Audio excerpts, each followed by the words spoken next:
CPR. Everyone, step back. Bring the defibrillator. One more time. Li Mu's consciousness was fading. He was truly on the brink of death in the face of mortality.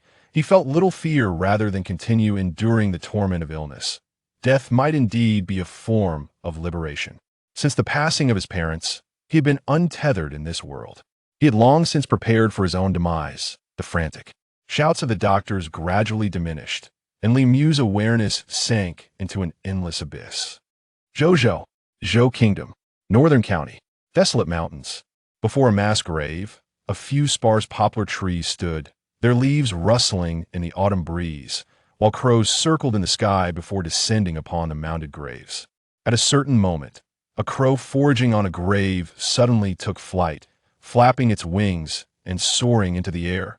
After a rustle of sound, two figures emerged from the mountain path. One was tall, the other short, one stout, the other lean, both donned in pale blue official attire. They approached the mass grave and laid down a tattered straw mat. The taller man sighed in relief, saying, "We've finally arrived."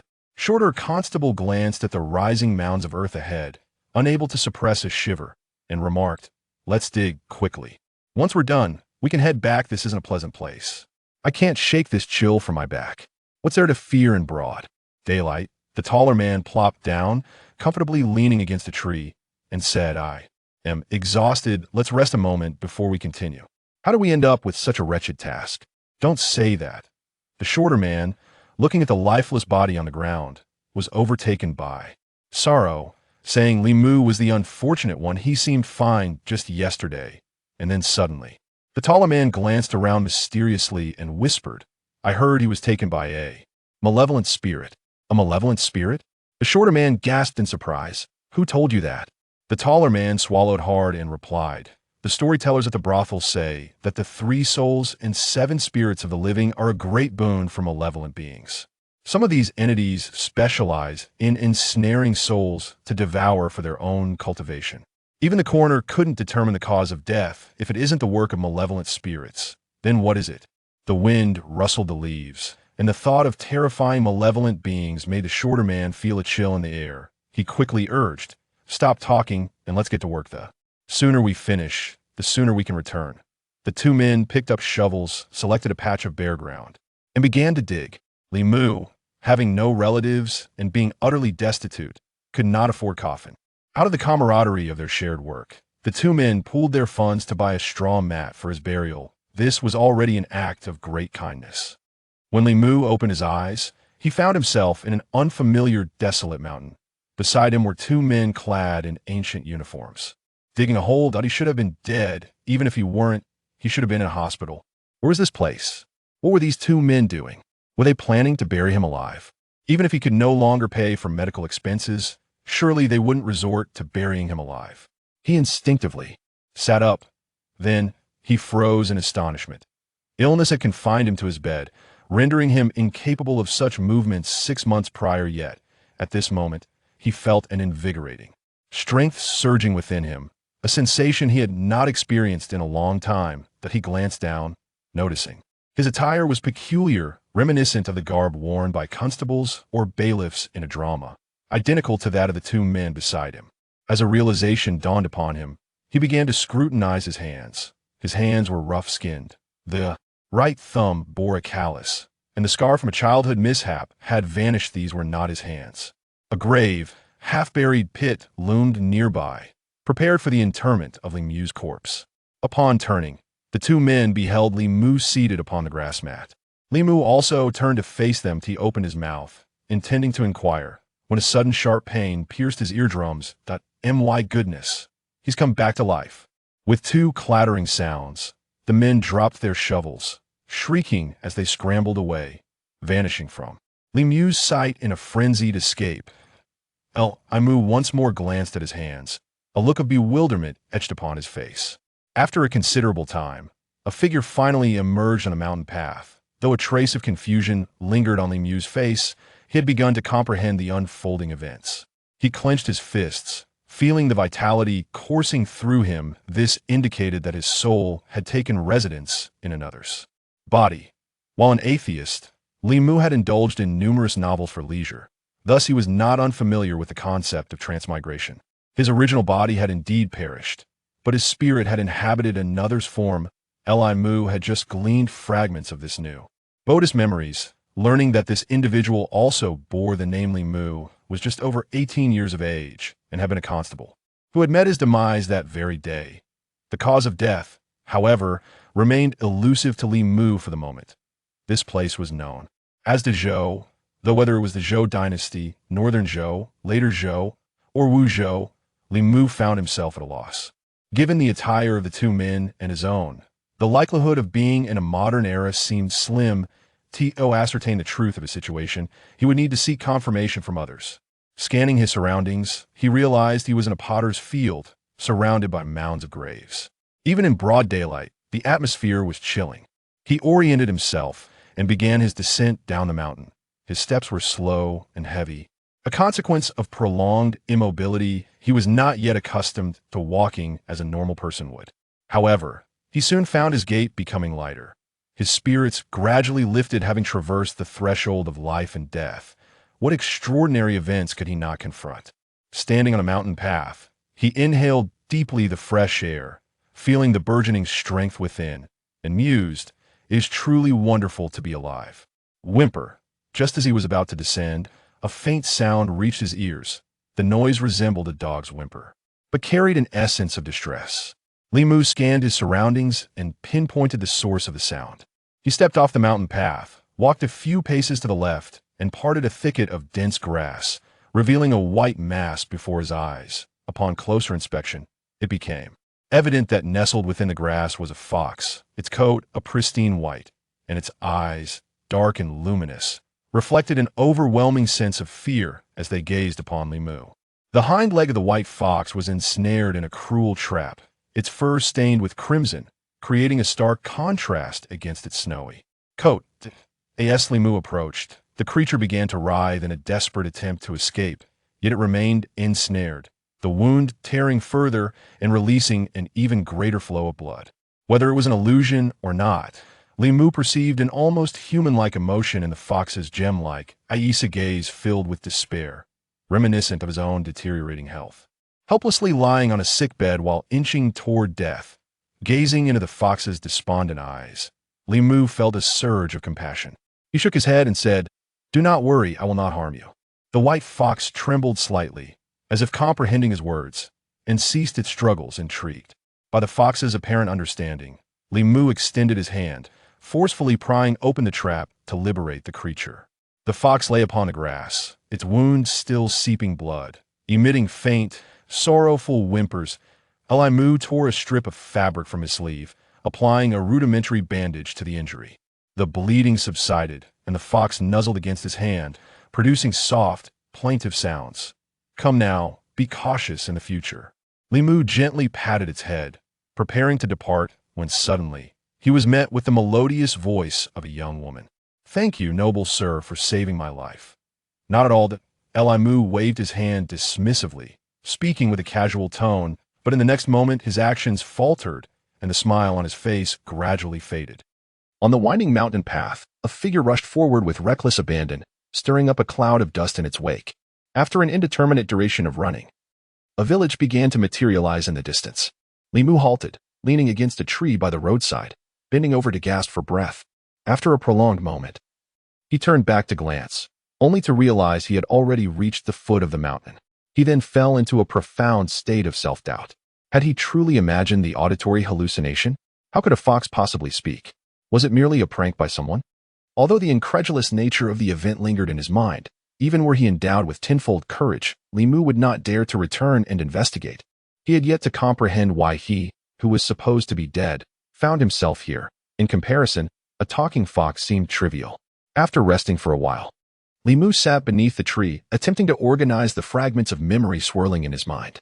Startled by the fox in his frantic flight, disjointed recollections began to surface. The Grand Continent, the state of Zhou, the northern prefecture, Yanqiu County. A look of confusion crossed Li Mu's face. These pieces of information did not align with any dynasty he was familiar with.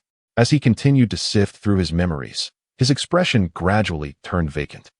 10 continents and 3 islands, the netherworld of ghosts, The kingdom of 10,000 beasts, the aquatic tribes of the four seas.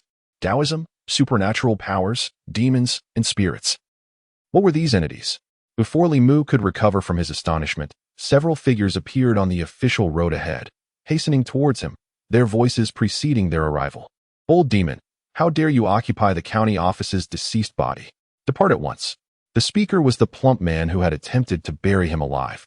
Standing at a distance, eyeing Li Mu warily without approaching. Just as Li Mu was about to respond, a flash of white light shot from the crowd and struck him. Having just heard the fox speak, and now witnessing this bizarre spectacle, Li Mu was startled, instinctively taking a few steps back. He lowered his gaze to the spot on his chest where the white light had impacted, yet found nothing amiss. A tall woman clad in green emerged from the throng. Her expression tinged with anxiety as she scrutinized Li Mu from head to toe before exhaling in relief, shaking her head. He is not possessed by evil. Another young man, wielding a palm-sized compass, circled Li Mu, expressing disbelief. How is this possible? I examined him this morning.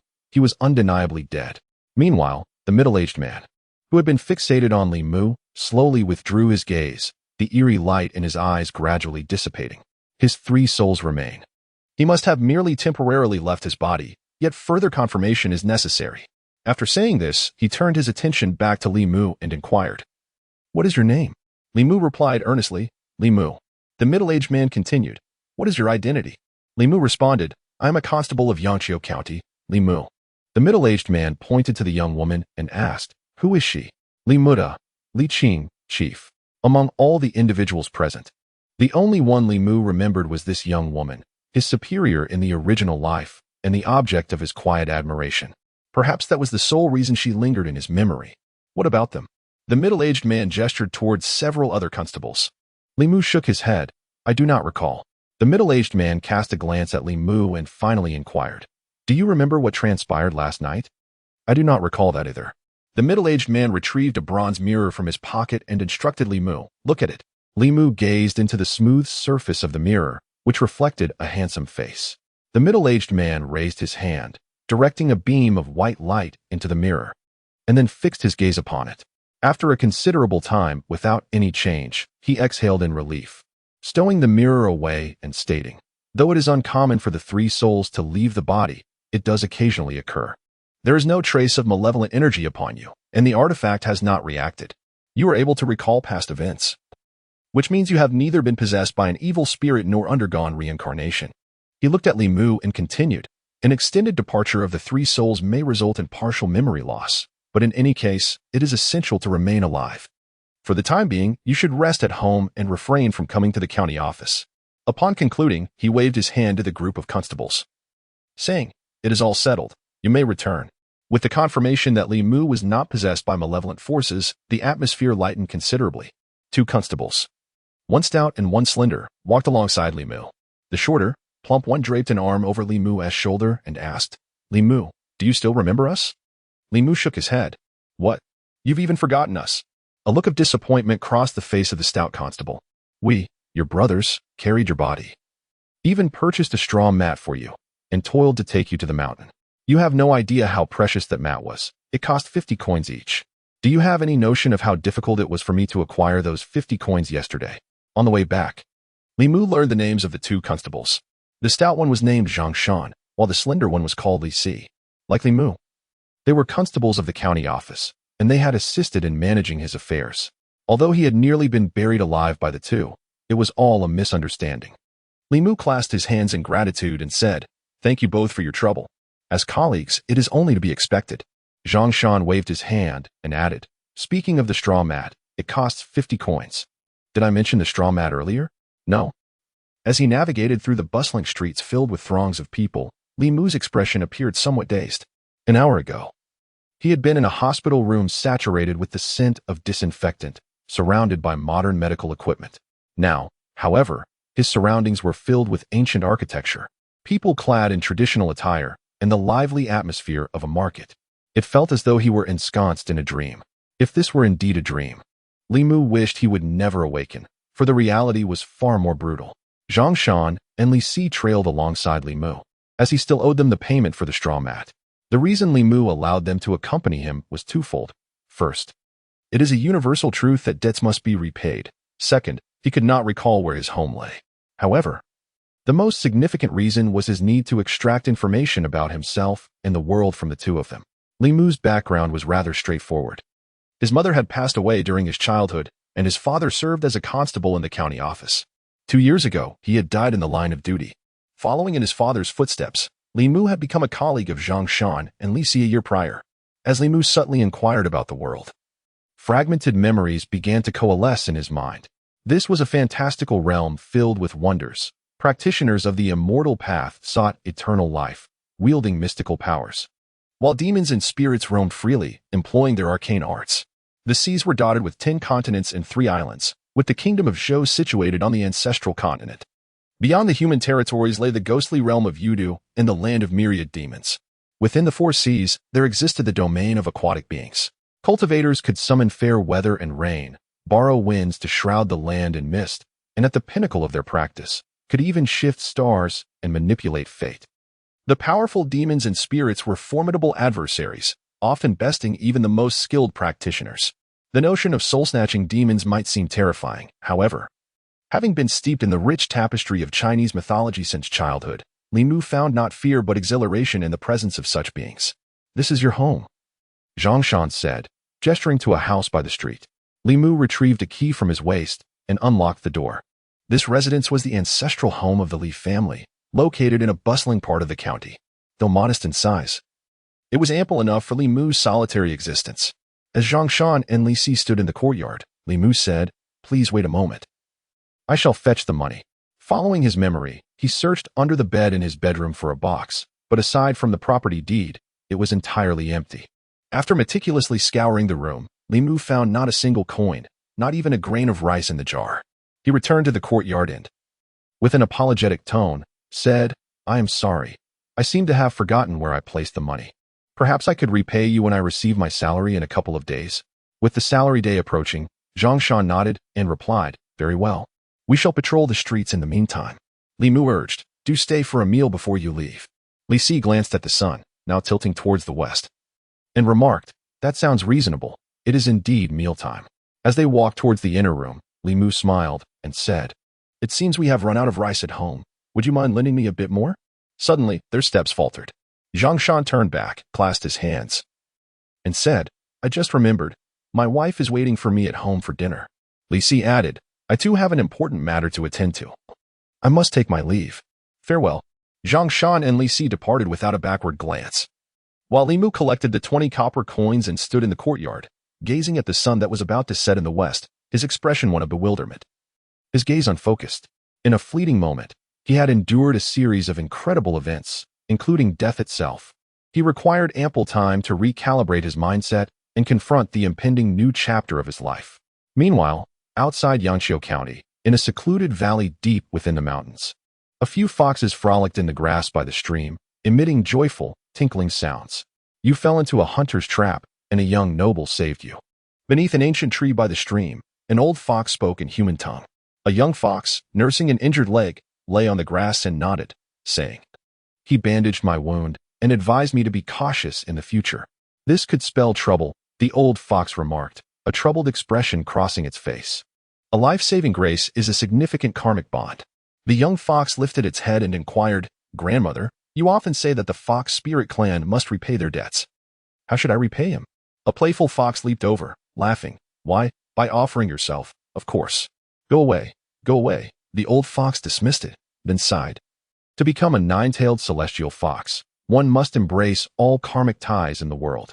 A life-saving grace is a paramount karmic obligation, one that cannot go unacknowledged. However, your current abilities are too rudimentary. It would be prudent to focus on your cultivation in the mountains for now, and the matter of repayment can wait until later. In Yangqiu County, it was midday, and the homes within the city were sending up wisps of smoke from their kitchens. In the cramped confines of the kitchen, Li Mu squatted before the stove, staring at the flickering flames, lost in thought. He had been here for 3 days. 3 days prior, armed with borrowed 21. He had ventured into the market to purchase some rice and 2 taels of pickled vegetables, thus sustaining himself over the past few days. During these 3 days, he had gradually uncovered additional memories and gained a clearer and more intuitive understanding of the world around him. It was unmistakably a realm that bore a direct lineage to ancient Huaxian language, customs, and even religious beliefs. Taoism and Buddhism thrived here. Differing somewhat from the historical narratives Li Mu was familiar with, yet the core philosophies of these teachings remained unchanged. This was a world both familiar and foreign to him. After 3 days of tranquility, Li Mu had reluctantly come to terms with his current situation, accepting that his soul had traversed into this peculiar world, embarking on a new life with a fresh identity. After all, compared to a prolonged illness or death, possessing a healthy body and living as a normal person was his greatest blessing. Throughout these 3 days, Li Mu pondered deeply. Upon accepting this new life, the foremost consideration was his future. Merely becoming a constable and leading a mundane existence was evidently not his desire. Such a fate would constitute a profound waste of his second chance at life. Moreover, in this world, the profession of a constable, while akin to a civil servant drawing the emperor's salary, entailed dangers far exceeding Li Mu's prior understanding. In this realm, where demons and spirits roam freely, he finds himself confronting foes that may not even be human. Although Li Mu has yet to recall the circumstances of his previous demise, it is evident, even without deep contemplation, that it was not due to ordinary events. His aspiration has always been to become a master of the mystical arts, capable of commanding the winds and clouds, a dream he nurtured as a child and continues to cherish. This enchanting world has transformed his once fanciful ambitions into tangible possibilities. However, he remains at a loss regarding how to enter the realm of cultivation, having had no prior exposure to such matters. Despite his reluctance to remain a constable for eternity, he recognizes the necessity of diligently performing his duties for the time being. This is not only his sole source of income, but also an opportunity to engage with practitioners of the mystical arts, who are evidently present within the county office. A cough escapes his lips, and he instinctively covers his mouth, a pang of concern rising within him. It seems he has caught a cold. While this would be a trivial ailment in a later time, here it could prove fatal. Moreover, over the past 3 days, Li Mu has discerned that perhaps due to his resurrection, his current body harbors other troubling issues. He contemplates seeking a physician, yet finds himself devoid of funds. Having borrowed 21 from Zhongshan and Lisi 2 days prior, he spent it all on provisions, and without a salary disbursement. He faces the prospect of starvation by tomorrow. Just as this thought surfaces, a knock reverberates from outside the door. Li Mu approaches and opens the courtyard gate, only to find not Zhongshan or Li Si, but a woman standing before him. The woman is tall and graceful, with delicate brows and starry eyes. Her beauty striking, yet her demeanor somewhat aloof. Clad in azure garments, she stands outside with an expression of serene composure. Within the borders of the Zhou kingdom, although predominantly inhabited by humans, there are frequent disturbances caused by malevolent spirits, which ordinary folk are ill-equipped to confront. Consequently, each official bureau maintains the presence of cultivators, either dispatched by the court or sent forth by various sects for practical training. Li Mu's knowledge of this woman is limited. He knows her name is Li Qing, a practitioner and his direct superior. He, along with Zhongshan and Li Si, serves under her command. Upon seeing the courtyard gate open, Li Qing presents a heavy cloth bag to Li Mu, stating, "This is your salary for the past 2 months, including compensation for 1 month." For a constable of Li Mu's rank, the monthly salary amounts to 501, totaling 1,000 for 2 months. After returning 71 to Zhongshan and Li Si, he finds himself with a substantial remainder, allowing him to sustain himself without the worry of running out of provisions for quite some time. Gratefully accepting the purse, Li Mu responds, "Thank you, Chief." Cough. Li Qing regards him with a lingering gaze and inquires, "Are you unwell?" Li Mu nods, replying, "It seems I've caught a chill. I will procure some medicine shortly." Li Qing then retrieves a folded paper talisman from her waist and hands it to him, saying, "Dissolve this talisman in water, and drinking it will restore your health." After Li Mu accepts the talisman, she turns and departs without a backward glance. Li Mu watched as his female superior departed. Though her demeanor was somewhat aloof, her genuine concern for her subordinates was evident. He scrutinized the paper talisman repeatedly, yet could discern no particular significance. Ultimately, he procured a bowl of water, ignited the talisman, and cast it into the liquid, subsequently drinking the talisman-infused water in one swift motion. A warm sensation coursed down his throat, spreading throughout his body, and after a brief shudder, he felt a considerable lightness enveloping him. How astonishing! Li Mu could not help but exclaim in wonder. If he possessed such abilities, would he not then become impervious to ailments? He pondered whether practitioners of immortality could abstain from food. If so, he could save on meal expenses. Li Mu was uncertain about the dietary habits of cultivators, yet he himself would feel famished after a single missed meal. Having spent 21 on a modest amount of rice, he had subsisted on plain congee for 3 consecutive days. With his purse now slightly fuller, he resolved to improve his diet. Today, he did not intend to prepare lunch at home. Although Yangqiu County was not large, it was a vital thoroughfare, boasting numerous taverns. Li Mu chose the nearest modest tavern, ordered a pot of tea and a few side dishes. The flavors of the tavern's fare, while not comparable to the culinary delights of later times, were certainly a welcome upgrade from congee and hospital meals. After his meal, Li Mu proceeded to a medical clinic. In recent days, he had experienced various symptoms: insomnia, vivid dreams, and occasional feelings of chest tightness and shortness of breath, leaving him in a mental haze. Although the talisman-infused water had alleviated some of these symptoms, they had not entirely vanished, prompting him to consult a physician. Moments later, within the clinic, an elderly man with a head of white hair withdrew his fingers from Li Mu's wrist and stated, "Your pulse is strong, young sir, devoid of illness. What, pray tell, ails you?" After some reflection, Li Mu replied, "I have been unable to sleep at night, occasionally experiencing feelings of chest tightness, and I find it difficult to concentrate. Often drifting off." The elder contemplated for a moment before writing out a prescription, saying, "I shall provide you with a calming remedy for your heart and mind. Take a few doses and observe the effects." His symptoms were not overly severe, yet having lived a previous life made Li Mu particularly attentive to his health, especially since this body had once perished. Who could know if any latent afflictions remained? Having paid 1,000 won for his labor, improved his meal, and procured several doses of medicine, he was left with a tidy sum of 800 won. After collecting his medicine, he exited the clinic, intending to purchase some grains and vegetables. As he passed a secluded street corner, his steps involuntarily halted. There, he observed a white cloth spread across the ground, adorned with a Bagua symbol, while a flag bearing the characters Divine Strategies stood nearby. Li Mu slowed his pace, intrigued by the scene.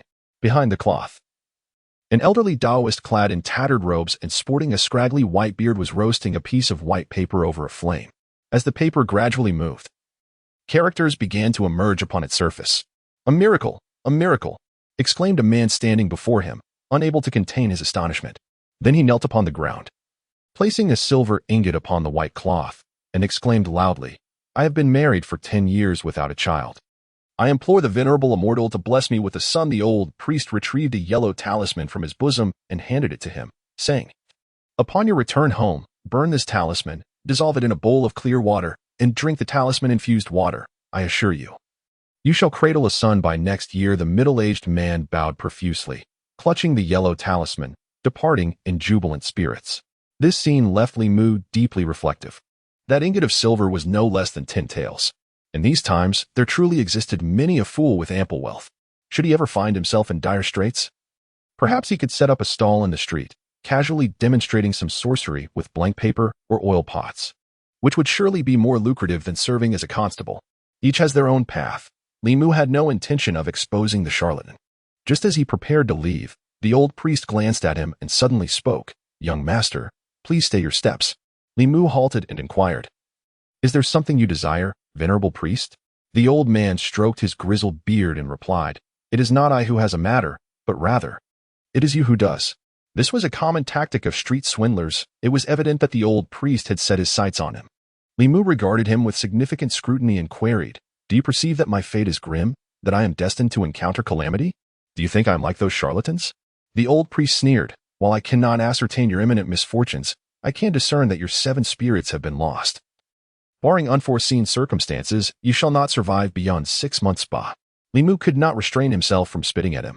This old man was even more detestable than those street swindlers. The latter merely cursed others with misfortunes, while this old coot wished for his demise. The old priest shot him a sidelong glance. "You do not believe me? I believe you to be a fraud. Believe it or not." The old man shook his head, folding the white cloth and tucking it away, then hoisting the banner inscribed with the words "Divine Calculation," evidently preparing to depart.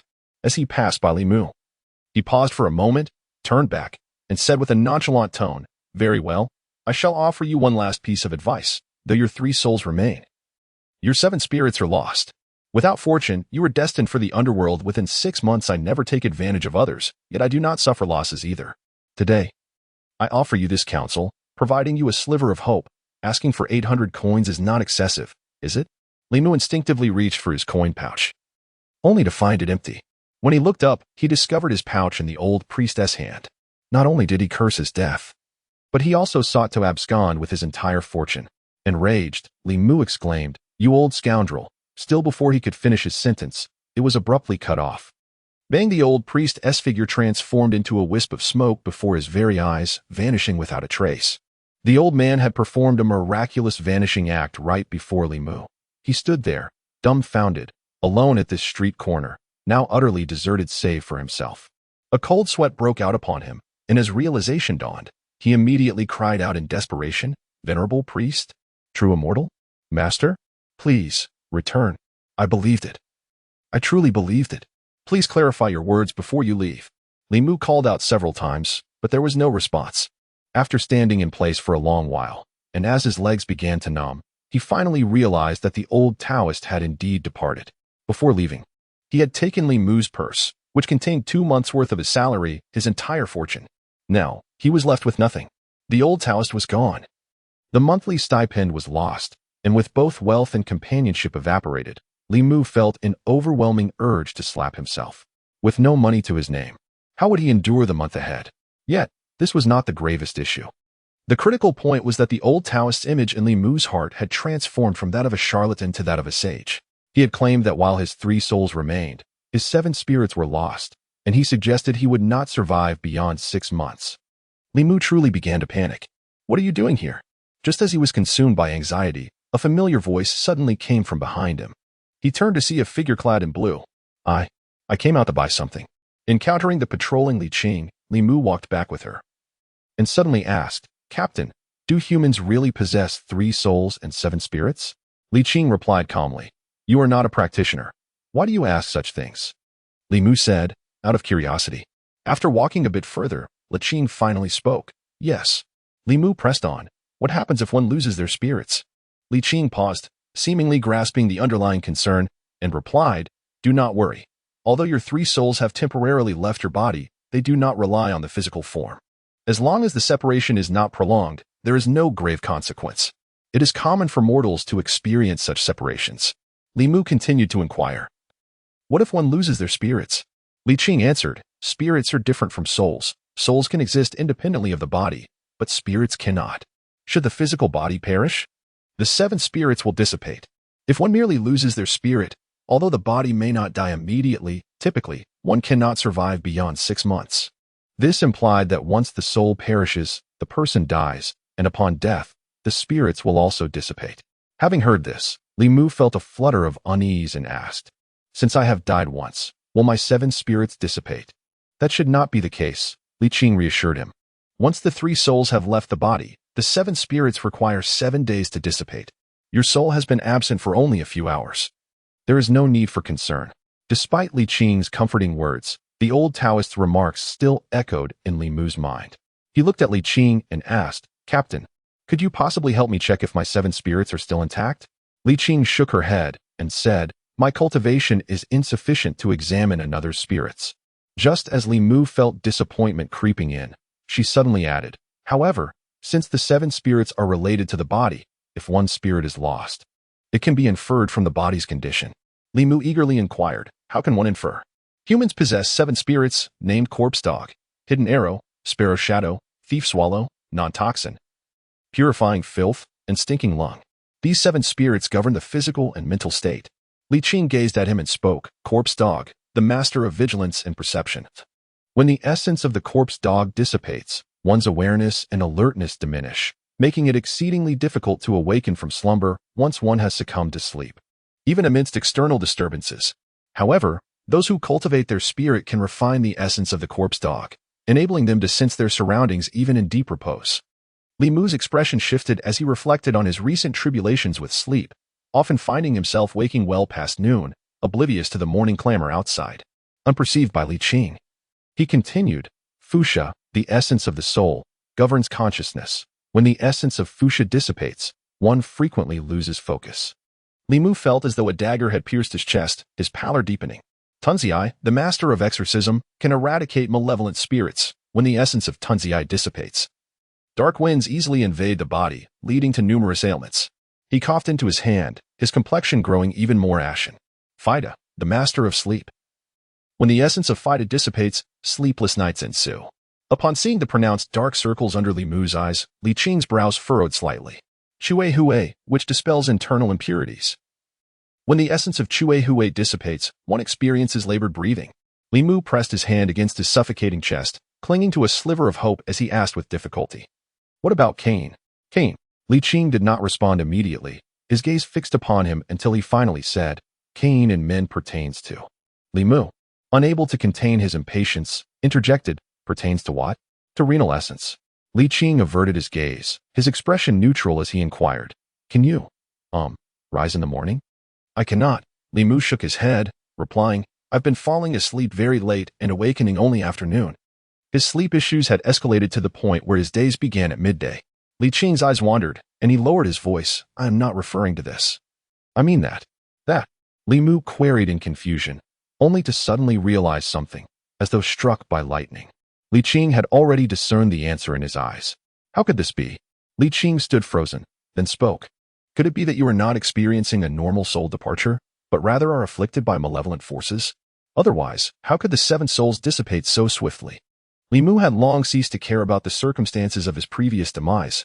He merely regarded Li Qing with an expression of unbounded hope, asking, Chief, is there still a chance for my salvation? Li Qing frowned, retrieving a folded talisman from his waist. That you may not perish immediately due to the total loss of your 7 souls, the absence of their protection renders you vulnerable to dark winds. This exorcism talisman will safeguard you from external malevolence. You must carry it on your person at all times. Li Mu accepted the talisman and tucked it close, saying, Thank you, Chief. You're welcome. Do not forget that you are my subordinate. Li Qing cast a glance at him and added, I will return to investigate the texts. You should wait for me at home. Li Qing had returned home, leaving Li Mu to wander the streets, dejected and forlorn. He had hoped that surviving such peril would bring him fortune, yet he found himself still ensnared by the fate of his past life. With only half a year left to live, his plight was already dire. Even more disheartening was his complete lack of funds, leaving him unable to afford a meal for the afternoon. If only he had borrowed a bit more money from his superior earlier. As for the matter of the 7 souls, he could only place his hopes in Li Qing. For now, his most pressing concern was to earn some money to secure his next meal. As he trudged along in a daze, 2 figures approached him from ahead. Zhang Shan, upon seeing Li Mu, exclaimed in surprise, Hey, Li Mu, I just saw you walking with the boss. Weren't you always afraid of him? When did you muster up such courage? By the way, it seems today is payday. Speaking of which, Li Mu, about the tin when you borrowed from us a few days ago, and that straw mat. You arrived just in time. Li Mu, draping an arm around each of their shoulders, replied, I had a mishap when I stepped out, and someone stole my 2 months' wages. Could you lend me a bit more? I promise to repay you when I receive my salary next month. Excuse us. Farewell, he added, waving his hand as the 2 figures began to fade into the distance. Zhang Shan and Li Si, while notoriously stingy, did not turn a blind eye when Li Mu genuinely faced hardship. The silver coins in his hand amounted to roughly 2 qian. If he were frugal, he could manage to get through the month without too much trouble. Of course, that month would consist solely of thin porridge and pickled vegetables if he did not find other means of income. Without the 7 souls, his constitution was already weaker than that of ordinary individuals, and prolonged deprivation would undoubtedly worsen his health. The urgent task at hand was to earn some money to enhance his quality of life. He did not seek lavish meals every day, but he needed to ensure his body received adequate nourishment. However, earning money had never been an easy endeavor. Although Li Mu had spent years bedridden and had whiled away the time by immersing himself in books, thereby amassing a wealth of knowledge. Akin to other time travelers and web novels, concocting schemes for profit was not beyond his capability. Yet, the Great Zhou Code expressly prohibited all officials, regardless of rank, from engaging in commerce. This single regulation dashed many of his aspirations. This was not a mere disdain for merchants, rather. It stemmed from the potential for officials to exploit their power for personal gain, thereby undermining market fairness and leading to social unrest. Furthermore, it was intended to ensure that officials devoted their energies primarily to their official duties. Higher-ranking officials might find ways to circumvent the law, but as a mere minor official, Li Mu faced severe repercussions for any transgressions, the least of which could be dismissal and investigation. Moreover, his only glimmer of hope resided with Li Qing. He needed to remain close to her to have any chance of survival. Losing his position over money was hardly a wise trade-off. After all, Li Mu's aspirations did not include becoming a wealthy magnate. In this enchanting world filled with mystical temptations, failing to cultivate himself would be a disservice to his very existence. Since engaging in commerce was out of the question for someone of his standing, and deceit was also not a viable option, Li Mu found himself at a loss. Ultimately, he resolved to step outside for a stroll. In search of inspiration for wealth and perhaps a stroke of fortune, Li Mu ventured out, hoping to encounter the old sage once more. Regrettably, he traversed the county town without catching even a glimpse of the venerable figure.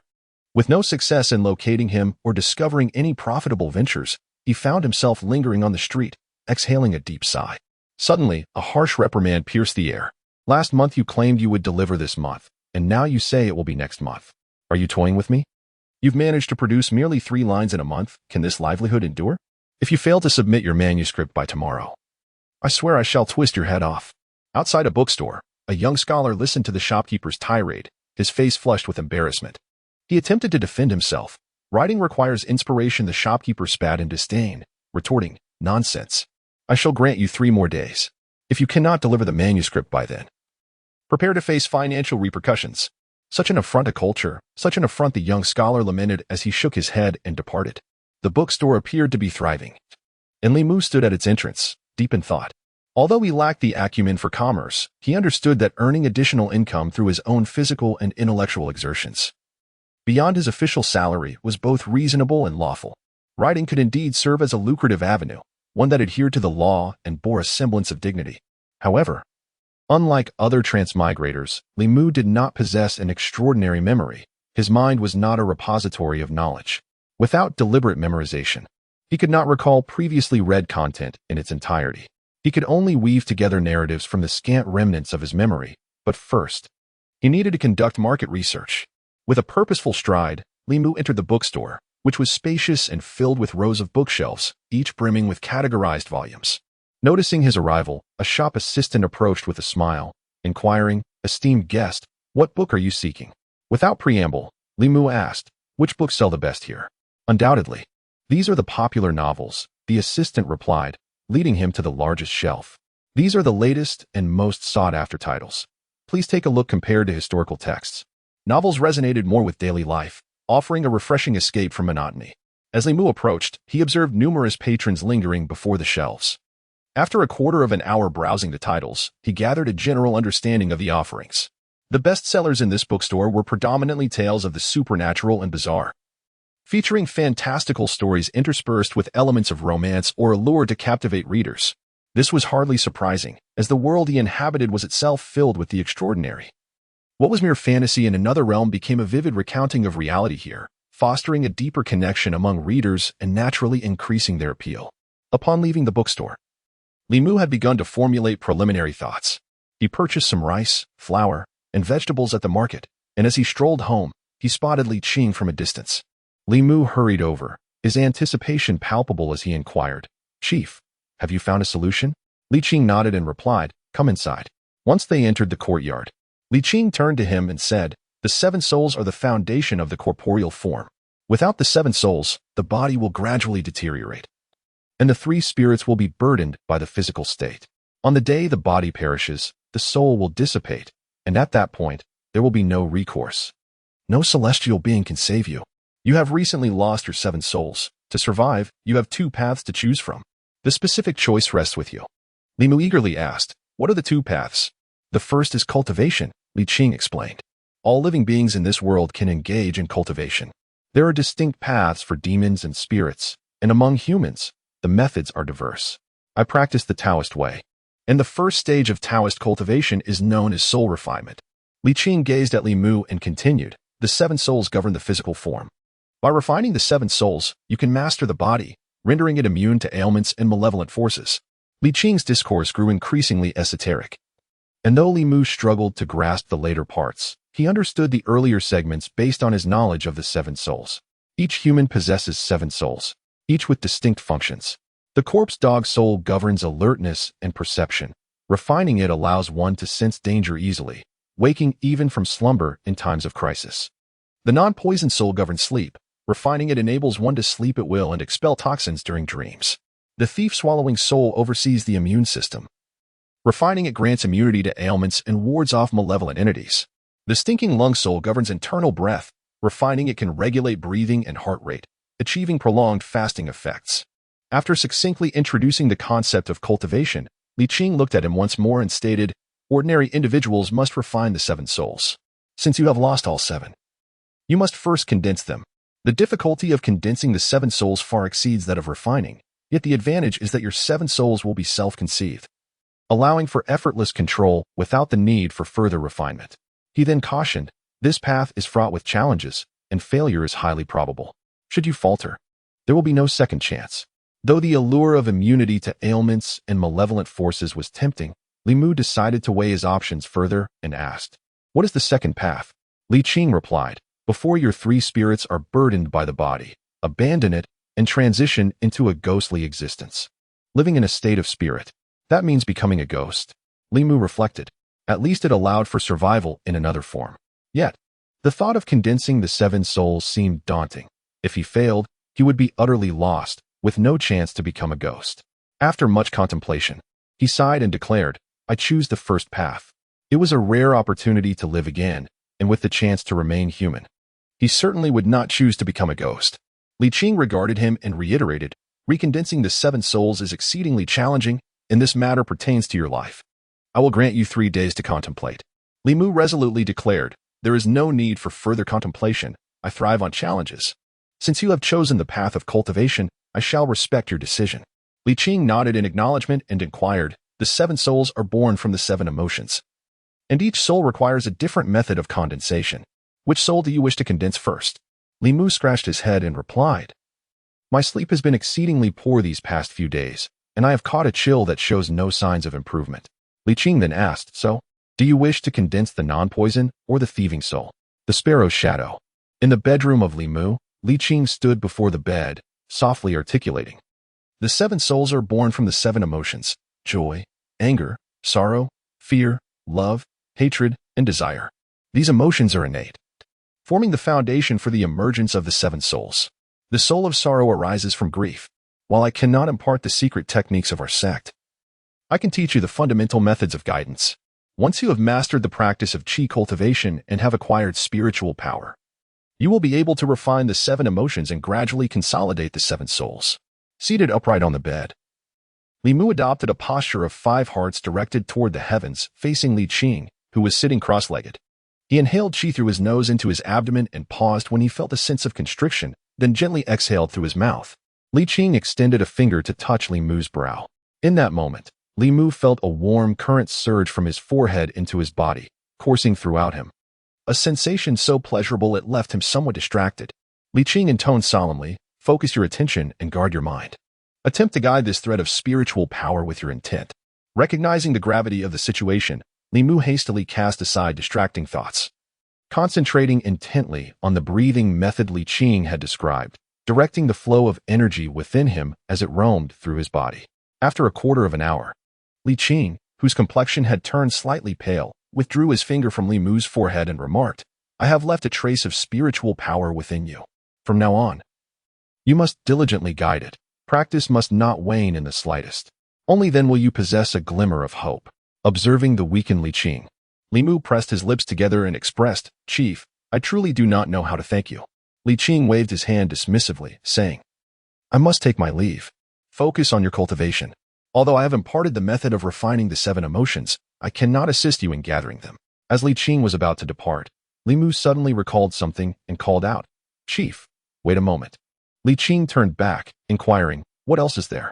Li Mu stepped down from the bed, feeling somewhat embarrassed. "I forgot where I placed my accumulated salary. Do you have any means to help me remember my past?" Li Qing pondered for a moment and asked, "Do you have yellow paper and vermilion?" After Li Qing had departed, Li Mu held a piece of yellow talisman paper, examining it closely. Lacking both yellow paper and vermilion at home, Li Mu had spent a few coins to procure some. When Li Qing mentioned these 2 items, Li Mu understood she intended to create a talisman. The realm of Taoism is expansive, encompassing various schools, each excelling in different practices, some in alchemy, others in talisman writing, and still others in formations. Based on previous encounters, Li Qing seemed quite adept in the art of talismans. As Li Mu affixed the talisman to his forehead, a sudden chill coursed through him, bestowing an unprecedented clarity to his mind. With a mere recollection, countless fragments of memory flickered through his consciousness. He beheld himself 2 days prior, dazedly seated in the courtyard after washing up. He recalled a month ago, donning a blue constable's uniform, patrolling the streets alongside Zhang Shan and Li Si. Even further back, he glimpsed another version of himself, concealing a wrapped object beneath the rice jar. In the kitchen, Li Mu exerted considerable effort to move the rice jar aside, prying open a piece of green brick. From beneath it, he extracted a cloth pouch, and upon unveiling it, he found a heap of scattered silver coins, amounting to at least 4 or 5 taels. For the past few days, Li Mu had been intrigued by how a single constable, devoid of a romantic partner and with little opportunity for extraneous expenditures beyond meals, could possibly lack any savings. It turned out he had concealed his funds here. With this newfound wealth, he could finally indulge beyond his daily fare of plain porridge and pickled vegetables and settle his debts to Zhang Shan and Li Si.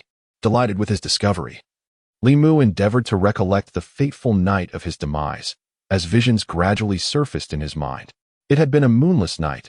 After completing his patrol, he was preparing to return home for rest when, upon reaching a certain alley, he suddenly sensed movement in the inky darkness. Who is there? As a constable, driven by a sense of duty, he drew his saber and cautiously approached the shadowy passage. His memory faltered here. Rubbing his temples, Li Mu concluded that his death must have occurred shortly after he ventured into that dark alley. He had not only perished, but his 3 souls had departed. And his 7 spirits had also dissipated in an unusual manner, raising suspicions of an encounter with some malevolent entity. In this world, practitioners cultivate the spiritual essence of heaven and earth, while some malevolent beings specialize in seizing souls. Here, curiosity about matters that ought to remain undisturbed is unwise, and it is best to avoid unnecessary disturbances. The efficacy of this talisman could last a full 12 hours. Utilizing it solely to seek silver would be a waste. Li Mu hurried into his study, retrieved paper and pen, and after rummaging through his memories from another life, he began to write. To the esteemed ancestor of my sister-in-law, Song Gong, given name Tao. One day, bedridden with illness, he beheld an official holding a decree, leading a white horse, and said, "Please attend the examination." Having conceived the idea of transcribing text for profit, he had been preoccupied with this matter ever since. What would have required him to rewrite content now became exceedingly simple with the talisman's aid. Li Mu had perused many tales of demons and deities, with the most classic being strange stories from a Chinese studio. In this world, myriad types of supernatural tales emerged, each vying for attention. Li Mu did not aspire to wealth through transcription but merely sought to supplement the meager salary of a lowly clerk within the bounds of legality. After writing for an hour, Li Mu massaged his aching wrist and removed the talisman from his forehead. This talisman was not a one-time use. It could be employed several more times before its spiritual energy was depleted. He organized his manuscript and set it aside. Compared to earning money, cultivation held greater significance for him. Li Qing had stated that the 7 spirits are born from the 7 emotions. To reconstitute his 7 spirits, he must first refine these emotions, which must also be personally relevant to him.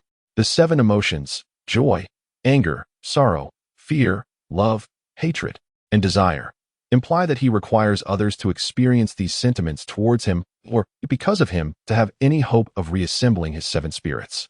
No wonder Li Qing remarked that this path is exceedingly arduous. A person can easily provoke disdain or fear in many. Yet to garner love or even desire from others is no simple task, unless he were to rely on his rather handsome visage. He would absolutely refuse to engage in the sordid act of selling his body. Suppressing the myriad worries that weighed heavily on his mind, Li Mu sat cross-legged, adjusted his breathing, and began to practice the guiding technique imparted to him by Li Qing. This technique, a method of cultivating energy and breath, is the most fundamental of all disciplines, capable of drawing various energies from the cosmos, such as spiritual energy, yin energy, and resentful energy, into one's being. Just as he commenced the flow of the magical essence left within him by Li Qing, a knock echoed from outside. Li Mu rose from his bed and approached the courtyard door, opening it to reveal Zhang Shan. "The boss said you were unwell, so I came to check on you. Are you all right?" "I'm fine." Li Mu waved his hand dismissively, then added, "You arrived just in time. I found some silver at home and can repay you the money I borrowed this morning." Zhang Shan was momentarily taken aback. He had thought it would take Li Mu several months to repay the silver he had just lent him. The surprise was utterly unexpected. Li Mu too was taken aback. Just as he mentioned returning the silver to Zhang Shan, he suddenly perceived a faint red glow emanating from him. The 7 emotions correspond with 7 colors, and joy is represented by red. This was the emotion of joy. Zhang Shan's elation was derived from Li Mu, and only Li Mu could perceive it. This was precisely the essence of joy he required. Regaining his composure, Li Mu promptly resumed the guiding technique, feeling something being drawn into his body. However, the essence was exceedingly weak, and upon entering, he did not experience any particularly vivid sensations, indicating the vastness of the joy he needed to cultivate in order to solidify his first soul fragment. Zhang Shan gazed at Li Mu with anticipation. Just as Li Mu was about to retrieve the silver, a flash of insight crossed his mind. The silver amounts to 5 taels, but I accidentally lost it when I stepped out. Ah! Zhang Shan exclaimed, crestfallen. Li Mu studied him for a moment, then quickly changed his narrative. Fortunately, a child found the silver. Zhang Shan patted his chest, exhaling deeply, a smile creeping onto his lips. Li Mu sensed that same joy, drawing it within himself. And looking at Zhang Shan, he continued, but the child did not find my silver. Later, it turned out that I had simply forgotten it when I left. Thankfully, and then what? Eventually, I awoke, realizing it had all been a dream. A dream. I then sought out the place from my dream, and indeed, found 5 taels of silver. The first soul fragment, the corpse dog, embodies vigilance and is born from the emotion of joy, absorbing a considerable amount of joy. Li Mu could already feel subtle changes occurring within his body. Just as he was about to speak again, Zhang Shan hastily waved his hand, his complexion pale. Leaning against the wall as he weakly uttered, "Let us discuss the silver later. Allow me to rest for a moment. I feel a bit dizzy, as if my body has been completely drained." Li Mu ultimately relinquished the joy of continuing to exploit Zhang Shan. Even in the act of shearing a sheep, one cannot cling to a single one indefinitely, let alone a human. To compensate for his emotional loss, Li Mu generously returned a few extra coins to Zhang Shan, who departed in high spirits, thus providing Li Mu with another opportunity to reap rewards. The insights gained from Zhang Shan deepened Li Mu's understanding of how to collect emotions. This did not seem particularly esoteric. Zhang Shan's love for wealth was evident, and by returning his money, Li Mu elicited joy in him.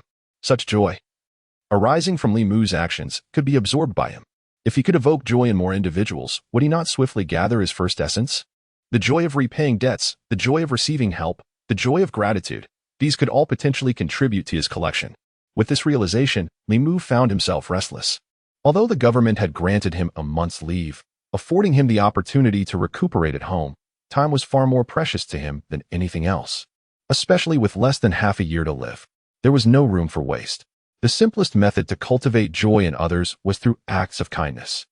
Having lived 2 lifetimes, Li Mu had never felt such positive energy as he did now, wholly focused on helping others.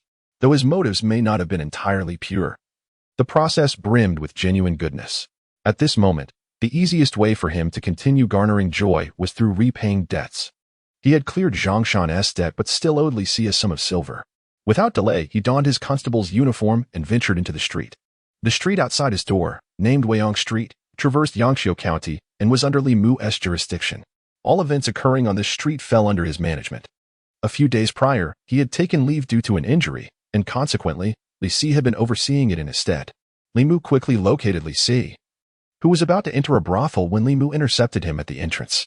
Li Mu repaid the silver he owed Li Si and, in an effort to harvest his joy, added a few extra coins. "Thank you," Li Si said, pocketing the silver and waving his hand dismissively. "Since you're well, you can manage this street yourself from now on. I have other matters to attend to." As Li Si strode into the brothel, Li Mu was left in a state of confusion. The unfolding events diverged slightly from his expectations. Logically, upon receiving repayment, Li Si should have experienced at least a flicker of joy, even if not as exuberant as Zhang Shan. Unless, of course, he had no fondness for money. Upon reflection, Li Mu recalled that among his 2 colleagues, Zhang Shan was avaricious, while Li Si was lecherous. The allure of silver for Li Si was far less compelling than for Zhang Shan. This posed a predicament for Li Mu. He could hardly invite Li Si to explore the brothel, as his meager salary would struggle to cover even the slightest expense there. Moreover, Li Si never paid to enter brothels and often managed to earn some coins in the process. With no potential gains to be had from Li Si, Li Mu would need to seek other targets. Li Mu wandered the streets for an hour, during which he assisted 2 mischievous children in retrieving a kite caught in a tree, guided a lost elderly woman back to her home, and provided a bowl of water to a panting dog under the scorching sun. To his dismay, he realized that the joy he derived from the dog was, in fact, the greatest of all. Yet, this was merely relative. Overall, the joy he had absorbed was pitifully scant. At this rate, it would be ages before he could gather his first soul. It seemed you had found a solution. A voice suddenly emanated from behind him. Li Mu turned. Astonished, Chief. Li Qing, clad in her customary azure robes, gazed at him, her expression gradually shifting to one of surprise. You've only practiced for a few hours, yet you can already sense the 7 emotions? Your progress is astonishing. Li Mu shook his head, indicating he was equally perplexed. Li Qing seemed to recall something, then inquired, what are your birth details? After a brief moment of reflection, Li Mu replied, Wu Chen. Geng Wu, Bing Wu, Ren Chen. Li Qing's expression shifted to one of realization. For pillars of pure yang, no wonder. Li Mu, not fully comprehending, asked, what do you mean by pure yang? Li Qing elucidated, a pure yang body is born under the auspices of a yang year, month, day, and hour. Such a being naturally attracts and gathers spiritual energy. Once you master the guiding technique and embark on the path of cultivation, your progress will surpass that of ordinary individuals. Li Mu listened, grasping only part of the explanation, yet managing to understand that he seemed to possess a considerable talent for cultivation. The better his innate gifts, the sooner he could gather the 7 souls, which was undoubtedly a positive development. Sensing his thoughts, Li Qing cast him a knowing glance and cautioned, do not rejoice too soon. While a pure yang body is indeed favorable for cultivation, it is not without its drawbacks. Both pure yang and pure yin, as well as the 5 elemental bodies, are highly coveted by malevolent beings, which may incite unwanted attention from evil cultivators. Should your identity be exposed, your life may be in peril. The flicker of pride in Li Mu's heart vanished, replaced by an unsettling contemplation. Was his predecessor's demise linked to this?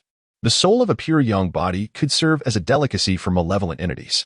Before his arrival, Li Mu's 3 souls and 7 spirits had inexplicably vanished, undoubtedly a result of encountering such malevolence. Unable to suppress his anxiety, he edged closer to Li Qing and asked, Chief, what should I do?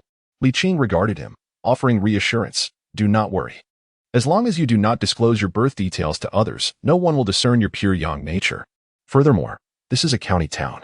Even the most audacious malevolent beings would hesitate to wreak havoc here. Li Mu silently scoffed, recalling that malevolent forces had already caused trouble once before. Who could guarantee there wouldn't be a second occurrence? Naturally, he refrained from voicing this sentiment, for admitting that malevolence had consumed Li Mu's 3 souls and 7 spirits would imply he was not truly Li Mu. If the county authorities were to learn of this, he might be treated as a malevolent entity himself. Li Qing cast one last glance at him and said, all right, go patrol. Once you have refined enough of the 7 emotions, I will teach you how to gather the 7 souls. As he walked through the streets, Li Mu felt considerably lighter than he had at the outset. Although he had lost all 7 souls and was threatened with death, a means of salvation had emerged, providing a direction for his efforts. Among the 7 emotions, joy was the easiest to attain. By aiding others and collecting joy, he aimed to condense his first soul, which became his short-term goal. Li Mu scanned the crowd with unwavering determination, unwilling to forfeit any opportunity. Suddenly, a glimmer caught his eye as he identified his next target, a modestly dressed woman standing in the center of the street, seemingly in distress. Her face was etched with anxiety as she attempted to stop passers-by, seeking assistance, but those around her turned a blind eye. She stood amidst the throng, exuding an air of helplessness and sorrow. Oh, how the world has declined. Observing the indifferent pedestrians, Li Mu sighed and approached her, inquiring, my dear lady, is there anything I can assist you with? The woman abruptly raised her head, gazing at Li Mu in disbelief. Sir, are you speaking to me? Li Mu replied, somewhat perplexed, who else could I be addressing? A smile of joy blossomed on her face, just as Li Mu was about to speak. A passerby brushed past him, casting a strange glance his way. As Li Mu pondered the curious look, he witnessed the passerby walk directly through the woman. Under the scorching sun, Li Mu felt a chill run down his spine while standing in the crowded street. The woman looked at him with excitement, asking, Sir, can you see me? I cannot. Li Mu raised his gaze to the sky, wiping the cold sweat from his forehead, shaking his head. The sun is too blinding today. It obscures my sight. Please, I beg you to help me. You are my only hope. The woman's face reflected her desperation as she reached for Li Mu's arm. Yet her hands passed through him. Startled, Li Mu shivered and instinctively chased after the direction where Li Qing had vanished. Understanding that this world was rife with spirits and that his encounter was entirely different, Li Mu, burdened by his own troubles, doubted he could aid a ghost.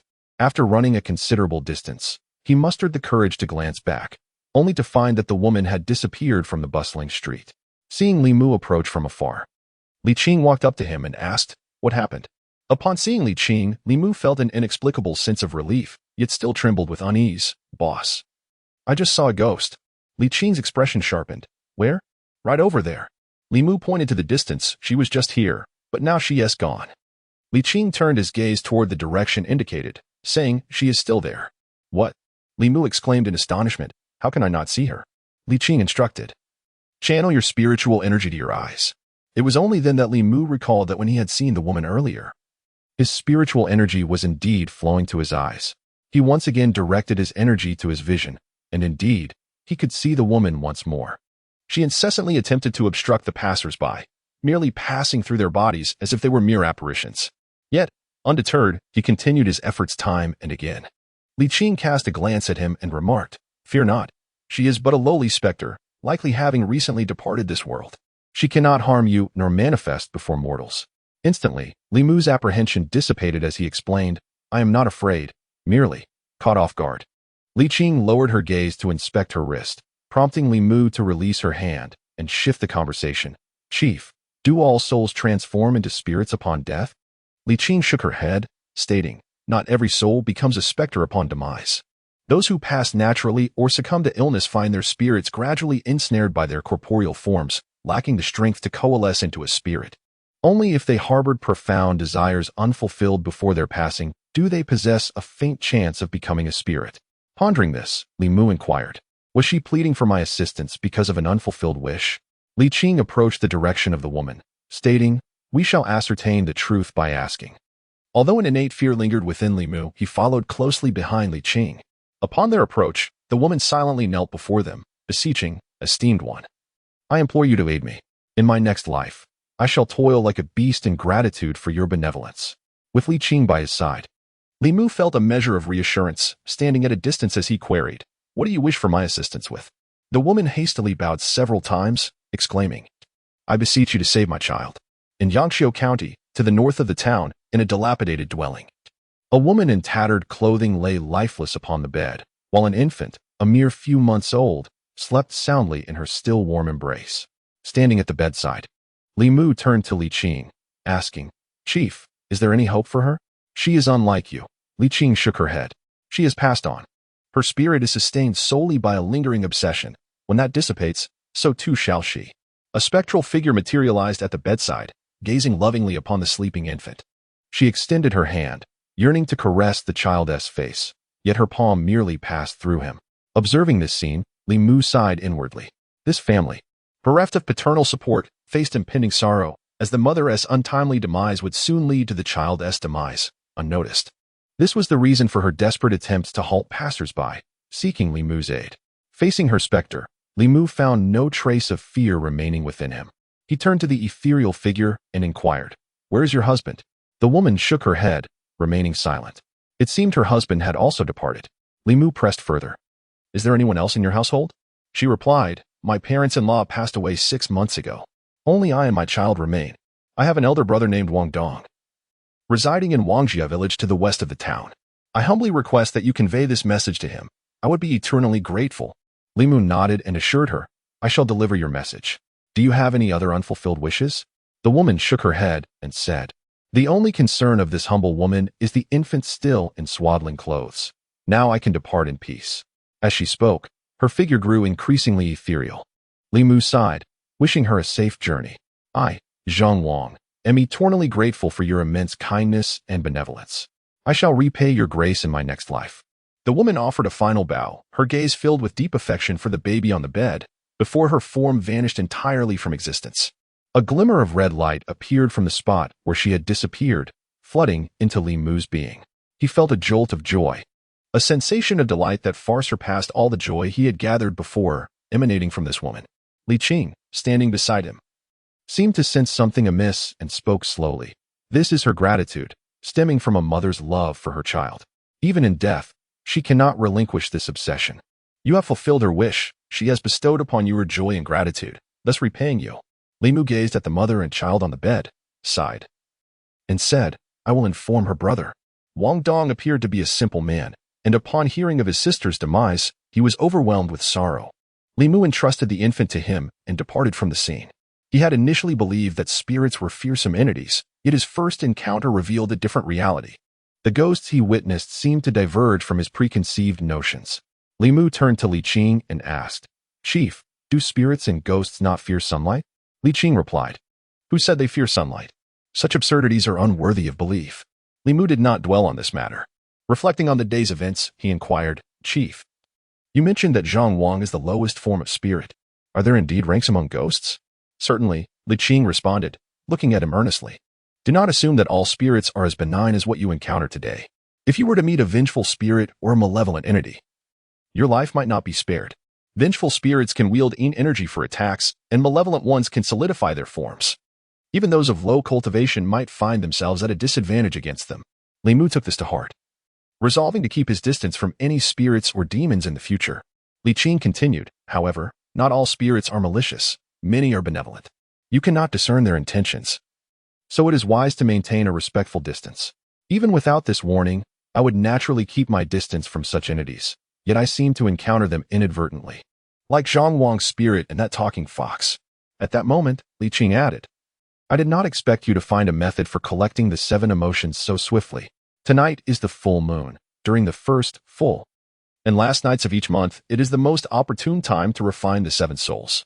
I will now teach you the incantation for soul cultivation, and from this night onward, you may begin your attempts. Li Mu felt a surge of joy in his heart and promptly expressed his gratitude, saying, Thank you, Chief. That night, at the hour of the rat, Li Mu sat cross-legged on his bed, heart and mind directed towards the heavens, softly murmuring, Pure energy ninefold. Restraining malevolent spirits, celestial beasts guarding the gate, fair maidens holding the key, 7 souls in harmony, dwelling peacefully with me, moving not recklessly, observing the source of forms. A faint red light flickered within his body, ultimately merging completely with his flesh, vanishing from sight. As dawn broke, Li Mu was deep in slumber when suddenly a melodious song pierced the tranquility, resounding repeatedly, rendering futile any attempts to bury his head beneath the covers. Having practiced late into the night before finally succumbing to sleep, even the enchanting and ethereal quality of the woman's voice, which would normally be delightful, felt akin to mere noise to him. Groggily, he rose from his bed and wandered into the courtyard, calling out towards the wall, What on earth is all this racket so early in the morning? Can a person get a good night's sleep? Upon uttering these words, he paused, a wave of clarity washing over him.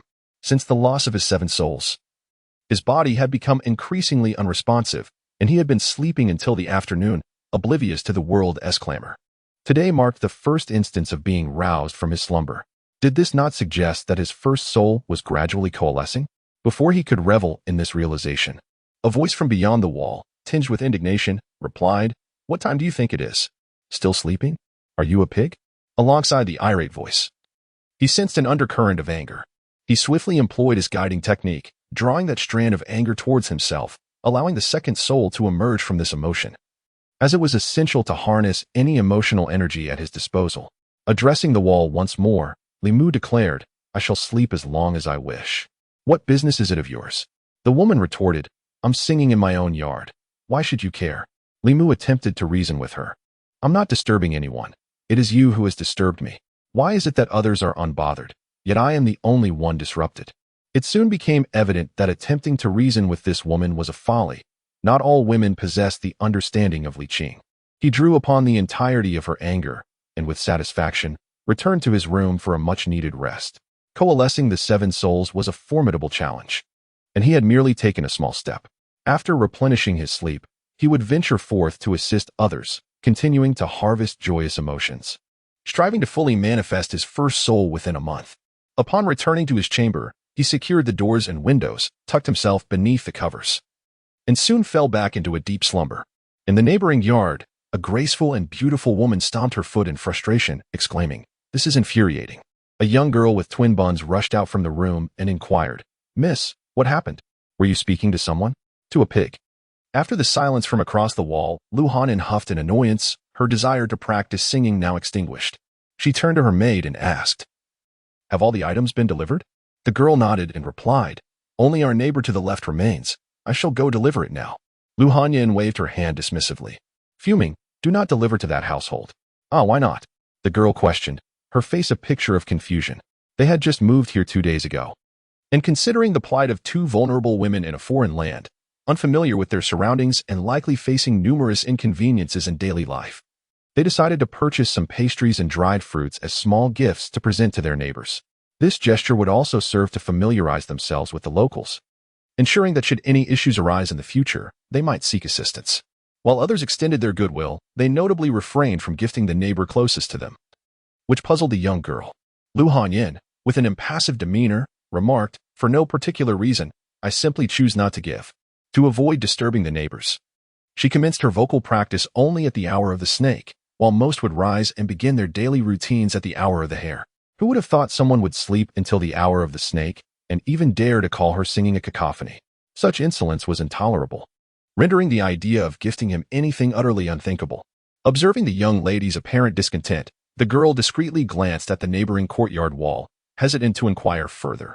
Li Mu awoke at noon, feeling rejuvenated. It was the most restful sleep he had experienced in days. Had he not been disturbed midway, it would have been perfect. Recalling the woman who sang so early in the morning, he remembered that the adjacent courtyard had been unoccupied for some time, and he was unaware of when it had been occupied again. It appeared that the new resident was rather formidable, akin to a shrew. In their brief encounter, Li Mu had found himself at a disadvantage and hoped to avoid further entanglements with her. He began by transcribing several drafts of strange tales from a Chinese studio and submitted them to various bookstores. The rules of these establishments were quite similar. Inquiries regarding the acceptance of manuscripts could be made 7 days after submission. The saying, "the poor in literature, the rich in martial arts," rang true. As cultivation was an endeavor that demanded substantial financial resources, the cost of talismans and cinnabar was already considerable, and the rare materials needed for cultivation were exorbitantly priced.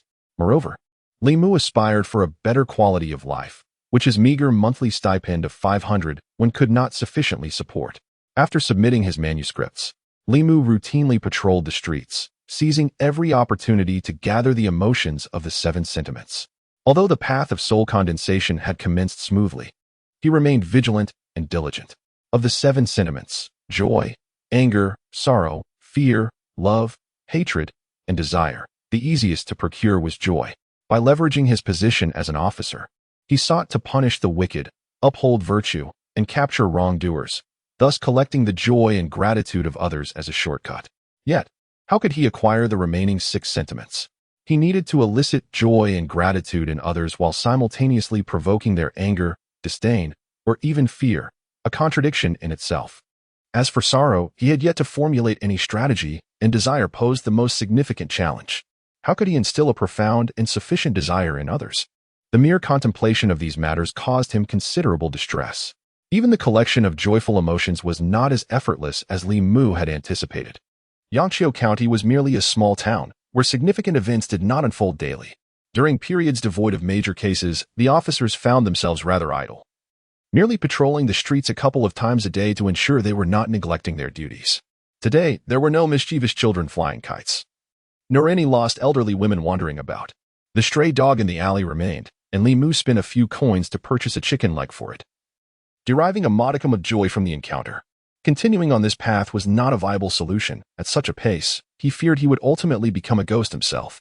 After patrolling the streets for quite some time, without encountering any opportunities to assist others or meeting a spirit with unfulfilled desires, Li Mu resigned himself to returning home to prepare a meal as mealtime approached. As he arrived at his doorstep, he chanced upon a stunning young woman emerging from the neighboring courtyard. She possessed a delicate oval face, enchanting eyes, a perfectly sculpted nose, and luscious red lips. Appearing to be in her early 20s, not only was her beauty striking, but her figure was also gracefully alluring, exuding an air of maturity. The woman held a wooden basin and, initially unaware of Li Mu's presence, seemed to notice him as he retrieved his keys from his pocket. A flicker of annoyance crossed her beautiful face. With a splash, she threw the water from the basin onto the ground, nearly splattering Li Mu's feet. A girl of around 16 or 17 hurried out from within, urgently stating, "Miss, let me handle these chores." The woman placed the basin into the girl's hands, gave Li Mu a cold huff, and retreated into the courtyard. although Li Mu did not know this woman. Her demeanor suggested she was the one who had scolded him earlier that morning. Despite not having formally met, an unspoken animosity had already formed between them. As he entered his own courtyard, he overheard the melodious voice of the girl next door. "Miss, it turns out our neighbor is a constable. We needn't fear bad people anymore." The woman scoffed, retorting, "Are you not afraid he might bully you?"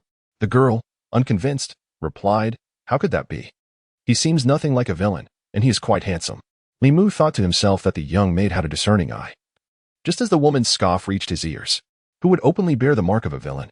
Wang, remember this. The more handsome a man appears, the more deceitful he may be. Some individuals, despite looking presentable, can barely rise from their beds in the morning. The girl obediently responded, "Oh, I understand." Li Mu had evidently overestimated the woman's character.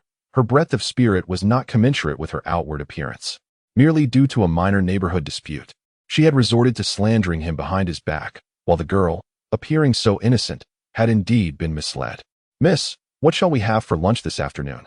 Li Mu, brimming with indignation, overheard the girl's inquiry. The woman replied, "Go out and buy something to eat. Do not concern yourself with me." The girl expressed her worry. "Miss, are you not going to eat?" The woman responded, "Eating lunch can lead to weight gain. I must maintain my figure." The young girl fell silent. After which Li Mu heard a cheerful patter of footsteps and the woman's admonition, "Make sure to eat your fill outside before returning. I do not wish to see or smell you." Silence enveloped the neighboring courtyard as Li Mu stepped into the kitchen, preparing to cook. Initially, he intended to casually boil some porridge, but then changed his mind. He fetched a stone slab, cleaned it meticulously, and placed it in the yard. Propped up by a few stones, preparing to grill meat. The marinated beef sizzled upon contact with the scorching stone, emitting a delightful crackling sound. As the thin strips of beef curled and he sprinkled on a special blend of spices, a bite released a burst of savory juices. During his illness, Li Mu could only consume bland liquids. Delicacies such as hot pot and grilled meat felt like unattainable dreams. To compensate for the lost time once he regained his health, he made extensive preparations, poring over numerous culinary recipes and following several food streamers on various platforms. With his unique marinating technique and secret dipping sauce, the flavor of the stone-grilled meat proved exquisite, rendering him unconcerned about the expense of the meat and spices. Naturally, with his income, spending so much on food could be deemed extravagant, yet Li Mu's motivations were not solely driven by gluttony. Casting a glance in a certain direction without sensing anything unusual, he pondered briefly before using a fan to waft the enticing aroma toward that way. In the adjacent courtyard, Lu Hanyan emerged from her room and asked the girl, once, "Do you smell something?" The girl sniffed and exclaimed, "Miss, what is that smell? It's so delightful." Lu Hanyan inhaled deeply, the alluring fragrance filling her lungs. And the hunger she had so painstakingly suppressed surged back. Her throat involuntarily moved, and she swiftly turned to retreat to her room, shutting the doors and windows. Yet that tantalizing aroma seemed to linger, wrapping around her senses. Lu Hanyan returned to the courtyard, vexed. "What is that? Why does it smell so good?" The girl pointed toward the neighboring courtyard, saying, "Miss, it seems to be coming from there." Just as Li Mu placed a piece of pork belly on the stone slab, he suddenly felt an urge to turn towards the courtyard wall. Not far off, two heads appeared above the wall, the beautiful woman and her charming maid gazing intently at him. One pair of eyes radiated anger, while the other sparkled with curiosity. The beautiful woman, staring at Li Mu, shouted, "What are you doing?" As Li Mu absorbed her fury, he replied, "Eating, can't you tell?" Lu Hanyan was, of course, aware that he was eating, but it was the way he did so, causing the aroma to waft into her courtyard, that tormented her, having gone months without tasting meat.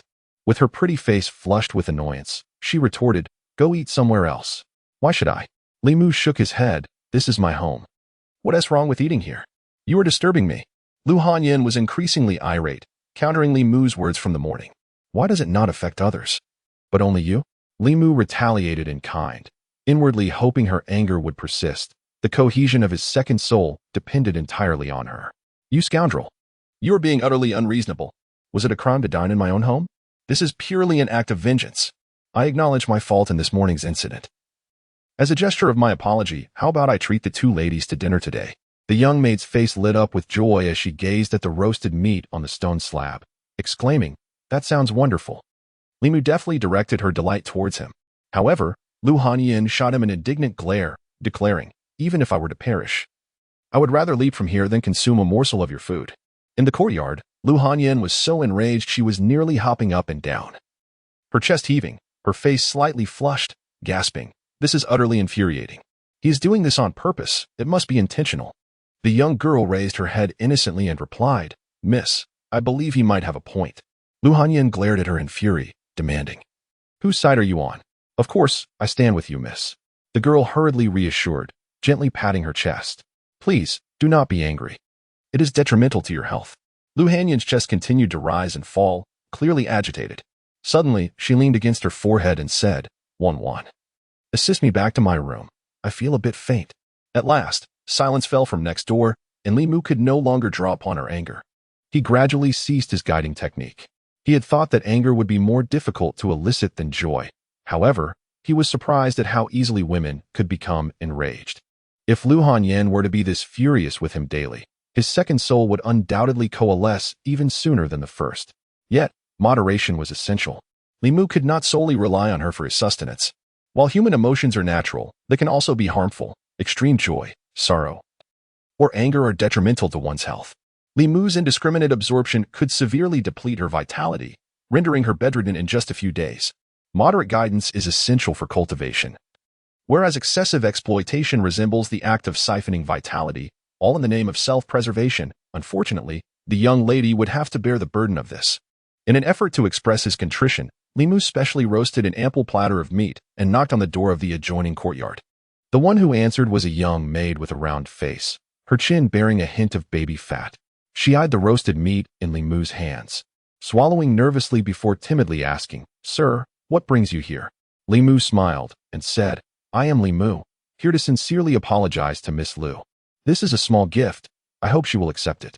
He handed the platter of roasted meat to the young maid and returned to his own courtyard. On the other side of the wall, the young maid opened Lu Hanyan's door and announced, Miss, that young gentleman named Li Mu just came to apologize. This is what he sent us.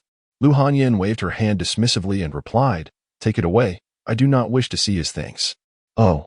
The young maid responded softly, then made her way to the courtyard. Sitting at the stone table, she sampled a piece of the pork belly, and her expression froze in delight. So good. She lifted the platter and hurried back to Lu Hanyan's room, exclaiming, Miss, you must try this. I've never tasted anything so delicious. Lu Hanyan glanced at her and retorted, I won't eat it. You think everything edible is delicious. The young maid offered her chopsticks, insisting, Really, miss, just try a piece. Tasting one won't make you gain weight. Lu Hanyan wanted to refuse again. But her right hand, seemingly of its own accord, reached out for the chopsticks. She had not eaten all day, and her stomach was protesting fiercely.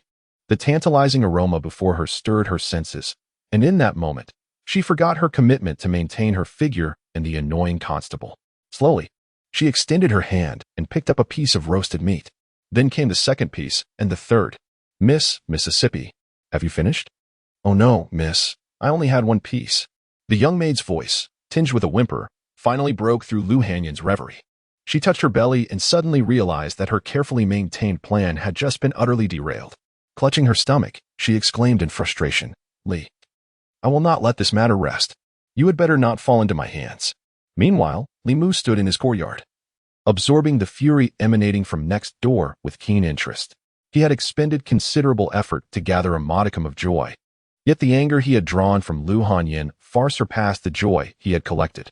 The essence of anger, which governs consciousness, was the most significant among the seven spirits, holding substantial meaning for him. After fully absorbing Lu Hanyan's ire and calming his own emotions, he bowed respectfully towards her courtyard and sincerely declared, I will repay your kindness, miss, in due time.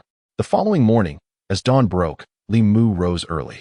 The first and second spirits had begun to coalesce, and his alertness and awareness were gradually returning. He no longer felt the haze of the previous days. After freshening up, Li Mu made his way directly to the county office. Although Captain Zhou permitted him to take paid leave, time was of the essence for Li Mu. Life itself hinged on it. What he required was an opportunity to acquire the seven emotions, thus refining the seven spirits. Various incidents occurring in Yangqiu County would be compiled at the county office. Remaining idle there, waiting for a chance, would undoubtedly prove more efficient than wandering aimlessly outside. The matter of the seven spirits should be addressed with urgency. Each person is born with seven spirits, which serve as a protective barrier against malevolent entities. Without the 7 spirits, Li Mu was defenseless against those wicked beings. After traversing many a dark path, who could say if one might encounter a ghost? The sooner he could condense the 7 spirits, the sooner he would extricate himself from peril. Upon entering the county office, Li Mu knocked on the door of a chamber on the left. A middle-aged man, engrossed in handling documents, raised his head in surprise upon seeing him. Li Mu, what brings you here? He inquired. Li Mu smiled and replied, Captain Zhou, I have come to report. Captain Zhou stood up and asked, how is your health? Li Mu responded, much improved. Since I have little to occupy my time, I thought I might come to the office to see if there was any way I could assist. Captain Zhou regarded him with a look of astonishment, saying, are you truly not going to rest any longer? Even if you do not come to the county office, your salary for this month would still be dispersed as usual. I cannot rest, Li Mu said, a hint of embarrassment in his voice. Without merit, I cannot accept pay. Staying at home all day makes it difficult for me to feel at ease with this compensation. While the allure of unearned gains is tempting, preserving one's life is paramount. Wasting time equates to squandering life itself, a stark reflection of Li Mu's current state. You were not always like this. You used to be timid and evasive, avoiding trouble whenever possible. Captain Zhou observed him with an odd expression. If it weren't for the soul-testing artifact showing no reaction, and if you still retained your previous memories, I would genuinely suspect that you had been possessed by some malevolent spirit. Li Mu was taken aback, realizing his behavior might indeed be somewhat peculiar. However, he managed to smile and said, the previous incident occurred outside. Is it not safer here at the office than at home? Captain Zhou paused for a moment before responding. You truly are still Li Mu. Feel free to return to the county office whenever you wish. There is little to attend to at present. You may go back to your assigned room. If there is any work, Miss Qing will summon you. The county office was divided into the outer office and the inner office, the latter being the residence of the county magistrate, which one could not enter without permission. The outer office was where various officials conducted their duties, comprising more than 10 small workrooms. As Li Mu approached his assigned room, he had not yet entered when he heard a cacophony of noise emanating from within. Damn it, why is it always? This was the dispirited voice of Zhang Shan. Entering, Li Mu saw Zhang Shan, Li Si, and an elderly clerk gathered around a table. He glanced at Zhang Shan and remarked, have you all deceived old Wang out of his money again? Aren't you afraid the captain will find out? Upon seeing Li Mu, Zhang Shan's expression relaxed as he replied, if you don't tell, I won't tell, and old Wang won't tell, how would the captain ever know? Li Mu glanced at the old clerk and said, old Wang, why don't you hurry back? Our superior will arrive shortly, and none of you will be able to escape. Old Wang had served as a scribe in the county office for decades, primarily responsible for the compilation of household registrations and the organization of various case files. Although he was advanced in years, his penchant for gambling remained youthful, frequently coming here to wager with Zhang Shan and Li Si. Often returning home grumbling after losing 9 out of 10 times. Old Wang picked up a handful of copper coins from the table and chuckled. Ah, Li Mu, how is your health now? I heard from Zhang Shan that you were enchanted by some malevolent spirit. Much better, much better. Li Mu waved his hand in response and added, by the way, old Wang, stay in the duty room and don't wander off. I will need you shortly. Zhang Shan looked at old Wang, urging, hey, old Wang, don't leave just yet. Let's have a couple more rounds. It's best to quit while you're ahead. Li Mu interjected, casting a glance at Zhang Shan. Old Wang is getting on in years, and it isn't easy for him to earn money. You shouldn't always win from him. What do you mean we win from him? Zhang Shan replied with a disgruntled expression. I just lost 14 coins. Old Wang is just having an exceptionally lucky day. Not wishing to continue this line of conversation, Li Mu shifted his focus and inquired, where is our superior? He just stepped out, Zhang Shan replied, looking at him with surprise. What do you need him for? Since Li Qing is not here, Li Mu waved his hand dismissively. It's all right. I can just talk to old Wang. Old Wang not only managed household registrations but also handled the case files of citizens reporting incidents in Yanqiu County. Li Mu intended to find some straightforward, low-risk tasks among them to gather opportunities to experience human emotions. As he turned to leave, he seemed to recall something and looked at Zhang Shan, who was boredly fiddling with the dice. How about I join you for a couple of rounds? You? Zhang Shan was momentarily taken aback, incredulously asking, did you not always refuse to play before? Li Mu replied, I suddenly feel like playing today. Great. Zhang Shan exclaimed with delight, asking, what shall we play? Let us just compare sizes, Li Mu suggested. Before long, The sounds of Zhang Shan's laughter echoed frequently within the duty room. Ha ha, 1, 2, 3 small I win. 5, 5, 6, big I win again. 6, 6, 6, haha you owe me 2 coins. In no time, Li Mu had lost over 10 coins. The constables in the office usually played for small stakes, betting mere coins, so losses were minimal. Others regarded it as a pastime, indulging in it occasionally, but Zhang Shan reveled in it endlessly. With his newfound winnings, Zhang Shan was in high spirits, his grin nearly reaching his ears. Li Mu handed him another copper coin and asked, "Shall we continue playing?" "I shall no longer partake in this," Zhang Shan declared wearily, tucking away the dice and leaning back in his chair. "What is happening? Playing with you has left me dizzy, and my legs feel weak. Perhaps next time." Li Mu nodded in agreement, stating, "We shall continue tomorrow. I must first seek out Old Wang." A moment later, in another room, Old Wang lifted his gaze, astonished to see Li Mu. "Today's sun must have risen from the west. You are actually seeking work?" Li Mu replied bluntly, "Enough chatter. Help me check if there is anything available."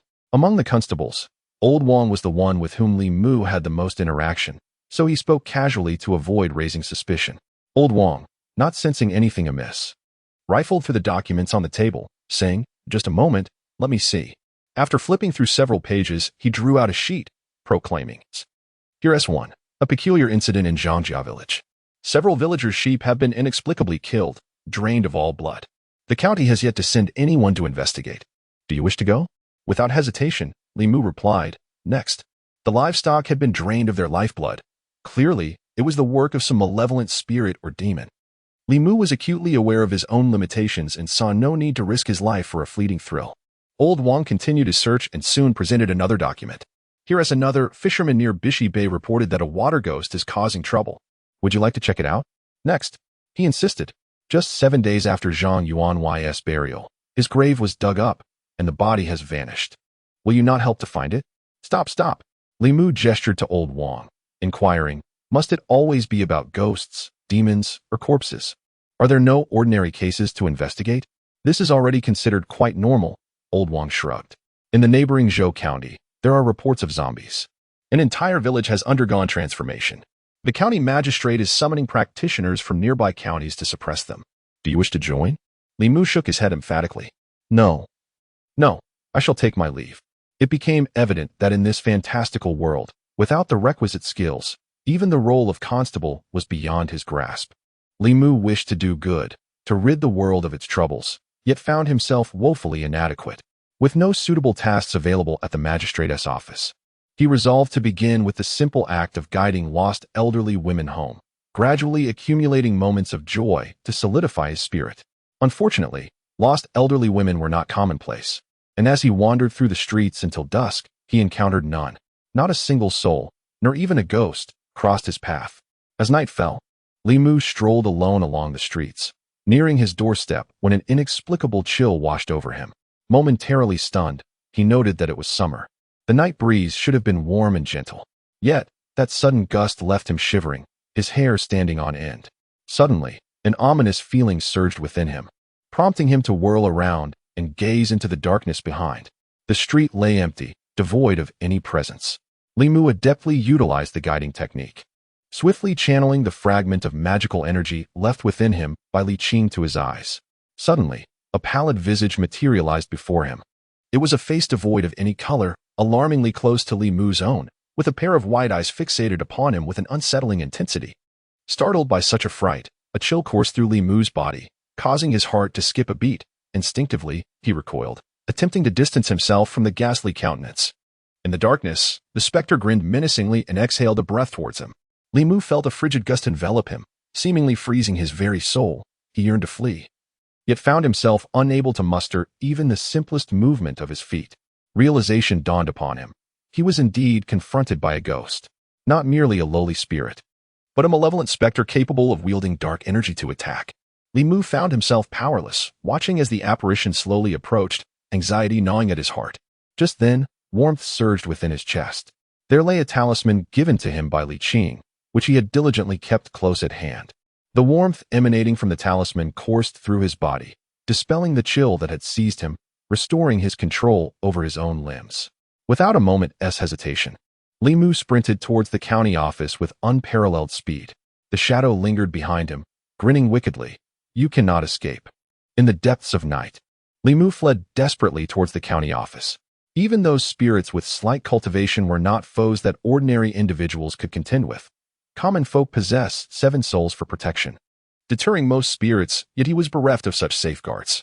Furthermore, the ability to exhale dark energy signified that this entity was at least a vengeful spirit, a malevolent ghost of considerable power, and Li Mu, just beginning his journey in the realm of cultivation, had no means to confront it. Despite his awareness of his own inadequacy, Li Mu underestimated the ghost's potency. He had scarcely taken a dozen steps before an icy sensation enveloped him once more, rendering him immobile. The specter floated before him, its voice dripping with malice. What an unexpected find, a being without 7 souls. Without them, you cannot endure for long today. I shall consume your 3 souls to further my own prowess. Amitabha. Panic surged within Li Mu as he struggled desperately when suddenly a resonant chant pierced the air. The sound of the sutra reached his ears, and he found himself regaining dominion over his body. He lifted his gaze, and in the moonlight, he beheld a monk approaching, his left hand holding a begging bowl and his right hand grasping a staff, moving with a serene grace. Li Mu hastily ran to the side of the monk, intuitively recognizing the monk's superior capabilities as evidenced by his earlier intervention. The ghost, upon seeing the monk, contorted its face into a sinister grimace and hissed, "Who is this wandering monk, daring to thwart my endeavors?" The monk replied calmly, "Amitabha, I am Xiandu, a humble monk from Jinshan Temple, not a wandering monk." The mention of Jinshan Temple invoked a profound sense of security within Li Mu, conjuring images of a white-clad monk reciting the Great Power Heavenly Dragon Sutra in his mind. At that moment, a sudden chill swept through the air, accompanied by a sinister wind that sent shivers down the spine. The disembodied voices grew increasingly eerie, whether you are from Jinshan Temple or Yingshan Temple.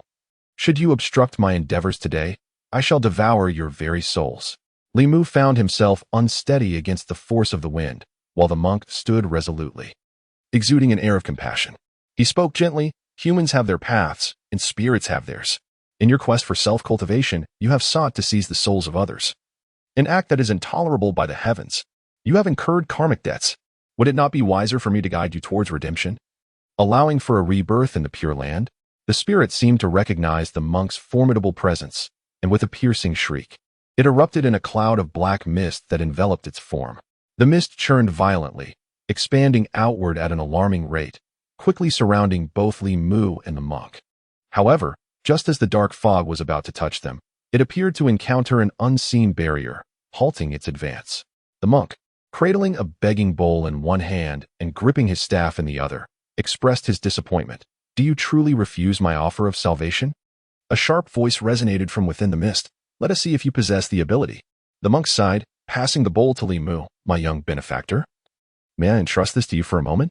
The black mist continued to writhe, and Li Mu, having never witnessed such a display, realized that his hard-won second chance at life hinged entirely on the monk. Without hesitation, he accepted the bowl, though its material was heavier than he had anticipated, nearly slipping from his grasp as he struggled to lift it, far from the monk's effortless hold. With the staff firmly in hand, the monk gazed into the swirling mist and inquired once more, "I ask you again, will you accept my guidance?" Silence followed, yet the turbulence intensified, as shadowy claws formed from the mist lunged toward the monk and Li Mu. At that moment, the bowl in Li Mu's hands emanated a soft golden light, disintegrating the approaching claws upon contact. Turning his gaze back to the monk, Li Mu noticed the compassionate expression had vanished, replaced by one of urgency and frustration. Gripping his staff tightly, the monk plunged into the black mist, and soon after, Li Mu heard a cacophony of sounds accompanied by the monk's furious reprimands. "You refuse my kindness? How dare you? Have you no respect? Do you not understand the name of Xuandu? My desire to guide you is a favor. Countless have sought my assistance, yet I have denied them. Do not be so brazenly ungrateful. For now, I shall spare your wretched life. But if you remain obstinate, I will ensure your soul is scattered to the winds." With both hands cradling the bowl, Li Mu observed as the tumultuous black mist gradually calmed and began to dissipate. As the fog cleared, the monk re-emerged, once again holding his staff with a serene countenance. He approached Li Mu, took the bowl from his hands, and smiled warmly. "Thank you, benefactor." Li Mu swallowed hard and murmured, No need to thank me." The monk recited a Buddhist chant once more. "Amitabha, don't worry, the malevolent spirit has been subdued by this humble monk. I shall guide it towards the righteous path through Buddhist teachings. With that, he turned to leave, but after taking a few steps, as if recalling something, he turned back, removed a string of prayer beads from his wrist, and handed them to Li Mu, saying, I perceive that you have lost your 7 souls. Yet your physical form still harbors sorrow and joy. This indicates a practice of the Taoist arts. However, your powers are insufficient to ward off these malevolent beings. Accept this string of prayer beads. It will protect you from ordinary evil spirits. Realizing the gravity of the situation, Li Mu hastily accepted the prayer beads and bowed, saying, Thank you for saving my life, Master. Umatba, helping others is helping oneself. The monk's voice gradually faded until it vanished entirely. Li Mu stood alone on the desolate street. The malevolent spirit was gone, the black mist had lifted, and the monk had disappeared. If not for the prayer beads still in his hand, he might have thought it all a mere illusion. The evil spirit had indeed been real, the black mist tangible, the monk a true presence, while he himself had narrowly escaped death. Having arrived in this world for only a few days, Li Mu had once again faced a perilous crisis. The night's harrowing experience made him acutely aware that he could not continue this way. Without his 7 souls, he appeared as a beacon of light to the ghostly entities. Until he could gather his 7 souls, such incidents could easily recur. This time, he had fortuitously encountered a monk who intervened. What about next time? Or the time after that? He could not rely on luck alone. Tomorrow, he must consult Li Qing about any methods to swiftly enhance his powers, so that should he encounter malevolent spirits again, he would not be utterly defenseless. He retrieved the talisman from his chest. After the recent ordeal, the magical energy it contained was nearly depleted. Li Mu tucked it away, adorned the prayer beads around his wrist, and headed homeward. A sleepless night passed. At dawn, Li Mu rose from his bed, quickly washed up, and stood at the door, waiting. Li Qing had a habit of morning exercises, and this street was her usual route. However, thick fog enveloped the area this morning, visibility was limited, and the street was devoid of pedestrians. He wondered if she would even come today. After waiting for a while without sight of Li Qing, the door of the neighboring courtyard opened. A woman named Lu Hanyin tossed a basin of dirty water at her doorstep, still wearing a displeased expression. With a cold snort, she retreated into her home. Slamming the door shut behind her, Li Mu was in no mood to provoke her ire. After a night of fright, he had been unable to sleep, haunted by the fear of encountering another sinister spirit. Sitting on the stone steps at dawn, fatigue overwhelmed him in waves. Time passed, and sensing a presence, he slowly raised his head to see, emerging from the thinning mist, a slender figure. Upon catching sight of that figure, his anxious heart suddenly found solace. Li Mu rose to his feet and quickly exclaimed, Chief. Li Qing, unusually adorned in a white dress, held a sword in one hand and a book in the other. She tilted her head to glance at Li Mu, her jogging pace gradually coming to a halt, and inquired, Have you been waiting for me here? With a solemn expression, Li Mu got straight to the point, stating, Chief, I encountered a ghost again last night. Li Qing responded with surprise, Another spirit seeks your assistance? Not exactly. Li Mu shook his head and recounted in detail the encounter with the malevolent spirit he faced the previous night. Li Qing's expression grew serious as she pondered. It can manipulate yin energy to attack, and even form claws from it? That is what I witnessed with my own eyes, Li Mu affirmed, then asked, Chief, did I encounter a vengeful spirit last night? Through Li Qing, he had gained an understanding of the hierarchy of spirits and ghost cultivators. The lowest tier consisted of entities like the Zhang and Wang families, which were mere spirits, weak and unable to harm others, often invisible to the living. Above the yin spirits were the vengeful spirits, which possessed a certain degree of power, capable of wielding yin energy to inflict harm. Many incidents reported at the county office each year were attributed to such spirits. It is indeed a vengeful spirit, Li Qing confirmed with a nod, adding, however, it is no ordinary one. Its ability to manipulate yin energy into claws indicates its advanced cultivation. It is but a step away from becoming a malevolent spirit of the third realm. Malevolent spirit, Li Mu gasped. While vengeful spirits could inflict harm, ordinary people were somewhat protected by their 7 souls and were not overly fearful. Malevolent spirits, however, were a different matter altogether. They could materialize and cause genuine harm, and the county office took any appearance of such entities very seriously. Suddenly, Li Qing turned her gaze to Li Mu and said, Let me see that string of prayer beads. Li Mu removed the beads from his hand and handed them to her. After inspecting them, Li Qing remarked, In terms of magical power, even I might not stand a chance against that vengeful spirit. Fortunately, with the assistance of a certain exalted figure from the Buddhist sect, otherwise, you would not be seeing me today. In Li Mu's eyes, Li Qing was already a legendary figure, and the realization that even she could not contend with such a ghost plunged his heart into despair. Reluctantly, he inquired, "Is there truly no method to counter those spirits?" "There are methods, indeed. Both the Buddhist and Taoist traditions possess means to subdue demons and ghosts," Li Qing replied, gazing at him. "However, your magical prowess is too feeble to learn any divine art, and as for Taoist techniques," Li Qing shook her head. "Though practicing Taoist arts does not require profound magical power, they are secretive practices mastered by only a select few within any sect. I am not acquainted with them, and anyone who studies Taoist arts must vow to keep their teachings confidential. This vow is not akin to a mere mortal promise. It is akin to a form of divine power. Violating this vow incurs heavenly retribution and is one of the gravest taboos for practitioners." With this path seemingly blocked, Li Mu pondered for a moment before asking, "Is there a way to rapidly enhance magical power?" Li Qing suddenly turned to him, her expression turning exceedingly grave. Almost scolding as she said, "You must remember, there are no shortcuts in cultivation. Pursuing speed in your practice will either harm others or yourself." This was the first time Li Qing had spoken to him in such a tone. Li Mu paused momentarily before nodding and replying, "I understand." Li Qing observed him, her tone softening slightly as she continued, "I merely wish to prevent you from straying onto the wrong path. The road of cultivation is fraught with hardship. Countless practitioners, unable to endure the solitude of training, have succumbed to the temptations of the dark path. They resort to unscrupulous methods, seizing souls and extracting essence from others. Such malevolent practitioners are hunted down within the cultivation community. No matter how high their cultivation level, they cannot escape retribution. Just a month ago, a malevolent practitioner at the Dongxian realm was annihilated by the combined efforts of masters from both the Buddhist and Taoist sects, not even leaving behind a trace of their soul." Li Mu patted his chest, assuring her, "Rest assured, Chief.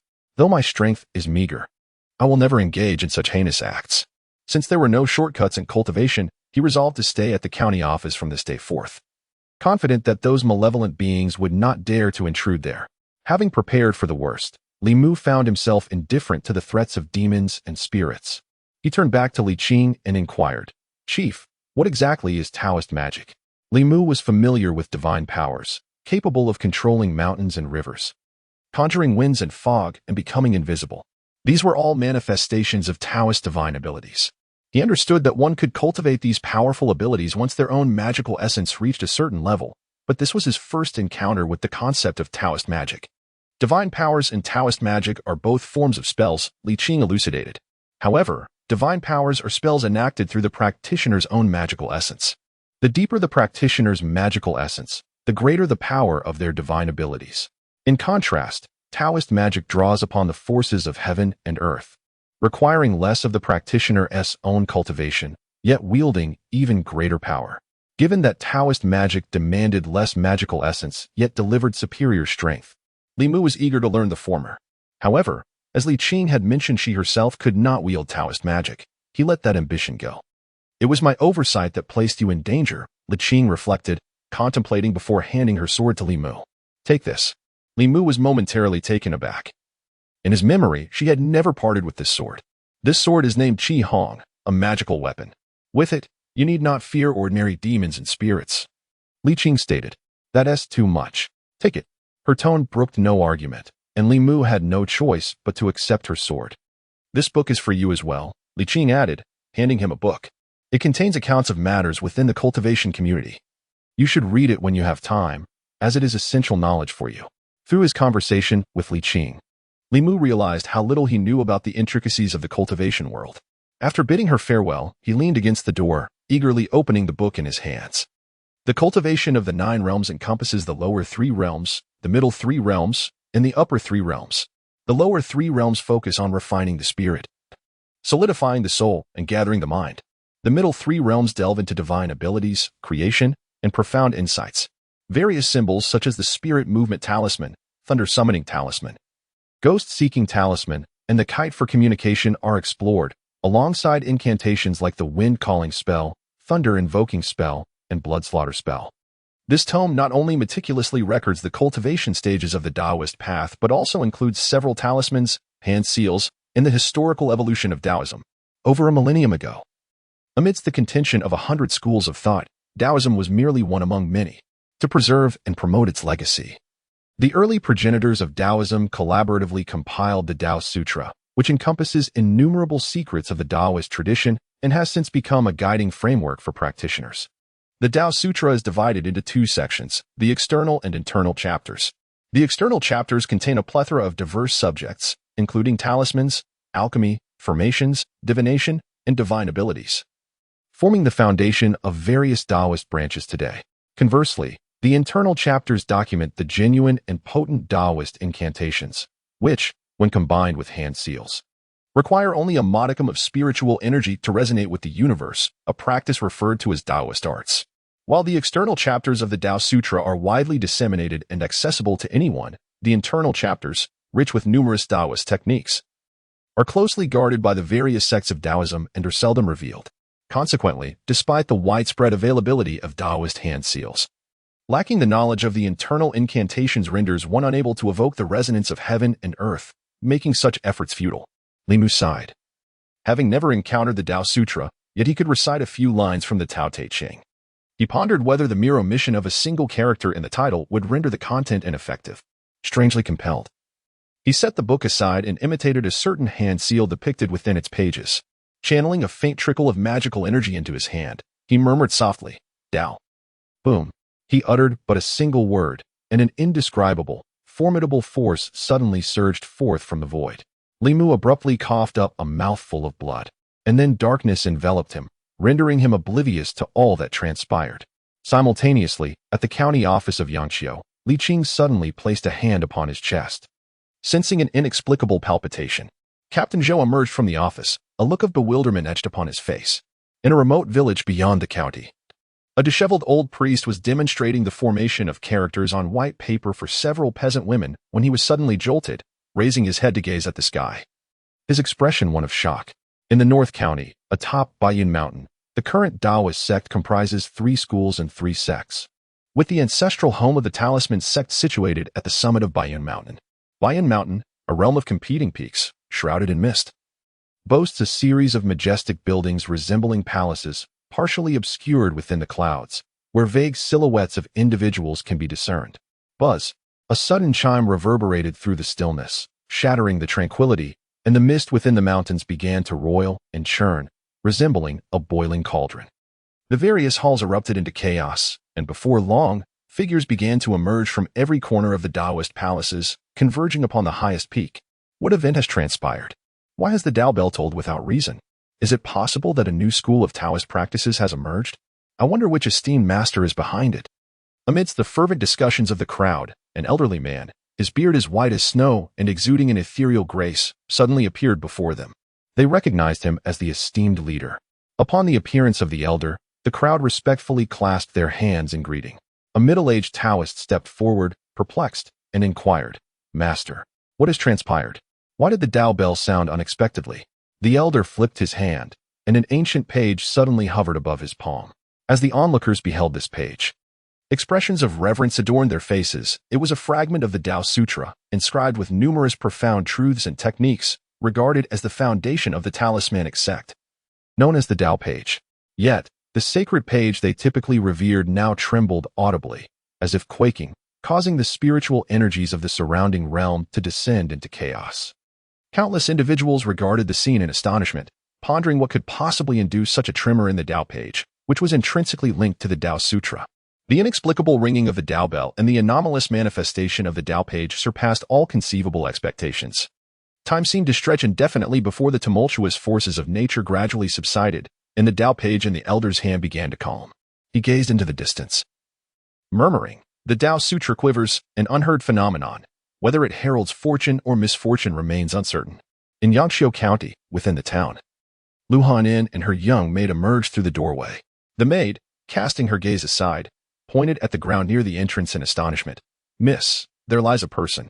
In a room suffused with fragrant aromas, Lu Hanyin stood at the bedside, observing the figure of Li Mu sprawled upon the bed. She turned to the doctor and asked, "What ails him?" Strangely, the elder withdrew his fingers from Li Mu's wrist, pondering, "This young gentleman's pulse is steady and robust. He does not appear to be ill."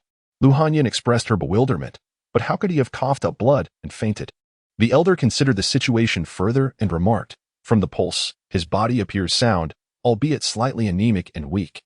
It is not uncommon for those with such conditions to feel faint, and the internal stagnation leading to blood vomiting is not necessarily a dire omen. Let us proceed thus. I shall prescribe a tonic to nourish his qi and replenish his blood. After he has taken a few doses, we shall observe the results." Lu Hanyin nodded in agreement, stating, "That seems the only course of action." The elder stroked his beard and inquired, "Pray tell, young lady, shall I prescribe a superior, intermediate, or inferior formula?" Lu Hanyin queried, "Is there a difference?" "Indeed, there is," the elder elucidated. "The superior formula employs rare medicinal herbs, while the intermediate contains herbs of lesser potency, and the inferior, yet again, is of even lower efficacy. Naturally, the finer the formula, the pricier it becomes." Lu Hanyin glanced at Li Mu, her beautiful eyes fluttering, and declared, "Then let it be the superior formula. The more expensive, the better. Wan. Accompany the doctor to the apothecary to procure the herbs." When Li Mu awoke, a severe headache plagued him. He vaguely recalled that while attempting to employ the Taoist techniques using the Tao Te Ching in place of the Tao Sutra, an unfortunate incident had occurred. He had barely uttered the first phrase, "the Tao that can be told," before suffering a violent backlash that caused him to vomit blood and collapse at his doorstep. The environment in which he now found himself did not resemble the street at all. Li Mu struggled to open his eyes, discovering that he lay in bed, covered by a pink quilt that exuded a subtle fragrance. A beautiful woman stood at the foot of the bed, her expression devoid of emotion as she gazed at him. Lu Hanyin looked at Li Mu calmly and said, "You are awake." Li Mu sat up and inquired, "How did I end up here?" Lu Hanyin replied, "You fainted outside just now, and we called for a doctor to assist you." As Li Mu got out of bed, he sincerely expressed his gratitude, saying, "Thank you, my lady." He had initially assumed Lu Hanyin to be petty-minded, but he was taken aback to find her magnanimous, able to overlook past grievances and offer her aid. This realization filled him with deep remorse for his prior assumptions. Lu Hanyin waved her hand dismissively, stating, "One cannot simply stand by and watch someone in peril." Li Mu bowed once more, saying, "I must still thank you, my lady. It was a trivial matter, hardly worth mentioning." Lu Hanyin responded, shaking her head. "However, you must cover the doctor's fee and the cost of the medicine, which I have already advanced for you. You can reimburse me directly." "That is only fair," Li Mu replied as he fished out his money pouch from his waist. "How much is it?" Lu Hanyin answered. "The doctor's fee is 1 qian. 1 qian of silver was not exorbitant." Li Mu retrieved a piece of silver from his pouch, roughly equivalent to a qian, and placed it on the bedside table. He then asked, "What is the cost of the medicine?" Lu Hanyin produced a white jade abacus from somewhere and, after a flurry of calculations, declared, "The medicine costs 10 taels and 3 qians. I have waived the small change, so you need only return 10 taels." Li Mu was momentarily stunned, unsure if he had misheard. "How much?" he asked incredulously. 10 taels. Lu Hanyin repeated as she handed him several packets of medicine along with a prescription. "Here's the prescription. If you have any doubts, you may inquire at the apothecary." Astounded, Li Mu examined the prescription, unable to fathom how a mere few packets of medicine could cost so much. "Miss Lu, you must have been deceived. What kind of medicine could possibly be so expensive?" he questioned. "Is it merely a matter of aged ginseng, 50-year-old reishi, top-grade deer antler, and 70-year-old Hishowu?" As Li Mu scrutinized the prescription, his voice gradually faded. Cursed be the unscrupulous pharmacist. Anger surged within him as he finally comprehended the exorbitant cost of the medicine, which was laden with precious herbs. It was a no-brainer that the doctor had seized the opportunity to peddle these costly ingredients while Li Mu was unconscious. It was clear that the unscrupulous physician and the avaricious pharmacist had colluded to deceive someone as kind-hearted and naive as Lu Hanyin, who had unwittingly fallen into their trap. The predicament lay in the fact that while Lu Hanyin had the means, Li Mu did not. Had he possessed even a modicum of awareness at that moment, he would have never spent so extravagantly. Though her intentions were well-meaning, Li Mu could not hold her accountable. A look of embarrassment crossed his face as he said, "Miss Lu, I do not have that much silver on me right now." "That's quite all right," Lu Hanyin replied, waving her hand nonchalantly. "You may simply write an IOU. You are a man of the court. Surely you would not default on your obligations?" "Of course not." Li Mu sighed inwardly. He was already in dire straits and had inadvertently incurred an additional debt of 10 taels. With a meager salary of 500 yuan per month, he could scarcely afford his own basic necessities, leaving him in uncertainty about when he would be able to repay this new obligation. Lu Hanyan fetched the writing materials, and with another sigh, Li Mu took up the brush to compose an IOU. The document was prepared in duplicate. After signing, he affixed his thumbprint. One copy was handed to Lu Hanyan, while he retained the other for himself. The contents of the IOU stated that Li Mu borrowed 10 taels of silver from his neighbor, Lu Hanyan, with a repayment deadline of 1 year. He had initially intended to calculate interest, but Lu Hanyan declined, further deepening Li Mu's sense of shame. She was truly a kind-hearted girl, and his previous actions seemed rather petty in comparison.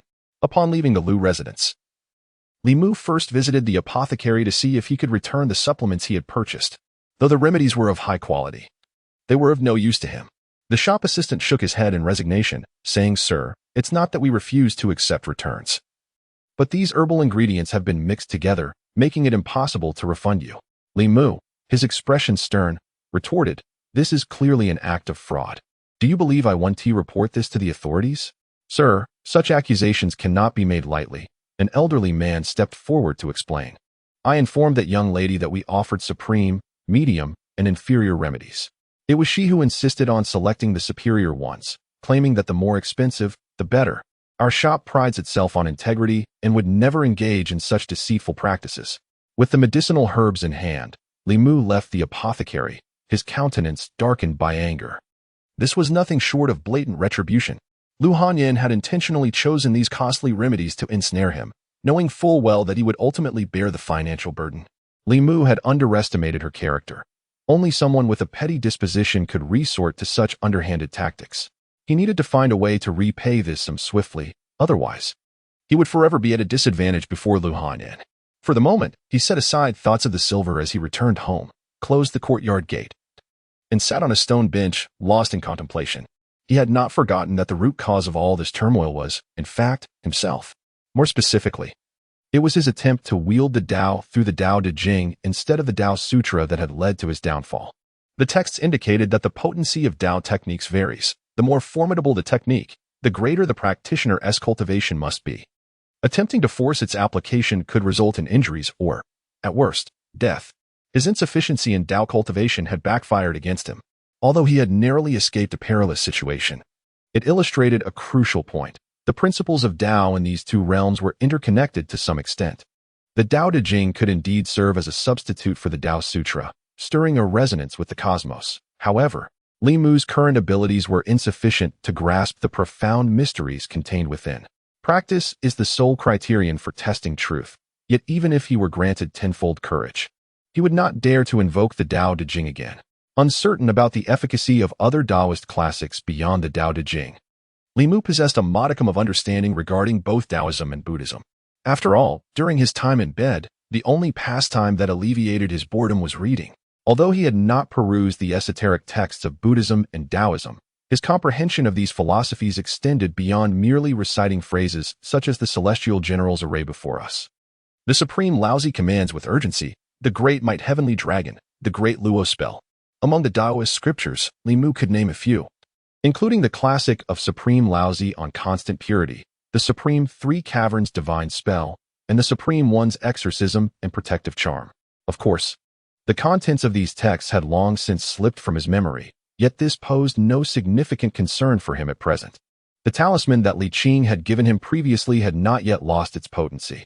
Li Mu took it out and pressed it to his forehead. A refreshing sensation washed over him, and certain forgotten memories began to resurface. Uncertain of when this talisman might expire, he hastily grabbed paper and pen and began to write fervently. The Tao is formless, giving birth to heaven and earth. The Tao is unfeeling, orchestrating the sun and moon. The Tao is nameless, nurturing all things. I do not know its name. I shall forcibly name it Tao. The Tao is, the heavens and earth are limitless. The universe follows the law. The law arises from the heart, ever generating. The mysteries of heaven and earth, the root of all energies. Cultivating extensively through countless tribulations, I shall certify my divine powers.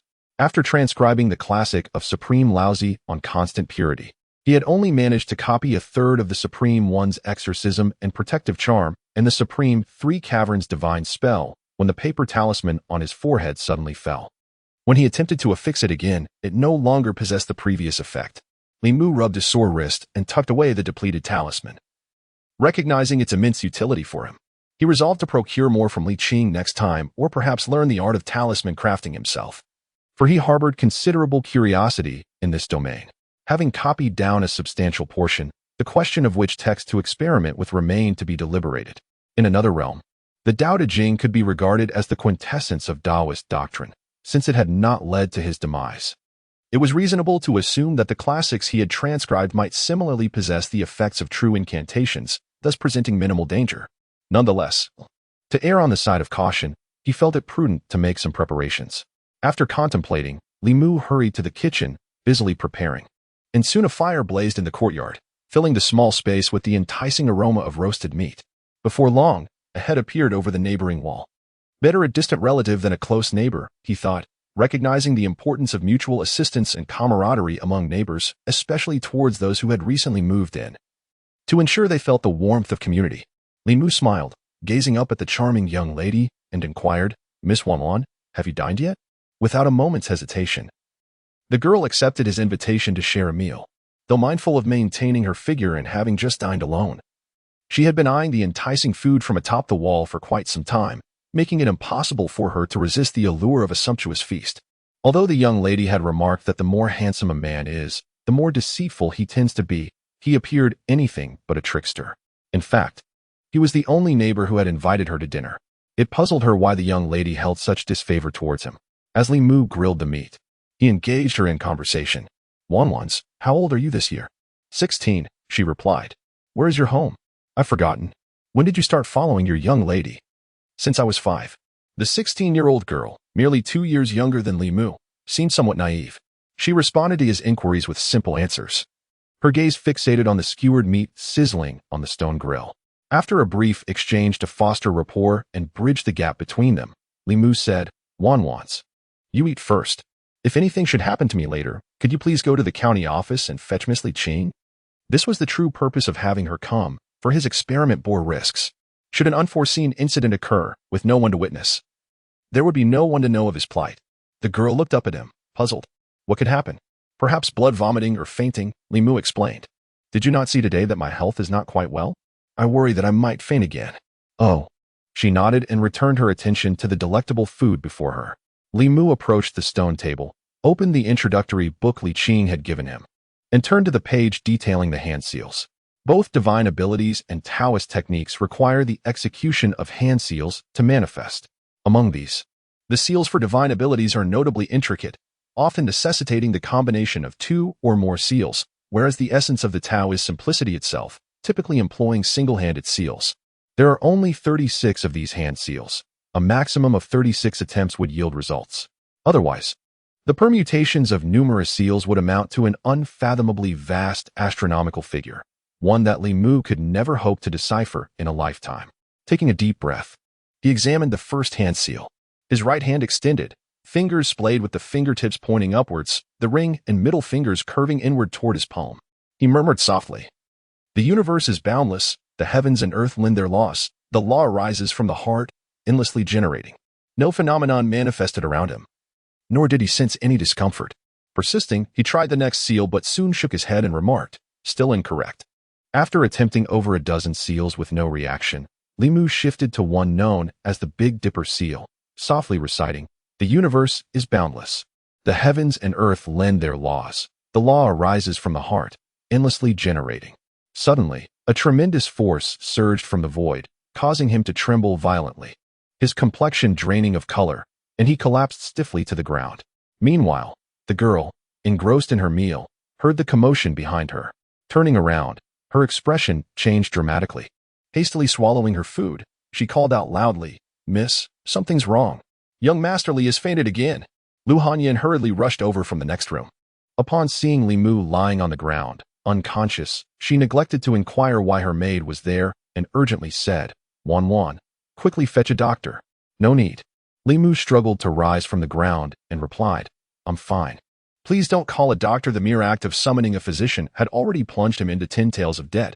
Should he require further consultations, he would be unable to repay even if he were sold to Lu Hanyan. Lu Hanyan scrutinized him, her eyes filled with doubt. "Are you truly unscathed?" Li Mu waved his hand dismissively. "It's nothing, just a minor ailment. A fainting spell is merely a minor ailment, merely a matter of habit." Merely a matter of habit. After observing him for a while, Lu Hanyan suddenly inquired, "Are you suffering from some grave illness?" Li Mu initially intended to deny it, but felt a peculiar emotion emanating from Lu Hanyan. Channeling his mana to his eyes, he discerned a faint white light surrounding her. The 7 emotions and colors. Red signifies joy, gray indicates anger, blue represents fear, colorless denotes love, black embodies malice, yellow signifies desire, and white symbolizes sorrow. Sadness, grief, mourning, and compassion all give rise to sorrow. Did Lu Hanyan genuinely believe he was terminally ill, eliciting her pity? The sorrowful sentiment arose from compassion. As a man, within his 7 spirits, Li Mu could forego the dog of the dead and the thief's devourer, but he could never relinquish his own dignity. He dismissed the thought of denial, timely directing that fleeting emotion toward Lu Hanyan. Under her watchful gaze, he sighed softly, bowed his head, and said, "You've seen through me." Lu Hanyan's lips trembled in disbelief. You truly." Li Mu nodded, and then gazed skyward at a 45-degree angle, calmly stating, "I have at most half a year to live." "How can that be?" Lu Hanyan's expression shifted, but the doctor clearly said, "Your pulse is steady. Your health is sound. Would a healthy person faint twice in a day?" Li Mu chuckled self-deprecatingly. "In truth, I was just oversleeping this morning.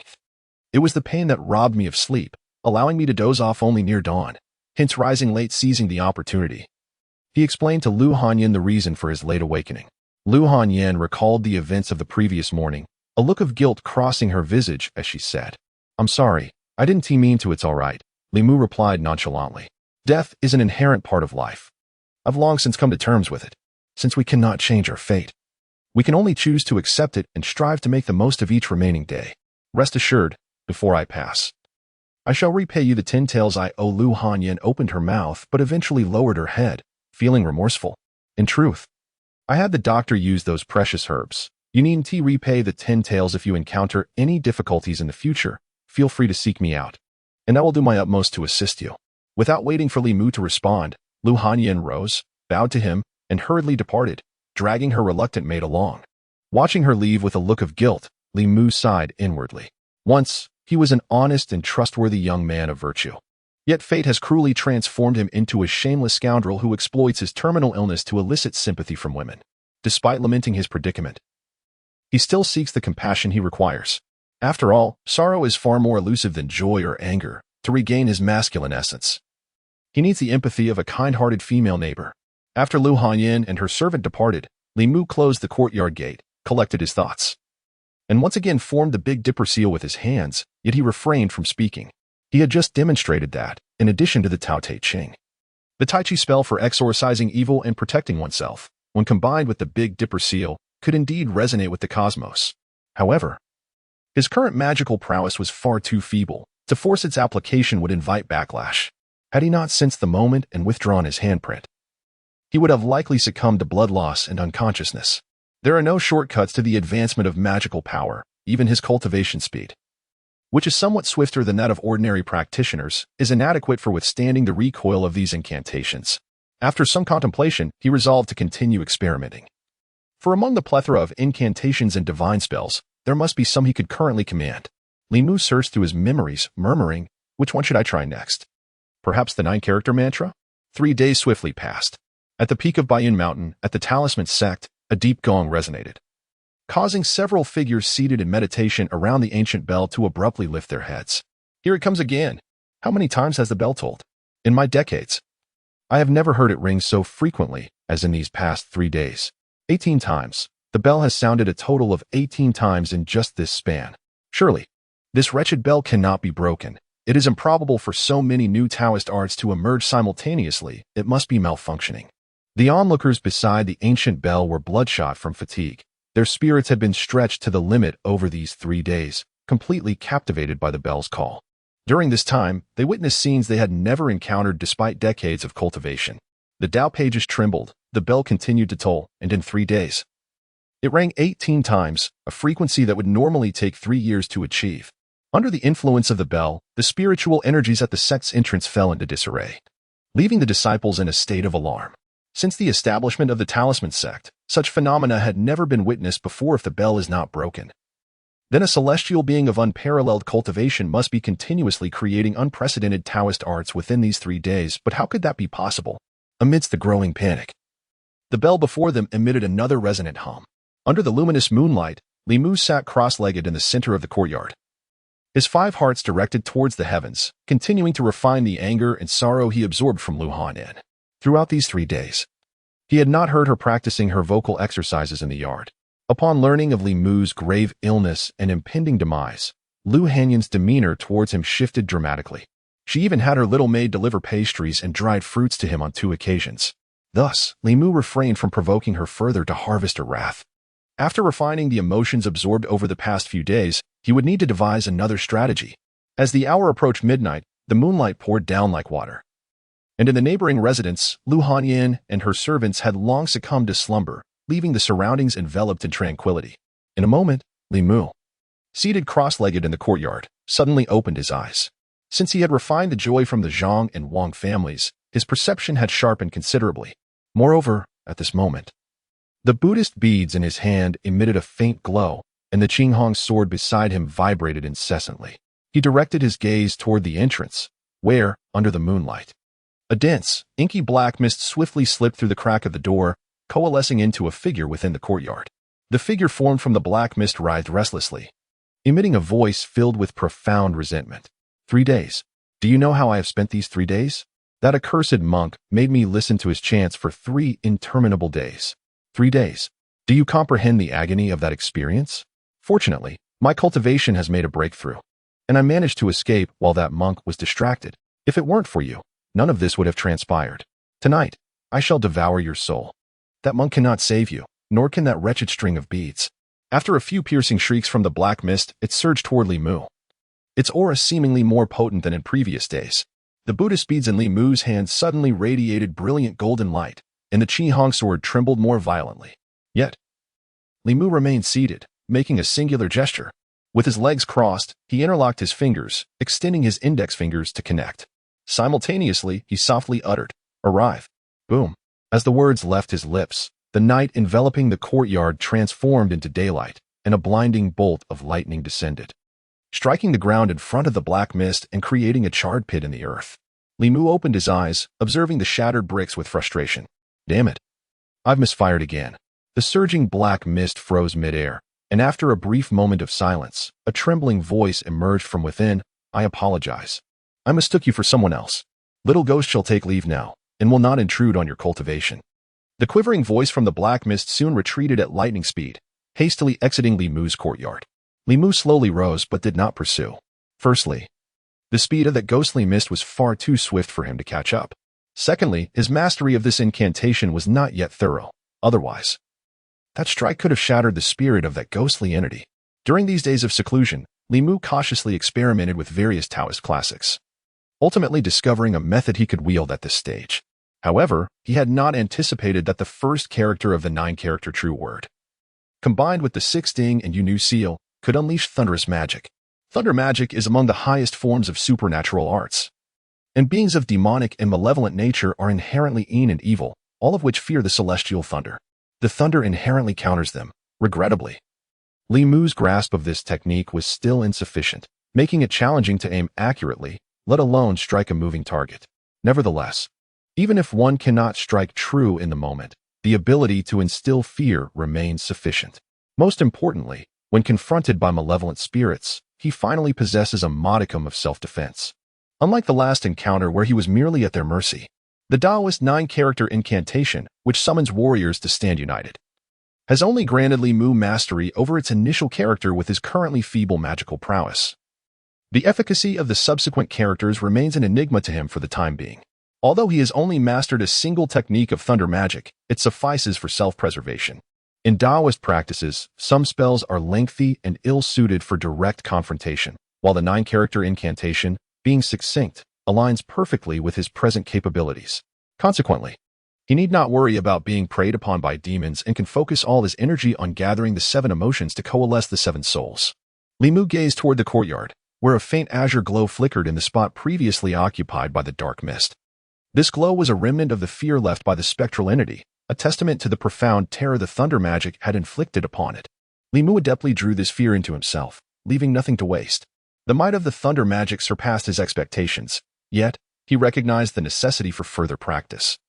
ensuring that should he encounter such beings again, they would not so easily escape.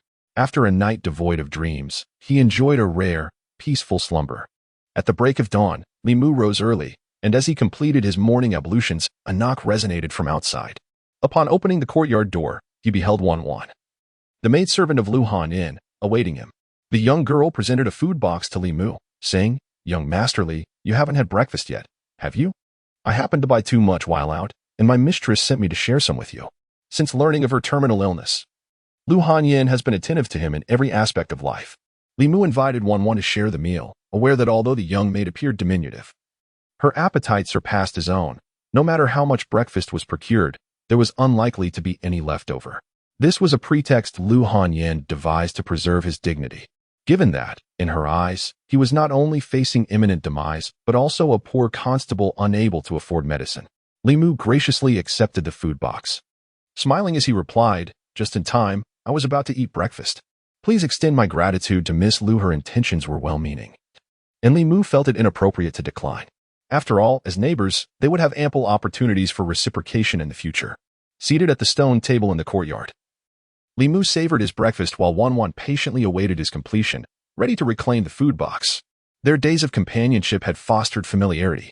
The young maid rested her chin on one hand, observing Li Mu as he ate, while she lamented about the inclement weather in the North County, recounting how the thunder had startled her awake on several occasions. Upon finishing his meal and bidding farewell to Wan Wan, Li Mu made his way directly to the county office. The unresolved matter of the 7 souls weighed heavily upon his mind. He intended to inquire with Old Wang about any potential tasks that might provide an opportunity to gather the 7 emotions. As he stepped into the office, he immediately spotted Zhang Shan, who was stifling yawns. Early in the morning, Zhang Shan arrived at the office, still bleary-eyed and listless. Upon spotting Li Mu, he immediately perked up, approaching him with a whisper, "Why are you here so early today? Care for a wager?" Li Mu shot him a glance. "Gambling this early? Aren't you afraid of the boss?" Zhang Shan chuckled. "Don't worry, the boss isn't around. It seems he has been summoned back to the sect. The journey from here to Baiyun Mountain takes at least 2 days." As he spoke, his gaze inadvertently fell upon Li Mu's new sword. And after scrutinizing it closely, he exclaimed, "Why do you have the boss's sword?" Li Mu casually explained, "I borrowed it for self-defense after encountering some unsavory entities a few days ago." He quickly changed the subject. "Enough about that. Let us go and gamble." For Li Mu, the most accessible source of elation was the joy derived from gambling, which birthed the first soul corpse dog. Refining the corpse dog would significantly enhance his alertness and grant him the ability to foresee danger, a vital asset for him.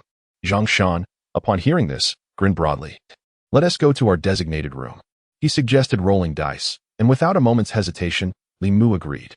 Zhang Shan was well-versed in various gambling methods, particularly dice, where he could effortlessly roll the numbers he desired and accurately gauge the outcome based on the movements and sounds of others' rolls. They took turns as the banker. Li Mu lost more than he won, yet maintained a cheerful demeanor, seemingly unaffected by his losses. Zhang Shan's smile grew even brighter, though he occasionally winced, asking, "Li Mu, why do I feel so exhausted every time we gamble? After one round with you, I barely have the energy to fulfill my duties at night. My wife suspects I'm keeping a mistress. Last night, I spent half the night proving my innocence." Li Mu cast him a mild glance, replying, "If you're tired, we can call it a day." Zhang Shan waved his hands. No, I'm still good. I'm still good." Within the office, only 3 individuals were willing to gamble with him. Li Si was a miser, living off others' goodwill, while Old Wang had recently displayed an inexplicable surge in gambling prowess, winning almost every bet, which led Zhang Shan to lose interest in playing with him. Only Li Mu, with his naivety and abundant funds, continued to play without frustration, willing to lose indefinitely, making it worthwhile even if it was taxing. As Zhang Shan reveled in his winnings, a limping figure entered. Upon seeing the scene in the designated room, he eagerly approached. "Mind if I join?" "Count me in." Zhang Shan, upon recognizing Old Wang, suddenly felt a chill, hastily putting away the dice. "I'm too tired to play today. Let us save it for next time." Old Wang ignored him and sat down at the table, stating, "If you want to play with me, I shall play with Li Mu." Li Mu waved his hand and said, "I certainly do not wish to win your last savings." Zhang Shan had gone out on patrol, leaving only Li Mu and Old Wang in the duty room. Initially, Li Mu was reluctant to gamble with Old Wang, but he could not withstand the latter's persistent coaxing and ultimately acquiesced. On one hand, Li Mu had future requests of him. On the other, Old Wang Being childless and unmarried, found pleasure in gambling, primarily seeking companionship. The notion of absorbing emotions from old Wang had never crossed Li Mu's mind. Zhang Shan, in his prime, was vigorous and could withstand a little emotional transference, whereas old Wang, being frail and advanced in years, would likely not endure it well. I heard you were cultivating with Miss Qing? Old Wang inquired as he rolled the dice. The chief has taught me some foundational practices, Li Mu nodded. Offering no further elaboration, old Wang smacked his lips and remarked, those fellows are all so proud. In the Yamen, only Miss Qing treats her subordinates well. Not to mention strength. You two do make a handsome pairing. If you cultivate diligently, perhaps you might become dual cultivation partners with her. Li Mu disregarded his jest, reflecting on the unresolved means of gathering the 7 emotions. He reminded old Wang, don't forget the matter I entrusted to you. Can't forget, can't forget. Old Wang glanced at him and replied, if any simple, low-risk tasks arise, I will be sure to seek you out first. Old Wang was responsible for organizing the case files at the county office. When someone came to report a case, aside from urgent matters, it had to pass through him first. He held the primary case information, and by maintaining a close rapport with him, Li Mu could secure more opportunities for assignments, which was his most direct and swift method of gathering the 7 emotions. After gambling a few rounds and deliberately losing a few coins, Li Mu was about to head out on patrol when Zhang Shan hurriedly entered and said, Li Mu, stop playing. There's a task at hand. The constables of the county office, as official civil servants of the great Zhou dynasty, bore responsibilities akin to both police and detectives. They handled everything from petty neighborhood disputes to serious criminal cases.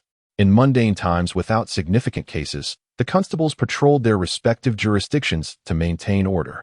When a collective action was required, it indicated a major incident had occurred. While jogging, Li Mu asked Zhang Shan, what is the task that has you in such a rush? I don't know, Zhang Shan replied, quickening his pace and shaking his head. That fellow named Han has summoned us. We should hurry, or we'll be scolded for being late.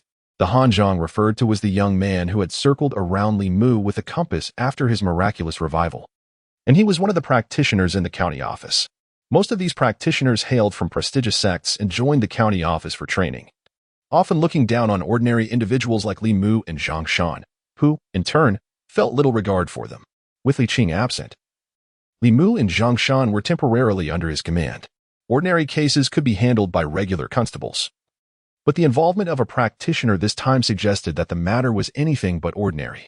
A young man clad in traditional Chinese attire stood outside the county office, casting a glance at the hurried figures of Zhang Shan and Li Mu as they emerged.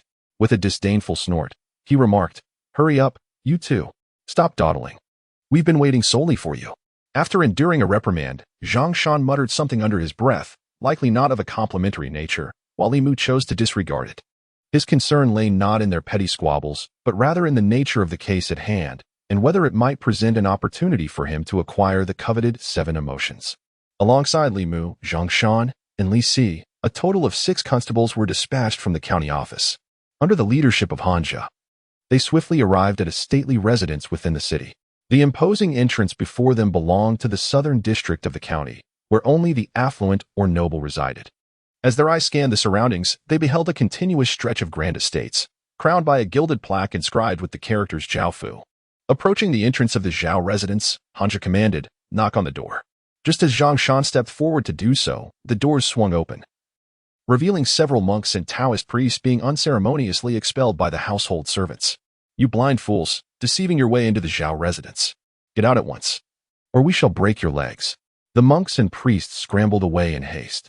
Han Zhe turned his attention to a stout middle-aged steward of the Zhao household and inquired, did you report this incident? Upon noticing the attire of the visitors, the steward's demeanor shifted dramatically, and he quickly adopted a sycophantic tone, saying, esteemed master, please come in. As Han Zhe entered the Zhao residence, he asked, who were those people just now? The steward, with a sneer of contempt, replied, those wretched monks and priests, pretending to be skilled practitioners, managed to deceive our Zhao household. Do not concern yourself with them. The master and mistress are awaiting you inside. Turning to Li Mu and the others, the steward raised his chin, coldly instructing, you lot, wait here.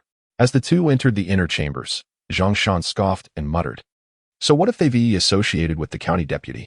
What is so remarkable about that?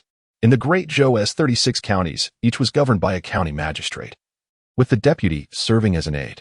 Fu Zhangshan, Li Mu learned that the young master of the Zhou family had garnered the favor of the Northern County's deputy and was soon to be betrothed to the deputy's daughter, thereby elevating the Zhou family status. It was clear that even the likes of them, mere constables, would have to show some deference to the Zhou family. Not to mention the county magistrate himself. Suddenly, Zhang Shan turned to Li Si and suggested, "Old Li, why not take on the burden of enticing the deputy's daughter? That way, we have a solid backing." Li Si merely shot him a dispassionate glance, disregarding the notion. Li Mu, however, did not disdain the Zhou family for their reliance on connections. Such was a skill in itself. His thoughts were solely occupied with the collection of the 7 emotions. He turned to the other constables and queried, "What has transpired within the Zhou household?"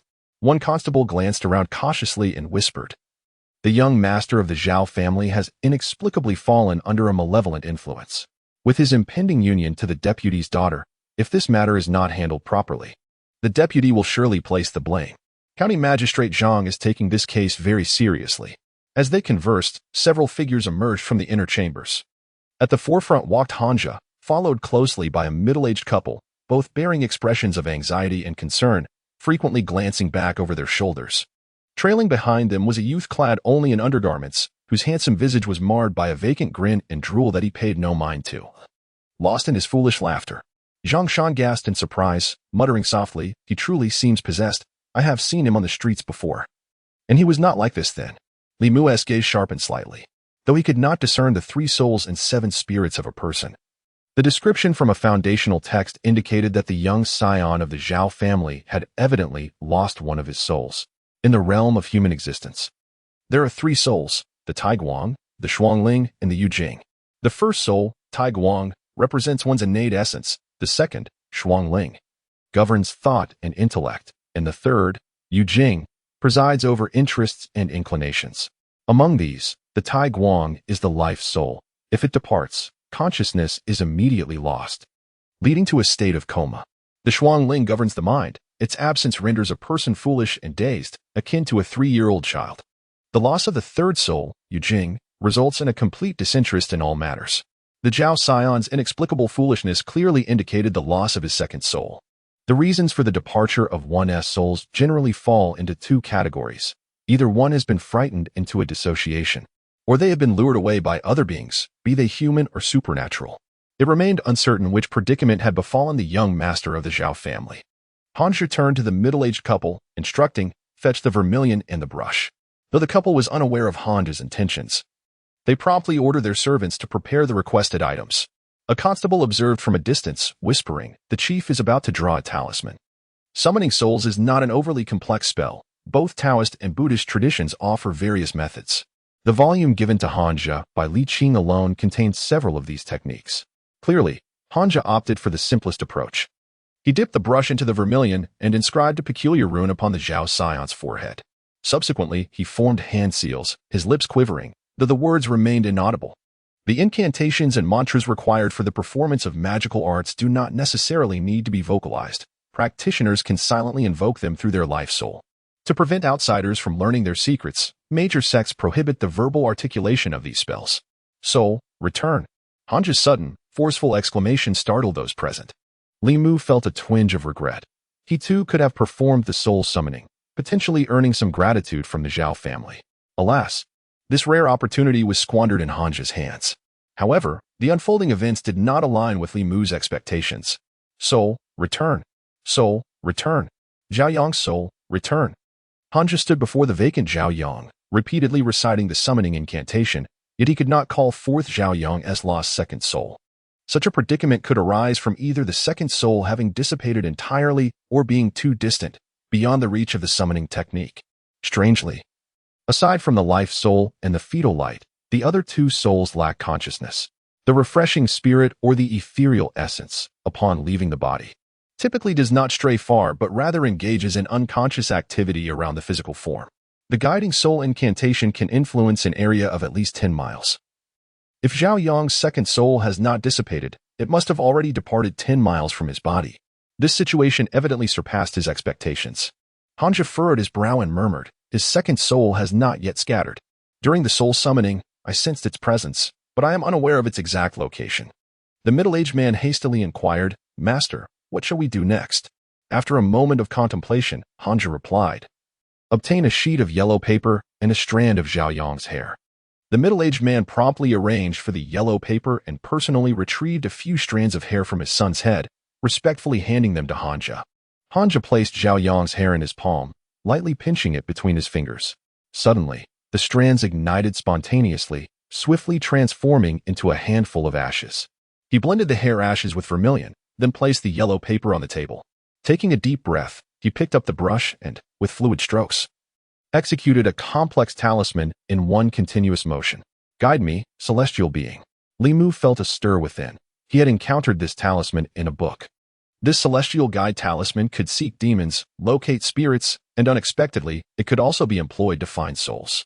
Once the talisman was completed, Hanja folded it into the shape of a paper crane. After infusing it with spiritual energy, the crane gently flapped its wings, encircling Zhao Yong before soaring toward the direction beyond the Zhao residence.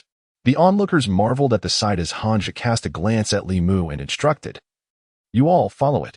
In the streets, a paper crane floated in the air, proceeding slowly, with several constables trailing behind, attracting the attention of numerous citizens. Li Mu understood the principle behind the celestial guide talisman. Hanja had mixed Zhao Yong's hair with the vermilion, imbuing the talisman with Zhao Yong's essence. This essence and Zhao Yong's soul would attract each other, tracing the trajectory of the second soul to locate its position. However, the crane's pace was exceedingly slow. At this rate, it was uncertain how long it would take to find Zhao Yong's soul. The group followed the paper crane, meandering through the county town for the better part of the day. The crane eventually led them out of the city gates, heading westward. With the paper crane moving at a languid speed and having drifted through the county for a considerable time, dusk was nearing, and they had ventured over 10 miles from the county. Except for Hanja, the others displayed signs of fatigue and impatience.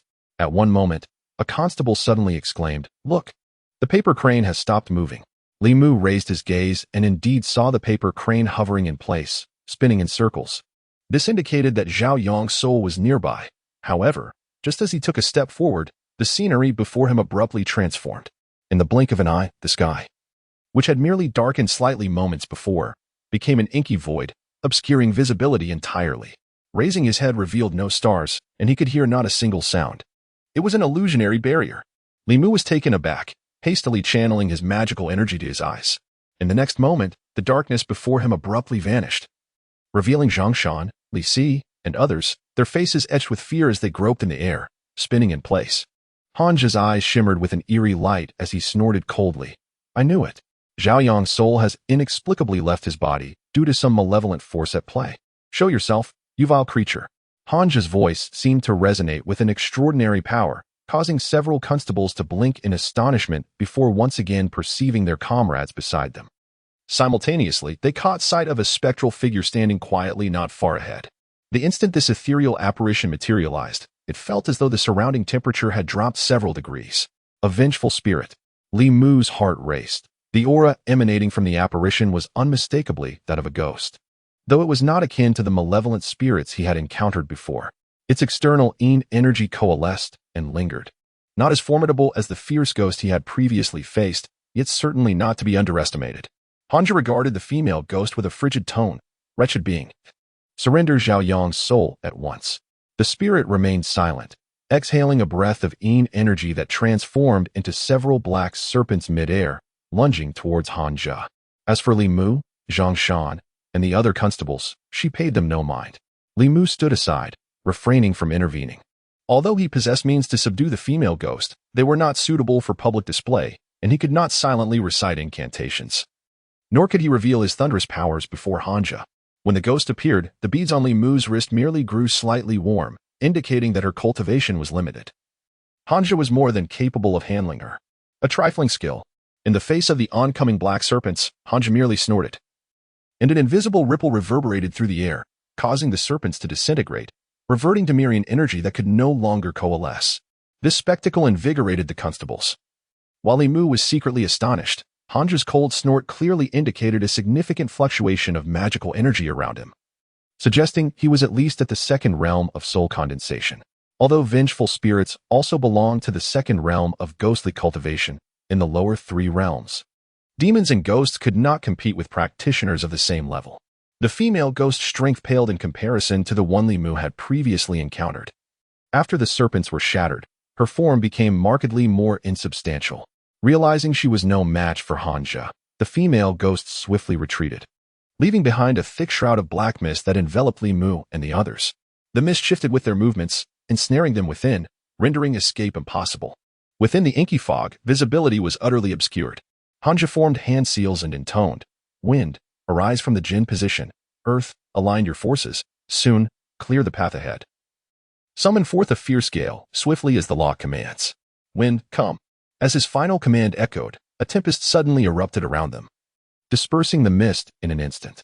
As the fog dissipated, the female ghost's figure had vanished. Hanja pointed ahead, declaring, "She cannot have fled far. Pursue." In most instances, human fear stems from the unknown. It is precisely due to their unfamiliarity with spirits that ordinary people succumb to terror. In Li Mu's perception, the ghostly apparitions that ordinary people dread have long lost their shroud of mystery. These so-called spirits are, in essence, mere products of the fusion of a person's three souls after death, basic specters that lack any extraordinary abilities, unable even to manifest before the living. The more formidable vengeful spirits can merely manipulate energy to create illusions. As long as the adversary is not a malevolent entity of the third realm, it should pose no challenge for Hanja. Once the ghostly mist dissipated, Hanja retrieved a talisman from his pocket, affixing it to his leg. And in the blink of an eye, he vanished from the sight of Li Mu and the others. This is one of the hallmarks of the talisman sect. When one's cultivation falls short, a talisman can bridge the gap, and a single-speed talisman can exponentially enhance one's velocity. Li Mu and his companions leisurely trailed behind. Whenever confronted with matters involving demons and spirits, their role was merely to run errands and chase after paper cranes. While the task of vanquishing evil was best left to these adept practitioners, Zhang Shan walked alongside Li Mu. Glancing at the moon overhead, he lamented, "Where have we wandered? In this desolate wilderness, who knows when we shall return?" A constable interjected, "We are but a short distance from Baishui Bay. Having left the city merely a few miles, we shall return in a little over half an hour." The name Baishui Bay struck a familiar chord with Li Mu. After a moment of reflection, he recalled that old Wang had mentioned a few fishermen who reported to the magistrate that a water ghost was haunting Baishui Bay. Could it be the very female spirit they encountered moments ago? Baishui Bay lay nestled between two mountains, a stream coursing through Yangqiu County. Where the waters converged to form a vast expanse, its gentle currents teeming with fish that sustained dozens of families along the banks. Local folklore tells of those who, having drowned or perished by suicide, find their souls lingering in the waters of their demise, their essence corrupted by the lake's chill, transforming them into water ghosts. These spirits, bound to the water by their death, patiently await, luring or forcibly dragging the living beneath the surface to claim them as a substitute in the cycle of rebirth. In turn, those who fall victim to water ghosts become new spirits, perpetuating this cycle. Of course, legends remain just that, legends. The concept of reincarnation has long existed. Yet never has it been substantiated. The notion that a spirit could die again, resulting in true dissolution of the soul, is mere fiction. The idea that water ghosts seek to reincarnate is simply a narrative contrivance. Their true aim is to consume souls to enhance their own cultivation. Regardless of the veracity of water ghosts seeking rebirth, the element of water is inherently yin. Once that female spirit enters the water, capturing her becomes an arduous task.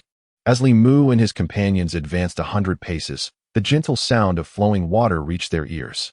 The moonlight tonight was exceptionally bright, casting a shimmering glow upon the water's surface, illuminating the riverbank with ethereal clarity. Not far ahead, a dense mass of black mist was hastening towards the water's edge. "Foul spirit, where do you flee?" Hanja's hands formed intricate seals, and with a swift motion, he unleashed a beam of golden light into the black mist. A piercing wail emanated from within, and the figure of the female ghost tumbled out of the haze, collapsing onto the grass by the pool. Her form appeared even more insubstantial than before, and despite her desperate attempts to rise, she remained on the verge of collapse. Hanja gently waved a bagua mirror extracted from his bosom towards the female ghost, causing a shadowy figure to separate from her form, faintly resembling a man. This was Zhao Yang's second soul, Shuang Ling, devoid of self-awareness, appearing dazed and confused.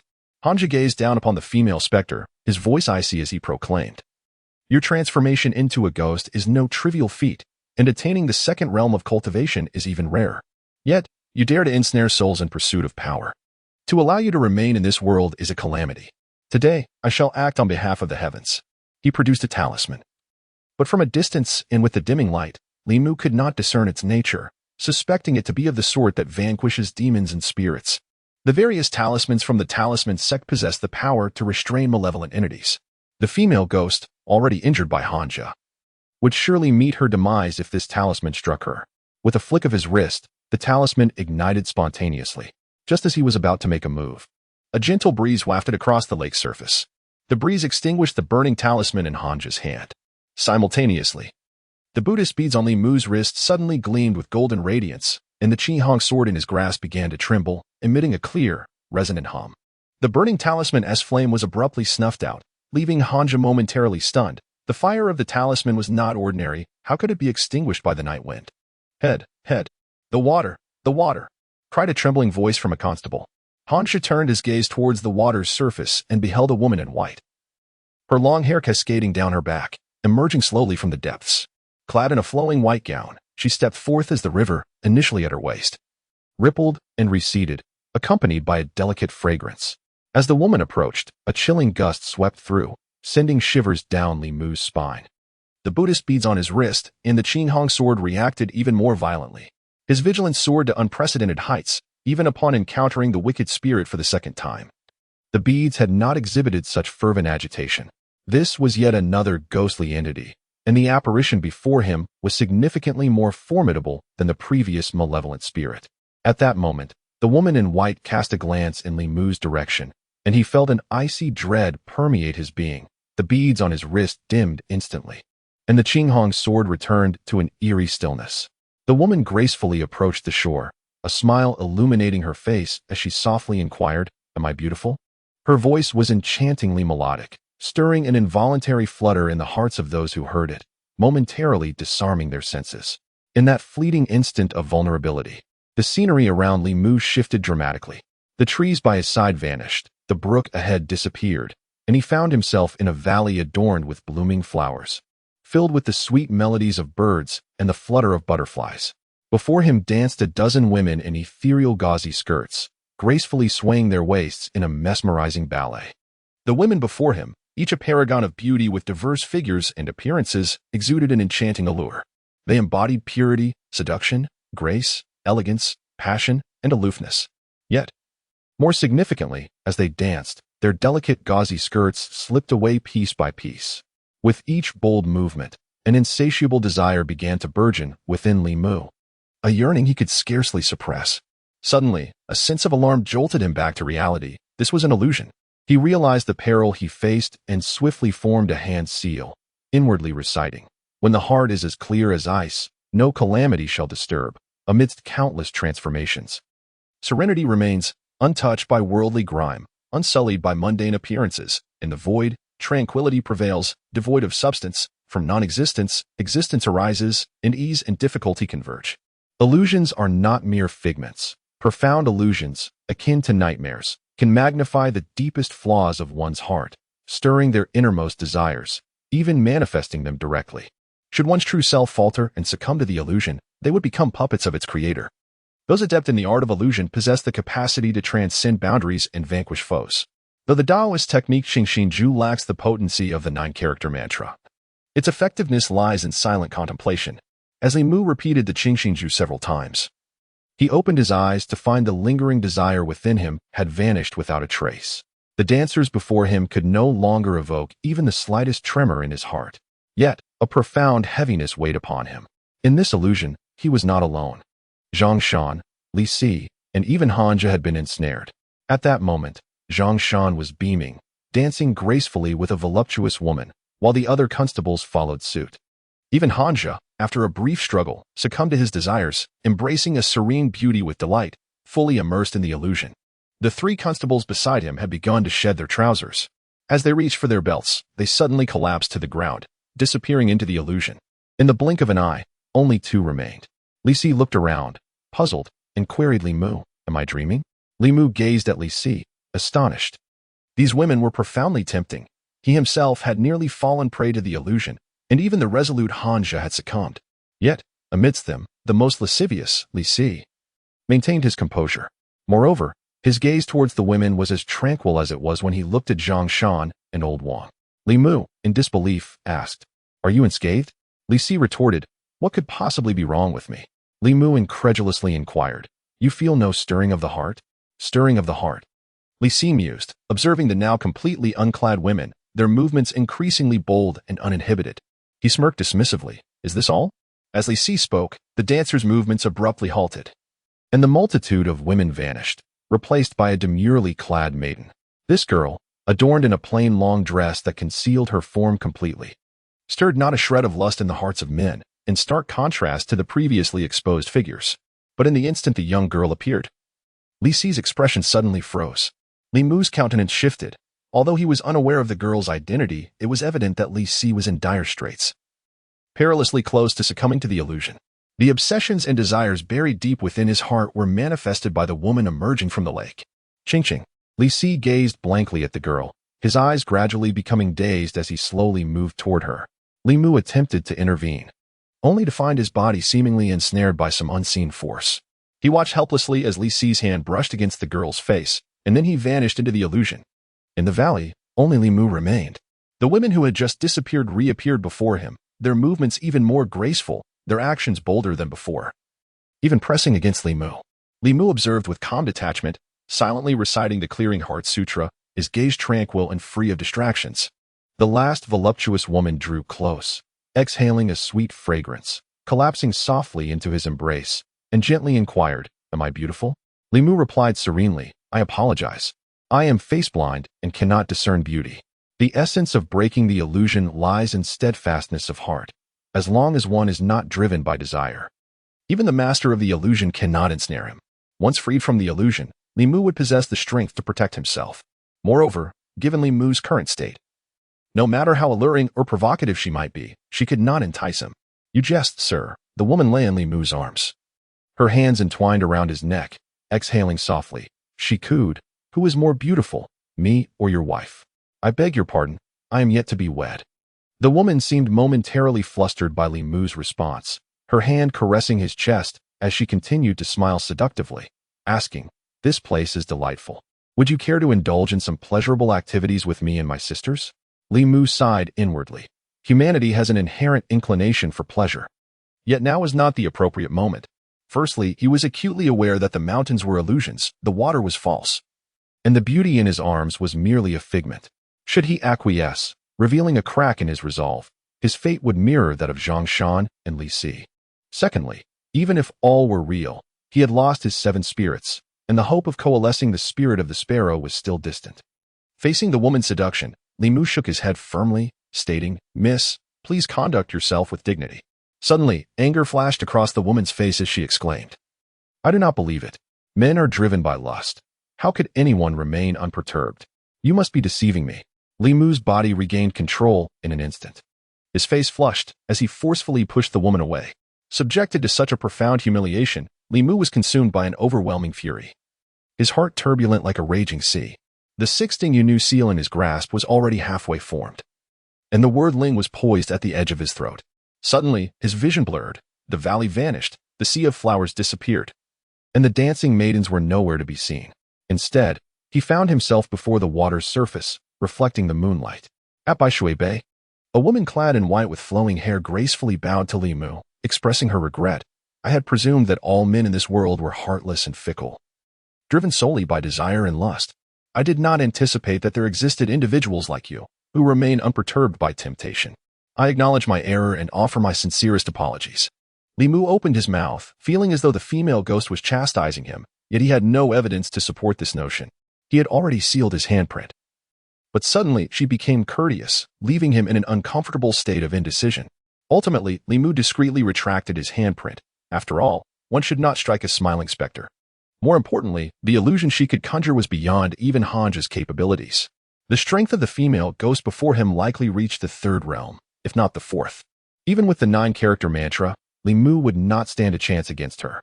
He glanced around and saw Zhang Shan, Li Si, Hanja, and others sprawled across the ground, all merely unconscious and seemingly unharmed. Yet, he was puzzled by the intentions of this white-clad ghost in obstructing their investigation. I am Suhi. May I inquire your name, sir? Li Mu. The female ghost appeared to be reasonable.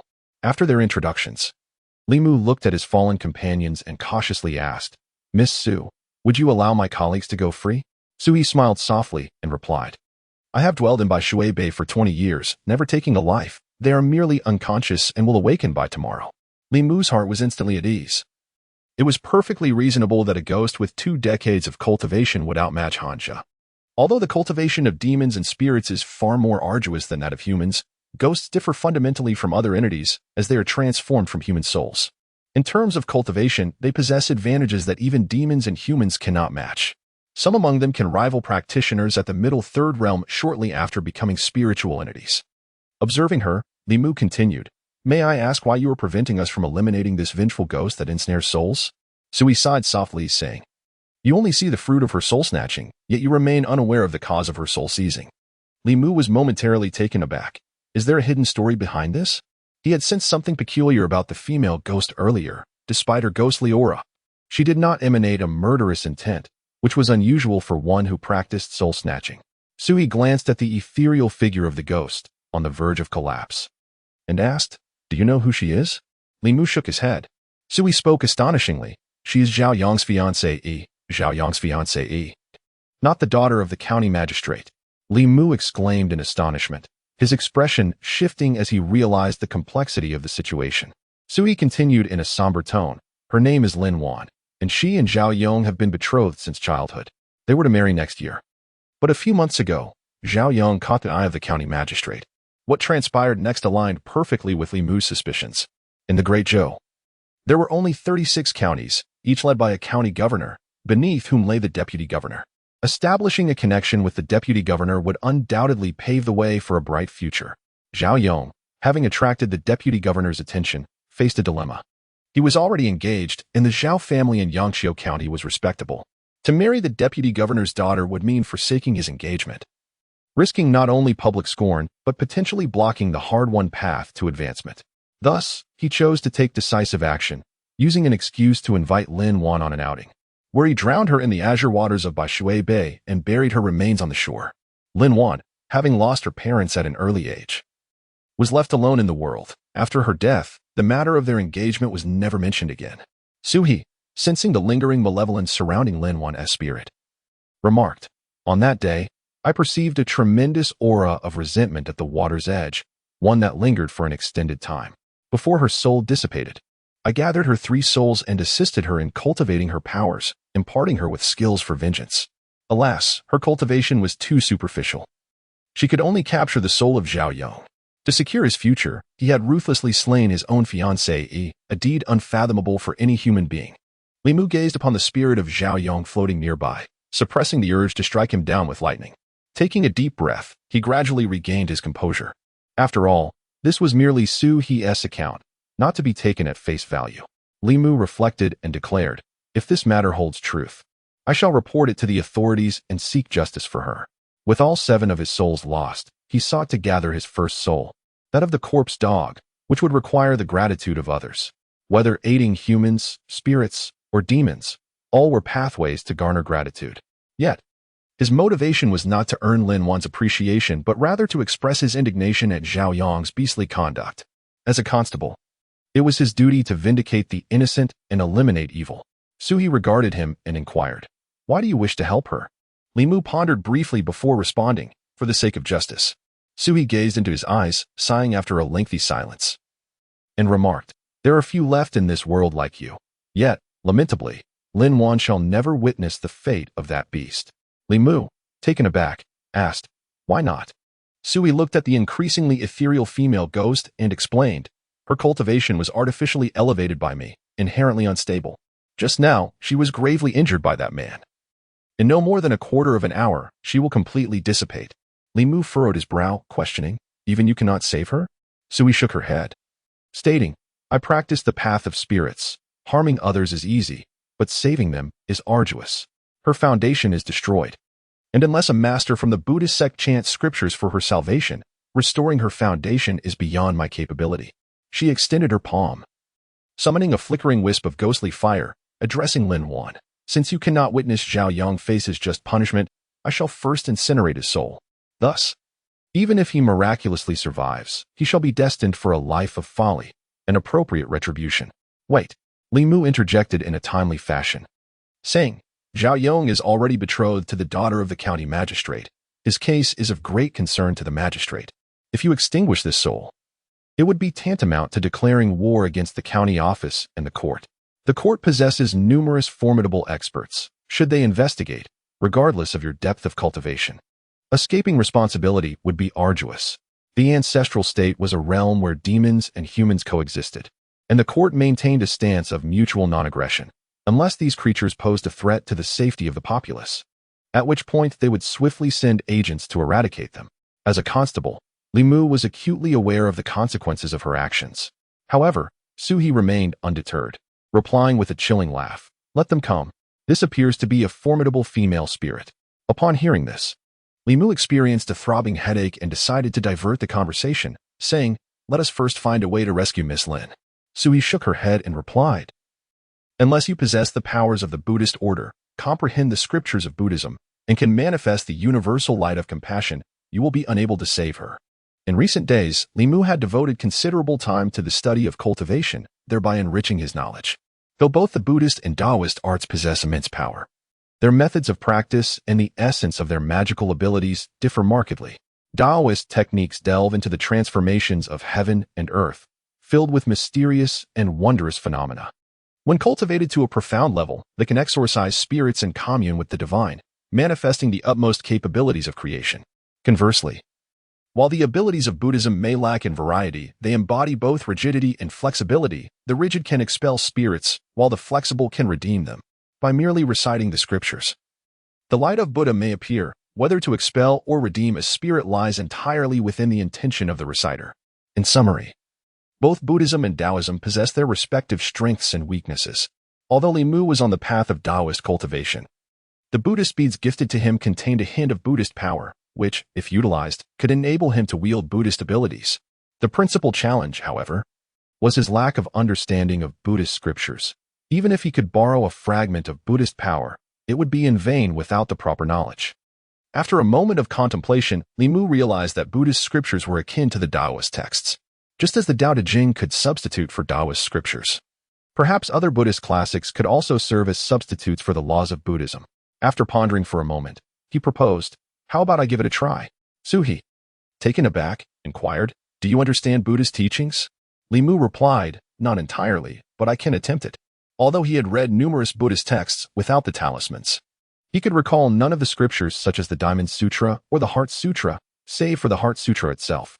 He remembered the Heart Sutra because it is one of the most widely circulated Buddhist classics, short yet profound, its brevity allowing for easy memorization. With many non-Buddhists able to recite phrases like "form is emptiness, emptiness is form." Resolute in his decision, Li Mu grasped the string of Buddhist beads, directing a thread of their power into his being. He then sat cross-legged on the ground, closed his eyes, and softly intoned, "Avalokiteshvara Bodhisattva," when practicing deep prajnaparamita, perceives that all five aggregates are empty, thus transcending all suffering and distress. Shariputra, form is not different from emptiness. Emptiness is not different from form. Form is precisely emptiness. Emptiness is precisely form. In the stillness of the night, by the banks of Baishui Bay, only the sound of Li Mu's recitation echoed. Suddenly, Suhi's expression shifted dramatically as she swiftly waved her sleeve, drawing Lin Wan's spirit back several paces. She gazed at Li Mu from a distance, her face reflecting astonishment. At that moment, as Li Mu sat cross-legged upon the grass, a golden halo gradually manifested behind him. In the deep of night, within various temples across the northern county, countless monks who were reciting sutras abruptly lifted their heads. They beheld the golden statues of Buddhas above them suddenly radiating an overwhelming brilliance, illuminating the entire temple as if it were broad daylight. Upon reciting the Heart Sutra, Li Mu felt a tinge of disappointment, having perceived no extraordinary phenomena. However, as he opened his eyes, he was suddenly blinded by a blinding light, prompting him to exclaim in astonishment, "What is this dazzling brilliance?" As Li Mu opened his eyes, he was immediately blinded by a piercing light that rendered him unable to focus. A surge of alarm coursed through him, leading him to suspect that the two female spirits were attempting some trickery. Just as he prepared to conjure a protective seal, he glanced down and realized the source of the illumination was emanating from himself. What was happening? Startled, Li Mu rose to his feet, the golden radiance surrounding him intensifying. As if he were enveloped in a sphere of light, his vision was obscured, and a warm sensation enveloped his body. From a distance, Suhi observed him in astonishment, exclaiming, "You claim to know nothing of Buddhist teachings." At that moment, she understood that she had underestimated this young man.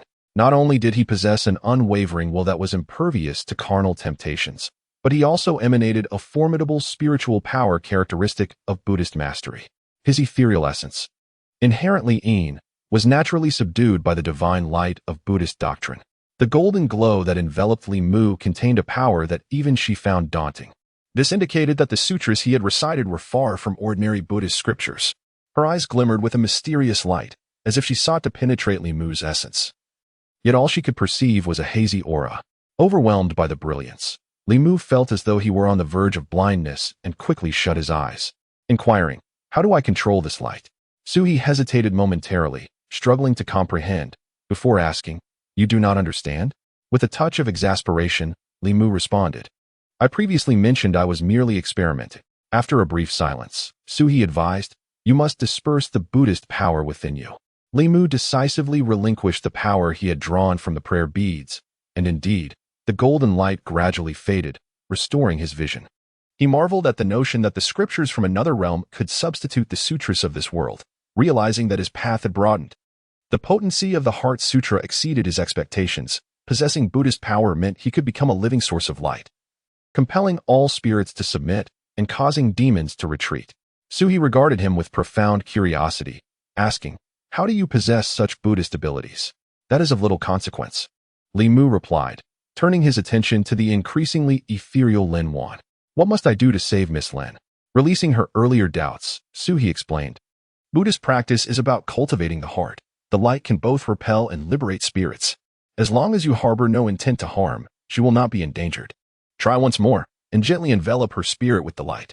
Li Mu once again drew forth a strand of power from the prayer beads, softly reciting the Heart Sutra. Soon, he radiated with Buddhist light once more. He endeavored to harness it. With a mere thought, a beam of light extricated itself from his being, gradually enveloping Lin Wan's spirit. As he completely encased her in the luminous glow, he suddenly felt as if he had been drained of energy, collapsing softly to the ground. Although the light was initially fueled by the power from the prayer beads, it ultimately consumed his own reserves, which were already meager. After expending his energy once on Lin Wan, he found himself utterly depleted. Instead of collapsing onto the ground, he fell into a soft, fragrant embrace. Suhi supported him. Concerned, "Are you all right?" "I am fine, merely fatigued." "A brief rest will suffice," he assured her. After all, it was the first time Li Mu had come into such close contact with a female ghost. As he attempted to rise, he found his legs devoid of strength. "It matters not," Suhi smiled reassuringly. "I am no longer human. There is no distinction between genders for me. I am deeply grateful." Lin Wan's form had solidified completely. Kneeling before Li Mu, she expressed her heartfelt gratitude. "I owe you my life, and I have no means to repay such a debt." "There is no need for thanks," Li Mu waved his hand. "It is the negligence of the authorities that has brought this injustice upon you. It is our failure." Internally, he sighed, recognizing that the deeper one's cultivation, the more intense their emotions became. The gratitude and joy emanating from the vengeful spirit Lin Wan was magnitudes greater than that of the Zhang and Wang families combined. Suhi had attained a tangible form, indicating at least a third-level cultivation, and her emotional power was formidable. Unfortunately, beings of such profound cultivation rarely displayed their emotions outwardly, making it impossible for someone of Li Mu's humble abilities to guide them. Spirits like Lin Wan represented the limits of his capacity. Turning to Lin Wan, Suhi inquired, "What are your plans moving forward?" Lin Wan bowed her head, replying, "I wish to journey to the Ghost City." Li Mu was already aware that the world he inhabited comprised the 10 continents and 3 islands, a realm shared by humans, demons, and spirits. The Ghost City, however, was entirely the domain of spirits. Except for those of immense power, no one could enter, as it was perpetually shrouded in ghostly mist. Existing in eternal night, an ideal environment for spiritual beings to thrive and cultivate. So he gazed at her. "You do not seek vengeance?" Lin Wan shook her head, stating, "The Zhou family is already allied with the county magistrate. No one in the North County can act. You saved my life. I cannot bring harm to you." Li Mu's gaze hardened. "This matter shall be resolved by me." Lin Wan's relinquishment of revenge allowed her to seek refuge in the Ghost City, living on in another form. Li Mu felt trapped, unable to gather the 7 spirits, facing only a path towards death, deprived even of the opportunity to become a ghost alongside her. He could not spend his days merely assisting the elderly across the street, nor could he exploit Zhang Shan alone. The emotional potency of the vengeful spirits was immense. Perhaps by helping Lin Wan clear her name, he could harness her strength to finally coalesce his first spirit. This opportunity was rare, and he resolved to seize it at all costs. Lin Wan, unwilling to burden him, affirmed, "I will not seek revenge." Li Mu's expression turned serious, declaring, "Debts must be repaid, and lives must be avenged. Even if you choose not to pursue vengeance, I shall ensure Zhao Yong faces justice." Lin Wan became anxious. "Why do you?" "Because I am a constable," Li Mu replied, looking at the two women with resolute righteousness. "I must uphold the honor of this uniform I wear. You need not say more. I will capture Zhao Yong, and the county magistrate will not be able to protect him." Benefactor. Lin Wan knelt, silent, tears streaming down her cheeks, dissipating into the world around her. Li Mu's body trembled slightly. The overwhelming gratitude Lin Wan poured forth was almost too much for him to bear. Suhi, completely won over by Li Mu, gazed at him with admiration, exclaiming, "If only all officials in the world were like you, how many vengeful spirits could be spared?" Li Mu's face slightly flushed, for he was far from the noble figure he appeared to be. His assistance in avenging Lin Wan was driven by both public duty and personal motive. He sought justice for Lin Wan while also safeguarding his own life. Sui supported Li Mu and inquired, "Is there anything I can do to assist you?" Li Mu replied, "We must temporarily spare Zhao Yong's second soul. Otherwise, it may provoke higher authorities to dispatch stronger forces to handle this matter. At that point, even if we are in the right, we may struggle to clarify our position. As for Miss Lin, it would be prudent for her to remain concealed for now, staying close to Miss Su. Eventually, you may need to make an appearance." Sui nodded in agreement, stating, "I will follow your arrangements." Lin Wan also raised her head, resolutely affirming, "I will heed your guidance." At that moment, Suhi recalled something and gazed at Li Mu, asking, "Do you not possess the art of silencing?" Li Mu shook his head. The major sects, in their efforts to prevent the leakage of Taoist techniques or magical scriptures, considered the silencing spell an essential skill. Yet Li Qing had never taught it to him, and he did not know where to acquire such knowledge. After pondering for a moment, Suhi offered, "If you require it, I can teach you." Although Li Mu had many hidden cards, his lack of knowledge regarding the silencing spell made him anxious about others learning his techniques. Hearing her words, he felt a surge of joy and quickly replied, "I am most grateful for your assistance." By the shores of Bihue Bay, Li Mu clasped his hands in gratitude towards Su He, saying, "Thank you, Miss Su, for imparting your teachings." Sui gazed at him and remarked, "Once Xiao Yong is subdued, you may return here. I have a gift for you." Li Mu, perplexed, asked, "What gift?" Sui smiled gently, "You shall know in due course." When Hanju awoke, he felt a severe headache. The last remnants of his memory revealed that he had wounded the female ghost's foundation, and just as he was about to eliminate her, another ghost had emerged from the lake, pulling them all into an illusion. Ultimately, he succumbed to the allure of the illusion, becoming utterly lost in desire. He glanced around and noticed that dawn had broken. Several constables lay scattered around him, still breathing. To his astonishment, they were not dead but had simply fallen into a deep slumber overnight, given the power the female ghost had exhibited the previous night. Hanja had expected them all to perish at her slightest hint of malice. After some contemplation, he discerned the reason for their miraculous survival. The murder of court officials constituted a grave crime. Had they all perished here, the court would undoubtedly seek retribution, likely dispatching formidable forces from the middle third realm. In such a scenario, no matter how profound the ghost's abilities, she would find herself facing death once more, despite having already passed once. Upon rising, he noticed Zhao Yong's second soul and collected it before kicking the constable lying on the ground, saying, "Wake up, it's time to rise." The constable stirred, rousing his fellow colleagues from their slumber. Zhang Shan, with a hand resting on his trousers, turned to Li Mu and said, "Li Mu, I dreamt the entire night. It was utterly delightful." The other constables shared knowing smiles, while only Li Si remained silently leaning against a tree, gazing at the sky at a 45-degree angle. Lost in thought, listening to the chatter around him, Hanja also touched his trousers. Aware that he had expended a considerable amount of essence in the dream realm last night, uncertain of how long it would take to replenish it. His expression darkened as he addressed the group. "What are you all lingering for? Return to the county office." As they exited the woods and made their way along the official road back to the city, they noticed a group of people hurrying up the mountain. These individuals appeared to be ordinary folk, their hurried expressions barely concealing the joy and excitement on their faces. Adhering to professional decorum, one constable stopped a passerby and inquired, "What is happening? Where are you all headed?" "To Gongquan Temple." The individual pointed to the mountainside and exclaimed, "Did you not hear? Last night, the Buddha manifested in the temple, illuminating the heavens with divine light. We must hurry to pay our respects and seek blessings for his son in the coming year." Li Mu now understood that in this world, the beliefs and cultivation systems of Buddhism and Taoism diverged significantly, each exerting its own influence. Taoism emphasizes non-action, with its various sects primarily established in ethereal mountains and caves, seldom interacting with the common populace, occasionally sending disciples down to hone their skills and vanquish demons, and many residing in county offices, thus earning the respect of the court. In contrast, while Buddhism advocates for detachment, it boasts numerous temples among the people, accumulating a vast following. Its influence among the common folk far surpasses that of Taoism. As a disciple of Taoism, Hanja felt discontent witnessing the fervor of these Buddhist devotees. Once the group departed, he scoffed, "A bunch of ignorant fools, those bald monks, devoid of emotions.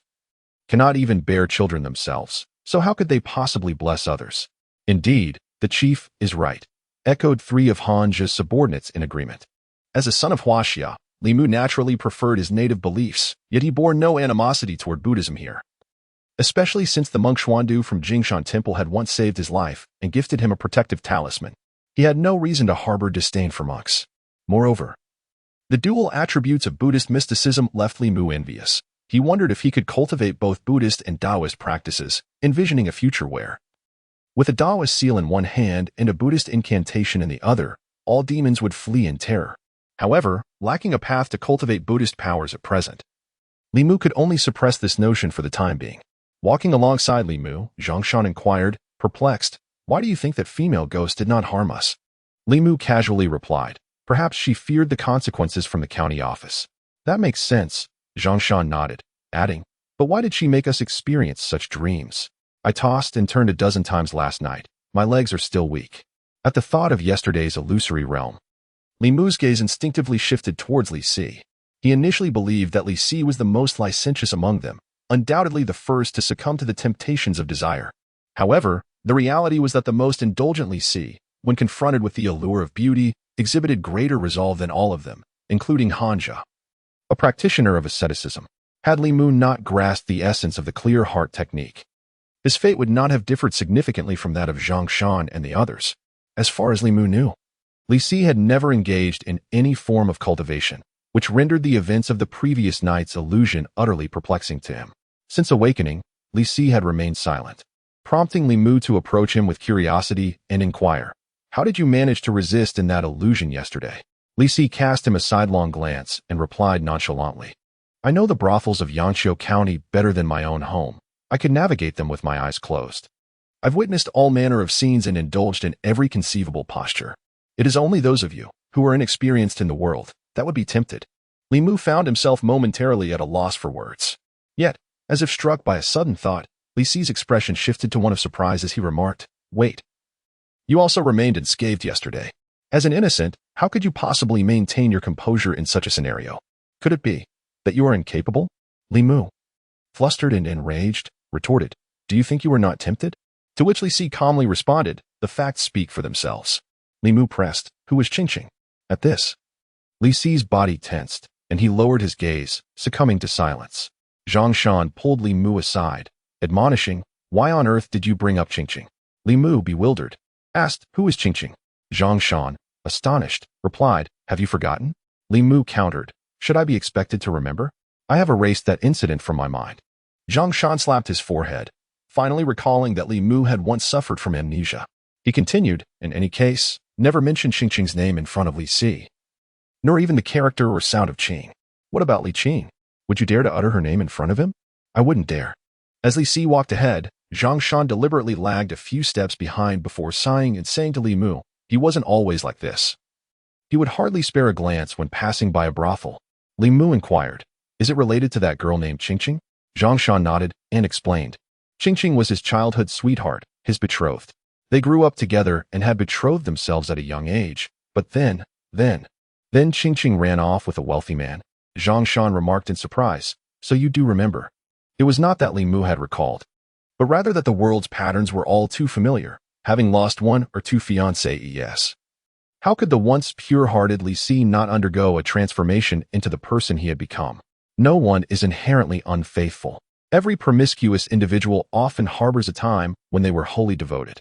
Although Li Si's visits to brothels felt like returning home, in Li Mu's eyes, he remained infinitely more despicable than Zhao Yong, who had murdered his fiancée for the sake of ambition. The mere thought of Zhao Yong induced a headache for Li Mu. His decision to assist Lin Wan stemmed from two primary motivations: genuine sympathy for her plight and a desire to safeguard his own life.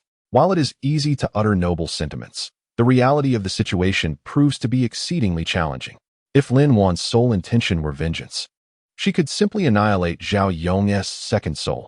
Although Zhao Yong would not perish, he would lead the remainder of his life as a fool. However, such an action would result in both her and Sui being pursued by the imperial court, leading to dire consequences. Seeking revenge through legal means may appear justifiable. Yet Li Mu, as a constable, is acutely aware of the laws of the Great Zhou.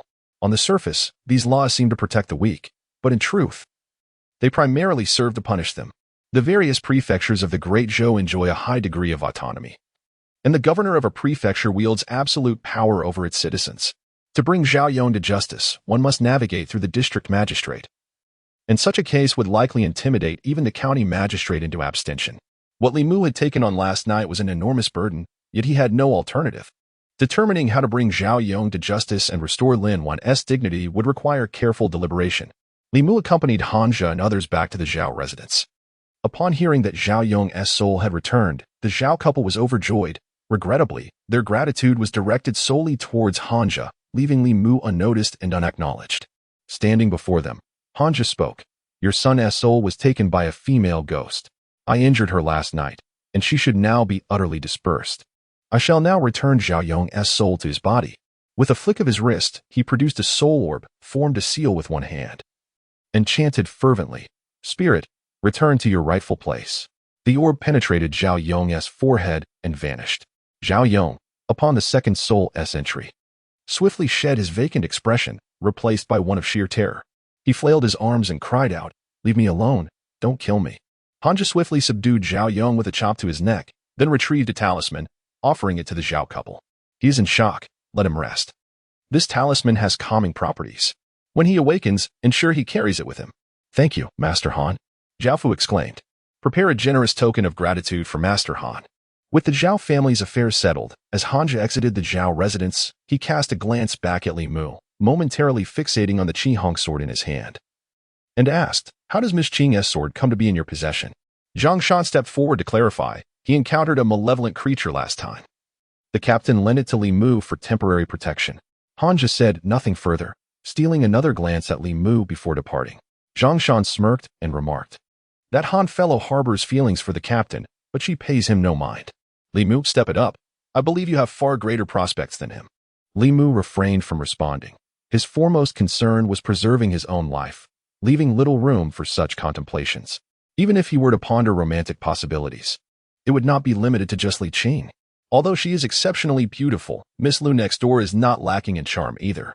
One possesses long, elegant legs and an ethereal grace, while the other boasts a generous bosom, a sweet voice, and considerable wealth. Indeed, if Li Mu were tasked with choosing between them, he would find it quite a challenge. Li Qing is undoubtedly capable, able to safeguard herself in critical moments, yet Lu Hanyan offers a two-for-one deal. Despite being a few years his senior, the old adage suggests that a woman 3 years older is akin to a golden brick. Suddenly realizing he was indulging in fanciful thoughts, Li Mu shook his head, dispelling these impractical notions from his mind. Zhang Shan turned to Li Mu, inquiring, "Why are you shaking your head?" After some contemplation, Li Mu posed a question to Zhang Shan.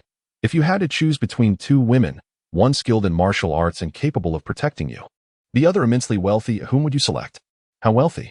Zhang Shan pondered. "Wealthy enough that you could never exhaust it in your lifetime." Zhang Shan clicked his tongue and replied, "A man should never rely on a woman for protection. I would choose the wealthy one." Li Mu then turned to Li Si, asking, "Which would you choose?" Li Si glanced at him and retorted, "Why should I have to choose?" Meanwhile, at the Zhao residence, after several constables had departed, a woman entered the room with a bowl of medicinal soup and said, "Yonger, it's time for your medicine." This concoction is designed to calm the mind and nourish the spirit. I've added sugar for your enjoyment, so drink it while it's warm. Zhao Yang climbed out of bed and asked, Mother, has that evil spirit been vanquished? The woman cast him a sidelong glance and replied, A ghost is, by definition, a dead entity. What does it matter if it is dead or not? Zhao Yang hurriedly clarified, I mean, has that evil spirit been so thoroughly beaten that it will never return? The woman nodded, saying, That is what the officials have reported. Zhao Yang expressed his concern. But what if she is not dead? Could she come back to haunt me? The woman regarded him and asked, Why would that female ghost cling to you in the first place? Zhao Yang's gaze faltered as he replied, Mother, you know I possess a fire element body. Those spirits covet my soul. The woman set down the medicinal soup, lowered her gaze, and remarked coolly, Wanner is your betrothed. You truly have a hardened heart. Zhao Yang's complexion paled. After a deep breath, he grew somber and clenched his teeth, saying, I do this for the Zhao family. The woman remained silent for a moment before slowly stating, Although the officials claim she has completely dissipated, we must still prepare for contingencies. Your marriage must not encounter any mishaps. The matter concerning the Zhao family's son and his wandering soul was resolved satisfactorily, and the Zhao family expressed their profound gratitude to the magistrate, presenting a generous gift, all of which was courtesy of Han Zhe, with no involvement from Li Mu and his fellow constables. As for the female ghost in the lake, Han Zhe refrained from mentioning it. To bring it up would be embarrassing. Moreover, spirits and humans each have their own realms, and as long as neither party engages in any heinous acts, the magistrate typically adopts a respectful distance, rarely provoking them. Upon exiting the Zhao residence, Zhang Shan, visibly anxious, addressed Li Mu. Li Mu, I entrust you with the matters at the county office. I must return home. Having not been there all night, my wife is surely frantic. I must go explain. Li Si interjected, I, too, have some matters to attend to. Go ahead.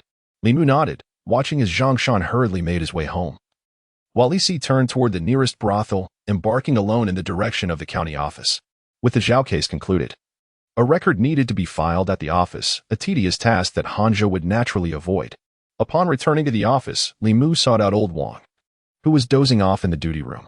Old Wang stirred from his slumber, rubbing his sleepy eyes, and remarked, Ah, Li Mu, you're back. Care for a game or two? Li Mu waved a hand dismissively, replying, Let us save that for another time. The Zhao case is wrapped up. Please expedite the record keeping. I still need to catch up on sleep at home. Old Wang yawned and said, Could you fetch Zhao Yang's file from the household department for me? Li Mu first visited the household department, retrieved Zhao Yang's file, and handed it to Old Wang. He then briefly recounted the events of the previous day, choosing to omit the details regarding Han Zhe and the other's fainting spell. As Old Wang recorded the information, he clicked his tongue and commented, This Zhao Yang is rather intriguing. No wonder he was ensnared by a spirit. Li Mu paused in confusion, inquiring, What do you mean? Old Wang gestured toward Zhao Yang's birth chart, explaining. Zhao Yang was born in the year of Bing Wu. His chart lacks 4 of the 5 elements, with fire being predominant. Though flawed, he possesses a rare fire constitution. If cultivated, he would undoubtedly excel beyond the average person. Moreover, his soul is a great boon to demons and spirits. It's unfortunate he lacked guidance in his early years. A fire constitution, a great boon. Li Mu furrowed his brow, his previously firm conviction wavering. Were Lin Wan and Su He deceiving him, or was Zhao Yong's elemental composition merely coincidental? The case began to shroud itself in enigma within his mind. Though his acquaintance with Su He and Lin Wan was brief, if they were indeed lying, why would Lin Wan impede his investigation into Zhao Yong and refrain from consuming his soul at the first opportunity? His instincts suggested they were truthful. Of course, Li Mu could not deem Zhao Yong guilty solely based on their testimonies. A thorough investigation was necessary before he could render a judgment. After assisting Old Wang in completing the records, Li Mu departed the county office, walking homeward. As he approached his doorstep, he spotted a small figure dozing on the steps, beside which lay a familiar food box. Whether out of guilt or pity, sending a young maid to deliver breakfast had become a daily routine for Lu Hanyin. Hearing footsteps nearby, the girl stood, rubbed her eyes, and exclaimed with delight, Young Master Li, you're back. Li Mu picked up the food box from the steps and inquired, Did you buy too much breakfast again? The young maid nodded innocently. Li Mu smiled and suggested, Come in and let us eat together. Li Mu had grown accustomed to sharing breakfast with her every day. After finishing a steamer of buns and a bowl of porridge, he felt quite satisfied, but upon noticing the lingering gaze of the little maid, he inquired, Are you still hungry? The maid rubbed her belly and shook her head slightly. He had long recognized that her appetite surpassed his own. After tidying up the food box, he shook his head and made his way into the kitchen. 5 coins of lard, a spoonful of soy sauce, a spoonful of fine salt, and a spoonful of chopped green onions were added to boiling water. Once the water boiled, he cooked the noodles until they were tender, drained them, and placed them into a bowl, topping it off with a poached egg. Thus, a simple bowl of Yanchun noodles was prepared.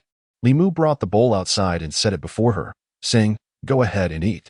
Watching her devour the noodles and slurp the broth clean, even licking her lips in satisfaction, he pondered whether he should inform Lu Hanyin to cease delivering breakfast in the future. Breakfast had initially been a simple affair. He could have easily bought a few buns for a few coins in the market. Now, however, he found himself cooking personally, whether it be a bowl of Yanchun noodles or a plate of fried rice, knowing well that eggs were not cheap, an endeavor he had reluctantly undertaken to nourish himself. The little maid wiped her mouth clean, picked up the food box, and said, "Young Masterly, I shall take my leave now. Go on, go on." Li Mu waved his hand. Once she departed, he closed the courtyard gate and prepared to return to his slumber. While Zhang Shan and the others had a leisurely day, Li Mu had toiled throughout the night, sacrificing his health to rescue Lin Wan. And he had no idea how long it would take to recuperate. In another corner of the courtyard, Lu Hanyin observed the oil stains at the corner of the little maid's mouth, tapped her forehead, and chided, "How many times must I tell you? Return promptly after delivering the meal. Do not always linger for food and drink." The little maid lowered her head, murmuring, "Young Master Li's noodles are simply delicious."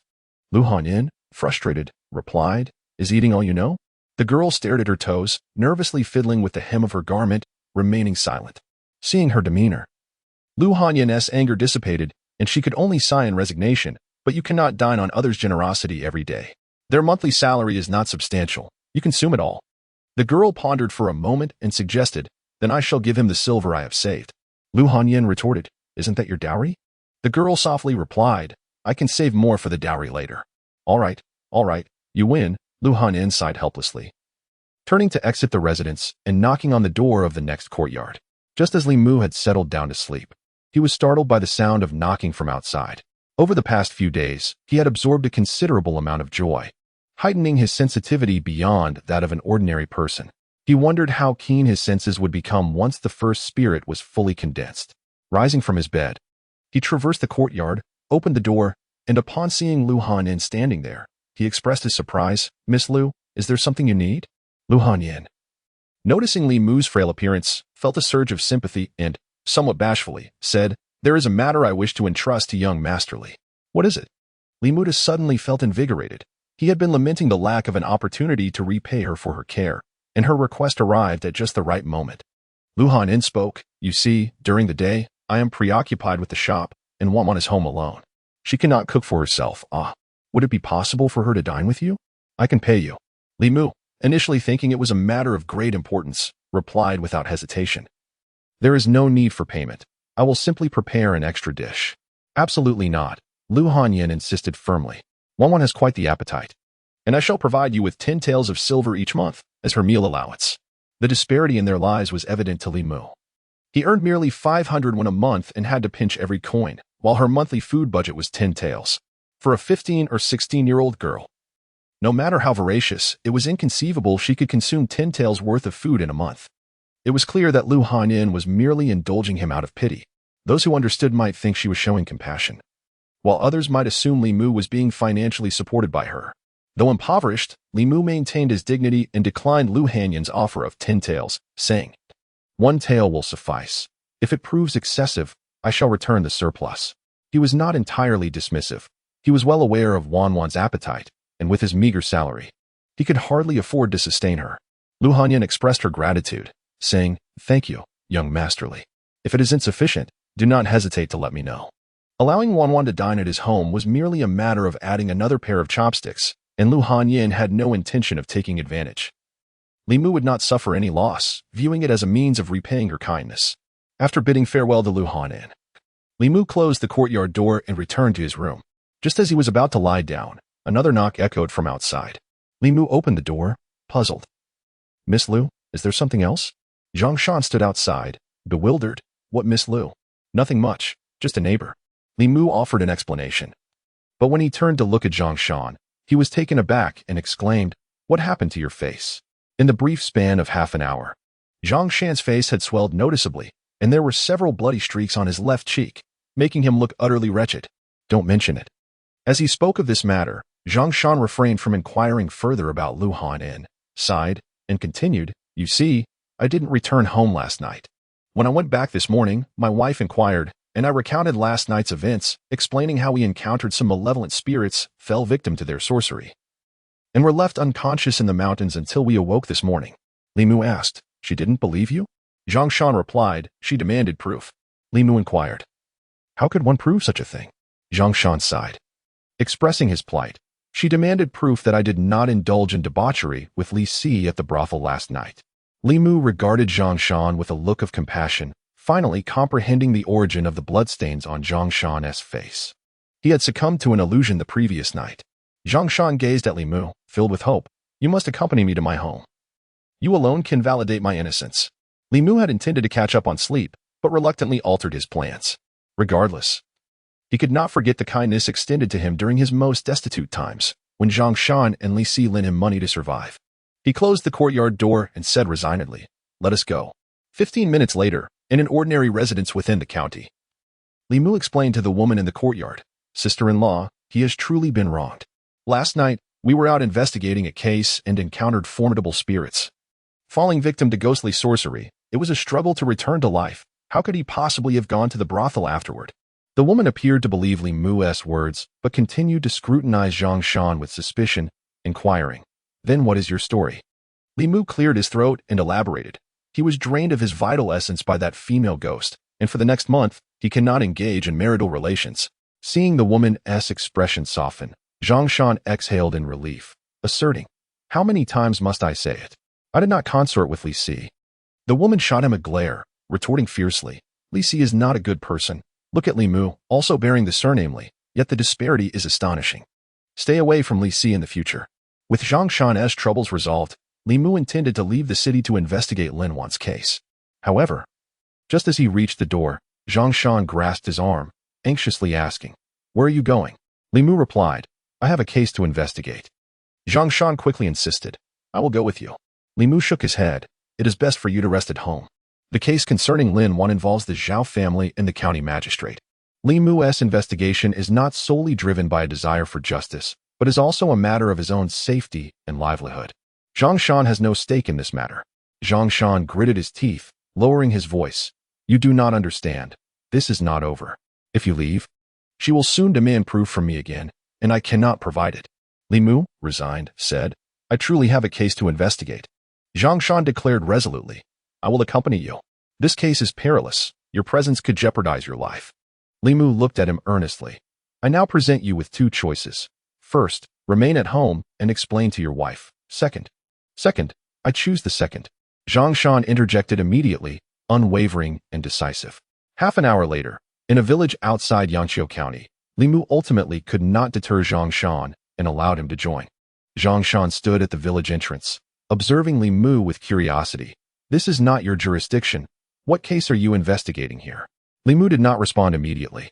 His gaze fixed on a dilapidated mansion at the village's edge. Lin Wan lived here before her demise, over a decade ago. Both the Lin and Zhou families were affluent in the region, and it was during that time that their engagement was arranged. Subsequently, the Lin family faced business failures, gradually falling into decline, while the Zhou family thrived, expanding their enterprise manifold, becoming a prominent household in Yangqiu County. Zhang Shan stood beside Li Mu, muttering, "It's strange. You say you want to investigate, yet you aren't in uniform and won't let me wear one either. You claim this case is dangerous, but what peril lies here?" Li Mu offered little explanation, merely stating, "Say nothing, ask nothing. Just stay by my side." All right. You saved me today. I defer to your judgment." Zhang Shan shrugged and ceased his chatter. Li Mu approached the dilapidated courtyard, which was enclosed by a fence overrun with weeds. The gate bore a lock, indicating it had been long since anyone had visited. Just as Li Mu intended to inquire of someone, the door of a neighboring house creaked open, and an elderly man emerged into the courtyard. Upon seeing two unfamiliar faces, he inquired with curiosity, "Who are you, and what brings you here?" Li Mu stepped forward, smiling gently, "Elder, I am a distant cousin of Lin Wan. Might I inquire if my cousin resides here?" The old man's expression softened significantly at the mention of Wan, yet he sighed, saying 2 months ago, she disappeared. The Zhou family came looking for her as well, but to no avail. No one knows where she is gone. Feigning surprise, Li Mu asked, "Is my cousin missing?" The old man lamented, if Wan were still here, she would soon be wed to the Zhou family. To be married into the Zhou family would mean a life of comfort. Alas, I wonder where she is now, whether she is alive. Li Mu felt he had gleaned all he needed to know. It was indeed true that the Lin and Zhou families had an engagement, and the information he gathered from the old man aligned perfectly with what Lin Wan had shared. This implied that Zhao Yong likely murdered his fiancée to elevate himself through the influential position of the county magistrate. Li Mu did not linger longer, bidding farewell to the elderly man as he departed. The most pressing challenge remained: how to deliver justice for Lin Wan.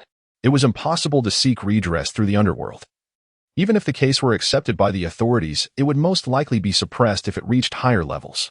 As long as the county magistrate chose to protect the Zhao family, they would remain untouchable in Beijing. At present, Li Mu had yet to conceive a viable solution. Lost in contemplation, Li Mu walked, followed by Zhang Shan, who could no longer contain his curiosity. "Li Mu, when did you acquire a cousin?" "I've never heard of her before." Li Mu casually replied, "Just recognized her."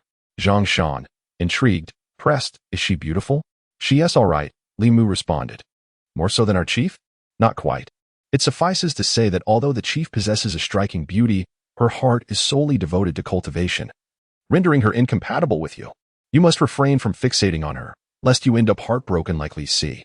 As the two engaged in idle chatter, a diminutive man stood before Lin Wan's former residence in Linjia village, inquiring of an elder nearby, "Good sir, is Miss Lin Wan at home?" The elder scratched his head and replied, "Why are there so many visitors seeking Wan today?" The little man raised an eyebrow and asked, "Has anyone else come to see her?" The elder nodded, saying, "Just a moment ago, 2 individuals claiming to be her cousins left."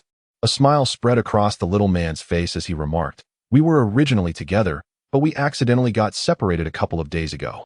"Which way did they go just now?" The elder pointed down a nearby path and said, "They headed in that direction not long ago.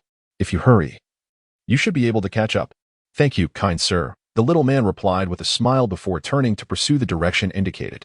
The elder watched his figure vanish and murmured, "Though his legs seem short, he runs remarkably fast." On the way back to the county town, Zhang Shan could no longer contain his curiosity and asked Li Mu, "What case are you investigating?" Since he could no longer conceal it from Zhang Shan, Li Mu straightforwardly replied, "The disappearance of Lin Wan." "Why the sudden interest in this?" Zhang Shan questioned, still puzzled. "This isn't your jurisdiction. Such matters are not your concern. Moreover, there are numerous cases of disappearance each year, most related to malevolent spirits. With the chief absent, how do you intend to investigate?" "It may not necessarily be linked to malevolent entities," Li Mu countered. "Do you recall what that old man mentioned earlier?" "What did he say?" "Lin Wan is betrothed to Zhao Yong." "What of the engagement?" Zhang Shan asked, bewildered, but then realization dawned upon him. "Wait, Zhao Yong? Which Zhao Yong?" "The one you just met," Li Mu replied. Zhang Shan exclaimed in surprise, "Isn't he about to marry the county magistrate's daughter?" Li Mu nodded, saying, "Indeed." As a seasoned constable, Zhang Shan quickly grasped the implications, murmuring, "Lin Wan has just vanished, and Zhao Yong is engaged to the magistrate's daughter. Could it be that the Zhao family is involved in her disappearance?" Li Mu affirmed, "That is my suspicion as well." Zhang Shan pondered for a moment, his expression suddenly turning grave. "You don't intend to involve yourself in this matter, do you? Let me remind you, we are merely lowly constables, tasked with trivial affairs. Even the magistrate would not dare to intervene in this case. If it were possible to lead a quiet life in the county office, Li Mu would prefer not to risk his livelihood or even his life." Alas, seeking justice for Lin Wan is not only a personal struggle for Li Mu, but also a matter of his own destiny. Lin Wan is the key to his first soul's cohesion. The emotional power of a vengeful spirit is equivalent to the combined strength of hundreds or even thousands of elderly women. Time, for Li Mu, equates to life itself, and he cannot afford to squander precious moments aiding elderly women across the street. This case is fraught with danger, and Li Mu wishes not to implicate anyone else. He gazes at Zhang Shan and shakes his head. "You should return. Do not involve yourself further in this matter." Zhang Shan, taken aback, responds, "Are you truly going to intervene?" "Intervene I must." Zhang Shan scrutinizes him for a long moment before slowly articulating, "At times, I genuinely question whether you are still the Li Mu I once knew. It seems that since your encounter with death, you have undergone a profound transformation. Previously, You were the most timid, always avoiding any case and never daring to provoke such matters.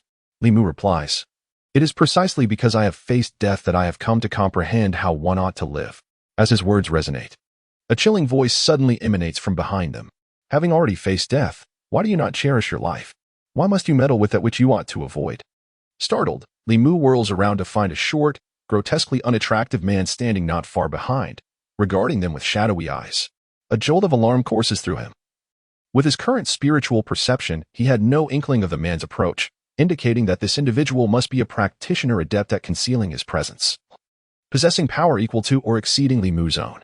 From the man's earlier words, Li Mu swiftly deduces his identity, astonished that the Zhou family is so cautious, taking action so quickly and enlisting a practitioner to conceal matters regarding Lin Wan. Zhang Shan, on high alert, inquires, "Who are you?" "I am a representative of the Zhou family." Upon the dwarf's emergence, Li Mu realizes that today's events cannot conclude peacefully. Silently, he unsheathes his Qi Hong sword and positions himself protectively in front of Zhang Shan, saying, "You must leave, return to the Yamen, and seek assistance." Confronting the dwarf, Li Mu feels no fear. During those 3 days, he has gleaned considerable insight. The dwarf exudes a power comparable to that of Hanja, albeit slightly weaker than Li Qing. Armed with his magical artifact and several concealed techniques, he believes that as long as he does not encounter a master of the third realm, he can at least defend himself, if not vanquish an opponent. Upon hearing Li Mu's directive, Zhang Shan does not hesitate to turn and flee. Remaining would only serve as a liability to Li Mu. Having spent years as a constable and faced numerous perilous situations, he understands well what must be done. Run. But where do you think you can escape to? The dwarf sways his body and suddenly appears in front of Zhang Shan, blocking his path. Zhang Shan cannot evade him. The dwarf raises a hand, casting a yellow talisman that adheres to Zhang Shan's chest. Instantly, Zhang Shan feels as if a weight of 1,000 pounds has been placed upon his raised foot, his body seemingly bound by an unseen force, rendering even his fingers immobile. Furthermore, his vision and hearing seem to be sealed. All around him descends into utter darkness, and he hears not a single sound. The dwarf employs his technique once more, hurling a paper talisman toward Li Mu. The talisman flies with remarkable speed, yet Li Mu, having anticipated the move, deftly swings his Qi Hong sword, cleaving the talisman midair. Although his skills were not particularly advanced, after thoroughly familiarizing himself with this body, he still retained the fundamental abilities of a constable. When his strike missed, the dwarf did not display anger. Instead, he remained in place, gazing greedily at the Qi Hong sword in Li Mu's hand, unable to resist licking his lips as he remarked, "I never expected a mere low-ranking official like you to possess such a magical artifact.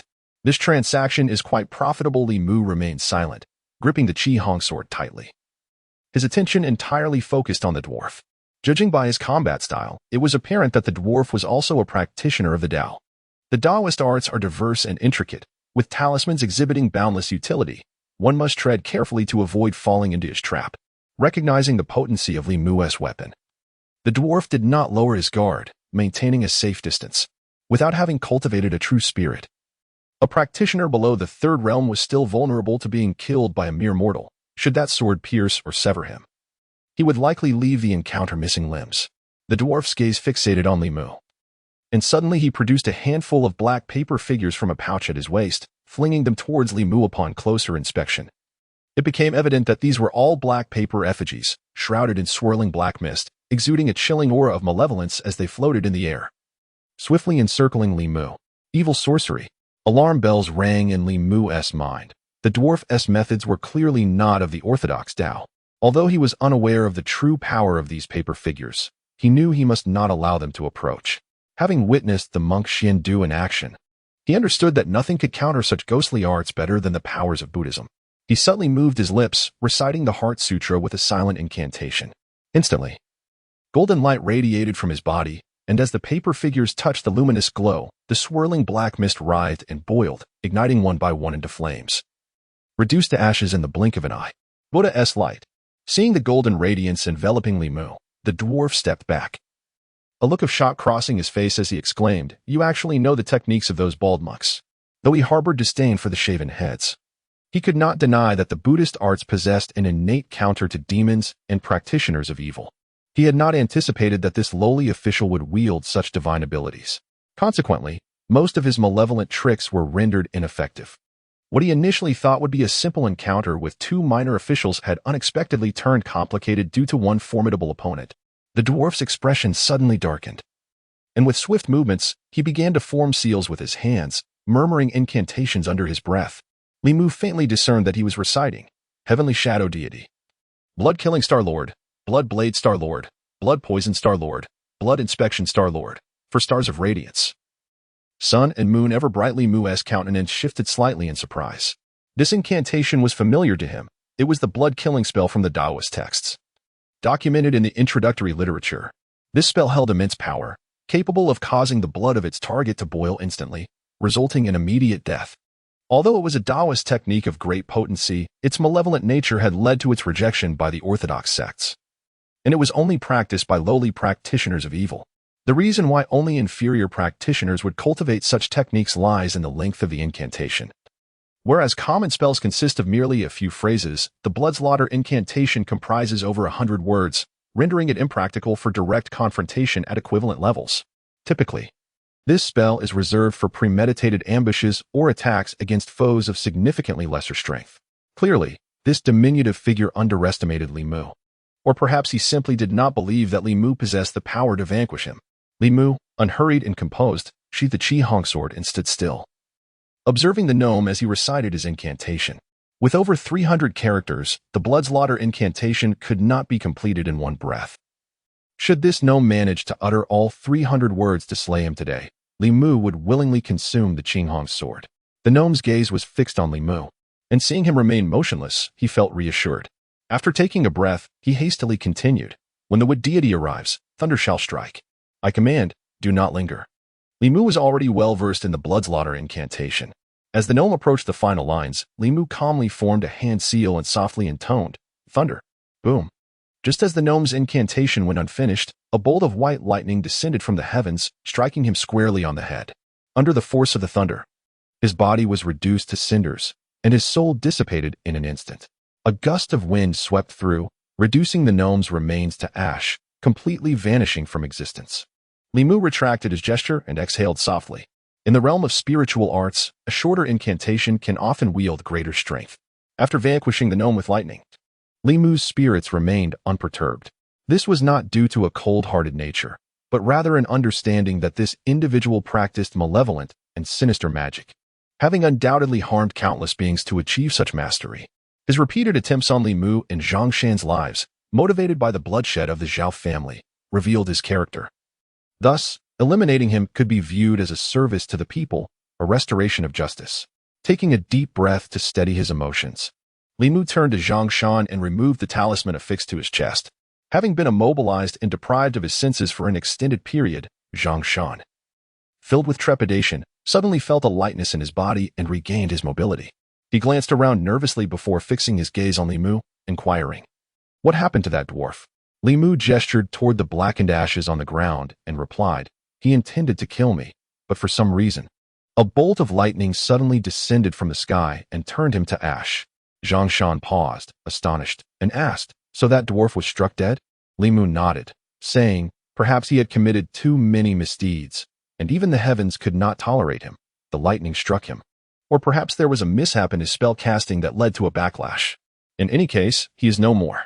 You should have seen how accurately that lightning struck. Having been turned away during the incident and deprived of his senses, Zhang Shan was oblivious to the unfolding events. Upon learning of the gnome's divine retribution, he spat vehemently and gritted his teeth, exclaiming, Deserved it. After that, he turned back to Li Mu and asked, What should we do now? Li Mu shook his head and remarked, I have yet to devise a solution.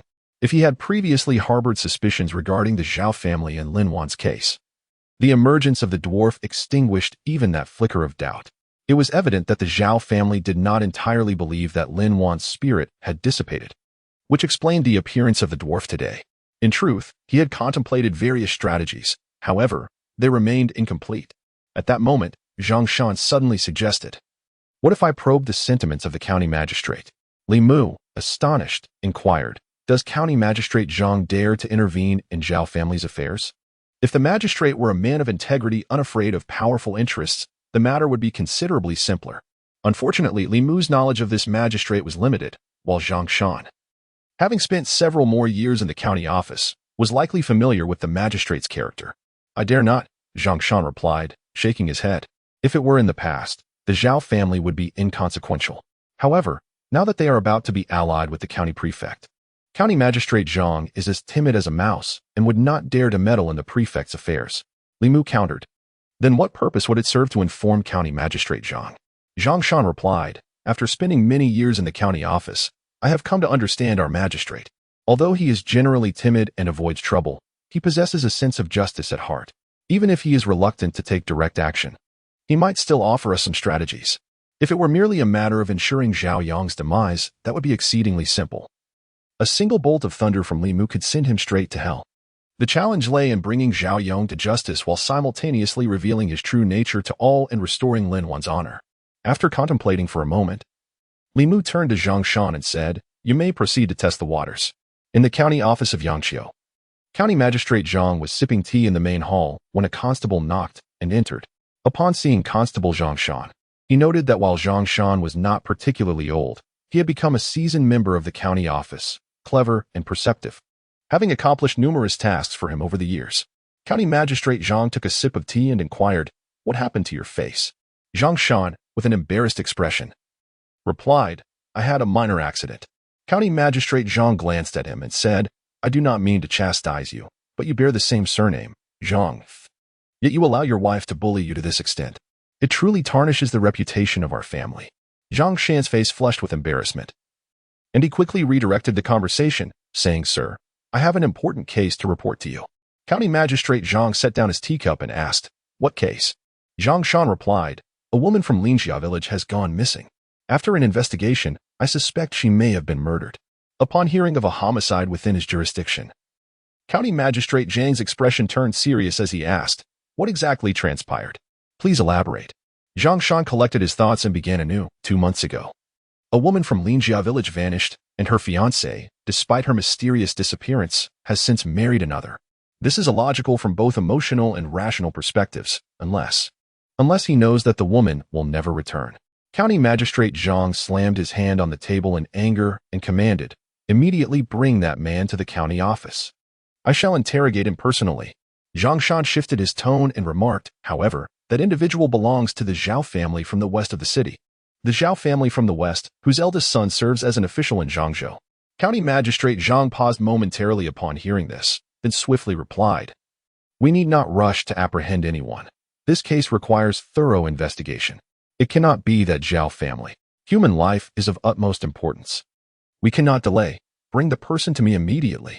County Magistrate Zhang straightened up, glaring at Zhang Shan, and coldly retorted, Nonsense. Even if it is indeed that Zhao family. What of it? A life for a life. Do you think I will succumb to the pressures of power? Your Excellency is indeed upright and incorruptible. But the Zhao family possesses immense wealth. Are you suggesting that I could be bribed? I certainly do not imply such a thing. Then what are you waiting for? However, my future father-in-law wields considerable influence. As long as it is not that Zhao family in Yangqiu County, he can dictate everything.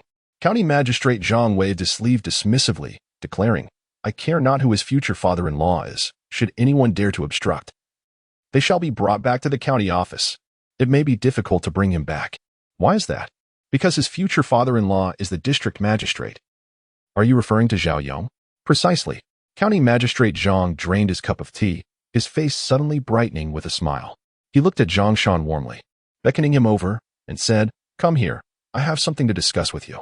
In the front hall of the county office, a series of muffled sounds echoed as Zhang Shan, clutching his rear marked with shoe prints, cried out, Your Excellency, spare me. Your Excellency, spare me. County Magistrate Zhang, his chest heaving, pointed at him and bellowed, Get lost. Immediately, get as far away as you can. I do not wish to see you for the next few days. Zhang Shan scrambled to the doorway when a voice suddenly called out, Stop. County Magistrate Zhang stood in the hall, inquiring, Is it true? Zhang Shan solemnly nodded, stating, I have personally investigated. It is absolutely true. If Your Excellency does not believe me, you may send someone to inquire in Linjia village. County Magistrate Zhang fell silent for a moment, adjusted his official hat, and said coolly, The young lady will be inviting her close friends to Yangqiu County in a couple of days. Her friend is the beloved daughter of the district magistrate. You are to find 2 individuals to ensure their safety. Should anything go awry, I shall have your head. Do you understand? Zhang Shan stood erect, responding earnestly, I understand. If you understand, then get lost, right now. Zhang Shan, panting, exited the front hall, and Li Mu, standing at the door of the guardhouse, noticed that despite being covered in shoe prints, his face bore a wide grin. He inquired in astonishment, did County Magistrate Zhang agree? Zhang Shan shook his head, no. He did not agree. He even struck me. Then why are you so cheerful? Li Mu inquired, shaking his head. Never mind, I'll find my own way.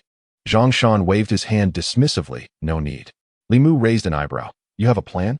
Zhang Shan smiled mysteriously. A mountain man has his own clever schemes. To confront Zhao Yong, one must first understand him. Through their stakeout near the Zhao residence, and both overt and covert investigations, Li Mu and Zhang Shan gained an initial understanding of Zhao Yong. The Zhao family, situated in Yanqiu County, is considered an affluent gentry family. As the only son of the Zhao family, Zhao Yong has not succumbed to the vices typically associated with idle youths. He neither bullies the virtuous nor exploits the common folk. On the contrary, he is diligent and studious, self-disciplined to an extreme degree, rarely venturing outside his home apart from his earnest studies. Such a paragon of self-restraint, if not for the knowledge of his unspeakable deeds, would have earned Li Mu's admiration. Zhang Shan, with a blade of grass between his teeth, remarked, such individuals are truly the most terrifying when they unleash their ruthlessness. It is formidable, hard on themselves, and even harsher on others. Fortunately, he has his own needs. After 3 days of surveillance and following Zhao Yong, Li Mu and Zhang Shan uncovered some peculiarities. Zhao Yong had been frequenting a brothel nearly every day, his visits becoming almost as regular as those of Li Si. Li Mu, appearing puzzled, inquired, could the information you obtained be erroneous? Was T had said that Zhao Yong is diligent, self-disciplined, and rarely leaves his home? Zhang Shan, discarding the grass, responded, you fail to grasp the situation. He is about to wed the daughter of the county magistrate. After that, he will have no opportunity to indulge in such places. Naturally, he wishes to revel before losing his freedom. Moreover, I've heard that the magistrate's daughter is quite the beauty. If it weren't for her, Zhao Yong would not have been favored. He likely understands this. Hence his desire to indulge before marriage. He shifted his gaze to Li Mu, grinning as he continued. What do you think the magistrate's daughter would think if she witnessed this scene? The reason Zhang Xianling refrained from acting against the Zhao family stemmed from the connections to the magistrate. Without such ties, the Zhao family would hold little significance in Yanqiu County. Li Mu acknowledged that he began to regard Zhang Shan with newfound respect. This corpulent man's mind contained more than mere greed. Zhang Shan glanced at the brothel entrance and chuckled. Zhao Yong will not appear for another 15 minutes. We still have some time. Shall we indulge in a wager or two? In Yanqiu County, 2 women strolled together along the street. One slender woman turned back and asked, will the Zhao family's young master appear today? Dressed in plain clothes, Zhang Shan looked at the slender woman with a friendly smile. Rest assured, miss, I have inquired thoroughly. The Zhao young master takes his evening walk at this hour, and he will surely appear shortly. The slender woman turned to her companion and said with a smile, Sister Chun, do not worry. Although I have yet to meet the Zhao young master, I have heard he is quite handsome, diligent in his studies, and of upright character. In short, you will know when you see him. Chen Miaomu merely smiled shyly, her expression brimming with anticipation. What young girl does not harbor dreams of love? Her heart brimmed with hopes for her future husband. Thus, even though she was not well acquainted with the daughter of the county magistrate, she agreed to the invitation after a brief moment of consideration. This journey, ostensibly for leisure, was in truth an opportunity to glimpse the Zhao family's young master, with whom she was soon to be betrothed. As for the county magistrate of Yanqiu, whose intentions to curry favor with her, being the daughter of the northern district's official, were glaringly evident, she chose to feign ignorance. Their interaction was merely a mutual exploitation of interests. Li Mu, also clad in plain attire, trailed a few paces behind the trio, occasionally casting furtive glances upward. The 2 ladies ahead were slender. One, named Zhang Yi, was the daughter of Magistrate Zhang, while the other, a more robust figure, was the daughter of the district governor. Having come to Yanqiu County at Zhang Yi's invitation for leisure, describing her as full-figured was a conservative understatement. In reality, she could be classified as severely overweight. And even when she tilted her head, Li Mu could not discern her neck. By the standards of Li Qing's physique, this esteemed daughter of the governor could easily be equated to 4 of her. This revelation dispelled Li Mu's lingering curiosity regarding the high status of the governor's daughter, which should have attracted countless suitors. Why, then, was she willing to lower herself to marry into the Zhao family? Now, the mystery unraveled in his mind. Perhaps aside from Zhao Yong, few would be inclined to ally themselves with the governor's family. According to Li Mu and Zhang Shan's scheme, the daughter of a district governor, having been pampered since childhood and possessing a haughty demeanor, had come to Yangqiu County to clandestinely observe her future husband. Should she witness Zhao Yong frequenting brothels, a confrontation would likely ensue, thereby rendering the marriage null and void. Over the past few days, they had meticulously discerned Zhao Yong's habits. An hour post-lunch was his designated time for revelry. As anticipated, the group ascended to a tea house, and scarcely had they settled when Zhang Shan pointed toward the street below, exclaiming, "Ladies, that is the Zhao Yong master." Upon hearing this, Chen Miaomiao promptly rose to peer out the window. Below, a handsome young man strolled past, heading directly into an adjacent building. Beneath the eaves of that establishment, several heavily made-up women lounged against the railing, waving their handkerchiefs and calling out, "Esteemed sir, come in and have some fun." Chen Miaomiao's countenance shifted to one of discomfort as she glanced at Zhang Shan, questioning, "You must be mistaken, right?" "Not at all," Zhang Shan asserted with conviction. "We saw him just a few days ago at the Zhao residence. There can be no error." Zhang Yi rose to diffuse the tension, stating, "You must have misjudged. Young Master Zhao is not that kind of person." A strained smile crept onto Chen Miaomiao's face as she replied, "He is a man. Visiting such establishments is not unusual, especially since we are not yet wed."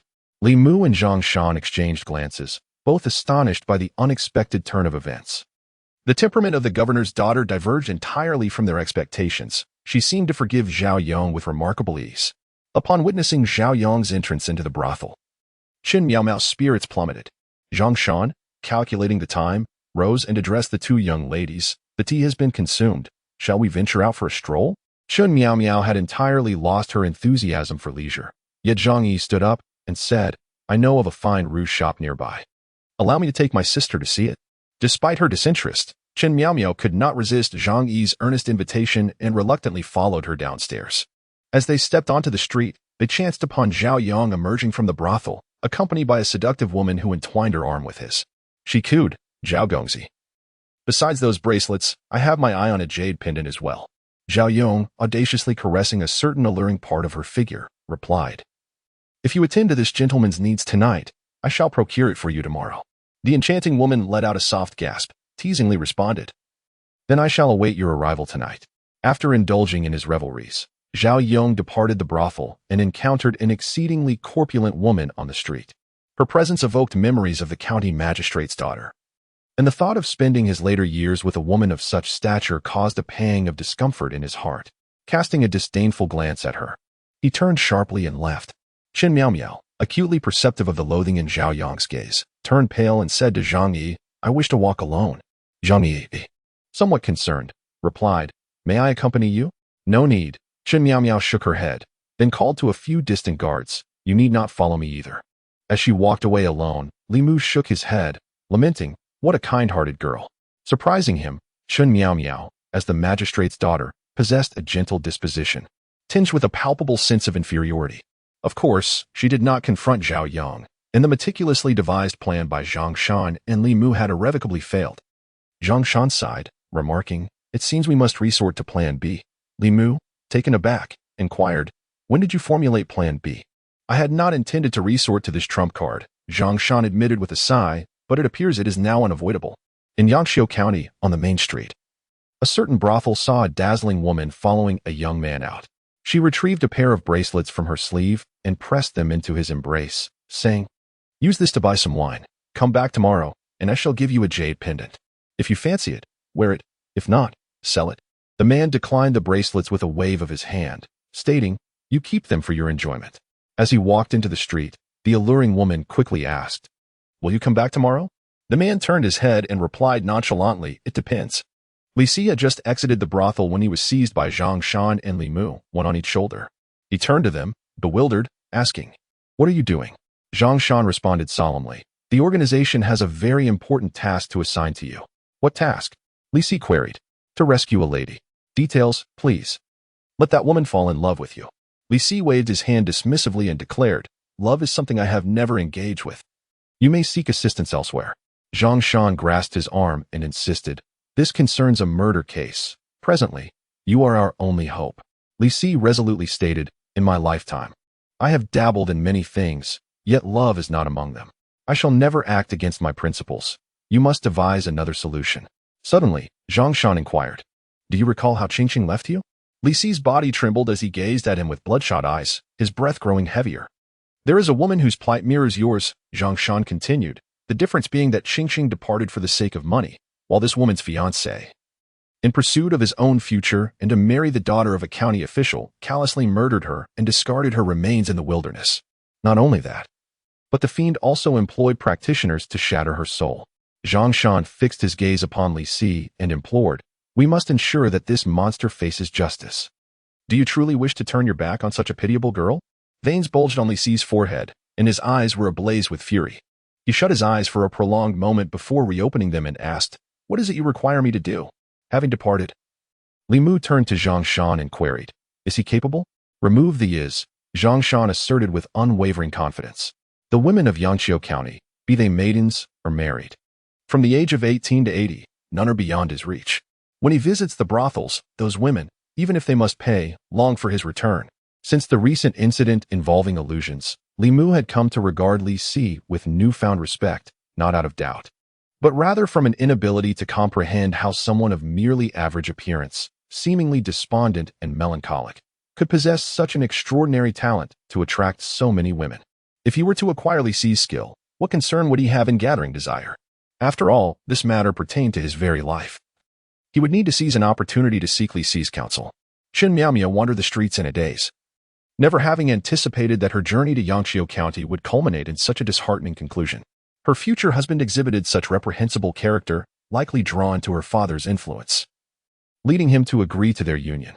She realized her naivety. How could anyone truly care for a woman like her? This thought plunged her heart into sorrow. Bang! Lost in her thoughts, she inadvertently collided with someone. Chun Miao Miao staggered slightly, while the other person was sent sprawling to the ground. Panic-stricken, she rushed to inquire after the young man she had knocked down, only to find him swiftly rising and rushing to her side, concern etched on his face. "Are you all right, miss?" he asked. "I'm fine," Chun Miao Miao replied, shaking her head. Yet, upon meeting the young man's gaze, she was taken aback. For her figure, aside from her parents, had always drawn a gaze from others that held, to varying degrees, a hint of peculiarity. In their gazes, there existed surprise, mockery, and disdain. Yet none looked upon her with the same urgency, concern, and clarity as the young man before her. Relieved that she was unharmed, the young man smiled and inquired, "I am Li Shan. May I ask for your esteemed name, fair maiden?" Unaccustomed to such a tone from anyone unaware of her identity, Qin Miao Miao lowered her head and softly replied, Qin Miao Miao." 3 days later, at the county office, Zhang Yi looked at Qin Miao Miao in astonishment and asked, "Sister Qin, are you leaving so soon?" Qin Miao Miao's face was filled with reluctance, yet she shook her head and said, 3 days is already quite long. If I delay any further, my father will send someone to fetch me." Zhang Yi lamented, "With this parting, who knows when we shall meet again?" Suddenly, Qin Miao Miao grasped her hand and said, Thank you." Zhang Yi, puzzled, asked, "Thank me for what?" Qin Miao Miao smiled and replied, "It is because of you that I have come here and met him." "Him?" Zhang Yi paused, then inquired, "Is it Zhao Yong?" "No." Qin Miao Miao shook her head, saying, "He is someone very special, someone who does not disdain my appearance or figure. He claims that only I can fill his heart, leaving no room for another. He genuinely cares for me." Only then did Zhang Yi comprehend that Qin Miao Miao's recent early departures and her insistence on being alone were due to clandestine meetings with another man. She looked at Qin Miao Miao and cautioned, "Sister Qin, do not let anyone deceive you." Qin Miao Miao gazed down at her figure, smiled, and remarked, "I am not like you. What can he possibly deceive me about?" Zhang Yi glanced back at Zhang Shan and Li Mu, pursed her lips, and said nothing. Qin Miao Miao took a deep breath and stated, "Upon my return, I shall inform my father that I will not marry Zhao Yong. I will wait for him. He has promised that after 3 years, once he has completed his mourning period, he will come to my family to propose." Zhang Yi sighed, expressing, "I sincerely hope you find your true match." After Qin Miao Miao departed, Li Mu and Zhang Shan learned from Zhang Yi that upon her return, she would cancel the engagement with the Zhao family. Li Mu silently lamented that women in love often experience a notable decline in their intellect. With merely a false name and identity, Li Si had captured her heart. Zhang Yi sighed softly, pondering, I truly do not know whether our actions are right or wrong. Li Mu contemplated briefly and replied, if she were to marry a beast like Zhao Yong, that would be the greatest tragedy. We are doing a good deed. Zhang Yi looked up at him, astonished, and remarked, Li Mu, you have changed. Changed? Li Mu replied, puzzled. Zhang Yi observed him and said, the old you would never have spoken such words. Li Mu smiled and responded, people inevitably change. After experiencing death once, certain truths become clearer. Indeed. You have changed. You have become more responsible. Zhang Yi cast an appreciative glance at him and said, once this case concludes, I shall seek commendation for you from my father. After Zhang Yi departed, only Li Mu and the other two remained. Li Si leaned against the wall. A blade of grass clenched between his teeth, gazing at the sky at a 45-degree angle, lost in thought. Li Mu, resting against the same wall, inquired, how did you manage that? What? To make a woman fall for you within 3 days. Do you wish to learn? Indeed. Li Si spat out the blade of grass and replied, a wolf's heart can only yield a dog's lung. The best way to earn a woman's true affection is by offering her your own sincerity. Sincerity can only be exchanged for sincerity. Li Mu regarded him and asked, have you shown genuine feelings for Miss Chen? Li Si responded, I have extended my sincerity to every young lady. Li Mu shook his head, saying, then your sincerity is truly worthless. Li Si smirked wryly and remarked, sincerity was never of great value anyway. After a moment of silence, Li Mu patted his shoulder and said, some encounters are better left unmade, and some memories are best forgotten. Li Si suddenly turned to him and said, you are right. Mississippi Li Mu, you have truly changed. A novice who has never even held a woman's hand dares to speak such words to me. Li Mu, uninterested in debating, asked, what are your plans in 3 years? Will you truly go to the county magistrate's residence to marry her? She is a fine young lady. A faint smile graced Li Si's face as he shook his head, saying, I am unworthy. In the northern county, within the magistrate's residence, a middle-aged man, who had been sipping tea, rose in astonishment and asked, what do you mean she simply refuses to marry? The young man, kneeling, looked up and replied, sir, the young lady's visit to Yangqiu County was ostensibly for leisure, but in truth, she wished to meet Zhao Yong. However, it turns out he is not at all as his reputation suggests. He frequents brothels daily and emerges in less than a quarter of an hour. The middle-aged man set down his teacup and remarked, a quarter of an hour is not insignificant. The young man continued, a quarter of an hour is merely the time from his entry to his exit. One must also account for bathing. That is rather brief. After a moment's contemplation, he added, while in Yangqiu County, the young lady encountered a man, and it seems she has taken a liking to him. Oh. The middle-aged man stroked his short beard and said, no wonder she returned so joyous. What manner of man is he? The young man replied, he treats the young lady well, and during their time together, there was no impropriety. Seeing her happy, I did not intervene. As long as Miao Miao is happy, that is what matters. The middle-aged man shook his head, a hint of regret in his tone as he said, Zhao Yang possesses a fire element constitution, which complements Miao Miao's nature. I have searched long for him. Should they unite, it would rectify Miao Miao's innate deficiencies and set her on the path of cultivation. Alas! With a shift in tone, he then inquired, what is that man's status? Is he a suitable match for marriage? The young man remarked, in the magistrate's office of Yangqiu County, there is the constable Li Si, who remains unmarried. He concealed his true name and identity while in the company of the young lady, and they have established a 3-year pact. Sir, how should we handle this matter? The middle-aged man responded, since Miao Miao has made a 3-year agreement with him, we shall await his return for 3 years. The young man raised his head and inquired, what if he does not come after 3 years? The middle-aged man waved his hand dismissively and said, the pact was made by him. Whether he arrives or not is beyond his control. The young man asked again, what of the Zhao family? The middle-aged man replied nonchalantly, Miao Miao has already found someone she loves. Let us dismiss the Zhao family's affairs. Inform them accordingly, and also notify the magistrate of Yangqiu County to take care of Li Si over the next couple of years. Whether he cultivates or not is inconsequential. It is not easy for Miao Miao to find someone she truly likes. After pondering for a moment, the young man expressed his concern. Sir, could he have ulterior motives? The middle-aged man smiled slightly and said, what of ulterior motives? As long as Miao Miao is fond of him and he can bring her joy, whatever wealth or power he desires, I shall grant him. In the Zhao residence of Yangqiu County, Zhao Yong listened intently to a report from his servant. His brow furrowed in frustration. That wretched dwarf, could he have taken the money and run? He paced restlessly in his chamber. Although he had executed his plans discreetly, with no one aware of them, he had nonetheless engaged a practitioner of Taoism to keep watch in Linjia village. To his dismay, after receiving the deposit, that practitioner had vanished without a trace, leading Zhao Yong to suspect he might have been deceived. As he wrestled with his agitation, another servant rushed in, saying, "Young master, your father and mother request your presence. Someone from the county magistrate's office has arrived." Upon hearing this, Zhao Yong hurriedly stepped outside, only to find no guests in the main hall, but rather his parents standing there, their expressions dazed and their faces pale. Zhao Yong gazed at them in confusion. "Father, mother, what is amiss? Where are the people from the magistrate's office?" The head of the Zhao family delivered a sharp slap across his face. Gritting his teeth, "You wretched fool, what have you done?" Zhao Yong, clutching his face in shock, asked, "What have I done?" The head of the Zhao family, with a stern demeanor, replied, "The engagement with the county magistrate's daughter has been annulled." "What?" Zhao Yong's expression shifted dramatically. Although he had heard rumors that the magistrate's daughter was notoriously unattractive, he had reluctantly accepted the arrangement for the sake of his future, even going so far as to eliminate his original betrothed.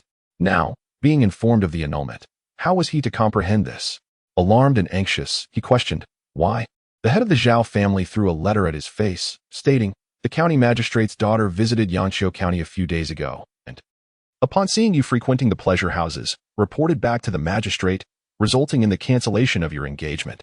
Zhao Yong's body trembled as a realization dawned upon him, draining the color from his face. The woman beside him, filled with regret, said, "Had I known this would happen, I would not have."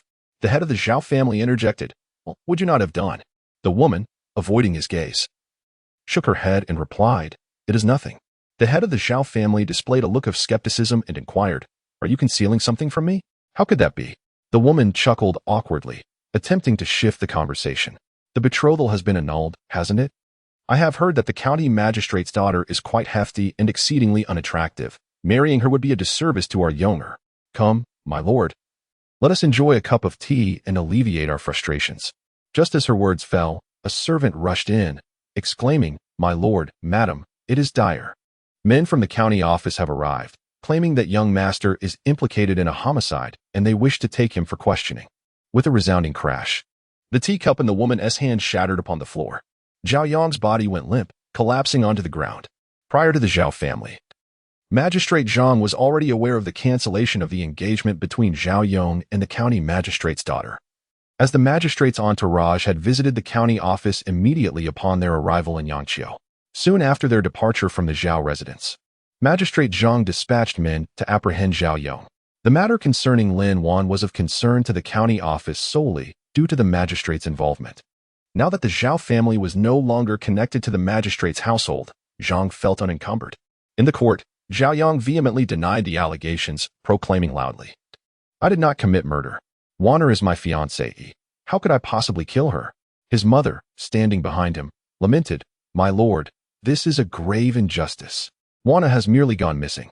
Zhang cast a fleeting glance at her and replied, "We have already discovered Miss Lin Wan's corpse." The woman was momentarily stunned, then broke into anguished sobs. "My poor daughter-in-law, your death is so tragic. My lord, you must seek justice for us and capture the murderer."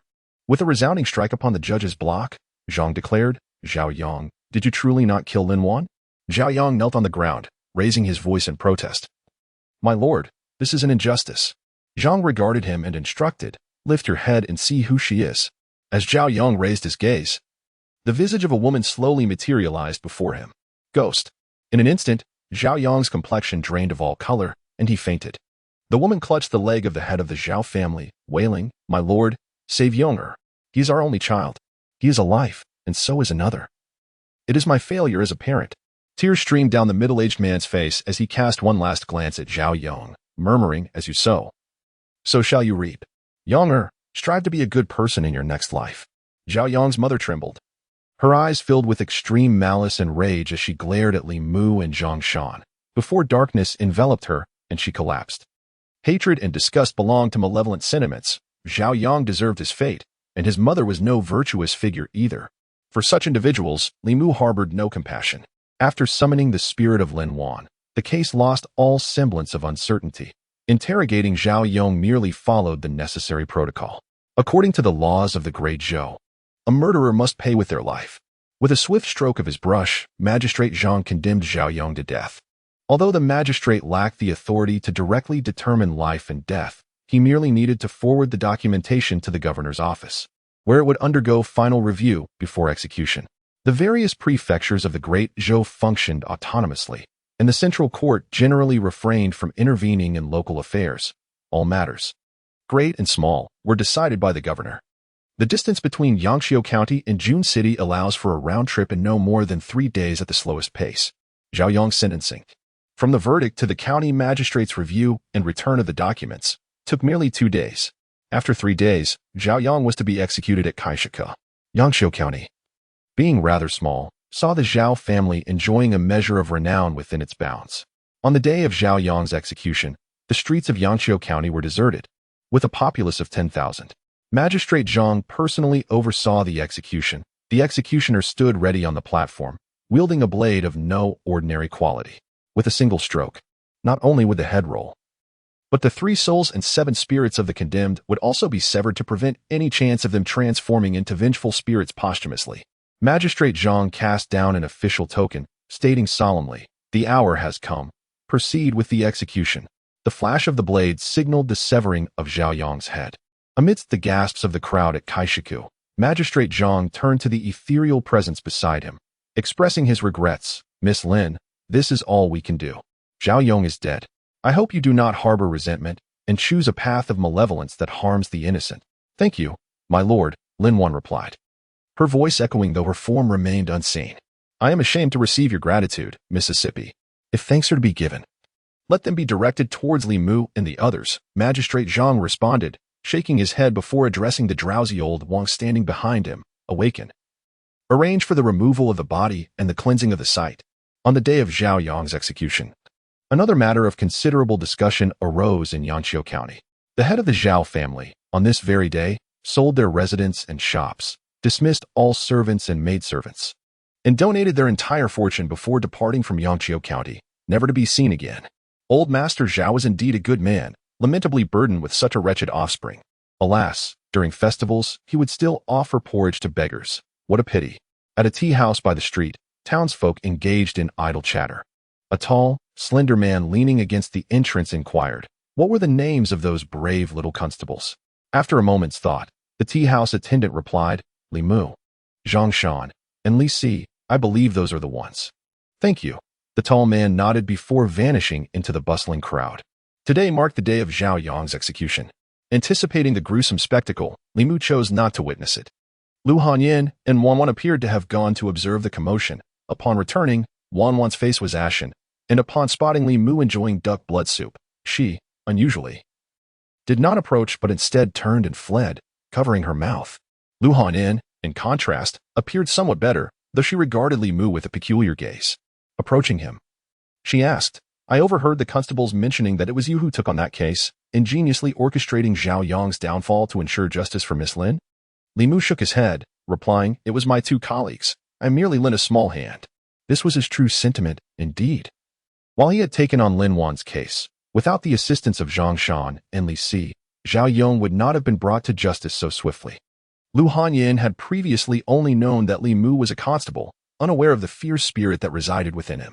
After the Zhao family had ingratiated themselves with the county magistrate, they became unassailable in Yangqiu County, commanding respect even from the county official. How audacious it was for a mere constable to send a scion of the Zhao family to the execution ground. This revelation compelled her to regard Li Mu with newfound respect. Standing in the courtyard, she appeared perplexed and inquired, "Are you not afraid of the Zhao family or the county magistrate?" To maintain the facade of a doomed man in Lu Hanyin's presence, Li Mu responded fearlessly, "Why should I be afraid? I do not have much time left to live. Before my demise, if I can rid the world of a few vile scoundrels and do a modicum of good for the people, then my life will not have been in vain. Li Mu, come out. The county magistrate has rewarded us with 2 months' salary." As Lu Hanyin admired him, Zhang Shan entered with a broad smile. Upon noticing the unfamiliar woman in the courtyard, he paused momentarily and asked, "Who is this?" "This is Miss Lu, my neighbor," Li Mu replied, his gaze seemingly directed at Zhang Shan but truly focused on Lin Wan behind him. She remained concealed from their sight. "I shall take my leave now." Sensing the presence of a stranger in Li Mu's home, Lu Hanyan decided to depart. Just as she was about to exit, she recalled something and said, I know an esteemed physician who specializes in difficult ailments. Would you like me to invite him? He may have a solution. Zhang Shan, taken aback, scrutinized Li Mu and exclaimed, Li Mu, you are ill? What affliction do you have, and when did this occur? I have never heard of it before. Lu Hanyan hesitated for a moment, then turned to look at Li Mu. Although she had witnessed his previous collapse and bloodshed, apart from those instances, he appeared no different from ordinary people. Zhang Shan's words rekindled her suspicions. Li Mu's thoughts were entirely fixated on Lin Wan, barely registering the exchange between Zhang Shan and Lu Hanyan. All his attention was drawn to her. Zhao Yong has already met justice. I am grateful to you for ensuring Lin Wan's vindication. Lin Wan knelt before Li Mu, reverently bowing 3 times. At that moment, a radiant crimson light enveloped her in Li Mu's eyes. Regardless of whether they were human or demon, the greater the strength, the more potent the power of emotion.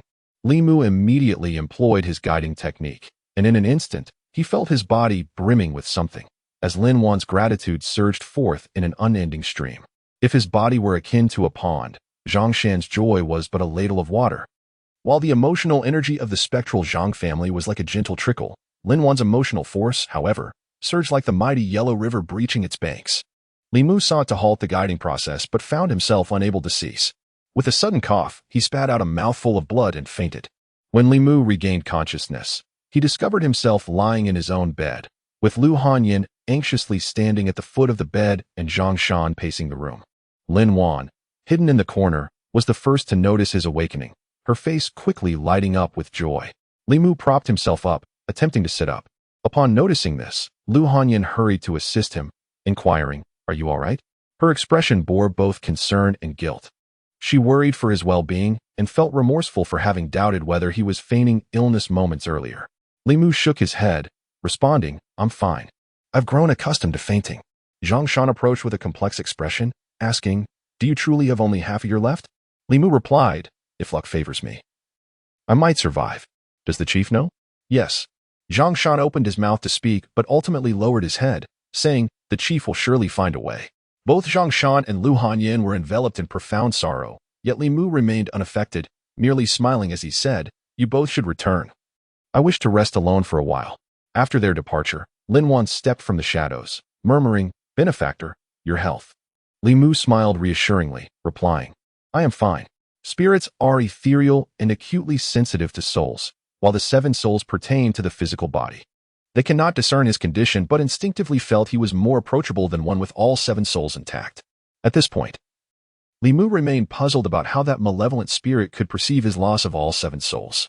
Dismissing these transient thoughts, he turned his attention to Lin Wan, asking, With Zhao Yong deceased, what are your plans next? Will you go to the underworld? Lin Wan nodded, stating, That is where I truly belong.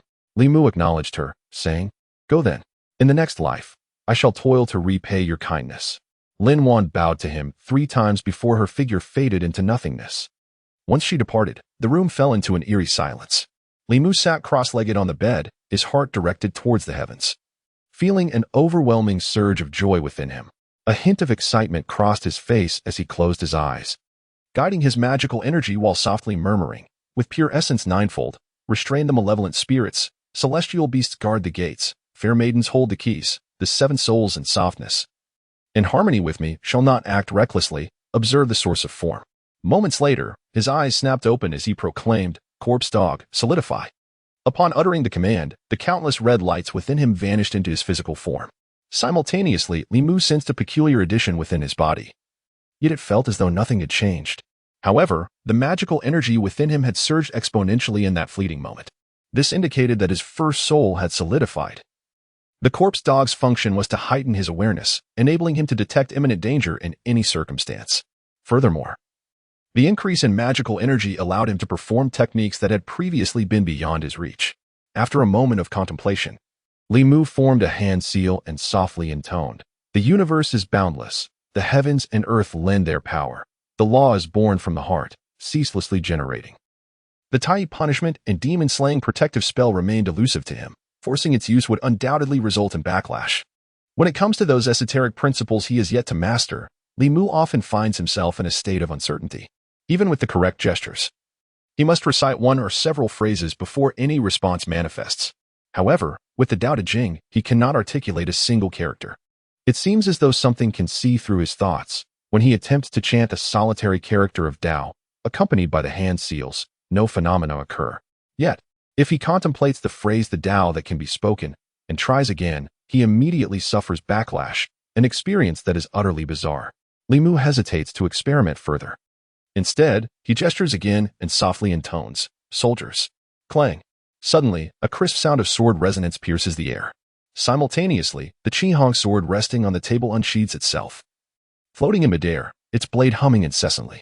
With a mere thought, Li Mu guides the sword to perform intricate flourishes in the air, directing its movement forward and backward, left and right at his will. With a simple extension of his hand, he grasps it firmly. The first character of the 9-character mantra pertains to thunderous magic, while the second character surprisingly grants him the ability to control objects. In the Taoist tradition, there exists a mystical ability known as summoning and dismissing, which, as the name suggests, allows one to manipulate objects from a distance, requiring one to reach the soul-condensing realm to execute it. Furthermore, the ability to wield flying sword artifacts is typically reserved for practitioners of the third realm and above. The presence of the second character in the mantra effectively bridges this gap for Li Mu. Unfortunately, at his current level, wielding the artifact consumes an immense amount of magical energy. After just a brief moment of exertion, he feels as though all his power has been drained, leaving him slightly dizzy. Li Mu then reclines on his bed, quickly succumbing to a deep slumber. At a certain moment, Li Mu awakens abruptly from his dreams, leaping from his bed to seize a shadow that had stealthily approached him during his sleep, pinning it down. Acting purely on instinct, he captures the intruder, only to realize, upon closer inspection, that it is none other than Lu Hanyan. Startled, Li Mu quickly apologizes. "I'm sorry, I thought someone was attacking me," Lu Hanyan, restrained in a humiliating position on the bed, struggles unsuccessfully to break free, her anger flaring as she demands, "Let me go. You're hurting me." In the sanctuary of Li Mu's bedroom, Lu Hanyan sat before the bed, her brow furrowed as she gently massaged her wrist, which had been grasped firmly by Li Mu and was now slightly bruised. Li Mu, his expression tinged with embarrassment, offered an apology. "I beg your pardon, Miss Lu. It was unintentional. Nevertheless, it is only natural for a constable to be cautious." Lu Hanyan pointed to a small bowl of soup on the table and said, "Wanwan has fallen ill, so I prepared some chicken soup for her and brought you a bowl as well. You appear a bit weak. This should help restore your strength." "Thank you, Miss Lu," Li Mu replied graciously, accepting the gesture as a customary exchange between neighbors without hesitation. He lifted the bowl to drink the soup while Lu Hanyan sat nearby, patiently waiting to take the bowl back once he finished. After tasting a sip, Li Mu was pleasantly surprised by the flavor of the chicken soup. He had presumed Lu Hanyan to be a refined lady untouched by labor. Yet it turned out she was not only melodious in song, but also adept at crafting a delightful broth. After a few sips, Li Mu inquired, "What has happened to Wanwan?" He genuinely cared for the little girl who often frequented his home for food and drink. "It is merely her own timidity," Lu Hanyan sighed, a hint of exasperation in her voice. "This morning she insisted on witnessing the spectacle, but once confronted with such a scene, she was thoroughly frightened. Upon returning, she developed a fever, and if she does not improve by tomorrow, we may need to summon a doctor, though she has an aversion to taking medicine." From Lu Hanyan's description, it seemed this was Wanwan's first encounter with an execution, leaving her spirit shaken. In such cases, conventional remedies often prove ineffective. However, Taoist talismans are known to be quite effective in calming one's mind and spirit. Li Qing had previously gifted him a talisman that not only warded off malevolent spirits but also served to steady the heart and mind, although he had exhausted its power when confronting that evil specter. After Lu Hanyan departed, Li Mu stepped outside. Having formed his first soul, he experienced a surge in spiritual power and had begun to glimpse the path of cultivation, enabling him to inscribe simple talismans.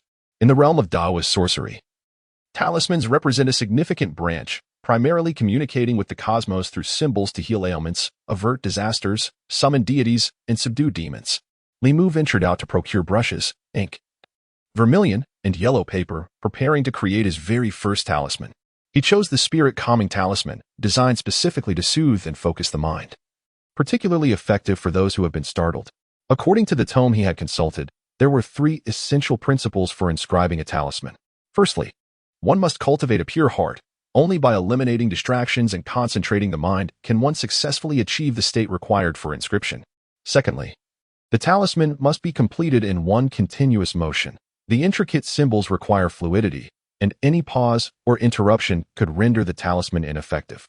Thirdly, one must imbue the symbols with spiritual energy. An excess or deficiency in power could lead to failure in the inscription process. As this was Li Mu's inaugural attempt at inscribing a talisman, and with Li Qing absent, he had no one to consult, leaving him to explore the process through his own endeavors. His foremost task was to familiarize himself with the intricate runes of the spirit-settling talisman. These runes, composed of seemingly random dots and lines, presented a considerable challenge to inscribe fluidly in one go, necessitating extensive practice. Li Mu initially employed ordinary white paper and ink to practice the runes. Although the talisman was of a low grade, the complexity of the runes was bewildering, and it took him the better part of half an hour to barely manage a single complete drawing of the runes. Subsequently, he needed to infuse his strokes with magical energy while inscribing the runes. During this process, the potency of the magic and whether he paused or interrupted his movements were pivotal to the success of the talisman. The thought alone was daunting, and the practical execution proved even more challenging. Though he had committed the runes to memory and his eyes had grown accustomed to them, his hands remained obstinately uncooperative. Observing Li Qing inscribe the runes had appeared effortless, and Hanja had succeeded on his first attempt. However, when it came time for him to try, the reality was starkly different. In a matter of moments, he had recklessly ruined 10 sheets of paper.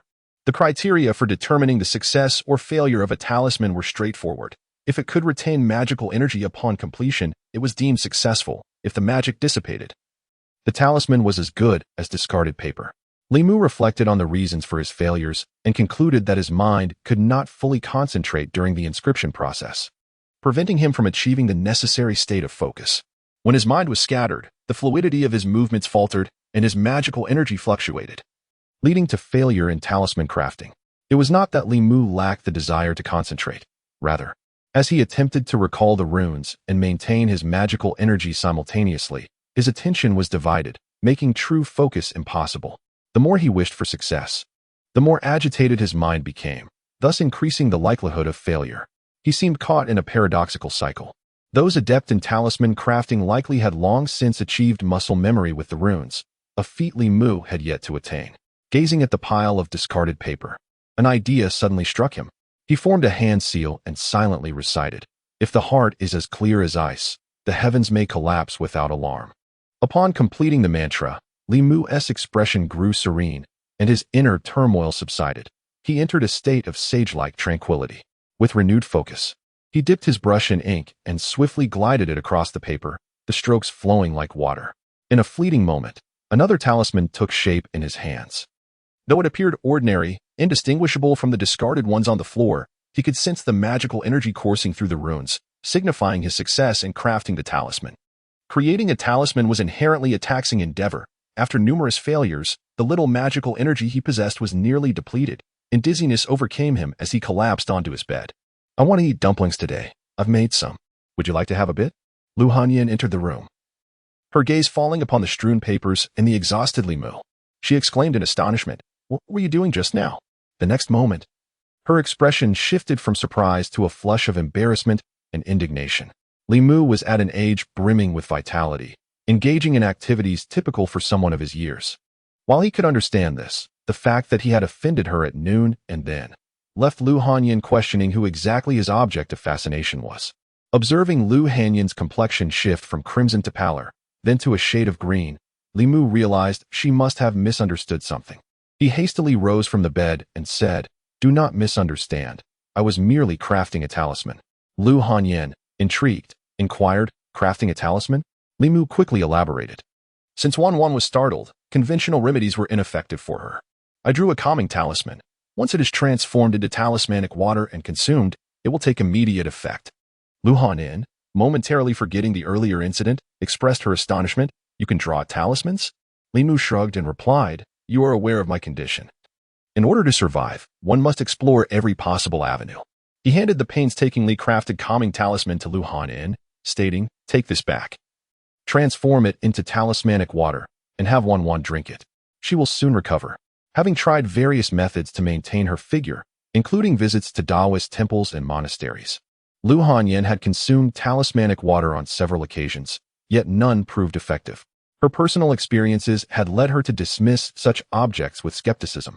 Nevertheless, for Li Mu's sake, she accepted the talisman, though she did not intend to test it on Wan Wan. However, the following morning, as Wan Wan's high fever showed no signs of abating, Lu Hanyan, having planned to seek a doctor, found herself inexplicably retrieving the talisman. Though skeptical of talismans, she held a deep trust in Li Mu. After some contemplation, she transformed the talisman into water and brought it to Wan Wan's bedside, saying, "Wan Wan, drink this." The young girl, lying weakly in bed, queried, "Miss, what is this?" "Medicine." Lu Hanyan assisted her in sitting up, urging, "Hurry and drink it. It will cure you." Reluctantly, the girl opened her mouth and swallowed the murky potion. After which Lu Hanyan witnessed an astonishing transformation. Wan Wan, who had previously been too weak to even lift herself, suddenly became revitalized. Consuming 3 bowls of congee and 5 buns in one go, Lu Hanyan touched her forehead, discovering that the fever had subsided. In the early morning, Li Mu awoke early, completed his morning routine, and was preparing to head to the yamen when a knock sounded at the door. He opened the courtyard gate to find Lu Hanyan standing outside. She handed him a food box, smiling as she said, "You haven't had breakfast yet, have you? I brought you some.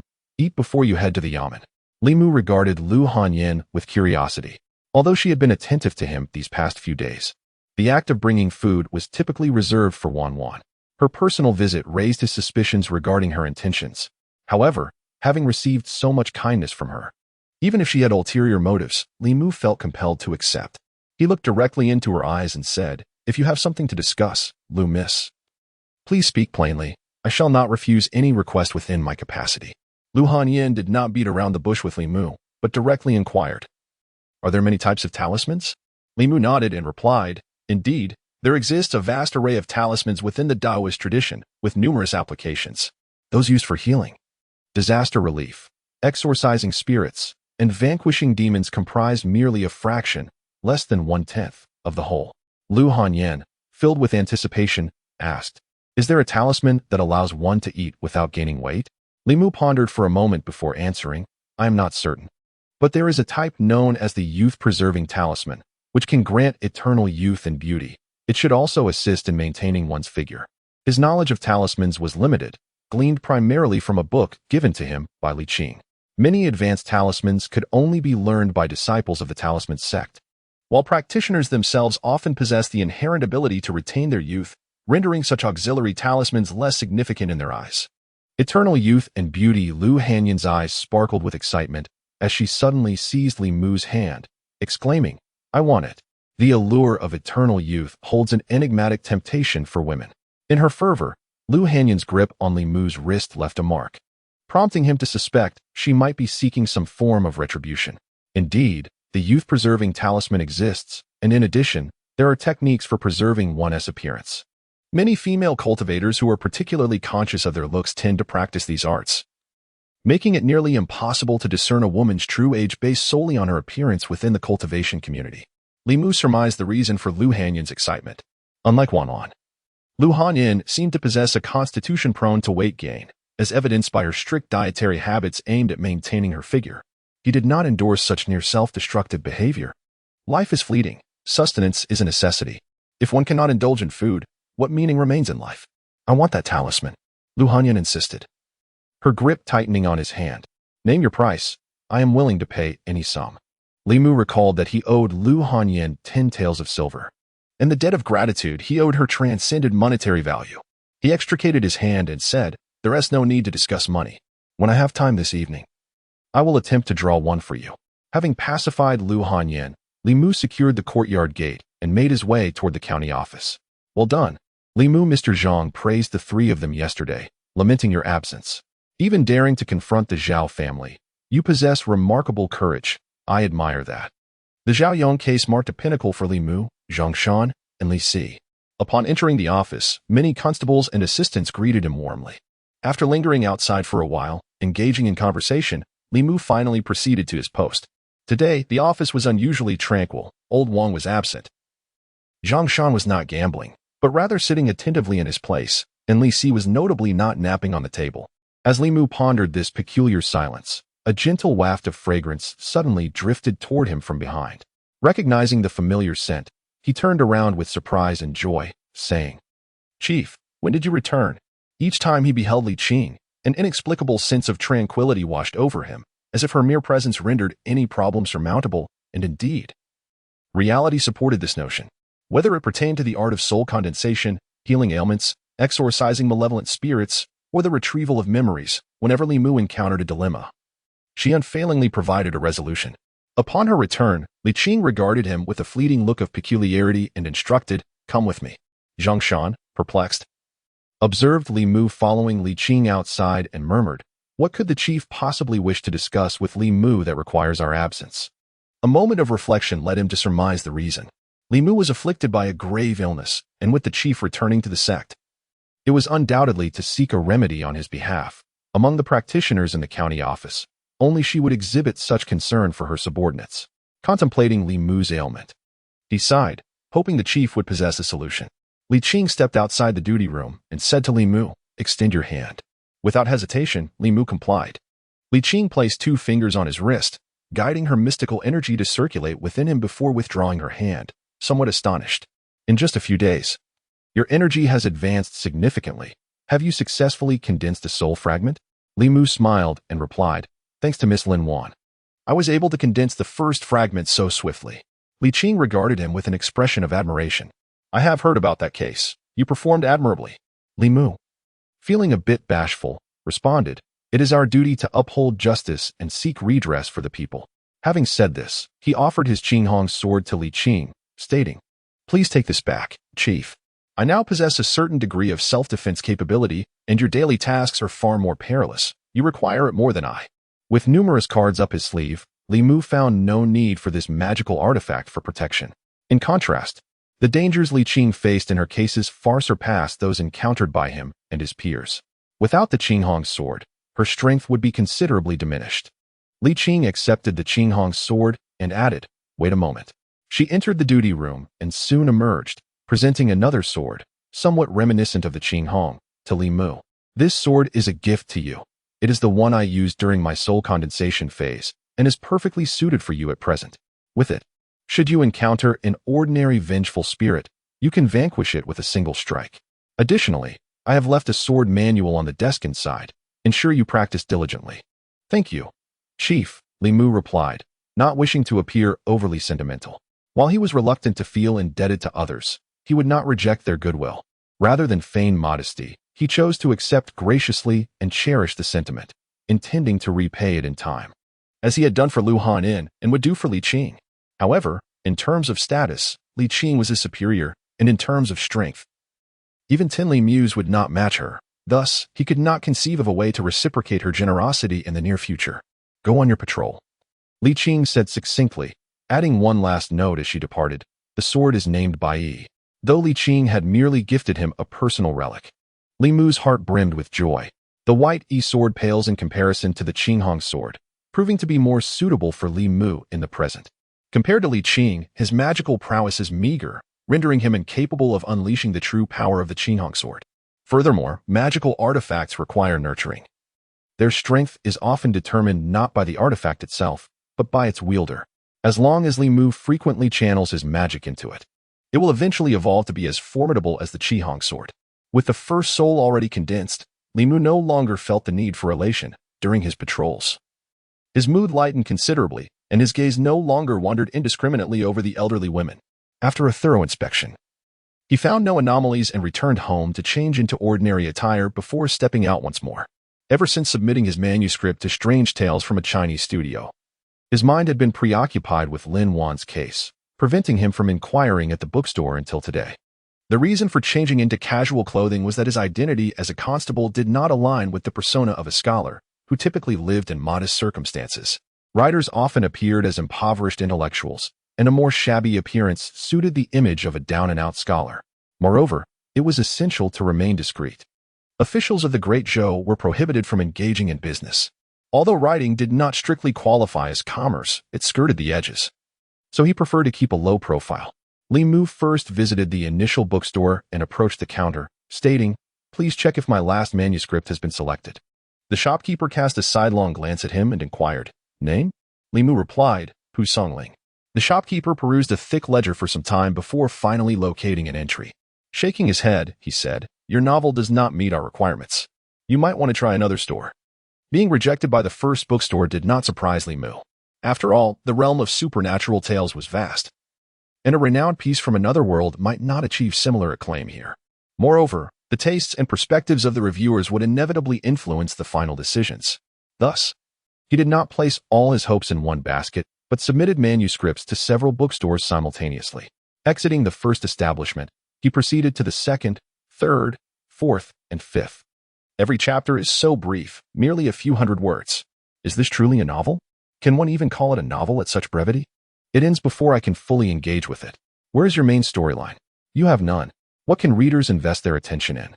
Your title fails, and the content is a disarray. You should seek other avenues. Apologies, your manuscript does not meet our acceptance standards. Our suggestion is to cut it. Continuing to write this would be a sheer waste of time. After an indeterminate number of rejections, Li Mu emerged from the last bookstore. Gazing up at the scorching sun, inwardly lamenting, it seems that writing novels is indeed a dead end. The story format of strange tales appeared not to be recognized by these bookstores, indicating that he would need to contemplate alternative means of financial gain. Just as Li Mu was about to head back, the proprietor of the final bookstore hurriedly pursued him, visibly relieved to find he had not yet departed. He quickly exclaimed, "Young sir, please wait." Union Pavilion. Li Mu sat in the guest seat of the elegant chamber as the shopkeeper of the bookstore approached with a flattering demeanor, presenting him with tea and courteously saying, "Young master, please enjoy your tea." Taking a sip, Li Mu savored the fragrant and refreshing tea, which left a lingering sweetness, clearly of superior quality. Compared to it, the tea offered by old Wang at the yamen was akin to boiled grass. The middle-aged shopkeeper rose, bowed deeply, and remarked, "I beg your pardon for my earlier lack of discernment, which nearly tarnished a precious gem like you. Please do not hold it against me."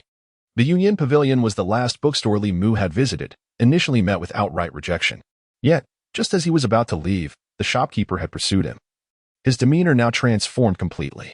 Had he finally recognized the value of strange tales from a Chinese studio and was now ready to discuss collaboration? The shopkeeper, with a beaming smile, explained, "I have perused your work, young master. It is truly exquisite, each word a jewel, profoundly moving and thought-provoking. Might you be interested in a partnership with our Union Pavilion?" Aside from this bookstore, others either instructed Li Mu on how to write or suggested he abandon his efforts altogether, leaving him with little choice. He directly inquired about the remuneration, the matter that concerned him most. The shopkeeper elucidated, for every 10,000 words, the payment ranges from 2 qian to 1 liang of silver per volume. After deducting printing and labor costs, the profits are split 40-60, with you receiving 40%. Alternatively, you may choose to sell directly to us at 10 liang per volume, with the bookstore assuming the printing risk, though all subsequent profits would belong to us. Naturally, you could also sell one volume first and decide later. We offer various options. Before submitting his manuscript, Li Mu had thoroughly researched the market. The price proposed by the shopkeeper was indeed generous. Only established authors with best-selling works typically commanded 10 liang per volume. As a novice without any representative works, he would earn merely a few qian for writing 10,000 words. Could it be that this shopkeeper truly possessed the insight to foresee the success of strange tales? After contemplation, Li Mu resolved to sell one volume to test the waters. The direct split carried risks. If sales were poor after printing, he might only receive 2 qian to 1 liang, insufficient even for the materials of the manuscript. Conversely, if he sold the entire volume for 10 liang and it became a hit, he would miss out on substantial profits. The wisest course of action was to sell one volume first, observe the market response, and then make further decisions. Having reached a conclusion, Li Mu looked at the shopkeeper of Union Pavilion and said, "Then I shall sell one volume for now." The shopkeeper nodded, replying, "I shall draft the contract at once." Selling the first volume of Strange Tales for 10 liang exceeded Li Mu's expectations. The shopkeeper was indeed a discerning individual. The other bookstores had either requested a detailed outline or suggested he cut his losses. Li Mu intended to repay Lu Han with this 10 liang, even among close brothers. Financial matters must be settled clearly, and kindness could be repaid over time, but settling debts promptly was paramount. Having concluded the contract, Li Mu, with 10 taels of silver tucked away, resolved to return home to prepare a meal. Lu Hanyan had entrusted Wan Wan to her care, having made a promise. She felt compelled to honor it. After Li Mu's departure from Union Pavilion, the innkeeper ascended to the upper floor, gently knocking on the inner door and announcing, "Miss, everything has been arranged, and he has been offered the highest price through the window." A graceful silhouette could be discerned within the room. The woman stood by the window, gazing down at the figures in the street, and instructed, "In the future, fulfill any request he may have to the best of your ability. As for the manuscript, he may submit it whenever he wishes. Do not press him." "I understand," the innkeeper sighed, unable to contain his concern. "However, this will lead to considerable losses for us," the woman replied with unwavering authority. "Just do as I have instructed." The middle-aged innkeeper could only acquiesce with resignation. After all, he was merely an employee, and the entire bookshop belonged to her. Not only was she willing to extend special treatment to the impoverished scholar, but she could also choose to gift the shop to him if she desired. What perplexed him was that if the lady had read the scholar's writings, it would be one thing, yet she had not even glanced at them, yet demanded he be treated with the utmost regard. Could it be that she was actually enamored with the scholar himself? Upon deeper reflection, this possibility was not entirely unfounded. After all, while the scholar's writing was rather ordinary, his appearance was strikingly handsome. What if the lady had taken a liking to him? The innkeeper resolved to treat the scholar with greater courtesy in the future, lest he find himself on the receiving end of the lady's affections and be forced to pack his belongings and return home. Li Mu enjoyed a stroke of fortune that day, having sold the first volume of Strange Tales from a Chinese studio for 10 taels of silver. Even if the subsequent market response proved lackluster, he could always transcribe other works. He first returned home, then set out with Wan Wan to purchase some vegetables, a fish, and a chicken, before finally returning home. As Lu Hanyin was occupied with shop matters during the day and would not return until the afternoon, Li Mu, having earned a small fortune, planned to prepare a sumptuous dinner that evening to express his gratitude for her care over the past days. At noon, Li Mu and Wan Wan prepared a simple meal of noodles. He consumed 1 bowl while Wan Wan devoured 3. The young maid's appetite was quite substantial, and although she could hardly be deemed slender, her round face was pleasantly plump, a sight that evoked envy in Lu Hanyin. Her own figure was the result of prolonged dieting, and should she indulge in food, maintaining her current physique would likely become a challenge. This was also the reason behind her dedication to the beauty-enhancing talisman. Yesterday, while crafting the talisman for Wan Wan, she had ample materials left. Upon returning to his room, Li Mu took out the vermilion and ink, opened the book, and found the page for the beauty-enhancing talisman, silently reciting the heart-purifying mantra. During the previous day's talisman crafting, Li Mu discovered yet another remarkable use for the heart-purifying mantra. Not only did it help him maintain a state of desirelessness and resist the allure of illusions, but when he recited the mantra during a state of absolute sage-like tranquility, his concentration became exceptionally acute, rendering him almost impervious to external distractions. This heightened state of mental focus allowed him to commit characters and symbols to memory with near photographic precision. Li Mu gazed at the runes of the longevity talisman, meticulously etching each stroke and line into his memory. After a prolonged period of contemplation with his eyes closed, he opened them and swiftly began to write on the paper. In the span of a tea's brewing time, he produced a talisman imbued with magical energy. Yesterday, while attempting to draw the calming talisman, he had spent a full hour, failing countless times. However, today, during his endeavor with the longevity talisman, he faced only 3 failures, primarily saving time during the learning and familiarization stage with the runes. His mind brimmed with various Taoist incantations and spells, their applications seemingly endless, yet he knew he would have to explore them gradually. After their meal, Wan Wan proactively tidied the dishes, while Li Mu proceeded directly to the magistrate's office. The afternoon was stifling, and they typically remained in the duty room. Li Mu continued perusing the introductory cultivation book. Li Qing was absent due to a task. Zhang Shan had gone to the old Wang's duty room for some retribution, and the perpetually disheveled Li Si was characteristically dozing at the table.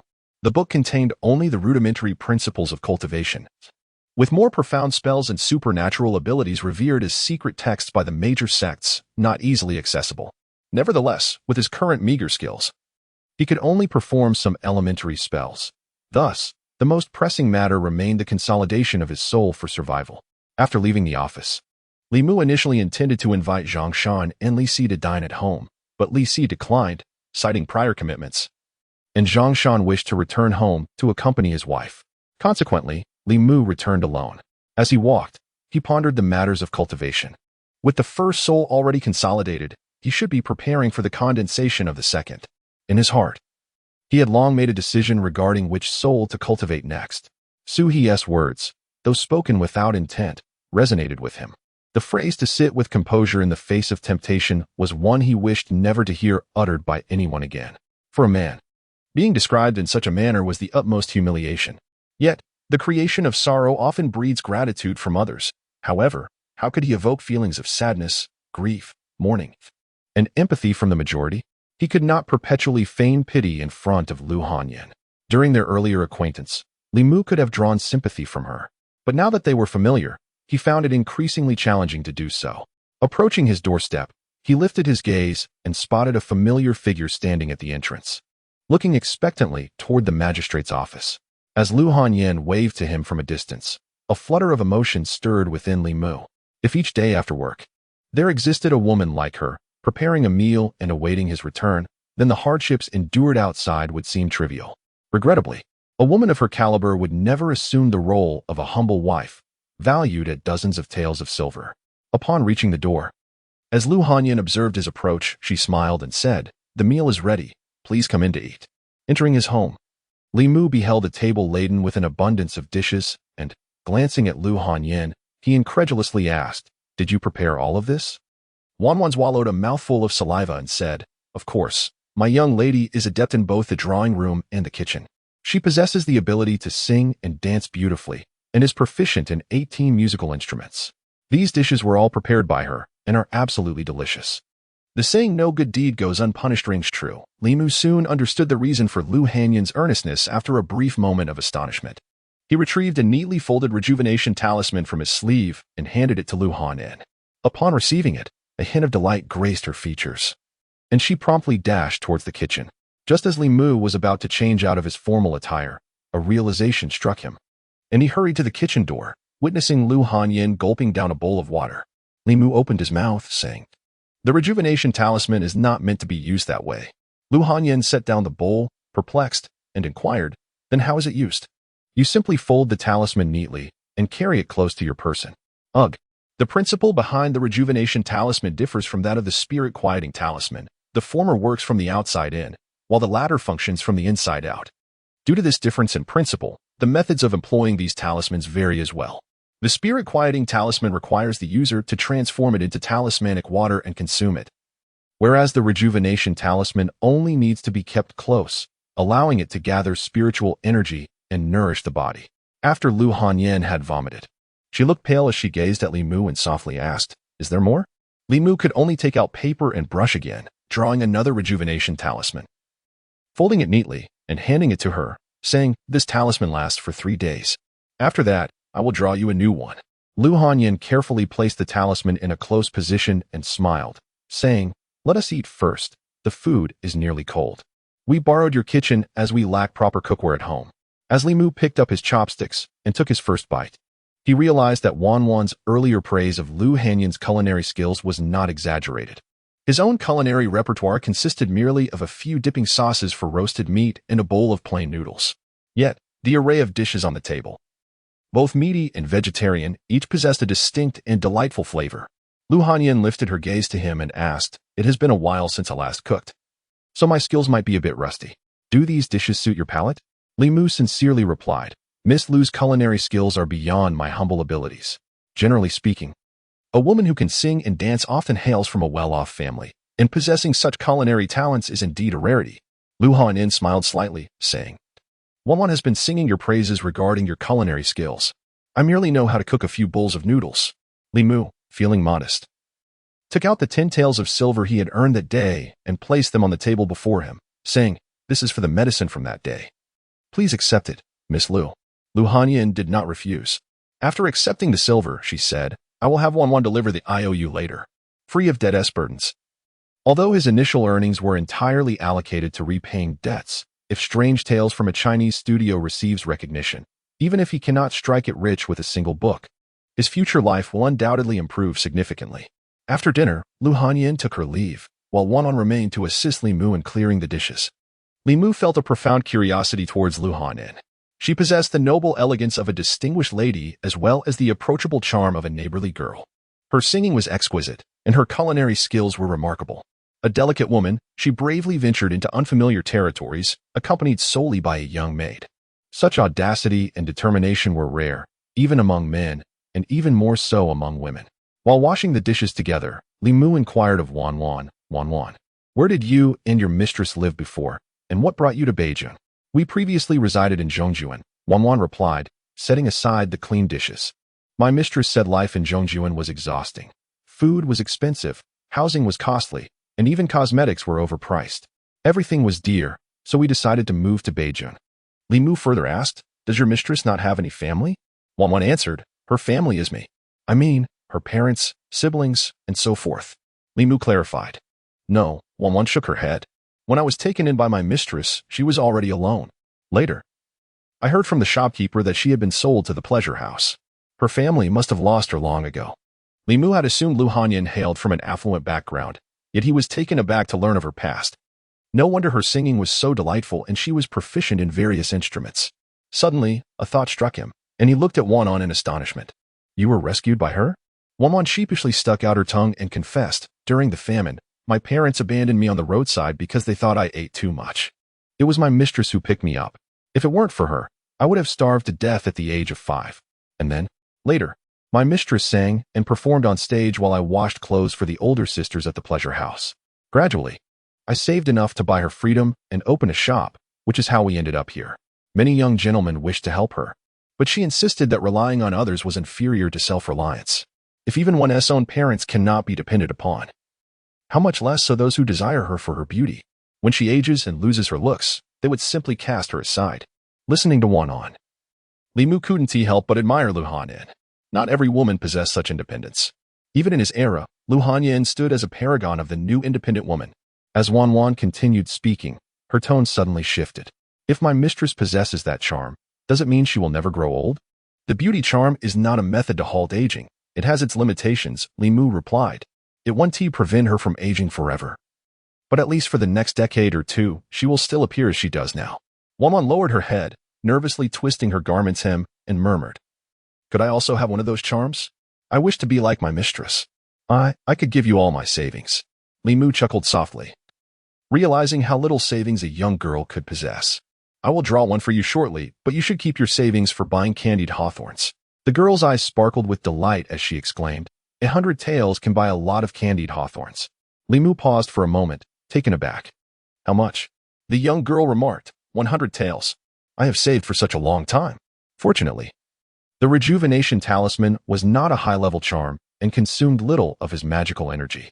After sketching it, Li Mu handed it to Wan Wan. Watching her skip away, he inwardly sighed. As a constable earning merely 500 won a month, he could scarcely fathom the wealth of the affluent. He had merely assumed that Lu Hanyan was a wealthy lady, unaware that even her maid was of considerable means. If he possessed 100 taels, he would not bother writing a novel, only to be criticized for its lack of coherence and brevity.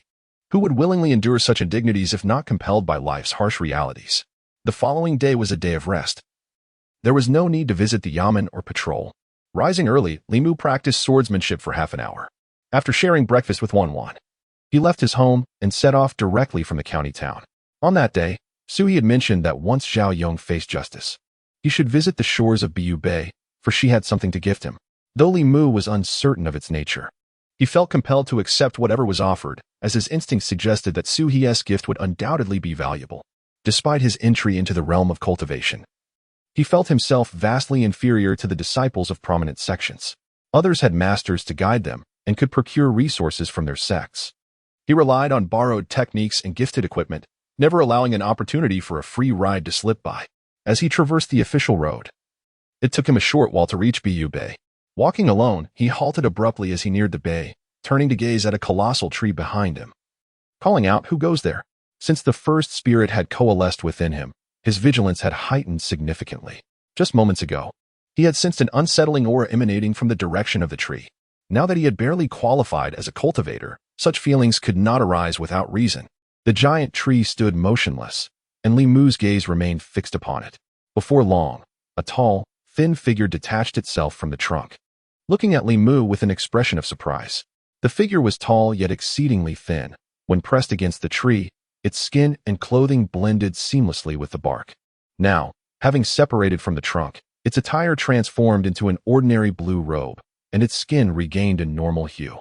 Unexpectedly, you too are a practitioner. The lanky man observed Li Mu and spoke in a measured tone. It seems that my ineffectual junior brother met his demise at your hands, did he not? The only person Li Mu had killed was the dwarf hired by the Zhou family, and he was astonished to find that the man before him had a senior brother. As Li Mu's gaze swept over the tall figure, he felt a sudden tightening in his chest upon noticing the man's eyes, unlike those of ordinary folk. His pupils were slitted like those of a serpent. Normal humans could not possess such eyes, and in an instant, Li Mu deduced the truth, exclaiming, "A transformed beast." In the realm of demon cultivation, the first stage is known as opening awareness. Beings at this level possess only the most rudimentary intelligence, akin to that of a 3-year-old child. As demons progress to the second stage, forming the body, their intellect becomes indistinguishable from that of humans. They exhibit human-like qualities, articulate speech, and swift movements. Though they remain in beastly forms, their bodies undergo a significant transformation, rendering most wild animals in the mountains no match for those at this stage. The white fox that Li Mu rescued belongs to this realm, though she likely had just recently formed her body. Otherwise, she would not have been ensnared by a hunter's trap. The third stage, transforming form, marks a substantial increase in a demon's power. For human cultivators, whether in Taoism or Buddhism, the first significant leap in strength occurs when transitioning from the lower 3 realms to the middle 3. However, the path of demon cultivation is considerably more arduous. Once a demon reaches the stage of transformation, they undergo a profound metamorphosis, their physical resilience becoming formidable, complemented by innate racial abilities that make them far more challenging than spectral entities. Even practitioners at the third stage of spirit gathering would find themselves troubled when confronting a transformed demon. Li Mu, having only condensed one soul, bore little distinction from an ordinary person. He struggled against demons at the forming body stage, let alone those who had transformed. A tall, lean man scrutinized Li Mu. Skepticism etched on his face. Although my junior brother was lacking, he possessed the cultivation of a soul condensation. With your energy fluctuations so faint, at most having refined one soul, how did you manage to kill him? Li Mu remained silent, not willing to speak. The tall man grinned, revealing a predatory smile. Very well, if you refuse to share, I shall peel your skin and extract your soul, and then all will be revealed. At that moment, Li Mu's lips moved slightly as he uttered a syllable. Boom. A bolt of lightning descended abruptly, striking the tall man's head. Li Mu exhaled. Having recognized the opponent as a transformed demon, his heart filled with heightened vigilance. The first character of the 9-word true mantra, the Thunder Law, represented his most formidable and sole means of attack. Confronted by an adversary of such overwhelming strength, he had to remain wholly focused, ensuring that his strike would be lethal. Otherwise, it would be his own demise. Li Mu's gaze shifted toward the man, his pupils constricting. When the lightning struck, the tall man did not, like the dwarf, turn to ash. Instead, his figure vanished into thin air, leaving behind only a yellow talisman. As the talisman fell to the ground, it ignited spontaneously, turning to ashes. The tall man's silhouette reappeared in another direction, his previous calm demeanor replaced by pallor and terror, exclaiming, Thunder Law. The Thunder Law is a power reserved for practitioners of the middle 3 realms. Had the young man opposite him been such a master, he would undoubtedly have met his end that day. In truth, had it not been for a substitute talisman he had purchased at great expense 2 years prior, which shielded him from the earlier bolt of lightning, he would already be dead.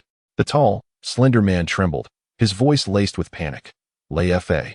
How could someone like you, who hasn't even refined the 7 souls, possibly wield Lei Fa? No, this is not Lei Fa. It is invoked too swiftly. This is Taoist magic. Even practitioners at the gathering spirit realm cannot master Lei Fa. Only the legendary Taoist arts can summon the powers of heaven and earth with such minimal energy in such a fleeting moment. Boom. Another bolt of lightning struck down. But the tall man was already prepared, deftly dodging the attack. Boom, boom, boom. One after another, bolts of lightning rained down, scorching the earth and leaving blackened craters. Yet not a single bolt struck the tall man. His initial alarm transformed into astonishment, then indifference, ultimately culminating in a mocking gaze directed at Li Mu. Strike again. Go on, strike again. Even if you comprehend Taoist arts, it matters not. Once I extract your soul, this magic will belong to me. In stark contrast, Li Mu's expression grew increasingly grave. It was only at this moment that he realized, after scaring off the malevolent spirits and slaying the gnome, he had developed a false sense of his own strength. In his cultivation journey, he was akin to an infant, Possessing a sharp weapon did not make him a match for a fully grown adult unarmed. As his spiritual energy waned, his complexion turned pale, and he could no longer summon the thunder. The tall man maintained his distance from Li Mu until suddenly, he opened his mouth, and a green tongue, resembling a vine, slithered forth, coiling toward Li Mu's neck. Just as that lengthy tongue was about to ensnare him, Li Mu swiftly turned his palm, revealing a yellow talisman, which he deftly pressed against the tall man's protruding tongue. This was the very talisman used by the gnome to immobilize Zhang Shan. The tall man's tongue was momentarily frozen in midair, his body also stilled for an instant, but in the next moment, the tongue writhed again, indicating that the talisman could not completely restrain it. Yet for Li Mu, that instant was sufficient. Boom! A bolt of lightning struck directly atop the tall man's head. His garments turned to ash, and in an instant, his body was reduced to char. A faint shadow floated upward from his ashen remains, revealing a massive lizard. It hovered in the air, its fist-sized eyes fixed on Li Mu, roaring in furious indignation. "Wretched blood offering, you dare to destroy my body. I will devour your soul piece by piece." With its body annihilated, it was consumed by fury, lunging at Li Mu from the void. Li Mu pressed his palms together, his lips trembling, as golden light gradually radiated from him. The lizard's ethereal form was repelled by the golden aura. Each time it attempted to approach, it was seared back. Hovering in the air, it glared coldly at Li Mu, ominously proclaiming, "What does it matter if you understand the Buddhist scriptures? I shall see how long your power can endure." While golden light shimmered around him, Li Mu's heart plummeted to the depths of despair. The myriad bolts of thunder that had just struck had drained his magical powers. Yet they had not entirely vanquished the lizard spirit. At this moment, he could rely solely on the magic contained within the string of prayer beads. Li Mu sensed that the power of the beads in his hand was nearing depletion. The azure waters of Baishui Bay lay not far ahead, and gritting his teeth, he sprinted forward. The lizard spirit's soul trailed behind him, chillingly proclaiming, "I wonder how far you can run. No one can save you today." Bang! After merely 10 paces, the magic of the beads was exhausted, shattering with a resounding crash. Simultaneously, the radiance of the Buddha that enveloped him vanished in an instant. Li Mu felt a sudden vertigo, followed by darkness, as he collapsed to the ground, unconscious. The lizard's phantom had awaited this moment for long, and upon witnessing it, it let out a manic laugh and lunged toward the fallen Li Mu. However, as it pounced, its 4 claws flailed in the air, yet its body remained utterly still. The lizard spirit twisted its body and noticed a figure in white hovering not far behind, a slender hand gripping its tail. Though the hand appeared delicate, it possessed the strength of 1,000 tons, rendering the creature unable to escape. Sensing the presence of the woman in white, a profound terror flickered in its eyes as it trembled, pleading, "Spare me, spare me." The woman regarded it with indifference, inhaling softly. And in that moment, the lizard spirit's essence shattered, dissolving into a mist that was drawn into her being. A satisfied expression graced Suhi's face as she descended gracefully, lifting Li Mu in a gentle embrace before vanishing into the depths of the dense forest by the riverbank. When Li Mu awoke once more, he found himself lying in a bed. It appeared to be a wooden cabin, furnished in the most simplistic manner: a bed, a table, a chair, and a bookshelf, accompanied by a storage rack. Despite its simplicity, the space was remarkably tidy. His last memory was of battling a shape-shifting lizard spirit, wherein he had orchestrated the demise of his physical form. Yet, even after losing its corporeal body, the entity's soul remained formidable. Ultimately, Li Mu's magical energy was exhausted, and he faintly perceived the lizard spirit's soul lunging toward him. Sitting up in bed, Li Mu murmured, "Am I dead?" Suhi entered from outside and replied, "Had I delayed even a moment longer, you might indeed have perished at the hands of that beast." Li Mu was momentarily taken aback, then exclaimed joyfully, "Miss Su, have a sip of water," Suhi offered, handing him a teacup. "How did you provoke a shape-shifting creature?" Li Mu lifted the cup to moisten his lips and responded, "To conceal Lin Wan's affairs, the Zhou family once summoned a malevolent cultivator. While I was investigating the case with my colleagues, we were discovered. He initially intended to eliminate us, but by a stroke of luck, I managed to slay him." That creature claimed to be the malevolent cultivator's senior apprentice, likely seeking vengeance. Suhi regarded him with a different expression, saying, "You have only recently begun your cultivation, yet you could injure a shape-shifting creature to such an extent. It is truly hard to believe without witnessing it firsthand." Li Mu smiled wryly, "I merely employed a bit of strategy. A creature of the third realm is far too powerful for me. Without you, I doubt I would have emerged with even a remnant of myself." Recalling the lizard spirit, Li Mu turned to Su He and inquired, "By the way, what became of that spirit?" Su He casually replied, "It is dead. I consumed its soul." Li Mu had initially thought Su He to be merely a third-realm malevolent spirit, but it now seemed he had underestimated her prowess. The lizard spirit was a third-realm demon. Even if its physical form had dissipated, its soul would not be weaker than that of a third-realm malevolent spirit. Yet, it had still fallen to Su He's hand, suggesting her cultivation had undoubtedly reached the middle third realm.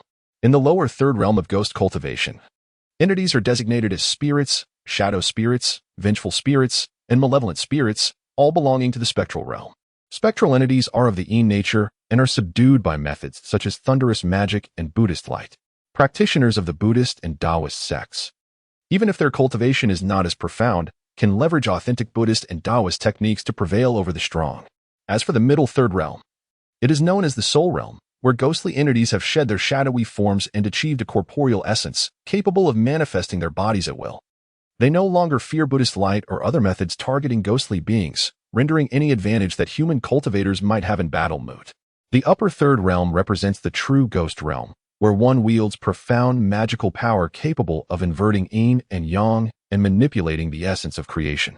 Even within the realm of the underworld, such beings can command millions of spectral souls, reigning supreme. No wonder when Li Mu mentioned the court, she exhibited no fear. The court's actions against vengeful and malevolent spirits were inconsequential. However, when it came to ghost cultivators of the middle third realm, they could engage in discourse without the threat of violence. After Sui finished speaking, she turned her gaze back to Li Mu and said, "I sensed the aura of thunder magic there, and it was not summoned by talismans, but rather pure and direct thunder magic. Such spells can only be practiced by those in the realm of divine powers. Your magical prowess is too shallow to wield thunder magic. Could it be that you employ Taoist techniques? With your current level of cultivation, aside from harnessing the power of heaven and earth, you possess no capacity to transcend realms and confront foes." Li Mu nodded in agreement, not denying her assertion. Sui regarded him with a peculiar expression and inquired, "The scriptures and Taoist techniques are esoteric arts of both the Buddhist and Taoist traditions, reserved for core disciples. You comprehend the scriptures and are adept in Taoist arts. Yet your magical strength is so meager, and your understanding of cultivation is rather limited." Li Mu's expression grew awkward. Such matters were beyond his ability to explain. He could hardly recount the winter when a monk and a Taoist collapsed at his doorstep. Sui did not press further but remarked, "Well, everyone has their own opportunities. Just remember, before you possess the strength to protect yourself, it is best not to let others know, for this could bring you grave peril." Li Mu nodded, acknowledging her warning. "I understand." Sui retrieved a book from the bookshelf in the corner and said, "This is for you. It should prove useful. Consider it a token of gratitude for your fair treatment of Lin Wan."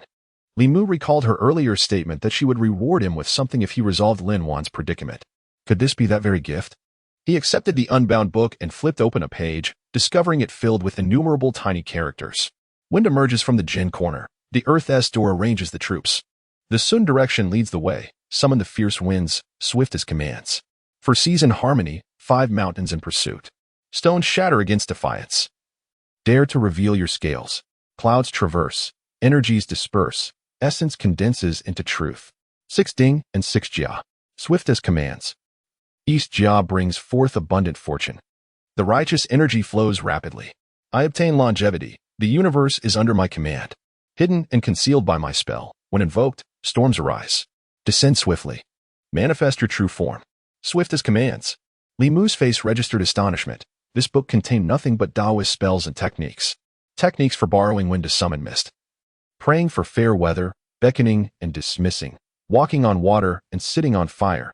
Traversing water and commanding the wind, capturing souls and concealing traces, alongside various thunder magics and exorcisms to vanquish demons.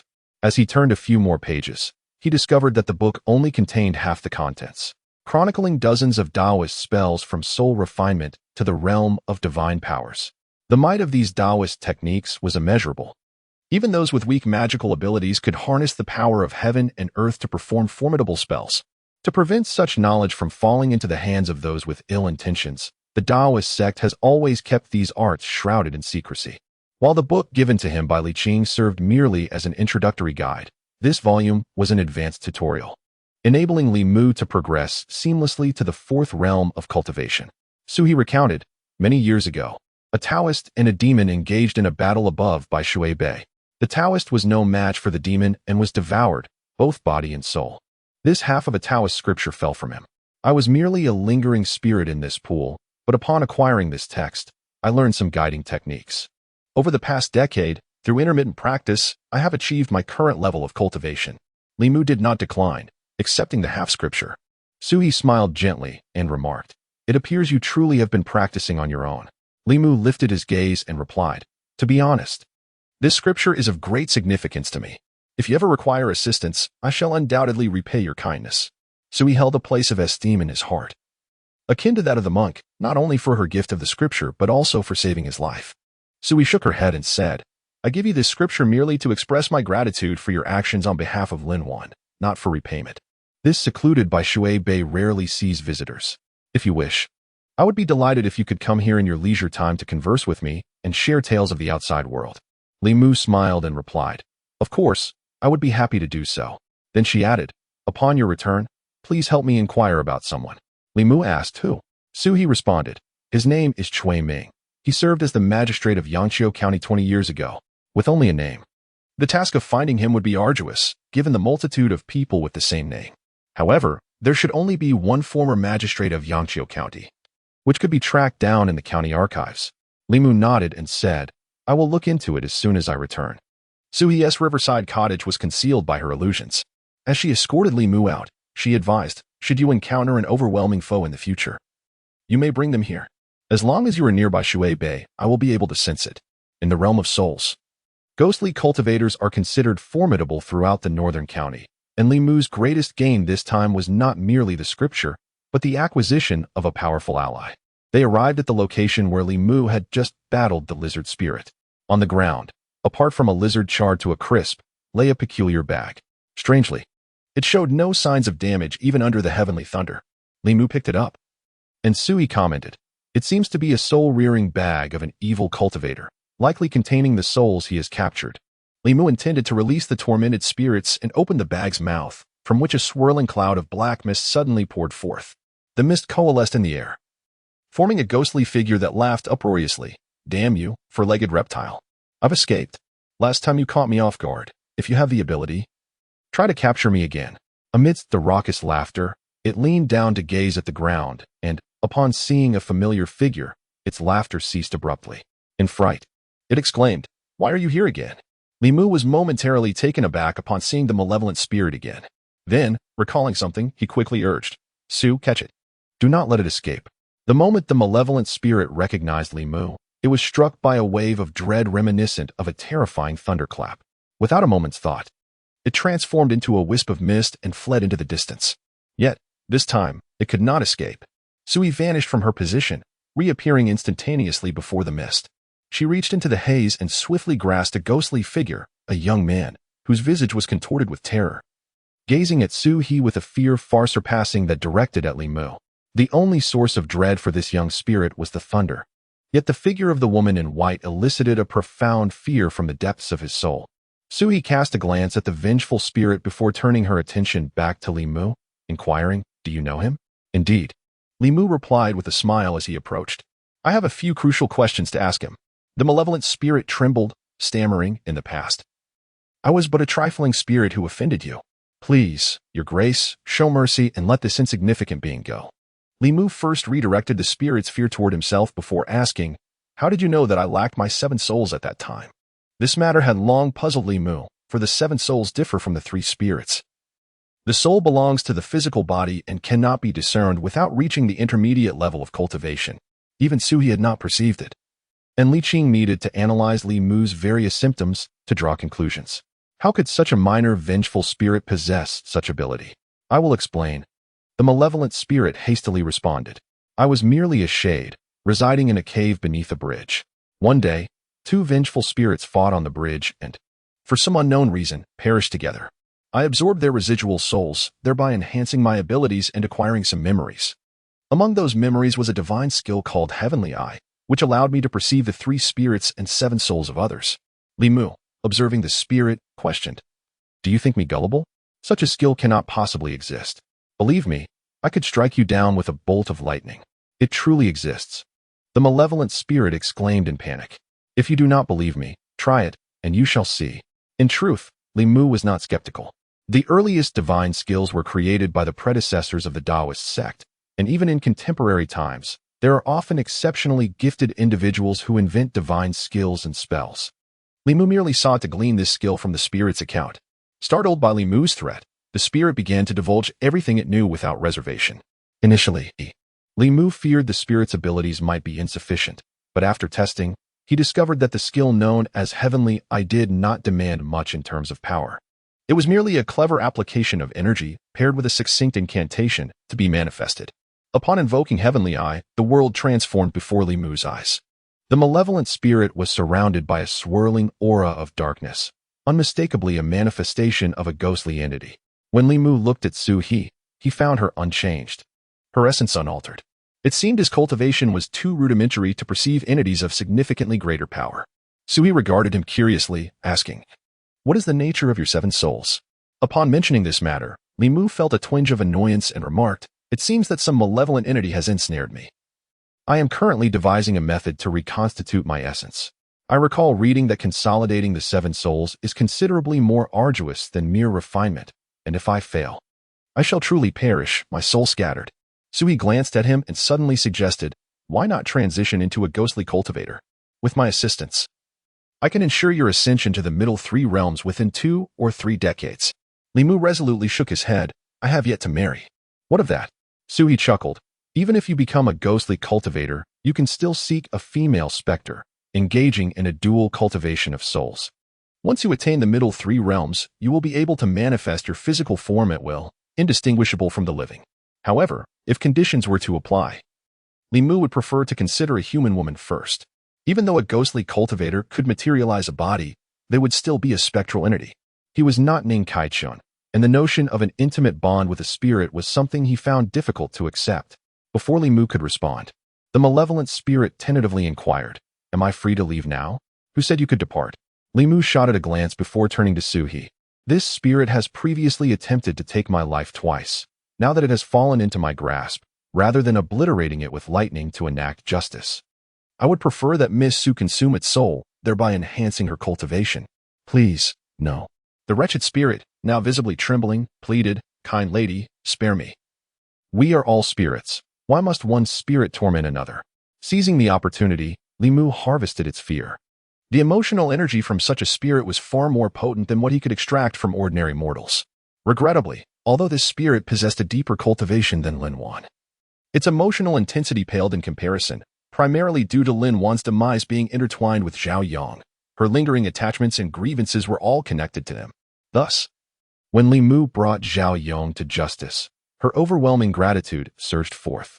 Conversely, this malevolent spirit was merely consumed by a fear of death, anxious that Zhou would devour its soul, resulting in a comparatively feeble emotional response. While Li Mu continued to absorb the spirit's fear, a familiar chant suddenly resonated in his ears. Turning around, he beheld a monk, one hand holding a begging bowl and the other grasping a staff, approaching leisurely. It was Xiandu. Xiandu ambled closer, regarding the malevolent spirit, and remarked, "I have yet to succeed in redeeming you, and you are eager to flee? You make it quite difficult for me." Upon seeing the monk, the spirit paused momentarily before exclaiming, "Monk, accept me. I shall never run again. Let me hear your sutras. I delight in your recitations." Good, good, as I have heard. Look, I can even recite along. Please come and save me. Hurry." Xiandu approached Li Mu with a smile and inquired, "Young benefactor, may I entrust this vengeful spirit to you for redemption? I regrettably allowed it to escape last time. This time I shall be vigilant." Having received a life-saving grace from him, Li Mu, left with no choice, nodded. "Then I shall leave it in your capable hands." Xiandu cast a glance at the malevolent spirit and declared, "Wretched being, why do you not enter?" The malevolent spirit, exulting in its triumph, transformed into a dark mist and seeped into the bowl held in his hands. Xiandu regarded Li Mu with an expression of surprise and remarked, "A few days ago, when I encountered you, you had lost all 7 souls. I did not expect that just days later, you would have already coalesced a corpse dog. It seems you must often engage in acts of benevolence and charity. Well done, well done." The perceptiveness of the monk, Xiandu, left Li Mu in awe.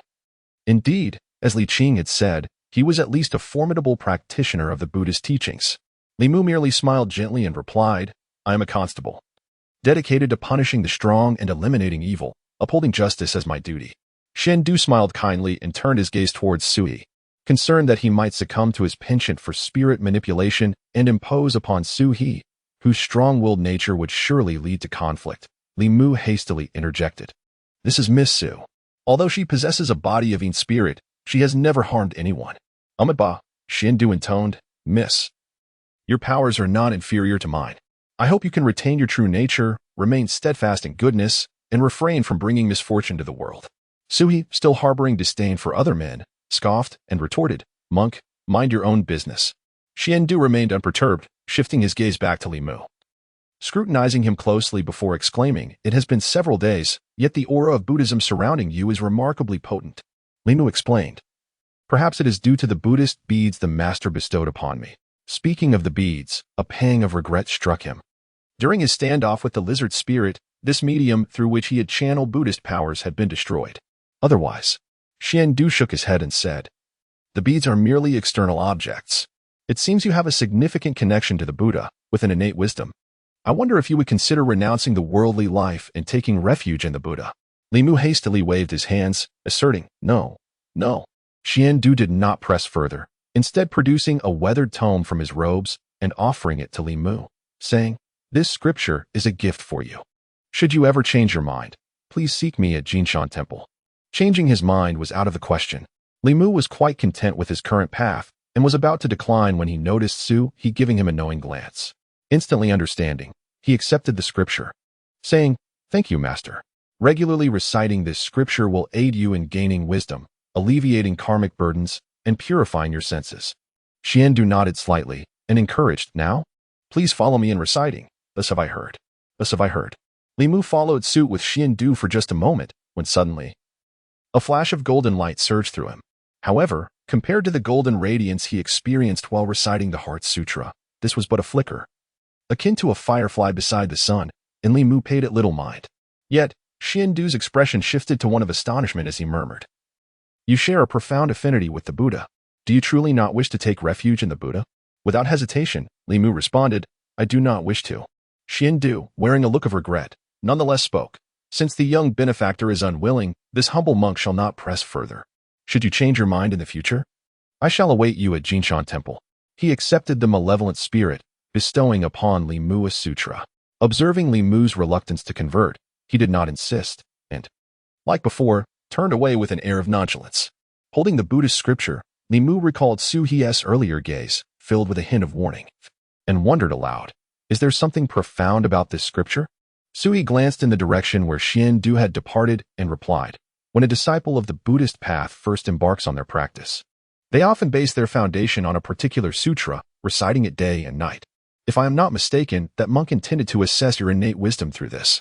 Li Mu expressed skepticism. Innate wisdom?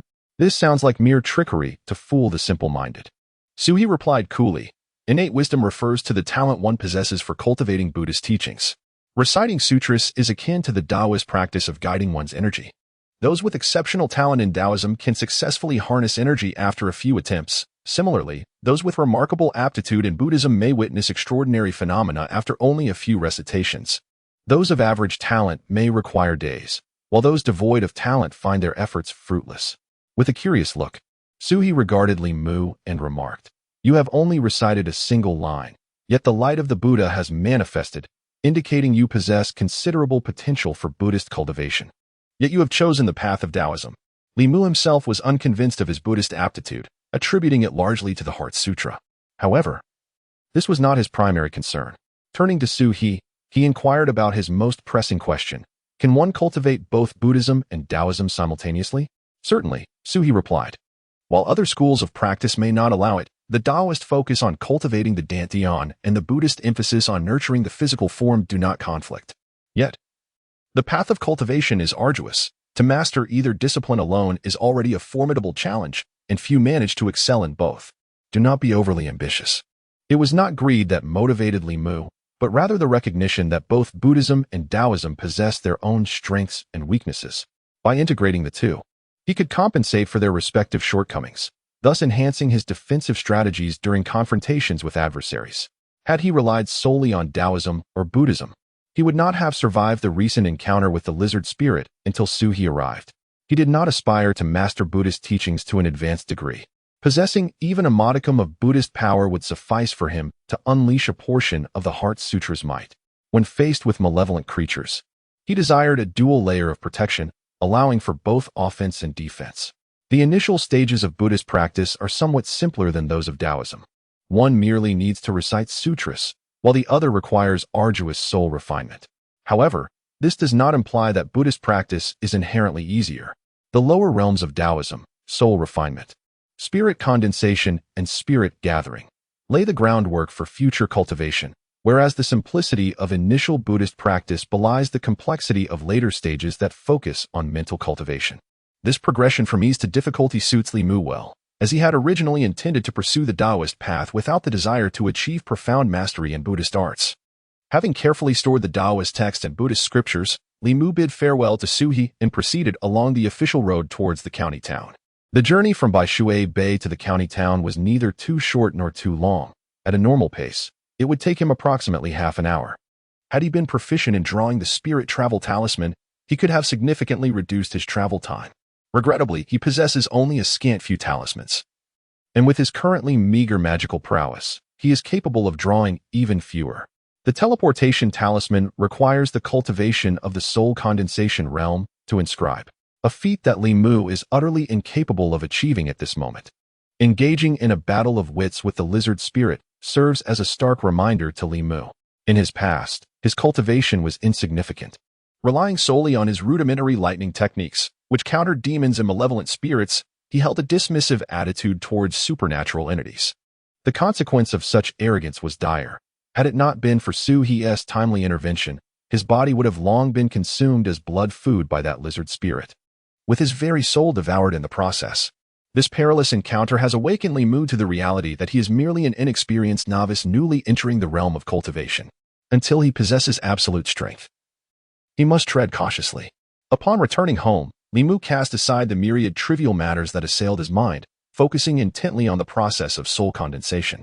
He had already coalesced his first soul, the corpse hound, and the next he sought to form was the third soul, the shadow sparrow.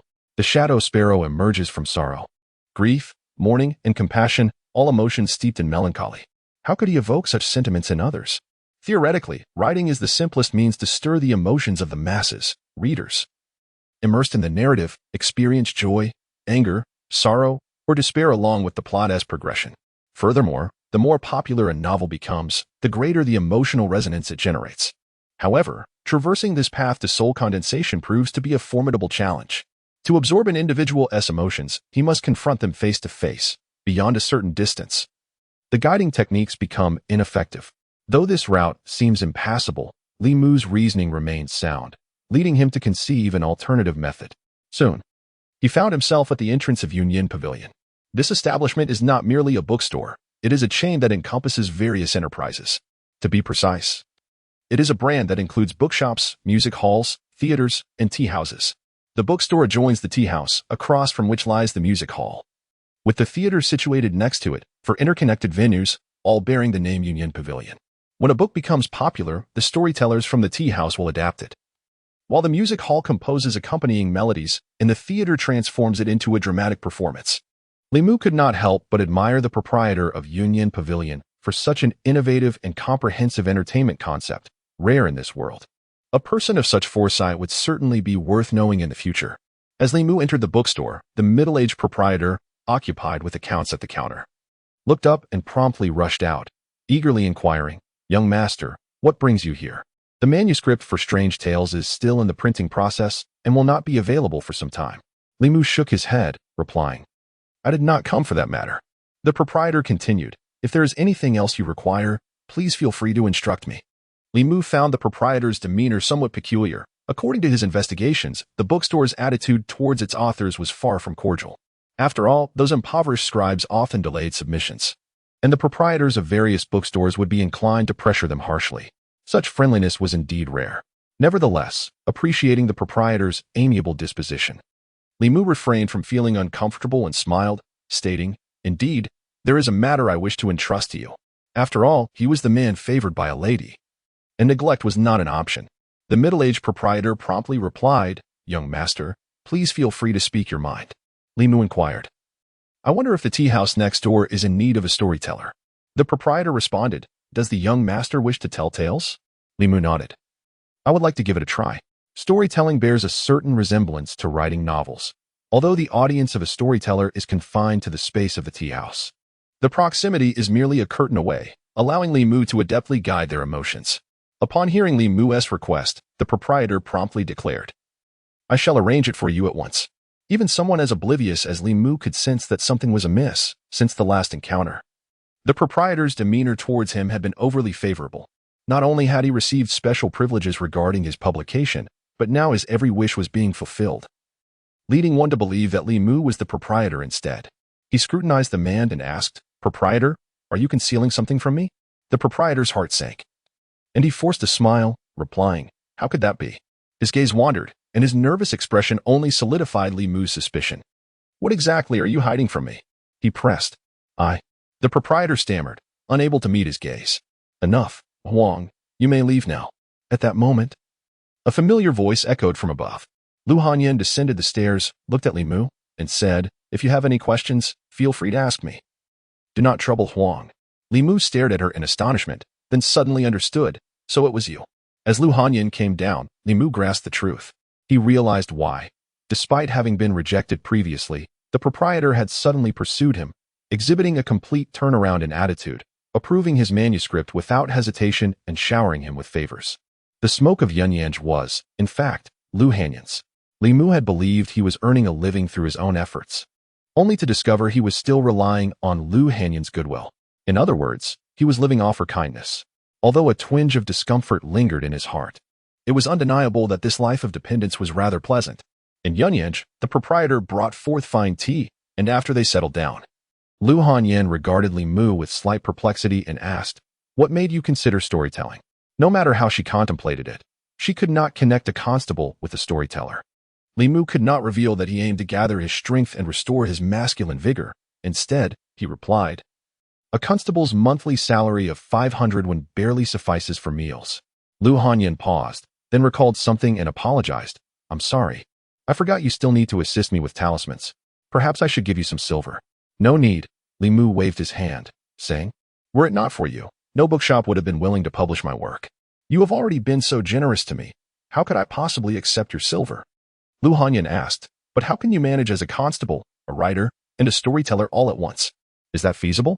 "It's manageable," Li Mu smiled, responding, "If Yunyang proves inconvenient, I shall inquire elsewhere." Lu Hanyan, concerned that he might misunderstand her intentions, helplessly said, "If you are willing, you can give it a try here. I will pay you 10 taels of silver each month, and all the guests' tips will belong to you." In her heart, Li Mu had evidently become a figure burdened by the pressures of survival, needing to work 3 jobs, a portion of which pressure she had inadvertently contributed to. Li Mu shook his head and replied, "I have inquired, and the best storyteller here earns only 2 taels a month, with tips being split 50-50.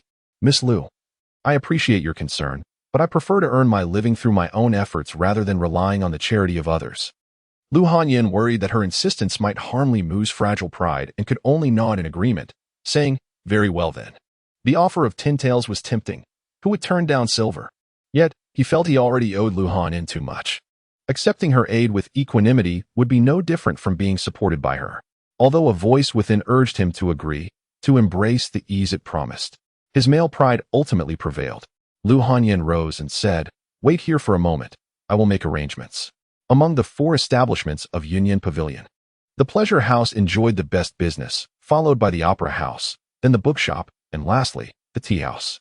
After all, patrons of such venues were typically young individuals with leisure time and disposable income, more inclined to find amusement in watching beautiful maidens sing and dance than in listening to an old storyteller ramble on. However, the art of storytelling also had its loyal followers. As Li Mu entered the tea house, he noticed a dozen customers sipping tea while attentively listening to the elder on stage narrate tales. Listening to stories was free of charge, but patrons generally ordered a pot of tea and a few dishes to accompany their experience, which constituted the primary income for the tea house. Occasionally, generous customers would, In a fit of enthusiasm, reach into their wallets to offer tips, half of which the tea house would retain, with the remainder serving as additional income for the storyteller.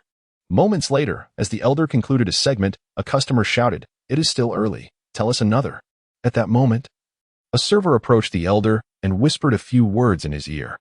The elder stood up, bowed to the audience, and said with a smile, "The old man is feeling unwell today, so I shall end my tale here. However, we have a new storyteller in the house today. Perhaps you would like to hear him share a tale." Upon hearing the elder's announcement, a stir erupted among the patrons below. A newcomer? What could a newcomer possibly offer? Among this crowd, only Old Song's tales had any flavor. A few patrons began to leave. After the elder stepped down, several individuals settled their bills and departed. The tea house manager glanced at Lu Hanyin, appearing troubled, and said, "Miss, this." Lu Hanyin shook her head and replied, "Let them stay." The remaining customers either had just received their tea or were yet to finish their dishes. Although they remained seated, their gazes had shifted away from the stage. It was not until two servers carried a screen onto the stage that they cast a surprised glance. What is going on? Why has it been obstructed? Mysterious and enigmatic, what trickery is afoot? Quickly, let us drink. Once this pot of tea is finished, we shall proceed to the other side to listen to a tune. Li Mu ascended from the backstage and took a seat behind the screen. As a constable, he patrolled the streets daily. While not everyone in Yangqiu County recognized him, at least most of the people on Weiyang Street were familiar with his face. Thus, he requested a screen from Lu Hanyin for some concealment. Sitting behind the screen, Li Mu cleared his throat and began. The tale I shall recount today is titled Transforming into a Butterfly. In the bygone era, in the Ji family estate of Yangqiu County, there lived a young lady named Ying Tai, the daughter of the esteemed Ji Yuanwei. Beautiful and intelligent, she had learned poetry and literature alongside her brother from a young age, nurturing a profound love for reading. Alas, bereft of a worthy mentor, she yearned to pursue her studies in the central prefecture. To evoke the audience's sentiments, Li Mu presented a reimagined version of Liangzhu. As one of the four great tragic love stories of ancient times, the sorrow of Liang Zhu resonates deeply, and he vividly recalled, at the tender age of 12 or 13, his first viewing of the Liang Zhu television adaptation, weeping uncontrollably.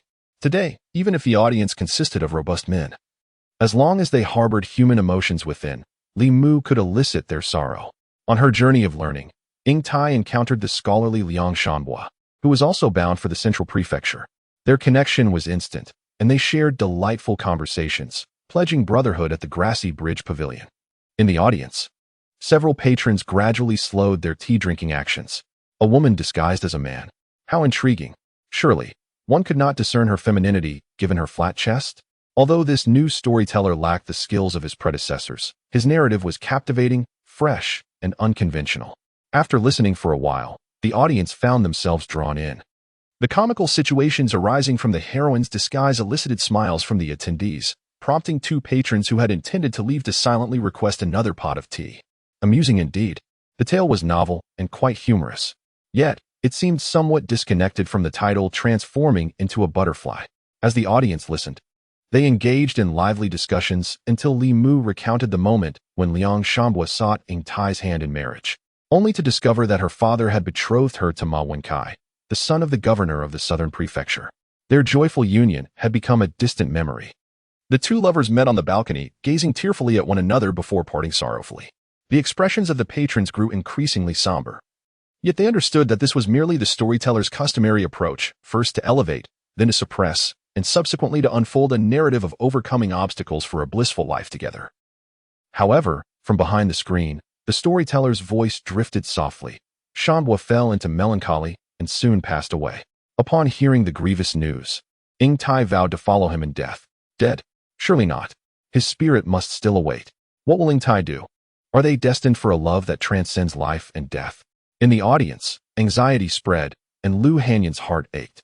At this moment, Li Mu stood behind the screen, his brow slightly furrowed, just as he was about to delve into the most sorrowful part of the tale of Liang Shanhua and Zhu Ying Tai. Intending to evoke the audience's grief, he realized that not a hint of sorrow could be drawn forth. He had initially believed that these individuals were truly cold-hearted. But upon peering through the screen with his divine sight, he discovered that a faint aura of sorrow enveloped nearly everyone present. Yet, this sorrow could not be channeled by him. Without the aid of his divine vision, he could perceive nothing at all. The occurrence of such a phenomenon could only indicate one possibility. Their sorrow was not directed towards him. How could this be? Li Mu's brow knitted tighter. Was it that even if emotions were stirred by him, if they were not aimed at him, they could not be drawn forth? The reason he was unable to absorb the sorrow from these individuals was that their grief was directed towards Liang Shanbo and Zhou Yingtai, not towards Li Mu himself. Had all his efforts been in vain? Meanwhile, the audience was captivated by the tension of the story. Yet the prolonged silence from behind the screen prompted them to urge him on. Speak up. What happens next? Is the storyteller asleep? I've already paid for this. So hurry up. The hope of gathering sorrow was ruthlessly extinguished, and Li Mu, feeling vexed, impatiently declared, "There is nothing more to tell." A moment of silence fell over the crowd before the atmosphere erupted. What did you say? You haven't finished. How can a story be told only halfway? You scoundrel. Do you dare to toy with us? Listening to the roar of the crowd and sensing the immense wave of anger emanating from behind the screen, Li Mu stood frozen in place. The effort to cultivate sorrow bore no fruit, yet the progress in gathering anger far exceeded his expectations. A spark of inspiration ignited within him, and he quickly devised a brilliant plan. Leaping from behind the screen, he proclaimed loudly, "There is nothing more today. To learn how the tale unfolds, you must wait for the next session." Upon hearing this, the audience erupted in fury. "You scoundrel, come back here. You won't leave until the story is complete. Dare to play this game, and I swear I'll make you pay." Li Mu, hiding backstage, took a deep breath, a satisfied expression gracing his face. In front of the stage, some were cursing while others clutched the table, weakly exclaiming, "Oh, how exhausting. I need a break. Someone go catch that scoundrel." Li Mu stealthily emerged from the back entrance of the Union Pavilion, a satisfied expression gracing his face as he slipped back home. Although the collection of sorrowful emotions did not proceed as smoothly as he had anticipated, the prospect of harnessing anger to cultivate a second soul essence was not entirely undesirable. After all, regardless of which essence it was, it needed to be crystallized eventually. As a solitary individual, even if he were to gather the essence of fleeting joy, it would serve little purpose for him in the immediate future. Today, having absorbed a considerable amount of anger, he deemed this an unexpected delight worthy of celebration. Humming the melody of Butterfly Lovers, he planned to sort a couple of exquisite dishes to reward himself, when suddenly the door was thrust open from the outside. Startled, Li Mu initially feared that Lu Hanyan had divulged his address, prompting the patrons from the tea house to come knocking. Upon closer inspection, he realized it was merely Lu Hanyan. He cast her a tentative glance and inquired, "Is there something amiss?" Lu Hanyan hurried to his side and asked, "Shanbo has passed away. What became of Yingtai? How did she fare afterward?" Li Mu, thinking it was a grave matter, casually replied while washing vegetables, "When Yingtai was forced into marriage, she took a detour to pay her respects at Shanbo's grave. In her sorrowful lament, a tempest arose, wind, rain, and thunder clashed violently, causing Shanbo's tomb to rupture. Yingtai gracefully leaped into the grave, and as it sealed once more, the storm abated, revealing a brilliant rainbow. Two butterflies emerged from the tomb, fluttering gracefully in the mortal realm. Lu Hanyan stared at him, incredulous. Did Yingtai sacrifice herself? Shanbo did not return to life. Li Mu shot her a sidelong glance. Do you think this is one of those contrived tales where death is merely a plot device? It is not so simple. Lu Hanyan replied resolutely, "No, you must resurrect Shanbo and ensure that he and Yingtai can soar together. But they have already transformed into butterflies, united in flight. That is not the same." Li Mu's stance remained unwavering, devoid of any inclination for compromise. The reason Butterfly Lovers endures through the ages is precisely because it is a poignant and tragic love story. If it were to conclude in a joyous reunion, would it still be Butterfly Lovers? That would be an affront to the original tale and to Li Mu himself. Lu Hanyan blinked her large, watery eyes at him, pleading, "I beg you." To his surprise, her firmness gave way to softness, nearly melting Li Mu's resolve. He quickly averted his gaze and declared, even with that look, "My stance remains unchanged." Lu Hanyan retracted her gaze, her expression turning to one of anger. "How can you be so heartless? In this world, how can there be so many perfect outcomes?" Li Mu shook his head. Not every love story concludes as beautifully as people wish. Are you truly unyielding? Unyielding. Not a word shall change. Seemingly angered, Lu Hanyan left with a heavy heart, while Li Mu remained indifferent. It was only natural for a woman to be emotional, and her desire for a happy ending to Butterfly Lovers was not surprising. He believed that she would eventually regain her composure. He continued to hum a melody, pondering whether the fish he had casually purchased from the market earlier should be prepared steamed or in a sweet and sour sauce. It seemed that Wan had a penchant for the sweet and tangy flavor, so sweet and sour it would be. Just as Li Mu was about to scale the fish, footsteps approached him once more. Lu Hanyan returned, her brow furrowed with curiosity. What tune are you humming? I've never heard it before. Li Mu replied, it is Butterfly Lovers. Lu Hanyan expressed her surprise. Is there a melody for butterfly lovers? Li Mu nonchalantly said, I'm just making it up. Lu Hanyan insisted, hum it again, let me hear. Li Mu, taken aback, asked, don't you have a shop to attend to? My shop? I can go whenever I please, Lu Hanyan asserted, settling beside him. Hurry, hum a few more lines. This tune has some charm. Li Mu handed her the knife, saying, then help me with the fish. I still have a chicken to stew. While other women might recoil from such tasks, Li Mu knew that Lu Hanyan was no delicate flower untouched by the mundane. Her skills in fish preparation surpassed his own. After deftly gutting it, she scored the sides and stuffed the belly with scallions, ginger, and garlic, setting it aside to marinate. Not being a music expert, Li Mu struggled to recall the entirety of Butterfly Lovers, yet he could still hum a substantial segment. Upon hearing him, Lu Hanyan looked at him in astonishment and remarked, the rhythm of this piece ebbs and flows, its melody is diverse, and it subtly aligns with the story of Butterfly Lovers. It is certainly not mere improvisation on your part. Li Mu shook his head dismissively. If you don't believe it, so be it. After scrutinizing him for a moment, Lu Hanyan left the courtyard. Soon after, Wan dashed in, delighted to see Li Mu busy in the kitchen with the marinated fish. Are we having fish for dinner? She exclaimed. Li Mu inquired. What flavor do you prefer? Steamed, boiled, pan-fried, roasted, or sweet and sour? The girl pondered briefly before replying, let us have it steamed. Miss likes it that way. Li Mu prepared to steam the fish, while Wan stoked the fire at the stove. He stepped into the courtyard to process the emotions he had absorbed that day. At one moment, a melodious tune wafted into his ears, a familiar melody that caused Li Mu to momentarily freeze, almost believing he had returned to his past life.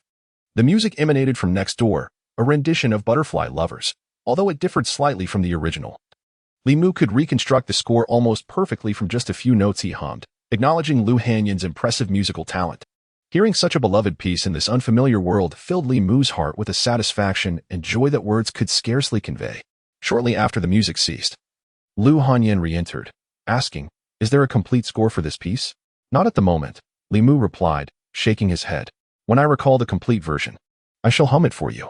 The talisman that Li Qing had given him had lost its efficacy. He would need to seek another opportunity to obtain a new one, so that he might eventually hum the entire Butterfly Lovers suite.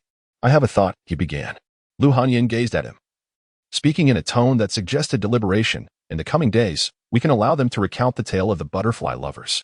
If the story garners popularity, we could have the book published by the bookstore, and both the music house and the theater could use it as a basis for compositions or scripts. It must be said that Lu Hanyan possessed a keen commercial acumen, already contemplating how to transform Liangzhu into an intellectual property, exploring multiple avenues for copyright development. Li Mu sought the essence of emotions. Although he cared little for its commercial worth, Lu Hanyan's words sparked an idea in him regarding the collection of sorrowful sentiments. Since the collective sorrow of the people was directed towards Liang Shanbua and Zhou Yingtai, which he could not absorb, what if he were to embody Liang Shanbua himself? You may decide on these matters yourself. Li Mu looked at Lu Hanyan and stated, I have but one request. Lu Hanyan replied, rest assured. The compensation will surely satisfy you. Li Mu shook his head, saying, it is not a matter of silver. Lu Hanyan, puzzled, asked, then what is it? Li Mu replied earnestly, once the story of the Butterfly Lovers is adapted into a script, I wish to portray Liang Shanbua. Lu Hanyan inquired, do you act? Li Mu confessed, I do not, but I can learn. Lu Hanyan shook her head, stating, a moment on stage requires 10 years of practice. You cannot simply acquire it suddenly. Li Mu sighed, revealing, in truth, I have harbored a dream of acting since childhood. I wish to stand upon that coveted stage before I depart from this world, all right? All right, Lu Hanyan felt a pang in her heart and quickly responded. Is it merely acting? I shall have you perform to speak one lie often necessitates a multitude of others to substantiate it. Li Mu could hardly recall when it was that he began to weave falsehoods in Lu Hanyan's presence, now capable of doing so with an unaffected demeanor. While others engaged with sincerity, he remained evasive, which left Li Mu feeling somewhat uneasy. He could only reassure himself that while other men deceive women for their bodies, his exploitation of Lu Hanyan's sympathy was solely for the purpose of gathering essence and preserving his life, not out of lust for her body. Nor did he intend to swindle her money. It was merely a benevolent falsehood. After comforting himself with this rationale, he indeed felt a sense of moral justification. Lu Hanyin did not return to Yunyan Pavilion, but chose to stay for lunch. Ever since discovering the efficacy of the rejuvenating talisman, she had ceased her dieting. Having paid for her meal, she did not consider it freeloading, and moreover, half of the dishes on the table were prepared by her. Li Mu was more than willing to let her share the burden, especially since her culinary skills surpassed his by several degrees, thus he felt no reservations. The most delighted of all was Wan Wan, whose bowl brimmed with food, as she silently focused on her meal from beginning to end. In contrast, Lu Hanyin displayed a more ladylike demeanor, only speaking to Li Mu after swallowing the morsels in her mouth. Let us agree on this. You shall compose the initial draft for transforming into a butterfly, and later I will have someone adapt it into a script. As for the profits, I suggest you share the earnings from the publication with the bookstore. You may proceed as you see fit. Li Mu's interest in monetary gain pales in comparison to Zhang Shan's. He is far more concerned with capturing the emotions of his audience. After finishing her meal, Lu Hanyin returned to the shop, where she needed to plan a series of adaptations for Liangzhu. Li Mu first practiced his swordplay in the courtyard, familiarizing himself with the sword manual given to him by Li Qing. While magical abilities are indeed formidable, one must also possess the necessary physical skills. In confrontations among lower-tier practitioners, the depth of one's cultivation is not the sole determining factor. Martial prowess holds equal importance. Upon reaching the intermediate stage, the effectiveness of conventional weaponry and basic martial arts diminishes significantly in magical confrontations. After several repetitions of the sword techniques, Li Mu returned to his room, seated cross-legged on the bed, and took out the foundational scripture provided by Xuandu, beginning to recite it softly. The initial practices of Buddhism are considerably simpler than those of Taoism. Li Mu could sense the faint tremors of the forces of nature surrounding him as he chanted the scripture, while others may not perceive it. His frequent encounters with the backlash of these forces have rendered him particularly sensitive to their presence. This suggests that the foundational Buddhist scripture does not belong to the realm of divine abilities, but rather aligns with Taoist principles, conforming to the laws of nature. Akin to a significantly weakened version of the Heart Sutra. After reciting a few verses, Li Mu suddenly opened his eyes, a thought emerging in his mind. If reciting this foundational scripture could enhance his magical power, what about reciting the Heart Sutra? Without hesitation, he set aside the foundational scripture and began chanting the Heart Sutra, soon discovering that the flow of Buddhist energy within him accelerated significantly. This indicated that chanting the Heart Sutra would likewise expedite his accumulation of magical power. The only drawback was that, while reciting the Heart Sutra, a radiant halo would manifest around him, shining like the sun. To avoid detection, he could only practice in the privacy of his own bedroom, which caused him some distress. Li Mu wondered if other monks experienced the same phenomenon. He would need to inquire with Xuandu when the opportunity arose. In the following days, the county office remained uneventful, with no significant occurrences. And Li Mu's jurisdiction was particularly tranquil, devoid of even minor disturbances. Most of his time was spent in the office, diligently researching the soul spell he could practice at the refining soul stage, the rock leaping technique. While termed a spell, it is essentially a technique for lightness of body. Once mastered, one becomes as light as a swallow, able to scale walls, walk on water, and undertake nighttime escapades with ease.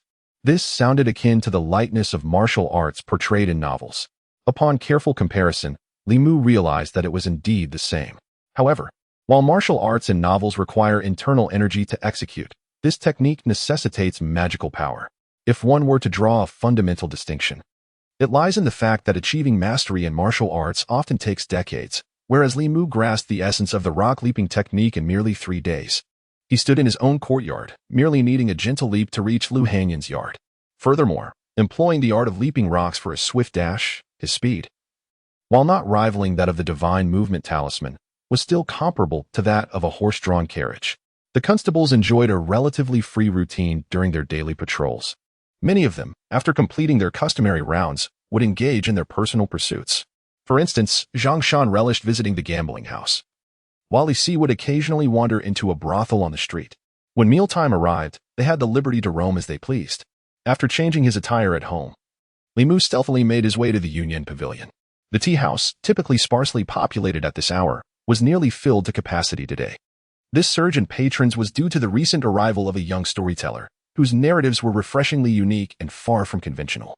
Despite his initial lack of finesse in storytelling, Within just a few days, he had honed his craft to a level that rivaled even the seasoned storytellers of the tea house, thus attracting a considerable audience. However, this gifted storyteller had a vexing habit.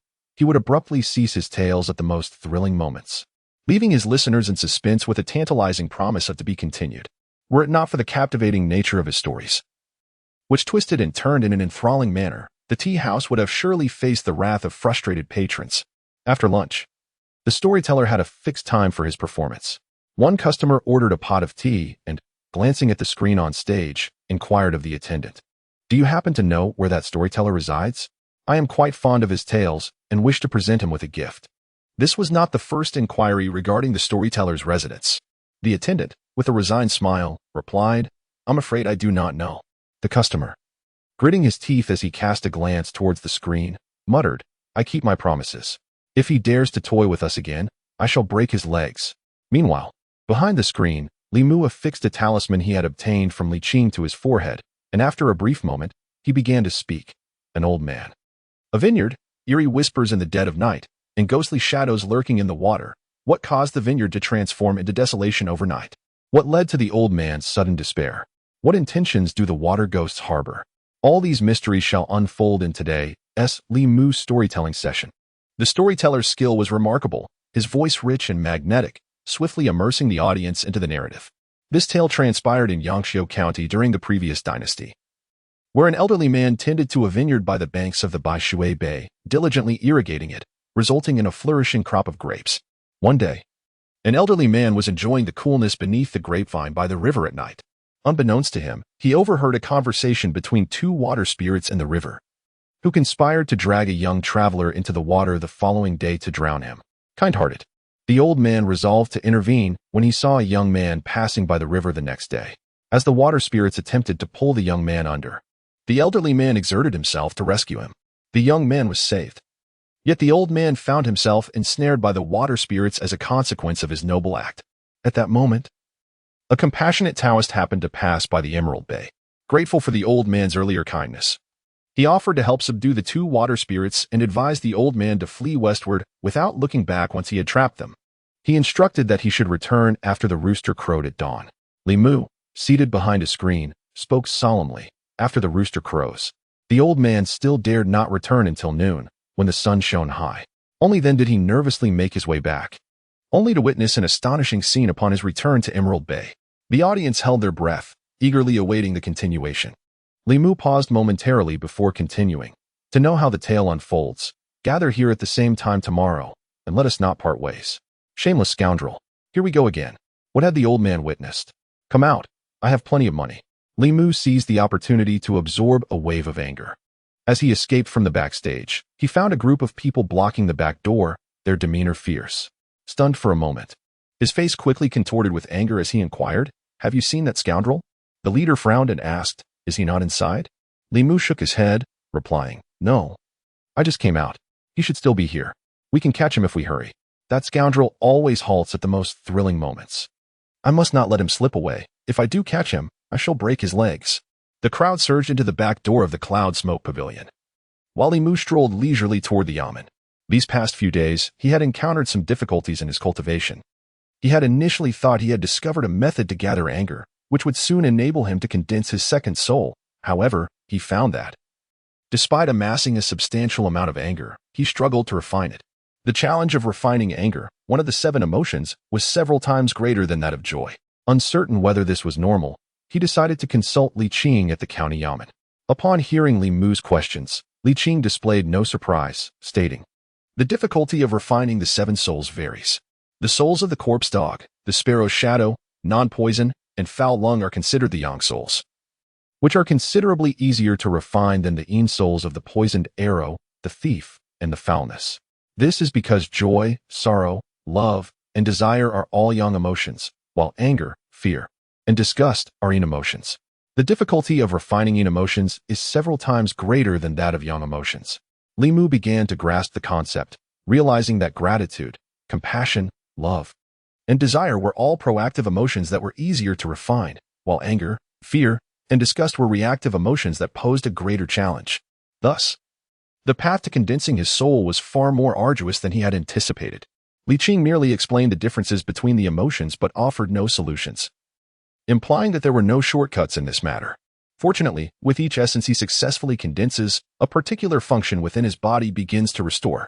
If he can gather 4 of the 7 essences, a qualitative transformation will occur within his corporeal form, ensuring he does not perish within the span of 6 months. Li Mu has already condensed 1 essence, and only 3 more are required to alleviate his imminent crisis. The emotions of love, hatred, and desire prove challenging to collect. Thus, Li Mu has limited options, relying solely on anger, sorrow, and fear. However, he finds that both anger and fear are adverse emotions, complicating their refinement, leaving him in a rather precarious situation as time is of the essence.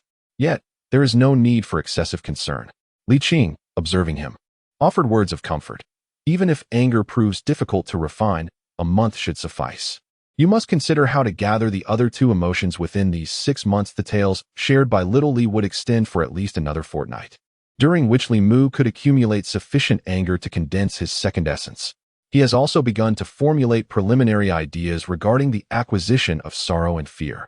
Extracting the 7 emotions from others will not harm their physical well-being, but will merely drain their stamina. Although this approach may be deemed somewhat unethical, Li Mu finds himself devoid of alternatives in the pursuit of survival.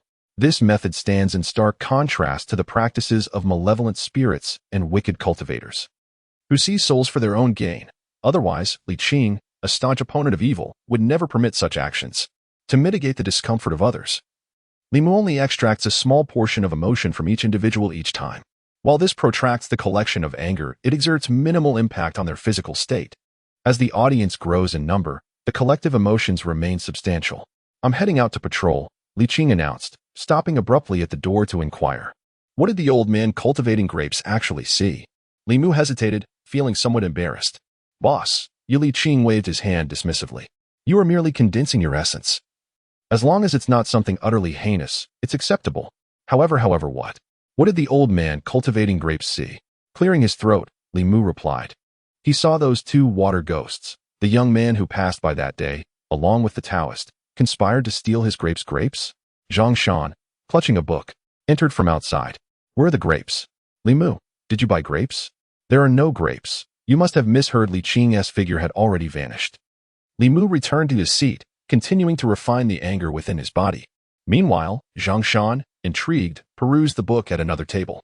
An hour later, Li Mu stood up, feeling disheartened as he realized he had only refined a mere tenth of the anger. Zhang Shan had just returned from his patrol, placing the thick book he carried beside Li Mu's table. Out of sheer boredom, Li Mu casually picked it up and flipped through a few pages, discovering the content to be quite engaging. The book, titled A Compendium of the Demonic Creatures of the 10 Continents, provides a detailed account of various common demons and spirits found across the 10 continents and 3 islands, along with comprehensive descriptions of their characteristics and behaviors. Li Mu casually turned to a page that introduced the bat demon. The text revealed that a bat demon attains awareness after 20 years, molds its form after 50, and transforms into a human shape after a century. They are known for their ability to absorb the blood of both humans and animals, capable of utilizing soundwave attacks. In the 13th year of the Yuanfeng era, a bat demon wreaked havoc in Zhou County of the Northern Prefecture, causing harm to over 10 individuals, prompting 3 disciples from the Talisman sect to unite and vanquish it. If a bat lives for 20 years, it gradually develops intelligence. After 50 years, its intellect matures, and its body begins to metamorphose. By the age of 100, it can assume human form, endowed with the innate ability to manipulate sound waves. Coupled with their adeptness in flight and evasion, typical cultivators find it exceedingly challenging to contend with them. The Earth Dragon and the Crimson Palace demons often wield their tongues as weapons, excelling in stealth and subterfuge. The Earth Dragon and the Crimson Palace refer to creatures akin to lizards and chameleons, which reminded Li Mu of a certain lizard spirit capable of altering its coloration to masquerade as a tree trunk. Had it not been for his first soul being solidified, he would have never detected it that day. These shape-shifting demons possess cultivation comparable to that of a gathering spirit realm practitioner, alongside racial talents unattainable by humans, rendering them quite formidable. Li Mu flipped through a few more pages and stumbled upon an entry that piqued his interest. The Fox Clan, renowned for their unparalleled intelligence among demons, masters of charm and illusion, capable of learning divine arts and supernatural abilities. With each advancement in their cultivation, They grow an additional tail. 1 to 3 tails signify a demon fox, 4 to 6 signify a spirit fox, and 7 to 8 signify a mystery fox. A fox with 9 tails is termed a celestial fox, capable of seizing the essence of heaven and earth, reversing the yin and yang of the cosmos, thus reigning supreme among demons and commanding lesser beasts. Descendants of celestial foxes, imbued with the bloodline of their ancestors, identify as the Fox Immortal clan. Adhering to the principles of karma, repaying kindness and avenging grievances. To encounter them is to foster good fortune. One must never sow seeds of malice. This is crucial to remember. The mention of the Fox clan brought to Li Mu's mind the talking fox he had once saved. At that time, he was preoccupied with bandaging its leg and recalled that it seemed to possess only one tail, though he was not entirely certain. Despite it being merely a fox, it was still a female, and he felt it inappropriate to scrutinize its rear too intently. As for whether it was a descendant of the celestial foxes, he pondered how it might express its gratitude to him. Could it possibly transform into a maiden to repay him? Zhang Shan, have you pilfered my book again? As Li Mu's musings wandered, Old Wang limped through the door, his voice intruding upon Li Mu's reverie. Li Mu closed the book and replied, "The book is right here." "What about Zhang Shan?" Old Wang entered, cursing, "That rascal took advantage of my absence in the restroom to steal my book again. He has no idea how many books he has pilfered from the county office. If it weren't for the fact that I still need his assistance with my affairs after my demise, I would have had him summoned before the magistrate long ago." Old Wang was responsible for various documents within the office, and his workspace was larger than anyone else's. Beyond housing files, it also displayed other materials. For instance, the tome he held, Records of Demonic Creatures from the 10 Continents, was often invaluable in criminal investigations. When a case of demonic disturbance occurred in a certain area, this book would aid in identifying the type of demon involved, its characteristics, inherent abilities, and strategies for counteraction, thus enabling the county office to formulate appropriate responses. Upon noticing the book in Li Mu's hand, Old Wang hurried over and remarked, "This book is of immense value. It must not be sold. Otherwise, your future investigations will be hindered." Li Mu handed the book to him and casually inquired, "Old Wang, do you have any texts regarding the Taoist practice of refining the soul? It is essential for your cultivation. I can assist you in finding some."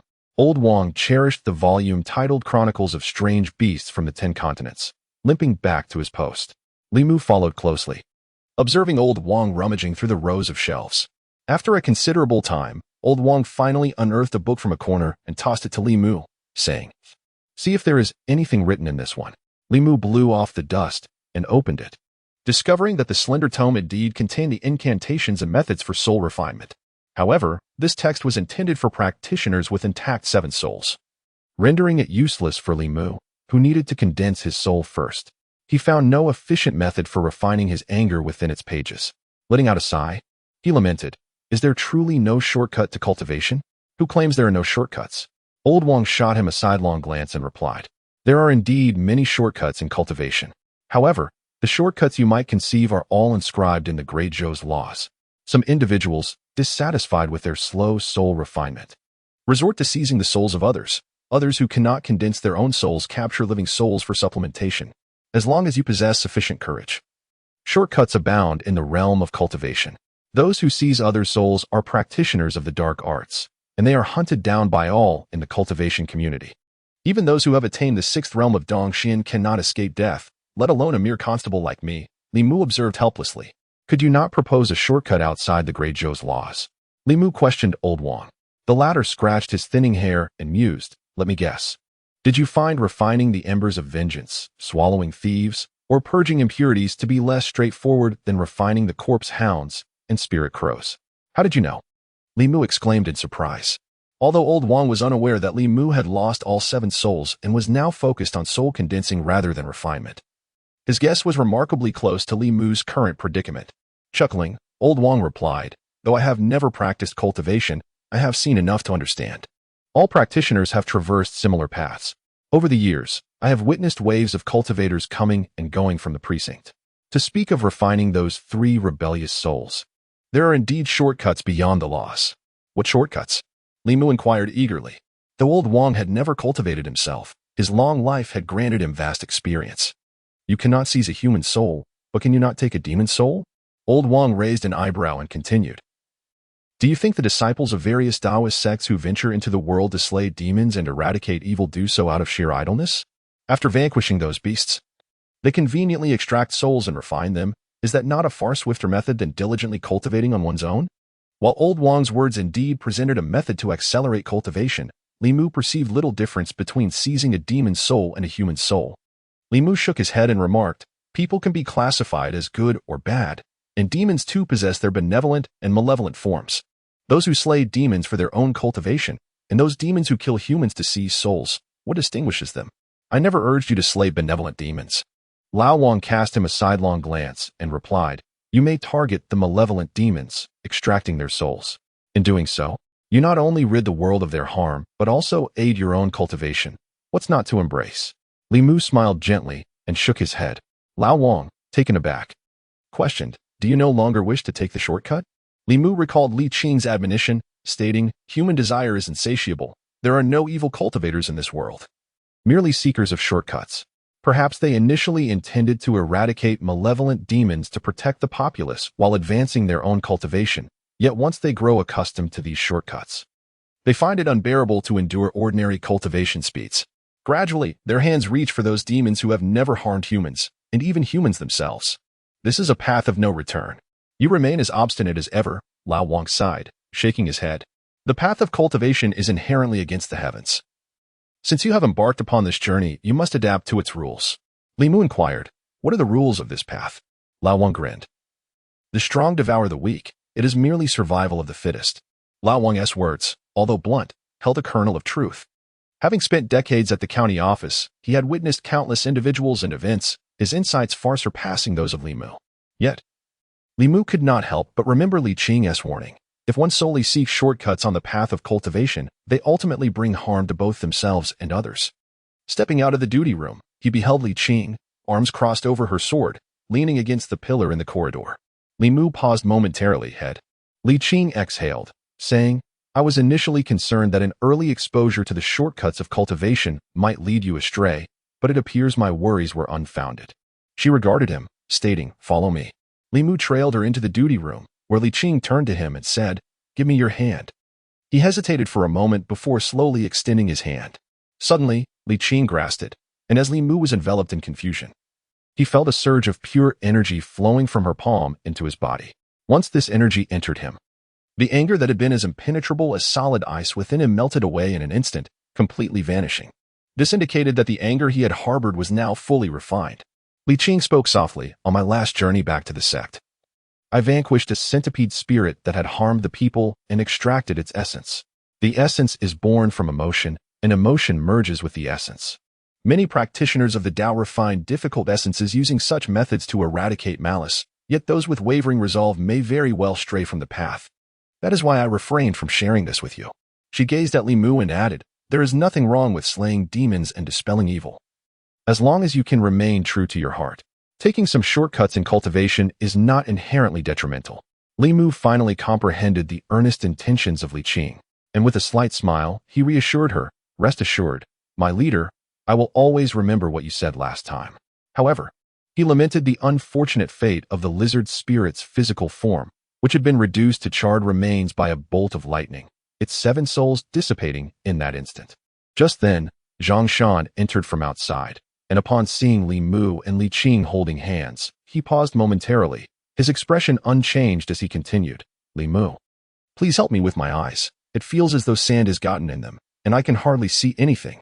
The room was exceptionally quiet, where even the sound of a pin dropping could be heard. It was not until Li Qing departed that Zhang Shan hurried over, astonished, and inquired, Li Mu, what were you and the leader doing just now? Training. Li Mu had already prepared his response. The leader is assisting me in my cultivation, otherwise, 6 months from now, you would need to collect my remains. Zhang Shan's face lit up at this, and he asked, so, there is hope for you? Li Mu replied, there is a glimmer of hope. Splendid. Zhang Shan rubbed his hands together and suggested, shall we have a couple of bets to celebrate? Li Mu shook his head, responding, you should go and play with old Wang. I have some matters to attend to.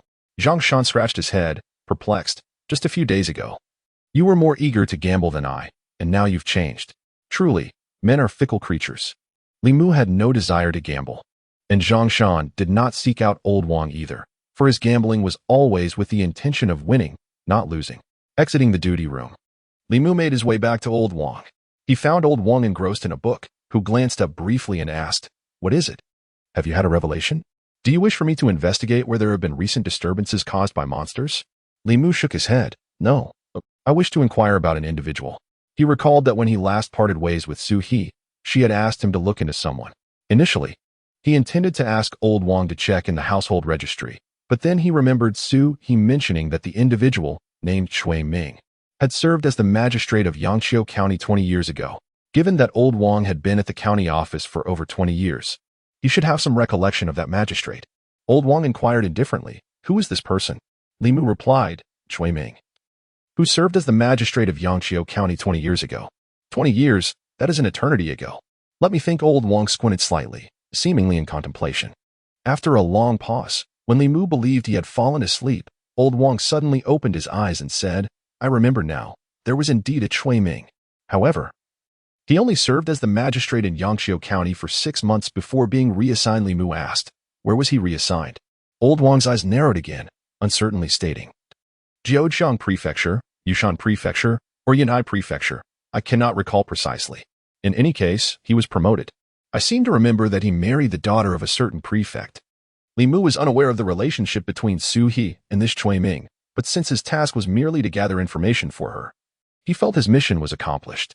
Just as he was about to take his leave after bidding farewell to Old Wang, he was called back once more. Lao Wang scratched his head and remarked, "2 more chickens from the households in Zhangjia village have been found dead, drained of their blood. It is likely the work of a malevolent creature. Hanja has taken leave, leaving only Miss Qing available at the county office. Perhaps you could investigate this matter further. Humans may find shortcuts in their cultivation, and so too do these creatures. They can enhance their own powers by draining the essence of living beings, refining their blood energy to increase their own cultivation. However, those creatures that comprehend the art of blood draining are typically at least at the embryonic stage, possessing intelligence comparable to that of ordinary humans. They are aware that consuming human blood is a grave taboo, while it may hasten their cultivation. It also leads to a swifter demise. The Great Zhou court has always sought to eradicate such beings entirely, unable to indulge in the blood of the living. They resort to feasting on poultry and livestock, which, even if reported by the populace, does not draw significant attention from the authorities." Upon exiting the court, Li Mu found Li Qing on the street. After explaining the situation, the two set off from the county town towards Zhangjia village, located to the north of Yangqiu County. Zhangjia village lies over 20 miles from the county seat. On foot, it would likely take until nightfall to arrive. Fortunately, Li Mu had mastered the art of rock leaping, and with the aid of a transportation talisman provided by Li Qing, they reached Zhangjia village in just a quarter of an hour. If Li Mu could cultivate to the level of divine ability or transformation, he would attain the power to soar through the clouds and traverse 1,000 miles in a single day. Mastery of the Tao could enable him to traverse the 10 continents and 3 islands within a day, an endeavor not beyond reach. However, such feats felt distant to Li Mu. He was content with his current abilities, though he could not ride the clouds. He could scale walls and leap several zhang with relative ease, satisfying his adventurous spirit. Upon their arrival at Zhangjia village, several villagers hurried forth to inquire, "Are you 2 officials here to capture that wicked creature?" Whether it is truly a malevolent being will only be revealed upon investigation, Li Mu replied. "Where did the incident occur? Please lead us there." Guided by the villagers, the pair arrived at a household on the village's outskirts. Several dead chickens lay in the yard, their blood entirely drained, with distinct bite marks upon their necks. While a few dead chickens might suggest an attack by weasels or foxes, the complete drainage of blood typically indicates the involvement of a supernatural entity, which is why the authorities had dispatched cultivators to address the situation. Li Qing inquired, "Has anything like this happened before?" A villager promptly responded, "Just a few days ago, 2 of my sheep were killed in a similar manner. The authorities sent someone to investigate, but we have not heard back since. Chickens and sheep are vastly different in size. Creatures like blood-sucking bats or weasels generally do not target larger livestock unless they are particularly ferocious beasts or reanimated corpses. If the latter were the case, the complexity of this case would escalate significantly." Kneeling beside the dead chickens, Li Mu scrutinized the scene. Suddenly, something caught his eye, and he reached out to retrieve a yellow hair from the neck of one of the chickens. Standing up, he said, "Look at this, Chief." Li Qing glanced at the strand of hair in her hand and remarked, It is the remnant of an untransformed demon. Merely based on this hair, one cannot ascertain the nature of the creature. Li Qing produced a talisman and placed the hair alongside it, folding them into the shape of a paper crane. She then gently tossed the crane into the air, whereupon it flapped its wings and soared towards the outskirts of the village. Li Mu had previously witnessed Hanji utilizing the guiding spell, yet the speed of Hanji's paper crane paled in comparison to Li Qing's. While Hanji's crane moved languidly, causing impatience in those awaiting its return, this crane demanded that Li Mu hasten his pace to keep up. Although an imposing demon might await them ahead, Li Mu felt no trepidation. Were he alone, he might have immediately returned to the office to summon aid. After all, his encounter with the lizard spirit had made him acutely aware of his limitations. He possessed some skill in dealing with spectral entities. Yet confronting a demon, even one that had yet to fully take shape, would leave him flustered. Trailing behind Li Qing, he inquired, "What sort of demon is this?" Li Qing, closely following the paper crane, replied, "We cannot discern its nature from the hair alone. It could be a cunning weasel, a fox spirit, or perhaps a raccoon. The specifics will soon be revealed." The paper crane flitted beyond Zhangjia village, hastening along a mountain path. Fortunately, Li Mu had mastered the art of light-footed leaping, enabling him to keep pace. At a certain moment, the crane circled in the air before halting its advance. Li Mu surveyed the surroundings and noticed a clearing ahead strewn with feathers. Further away, a bonfire blazed brightly. Beside the fire stood a weasel, nearly human-sized.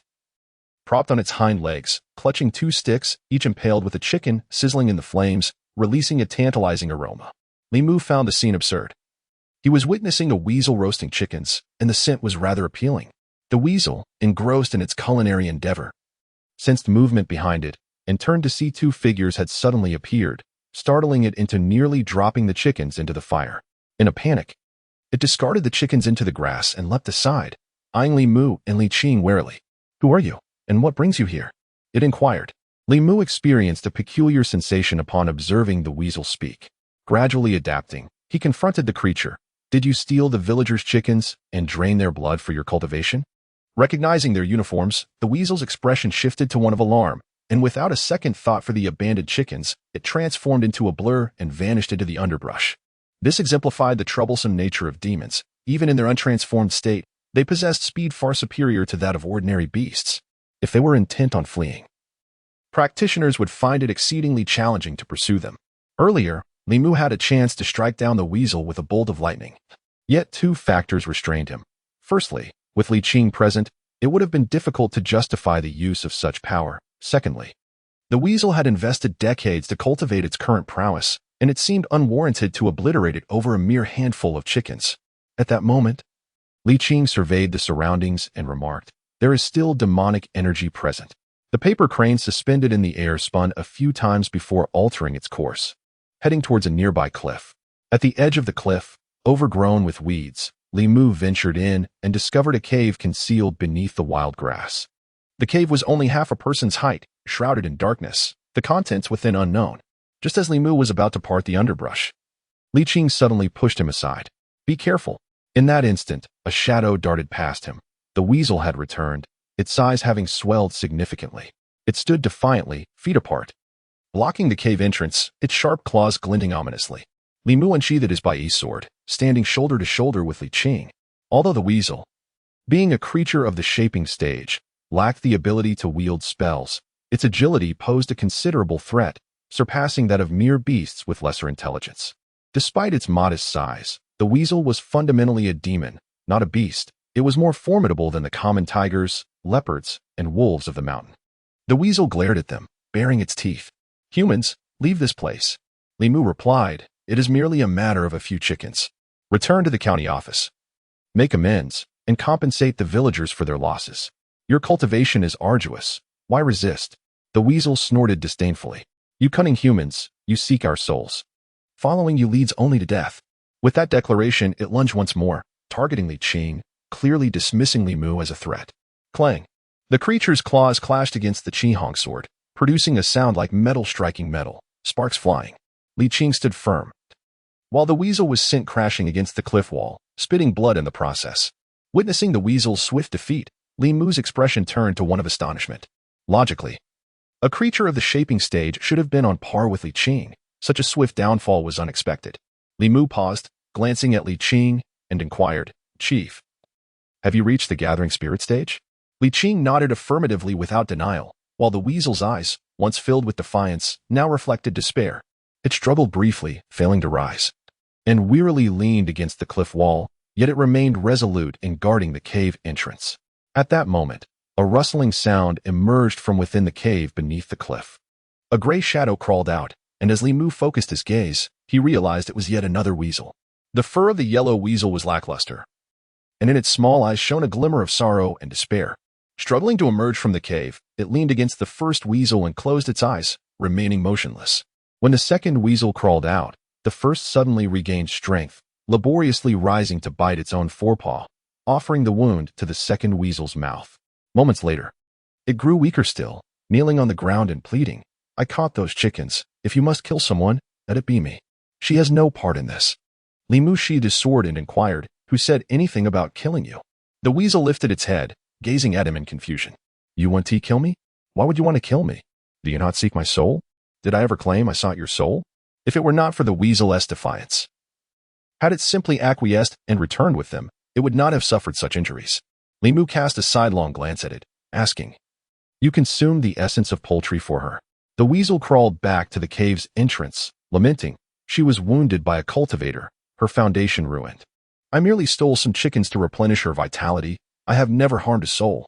This weasel demonstrated a remarkable sense of loyalty, while humans, as the pinnacle of all creatures, might slay their betrothed for ambition. This humble beast was willing to forsake its hard-earned cultivation and life for a companion. Such devotion was enough to earn Li Mu's respect. Approaching the cave's mouth, Li Mu stated, "Let me take a look." The weasel's gaze shifted, yet it made no move in protest. If this human truly intended to slay them, he could have acted moments ago, without delay. When he aided Lin Wan in restoring her fragmented soul, Li Mu discerned the profound benefits of Buddhist power. Although fundamentally distinct, spirits and demons were alike in that Buddhist teachings bore no inherent attributes. If they could save spirits, surely they could redeem demons as well. After a moment's contemplation, Li Mu extended his hands, silently reciting the opening verses of the Heart Sutra as golden light gradually enveloped him. He wrapped the weasel in this golden radiance, and soon, its eyes fluttered open once more. As Li Mu clapped his hands and rose, he noticed Li Qing regarding him with a look of surprise. Glancing down at his hands, a pang of realization struck him, and he hurriedly exclaimed, "Boss, let me explain." "Thank you, esteemed master. Thank you, esteemed master." The two weasels knelt before him, bowing in homage, an odd sight indeed. Yet, Li Mu was preoccupied with how to elucidate his possession of Buddhist powers to Li Qing. "The last time I encountered the eminent monk who once saved me, he expressed that I had a karmic bond with Buddhism and urged me to become a monk. I firmly declined his proposition, after which he presented me with a sacred scripture, advising me to recite it in my leisure time. To my astonishment, I discovered that reciting that scripture caused my body to emanate light." Li Mu gazed solemnly at Li Qing and recounted the events. "This is how it transpired. If you do not believe me, you may seek Master Xuandu at Jinshan Temple for verification. I have not renounced the secular world. I still intend to marry." The paths of Taoism and Buddhism are inherently distinct, and their followers often find themselves at odds. It was crucial to prevent Li Qing from misunderstanding that I was straddling both realms or had converted to Buddhism, embracing the notion of emptiness. Li Qing, though taken aback, bore no resentment or dissatisfaction. She responded, "Buddhism and Taoism are merely different forms of practice. You may choose either path, but for you, the most pressing matter is to consolidate your soul. Once you have gathered all 7 souls, the choice of practice will be entirely yours." Li Mu explained, "I have not squandered too much time on this. I merely recite it casually. I have no intention of becoming a monk, for monks cannot marry." After clarifying the matter, Li Mu turned his attention to the two weasel spirits, stating, "Although you have not harmed anyone, your theft of livestock has caused unwarranted losses to the villagers of Zhangjia village, and you must compensate them." "Indeed, indeed." The weasel fervently nodded, saying, "This little demon lacks human currency, but over the years, I have accumulated some spirit herbs. I wonder if they might serve as compensation. Given the triviality of a few chickens and 2 sheep, the herbs they valued must be of significant worth to adequately cover the villagers' losses." Li Mu surveyed them and declared, "Let us return to the county office first. The specifics of compensation will depend on the magistrate's judgment. If it were merely a matter of petty theft within the district, Li Mu could mediate himself, but But given the involvement of spirits and the ensuing panic among villagers, the case would require more careful handling, beyond his purview. The weasel nodded in agreement. This little demon will heed the sage's words. Li Mu turned to Li Qing and remarked, "Chief, it is getting dark. We should head back." Just as he took a step forward, Li Qing grasped his wrist. With one hand gripping her Qing Hong, she instructed, "Stand behind me." Confused, Li Mu complied, only to realize that the two weasels had prostrated themselves on the ground, trembling. Unbeknownst to him, a profound silence enveloped their surroundings. With the chirping of nearby insects and the distant howls of wild beasts abruptly ceasing, with a resounding roar, the nearby grass rustled, and a robust, bare-chested man emerged from the thicket. Upon revealing himself, an invisible aura surged forth, nearly unbalancing Li Mu. The pressure emanating from this man far surpassed that of the lizard spirit, the shape-shifting demon. Undoubtedly, this individual is also a shape-shifting demon, possessing a mastery even more profound than that of the lizard spirit. Yet, the nature of its true form remains a mystery from such a distance. It exerts immense pressure upon Li Mu. Concealing his intentions, Li Mu subtly employed his celestial eye, and upon gazing again, he beheld not the robust man, but a white-headed ferocious tiger, its length exceeding 10 feet, exuding an overwhelming aura. With a grin revealing its teeth, the tiger spoke, "I was curious about your identity, but it turns out I have encountered merely 2 yellow weasels, 2 human morsels. It appears I am in for a feast today." Li Qing inquired, "Have you dined on humans before?" The tiger demon laughed heartily, responding, "The taste of human flesh is far more delectable than these mountain spirits and wild creatures. However, if this lady is willing to become my tiger consort, I might spare you." Before his words could settle, a blade of sword energy surged forth, aimed directly at him. With an enraged roar, the tiger demon coldly retorted, "If you refuse, I shall consume you. Such an act would elevate my mastery, perhaps even allowing me to ascend to the 4th realm, freeing me from this secluded mountain wilderness." The tiger's roar reverberated, causing Li Mu's head to thrum. While the 2 weasels succumbed to unconsciousness, Li Mu stood at a distance, observing the duel between Li Qing and the tiger demon. Though anxiety filled his heart, he found himself unable to assist. This tiger demon was unlike the lizard spirit Li Mu had encountered.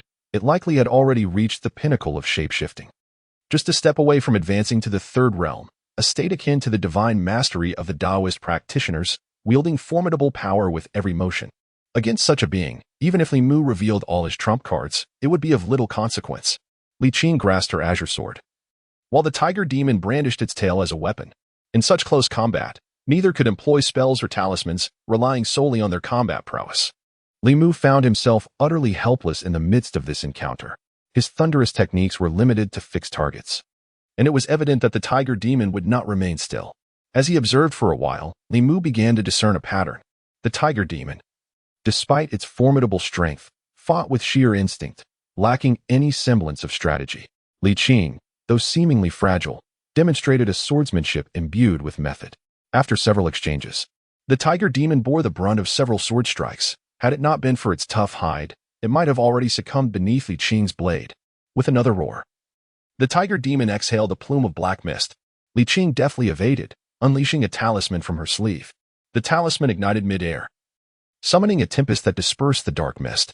Roaring thrice, the tiger demon suddenly unleashed a multitude of shadowy figures, some humanoid and others resembling various animals, which surged forth towards Li Qing. With each swing of her sword, Li Qing shattered a shadow, yet in the next moment, they would coalesce anew, fearlessly continuing their assault. Li Qing's brows furrowed, as the spectral shadows surrounding her appeared to be ethereal beings, seemingly immortal. While they posed little direct threat, they incessantly drained her stamina and magical energy. At that moment, her wrist was suddenly grasped by someone standing behind her. Li Mu held on to Li Qing's wrist and stepped in front of her, radiating a brilliant golden light. As the spectral shadows approached this divine illumination, they emitted a wretched shriek and retreated, enveloped in a cloud of black smoke, unwilling to draw near.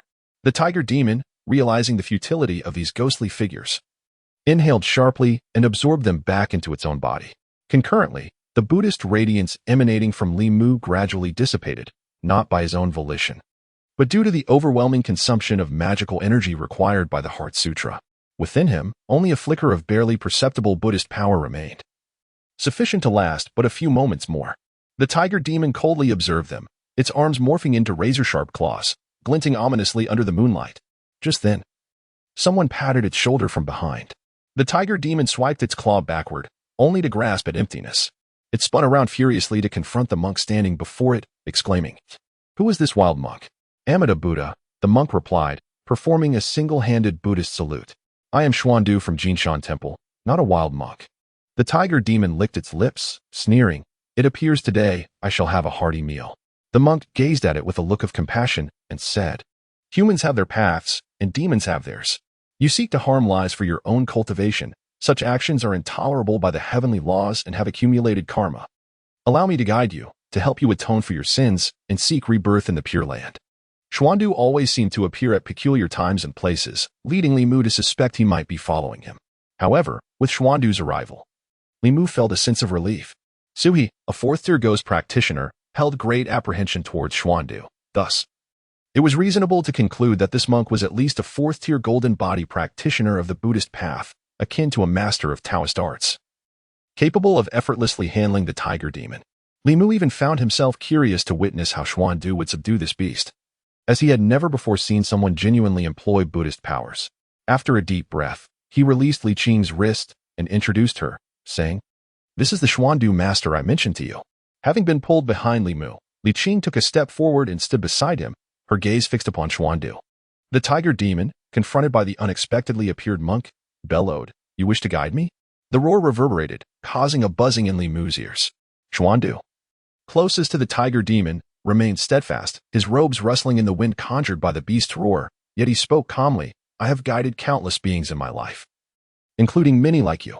Then show me what this monk is capable of." The tiger demon momentarily disregarded Li Mu and Li Qing, sensing that the monk was formidable.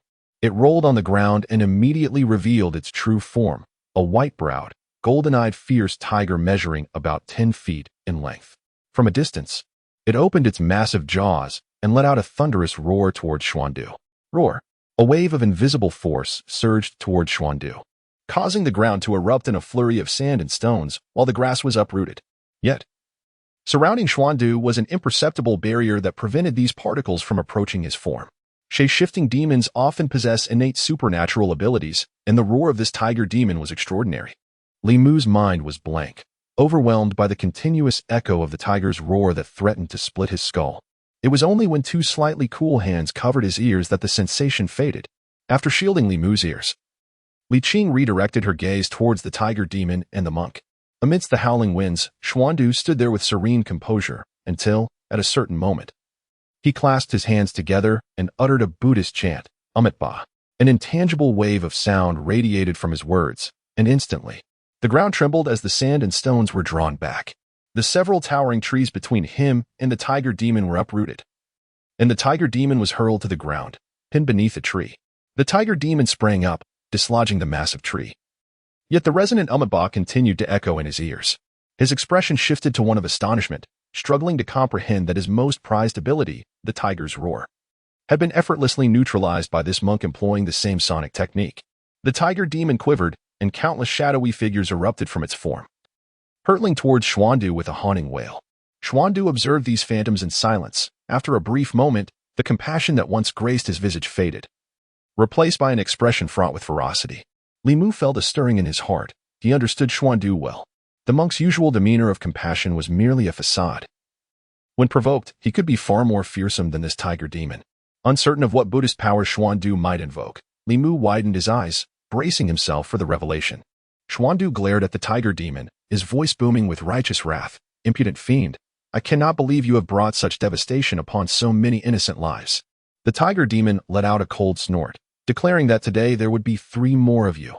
Xuandu gazed coldly at the tiger demon, and upon reaching for his staff, he realized he had hastily left it behind in his urgency. Thus, he discarded his cassock and rolled up his sleeves, charging towards the tiger demon.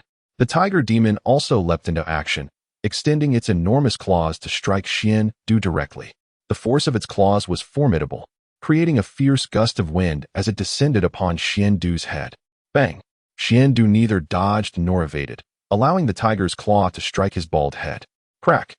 With a resounding crack, the claw of the tiger demon twisted grotesquely in the opposite direction, evidently broken. Simultaneously, Xuandu's fist had already descended upon the head of the tiger demon.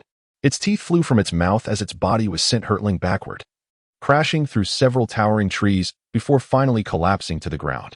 Witnessing this spectacle, Li Mu was left utterly speechless. Had that tiger demon's claw struck him, he would have undoubtedly met his demise on the spot. How remarkably resilient was the monk's bald head to withstand such a ferocious blow, resulting in the tiger's claw shattering upon impact. Li Qing withdrew her hands from Li Mu's ears and elucidated, in the Buddhist path, the cultivation of the physical body. Reaching the fourth stage of the golden body realm renders the body indestructible, and the physical strength surpasses that of shape-shifting demons. Li Mu swallowed hard, his gaze still fixed on Xuandu. After sending the tiger demon flying with a powerful punch, Xuandu did not pause. His figure flickered and reappeared beside the tiger demon. Bang! Another punch landed. Bang, bang, bang. After an uncountable number of strikes, seemingly still unsatisfied, he seized a large tree and brought it crashing down upon the tiger demon. Master, spare me. Spare me, master. I wish to be saved by you, please. I implore you.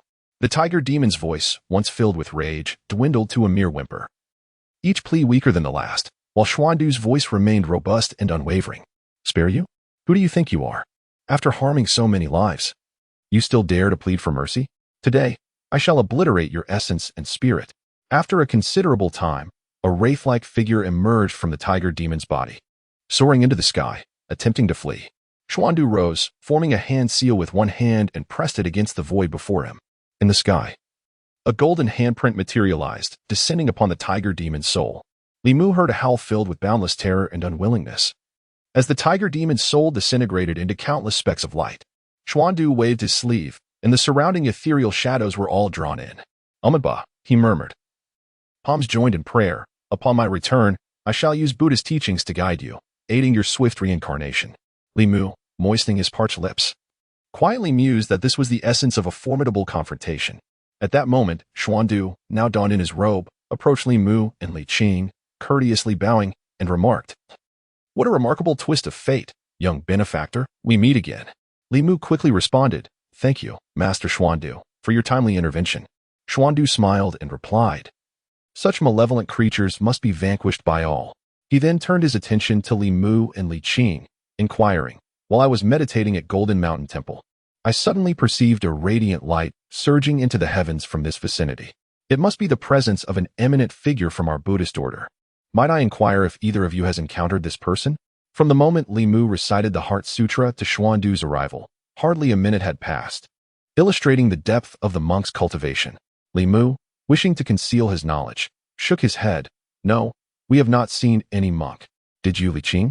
Li Qing cast a glance at him and replied, "No." "What a pity," Xuandu sighed softly. "That brilliant light could be seen clearly from 10 miles away. It surely indicates the passage of a great adept from our Buddhist teachings. I had hoped to seek their wisdom on Buddhist doctrine. Alas, it is regrettable." Li Qing gazed at Li Mu once more, her eyes laden with profound significance. After Xuandu sighed, he turned to Li Mu and inquired, "I wonder if the young benefactor has made up his mind about whether to take refuge in the Buddhist path." This time, Li Mu did not directly refuse. After all, Xuandu's earlier display was truly astonishing. If he could master such a technique, he would not have found himself in such dire straits when facing the lizard spirit. He pondered for a moment, looked at Xuandu, and asked, "If I embrace Buddhism, may I keep my hair?" Xuandu nodded and replied, "Indeed. Shaving one's head is merely a superficial act. If you can eradicate your own troubles, then whether you shave or not makes little difference." Li Mu further inquired, "Is it permissible not to be vegetarian?" Xuandu answered, "Food may pass through the body, but if the heart holds no Buddha, then fasting and vegetarianism are of no avail." Li Mu pressed on, "Can one marry?" Xuandu shook his head. "No, the Buddhist path requires purity of the senses and the emptiness of the 4 elements." Li Mu decisively declined, turning to Li Qing, and said, "Leader, let us depart." After taking a few steps, he turned back. Xuandu smiled and asked, "Has the young benefactor changed his mind?" Li Mu shook his head and pointed at the corpse of the tiger demon, saying, "I merely wish to inquire. Does the master still need the tiger skin?" Though the tiger demon was deceased, its remains held value for Li Mu. Its soul had already been dissipated by Xuandu, yet its spirit still lingered in the flesh. Extracting its spirit would greatly assist Li Mu in consolidating the 3 reverse spirits. Xuandu, upon hearing this, expressed some disappointment, but replied, "This demon has committed numerous sins and deserves its fate. The tiger skin may still serve a purpose for me. If the young benefactor wishes to extract its spirit, You may do so at your discretion. Li Mu approached Li Qin and whispered, Leader, how does one extract the spirit? Li Qin formed a hand seal, and from the ravaged body of the tiger demon, a misty aura began to emerge slowly. However, Li Qin did not directly provide the tiger demon's spirit to him. It would only be useful once he absorbed enough anger and emotion. Noticing the night had fully descended, Xuandu addressed the two, Ba, this place is not close to the county town, and the night road poses difficulties. Jingshan Temple is nearby. Perhaps the two benefactors might rest there for the night and return tomorrow. Li Mu looked towards Li Qin, awaiting her decision. After a brief glance at him, Li Qin nodded, then we shall trouble the master. Since Li Qin agreed, Li Mu had no objections. Traversing the night in the mountains would be challenging for him, while her profound cultivation would make the journey manageable. Li Mu awakened the two weasel spirits, and upon waking, the weasel immediately knelt and trembled, pleading, Spare me. Great Tiger King, spare me. Before becoming a spirit, the tiger was the king of the mountains, and after its transformation, all demons would avoid it, daring not to exude even a hint of demonic energy, lest they become its prey. He had just believed he was doomed, disregarding everything else, and did not conceal the demonic aura surrounding him, which ultimately attracted the tiger demon. Even if the two of them transformed, they would still be no match for the tiger demon, let alone in their current state. The weasel felt a deep sorrow, not anticipating that after narrowly escaping annihilation at the hands of human cultivators, he would now face death at the jaws of a tiger. Li Mu cast a glance at the terrified weasel and said, Rise, the Tiger King is dead. Dead? Really? The weasel lifted its head, gazing at the distant corpse of the tiger demon, and was so frightened that it plopped down onto the ground. Xiandu effortlessly hoisted the tiger demon's body and proceeded along the mountain path, with Li Mu and Li Qin trailing behind him. The two weasels hastily scrambled to their feet and followed suit. On the way to Jinshan Temple, after inquiring, Li Mu learned that the weasel was named Huang Shu and was a spirit that had cultivated for 50 years. The injured weasel was his wife. A month prior, Huang Shu's wife had been harmed by a practitioner who sought to seize her soul for cultivation. Despite her desperate escape, her foundation was shattered. Had it not been for Li Mu's intervention, she would likely have perished within 3 days. Li Mu had just restored a portion of her foundation to achieve full recovery. Several more applications of Buddhist light would be necessary. After the incidents involving Lin Wan and Huang Shu's wife, Li Mu vaguely sensed that not all Buddhist light possessed the same efficacy, and the Heart Sutra likely held more than one purpose. He simply had yet to discover it. Xiandu mentioned that Jinshan Temple was not far from their location, and the trio walked for a full quarter of an hour. The temple, perched on the mountainside, was neither large nor small. Upon seeing Xiandu return, 2 gate-guarding novices swiftly approached, bowing respectfully. Master Uncle, Xiandu replied. These 2 benefactors require accommodation for the night. Arrange 2 meditation rooms for them. The young novices glanced at Li Mu and Li Qin, nodding repeatedly. Although the temple had a rule against accommodating female benefactors, Xiandu's authority rendered such rules inconsequential, even to the abbot. Xiandu then discarded the tiger's corpse onto the ground, stating, This tiger demon has committed numerous atrocities. Carry it inside shortly and place it in the woodshed. Tomorrow, deliver it to the tailor at the foot of the mountain so he can craft a tiger skin mattress for the abbot. Huang Shu stood outside, anxiously observing Li Mu, and said, Master, little demons cannot enter the temple. We shall wait outside. Any temple with genuine Buddhist practitioners is imbued with Buddhist light, making it difficult for demons and spirits to enter. Even if the Huang couple were to enter, they would likely be on edge. Li Mu nodded and said, You may return for now. Wait for us here at dawn. He was not concerned about the 2 demons fleeing. Huang Shu's wife had not yet restored her foundation, and even if they attempted to escape, death would still be their fate. Despite being a demon, Huang Shu was loyal and would not abandon his wife. The young novice was quick and soon prepared 2 clean meditation rooms for them. Li Mu had expected Li Qin to ask him something, but she merely reminded him to rest early as they would return to the yamen at dawn, before entering the adjacent meditation room. After a long day of exertion, Li Mu found himself rejuvenated upon arriving at Jinshan Temple. In the tranquil meditation room, an intoxicating scent of sandalwood permeated the air, calming the mind and centering the spirit. Li Mu, with his heart directed towards the heavens, was engaging in his habitual cultivation when a sudden thought struck him. This was a sacred place of the Buddhist faith, and practicing Taoist techniques here might be somewhat disrespectful.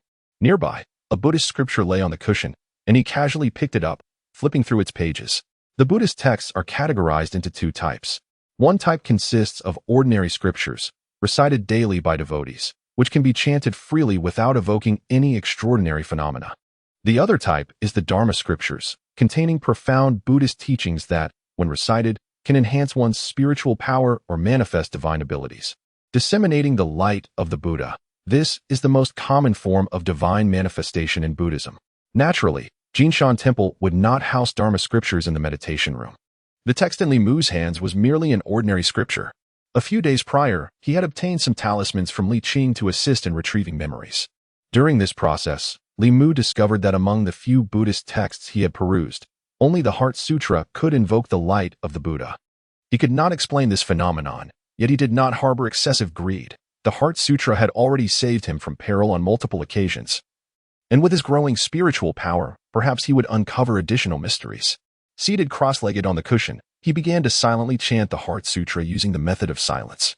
However, this time, no golden light materialized around him. He had previously felt that monks should not transform into walking sources of illumination, brightening every place they traversed. On his way to Jinshan Temple, he had inquired with Xuandu and learned that the radiant light evoked during the recitation of Dharma scriptures could indeed be concealed. Xuandu, eager to persuade Li Mu to embrace Buddhism, generously imparted the techniques for this concealment, allowing Li Mu to practice Buddhist methods without concern for emanating light. Meanwhile, as Li Mu engaged in his recitation, within the temple's hall, several young monks raised their heads, their faces flickering with alternating light and shadow. Upon closer inspection, it was evident that it was not their faces but the golden statues of the Buddha within the hall that were shimmering with radiant light. One young monk quickly realized the significance of this and exclaimed, "Hurry and inform the abbot." Li Mu, immersed in his practice, was suddenly disturbed by the chaotic footsteps outside the meditation room, disrupting his concentration. Assuming there was a fire at Jinshan Temple, he opened the door only to see Li Qing emerging from the adjacent meditation room. "What is happening?" Li Mu inquired, puzzled. Li Qing gazed towards the direction of the temple hall and replied, "I overheard those young monks saying that the Buddha statues in the hall inexplicably emitted light just now." As mere guests, Li Mu and Li Qing refrained from wandering about the temple, though curiosity piqued within him. He opted not to join the commotion and instead asked Li Qing, "The statues can emit light?" Li Qing explained, "The Buddha statues in Jinshan Temple have long been revered by devotees and have become imbued with spiritual essence. They do not shine without cause." Something must have triggered this phenomenon. A sudden realization struck Li Mu, and his heart skipped a beat. He recalled that on the night he first used the Heart Sutra to assist Lin Wan, there had also been strange occurrences in the nearby temple. At the time, he had not given it much thought, but with the second occurrence, the likelihood of coincidence seemed exceedingly slim. He swallowed hard and inquired, "Could it be due to someone reciting the sutras?" "That seems unlikely," Li Qing replied, shaking his head. "The masters of Jinshan Temple chant the sutras day and night. These statues have stood here for decades, if not centuries. If there were any phenomena, they would have manifested long ago, unless a new sutra has emerged." Li Mu's throat tightened as he remarked, "Perhaps there are other reasons." Li Qing gazed towards the Buddhist hall and said, "Half a month ago, the ancestral home of the Talisman sect also experienced numerous unusual occurrences. The scriptures trembled, and the bells rang incessantly, as if new Taoist techniques were being created, drawing the attention of countless practitioners. Now, even the Buddhist realm is witnessing similar phenomena. Something must have transpired in Beijing." Li Mu stood there in a daze. Noticing his odd demeanor, Li Qing asked, "What's wrong?" Suddenly, Li Mu yawned and smiled. "I just feel a bit tired. I'll head back to my room to rest. Good night, Chief." At dawn, as the temple bells rang, Li Mu rose from his bed in a meditation room. After hearing about the unusual events at the Buddhist hall the previous night, he had been too frightened to practice and had instead enjoyed a good night's sleep. Half a month prior, Li Mu had whimsically decided to replace incantations with various Taoist classics from his past life, attempting to employ Taoist techniques to investigate Zhou Yongli's spirit departure. Upon encountering Lin Wan, he had first utilized the Heart Sutra in place of Buddhist scriptures, which had summoned the light of universal salvation. Both the Taoist classics and the Heart Sutra were unprecedented in this world. Li Mu had only learned yesterday that these sutras capable of invoking the forces of heaven and earth would be sensed by certain entities or special items upon their initial appearance, triggering peculiar responses. Li Mu firmly remembered Su He's admonition: "An innocent man may suffer for possessing a treasure." Even formidable beings in the mid-tier realm would covet the sutras of Taoist arts. Keeping these secrets close to his heart, he believed it best for few to know, even refraining from sharing with his most trusted confidant, Li Qing. A knock at the door interrupted his thoughts. Li Mu approached and opened it to find a small bald mug. The young acolyte brought him items for washing and said, "Little benefactor, after you freshen up, you may come to the dining hall in the west for breakfast." "Thank you," Li Mu responded politely, yet he found the young monk somewhat peculiar. As the boy left, Li Mu discreetly used his heavenly gaze and was taken aback. This young monk was, in fact, a supernatural being. His true form was that of a golden eagle. Oddly, he emitted no trace of demonic energy. Rather, a faint aura of Buddhist light radiated from him. This revelation astonished Li Mu, for Jinshan Temple was indeed an enigmatic place. This transformed creature clearly practiced Buddhism. Moreover, when he and Li Qing arrived at the dining hall, Li Mu was astonished to discover that the temple was home to more than just this young acolyte. In addition to the transformed beings, he observed spirits devoid of any ghostly aura, busily chopping wood and fetching water in the courtyard, bustling about with great enthusiasm. Intuition whispered to Li Mu that these demons were undoubtedly connected to Xuandu. That monk had a penchant for reasoning with the spirits. When words failed, he resorted to force. And those demons who resisted his guidance would often wail and plead for his assistance. Xuandu was not present at the moment. So Li Mu and Li Qing settled into a secluded corner, where a young acolyte brought them their meal. The breakfast at Jinshan Temple was quite simple, consisting only of steamed buns, greens, and a bowl of tofu soup. Li Qing ate slowly, while Li Mu, having fasted through the night, swiftly finished his meal, listening to the nearby monks engage in conversation. Last night, the statue in the Buddha hall had emitted a radiant glow. The master had mentioned that such phenomena were rarely witnessed, occurring once in a century. I heard from Xuandu's senior disciple that someone had comprehended a new sutra, causing the golden statue in the hall to resonate. He also said that a venerable master, well-versed in Buddhist teachings, had passed by Jinshan Temple last night. Perhaps it was due to that master's presence. Xuandu's senior disciple had ventured out again last night and returned after vanquishing a malevolent tiger demon. When would we attain such prowess as Xuandu, so that we too could rid the world of evildoers? Speaking of the tiger demon, let us hasten our meal. After breakfast, we must ascend the mountain to deliver the tiger skin to the tailor. Xuandu mentioned that this skin would be fashioned into a tiger skin mattress for the abbot, who had been injured while subduing a wicked cultivator and had yet to recover. Seeing that the monks at Jinshan Temple harbored no suspicions about him, Li Mu finally breathed a sigh of relief. He resolved in his heart to keep his distance from temples and monasteries during his cultivation. Who could predict if other inexplicable phenomena might occur while he practiced? Once Li Qing finished her meal, the two bid farewell to Xuandu. Li Mu performed a gesture of respect and said, "We have imposed upon your esteemed temple for the night. We have pressing matters to attend to and will not disturb Master Xuandu any further." Xuandu smiled gently and replied, "You are destined to be connected with the Buddha. The gates of Jinshan Temple shall always remain open to you." Li Mu immediately responded, "I am plagued by impurities and would not wish to cause disturbances within the Buddhist realm." Upon exiting Jinshan Temple with Li Qing, Li Mu exhaled deeply.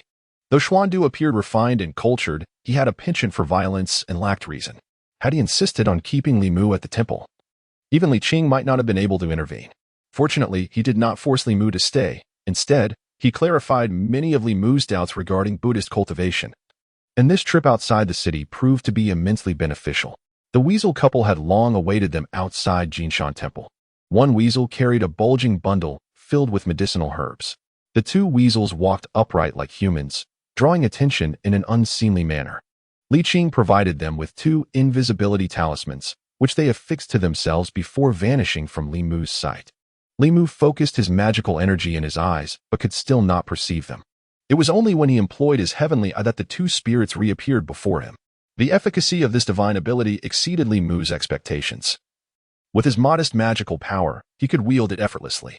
Though it could not yet be classified as a true Taoist art, it was indeed an extraordinary and mysterious power. A diminutive, vengeful spirit, surprisingly adept in such mystical arts, was indeed unexpected. Li Qing remarked, "This is merely a simple illusion spell, capable of deceiving the eyes of ordinary folk, yet it cannot fool those with a modicum of cultivation. Once you reach the soul condensation realm, you will see through it." Currently, Li Mu had only managed to condense a single soul fragment from his 7, and he was uncertain when he would attain soul condensation. After resolving the case concerning the yellow weasels, he would need to visit the Union Pavilion to continue his role as a storyteller. On his journey back to the county town, Li Mu once more invoked the Buddhist light to save the life of the yellow weasel's wife.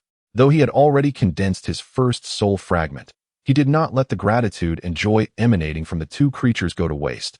He directed those emotions inward, refining them to enhance the sharpness of his first soul fragment. Upon returning to the county town, as Li Mu stepped through the gates of the county office, he encountered Hanja. Since returning from Bishibe, Hanja had taken a leave of absence, reportedly due to depleting his essence and spending time in seclusion for cultivation. When he saw Li Qing, Hanja's face broke into a smile as he inquired, "When did Miss Qing return?" "A few days ago," Li Qing replied nonchalantly, proceeding directly into the office. Hanja's gaze swept over Li Mu and noticed the white sword in his hand. He then glanced at Li Qing's Qi Hong sword and asked Li Mu, "Where did you acquire your sword?" "It was a gift from my superior," Li Mu responded tersely. Following closely behind Li Qing as they exited, Hanja stood at the entrance, his expression tinged with suspicion. The two swords bore striking resemblance. Though this held no significant meaning, seeing a mere constable wield a sword akin to that of his beloved stirred an uncomfortable feeling within him. Yet, this discomfort was fleeting. He and Li Qing were both disciples of the Talisman sect, albeit from different branches, and the small town of Yangqiu was but a chapter in their journeys. Li Mu was merely a lowly constable, destined to have little interaction with him. Hanja cast one last glance before turning to leave the county office. In the county office's main hall, Magistrate Zhang sat in a position of authority, glancing down at the two kneeling yellow weasels. "You two creatures," he stated, "though you have not harmed anyone, you have nonetheless caused damage to the property of the villagers of Zhangjia village. I hereby impose upon you a penalty of double compensation for their losses. Do you have any objections?" "We shall heed the magistrate's words. We shall heed the magistrate's words," the two yellow weasels exclaimed, bowing their heads fervently in agreement. Li Mu stood to the side, noting that Magistrate Zhang did not impose a heavier penalty on the weasel couple simply because they were supernatural beings. The ruling was entirely in accordance with the laws of the Great Zhou. The herbs hoarded by the yellow weasel, if sold, could easily fetch hundreds or even thousands of chickens or ducks, rendering the punishment relatively light for them. Such minor property damage cases, if not involving two supernatural entities, would not necessitate the magistrate's involvement. Li Mu could have resolved it himself. Zhang County Magistrate took up his pen and calculated, saying, "Zhang family village has incurred a loss of 15 chickens and 2 sheep. Each chicken is valued at 51, totaling 101 for 2. Thus, for 15 chickens, I shall fine you 1,500 won. Each sheep is priced at 1,000 won, doubled amounts to 2,000 won, making a total of 4,000 won for the 2 sheep. In total, that amounts to 5 taels and 5 qian. Do you have anything further to say regarding this matter?" Huang Shu was taken aback and replied, "Your Honor, those 15 chickens were the work of a minor demon. Yet the demon has never stolen sheep." Zhang County Magistrate frowned at him and inquired, "The 2 sheep from Zhang family village were found with their necks bitten open and their blood drained. Dare you claim this was not your doing?" "Your Honor, this is unjust," Huang Shu implored, prostrating himself on the ground. "This minor demon has never stolen sheep. They are too pungent, and the smell of their blood is revolting." Zhang County Magistrate stood up in suspicion and asked, "If it was not you, then who could it be?" Li Mu also displayed a look of confusion. Since Huang Shu had already admitted to the theft of the chickens, the matter of the 2 sheep would merely result in a few extra taels of silver in compensation. If it was indeed he who drained the blood from the sheep, there would be no need for him to deny it. Could it be that the case in Zhang family village involved another demon? At that moment, hurried footsteps approached from outside. Zhang Shan rushed in, panting, and said, "Your Honor, it's bad news. Something has happened in Zhang family village." In the Zhang family village, at the residence of the official, a pale-faced male corpse lay on the ground. 2 blood holes visible on one side of the neck, its blood drained, and the face contorted in terror, evidently having suffered great fright before death. Zhang Shan, Li Si, and 3 other constables stood at a distance, while Hanja stood beside the corpse, his expression grim. The deceased was the official of Zhang family village, discovered this morning by the household servants in his own backyard. The servants promptly reported to the authorities, realizing the peculiar nature of the case, which likely involved a demon. Zhang County Magistrate immediately dispatched Li Qing and Hanja to investigate. Seeing the tragic state of the deceased, Li Mu suppressed his discomfort and stood beside Li Qing, asking, "Chief, can you discern which demon was responsible?" Hanja crouched down, measuring the distance between the blood holes on the corpse's neck with his thumb and index finger, then stood up, his expression serious as he said, "This was not the work of a demon, it was a corpse. Li Mu could sense that after Hanja spoke. Li Qing's expression had grown considerably somber. She looked at Hanja and asked, "What level of zombie are we dealing with?" "At the very least." "It is a jumping zombie." Hanja inhaled deeply and pondered. When did a jumping zombie appear in Yangqiu County? Could it have come from the neighboring Zhou County? Li Qing thought for a moment and shook her head, saying, "Zhou County is to the east, while Zhang family village is to the west. It is unlikely to have originated from there. Regardless of its origin, we are in serious trouble this time," Hanja stated solemnly. "This creature differs from demons and spirits. It possesses no humanity. Once it harms someone, it will certainly do so again. We must find and eliminate it as soon as possible." Li Mu's prior knowledge of zombies was solely derived from Hong Kong films of the 1980s and 1990s, with his favorite actor being the renowned zombie master Lin Jingying, whose zombie films he had once been obsessed with. In this world, zombies are not the whimsical, Qing dynasty officials one might imagine. According to the records of the monsters of 10 continents, a zombie is a transformation of a corpse after death, born from the accumulation of earthly grievances and filth. They are neither aging nor dying, and they cannot be extinguished. They traverse the moonlit night, appearing at will, and are drawn to the vital essence of humans and livestock. Among the lower-tier zombies are the white zombies, black zombies, and jumping zombies. The white zombie, covered in white fur, is a recently transformed corpse, easily dispatched. It is greatly fearful of sunlight and moves sluggishly, often launching nocturnal ambushes on livestock, but refrains from attacking humans. Should a white zombie gorge itself on the vital essence of cattle and sheep, after several years, its white fur will shed, replaced by a coat of black fur, thus becoming a black zombie. This creature remains fearful of sunlight and fire, moving with the same lethargy, unable to catch up with ordinary humans. After several decades of absorbing yin energy and blood, a black zombie will shed its black fur and evolve into a jumping zombie. This form emphasizes leaping, allowing it to cover greater distances quickly, yet it still shuns light. However, it becomes nearly impervious, with a body as tough as iron, rendering conventional weapons and even magical artifacts ineffective against it. By this classification, the majority of the zombies depicted in the films watched by Li Mu fall into the category of jumping zombies. Zombies are neither human, ghost, nor demon. They lack intelligence and act purely on instinct. Consequently, their threat is far greater than that posed by demons or ghosts. Any intelligent demon or ghost understands the need to avoid indiscriminate harm to humans, lest they become targets for extermination by the authorities. Zombies, however, are mere transformations of the deceased, devoid of the three souls that once granted them intellect. Their singular instinct is to suck blood and evolve. Until they reach the stage of flying zombies, all zombies are driven solely by instinct, lacking any semblance of reasoning. This escalates their threat level significantly. Whenever traces of zombies are detected, the government acts swiftly to eliminate them to prevent further calamity. As Hanja exited the official residence, he addressed the crowd from Zhangjia village waiting outside, arranged for a few individuals to immediately burn Zhang Yuanwai's corpse.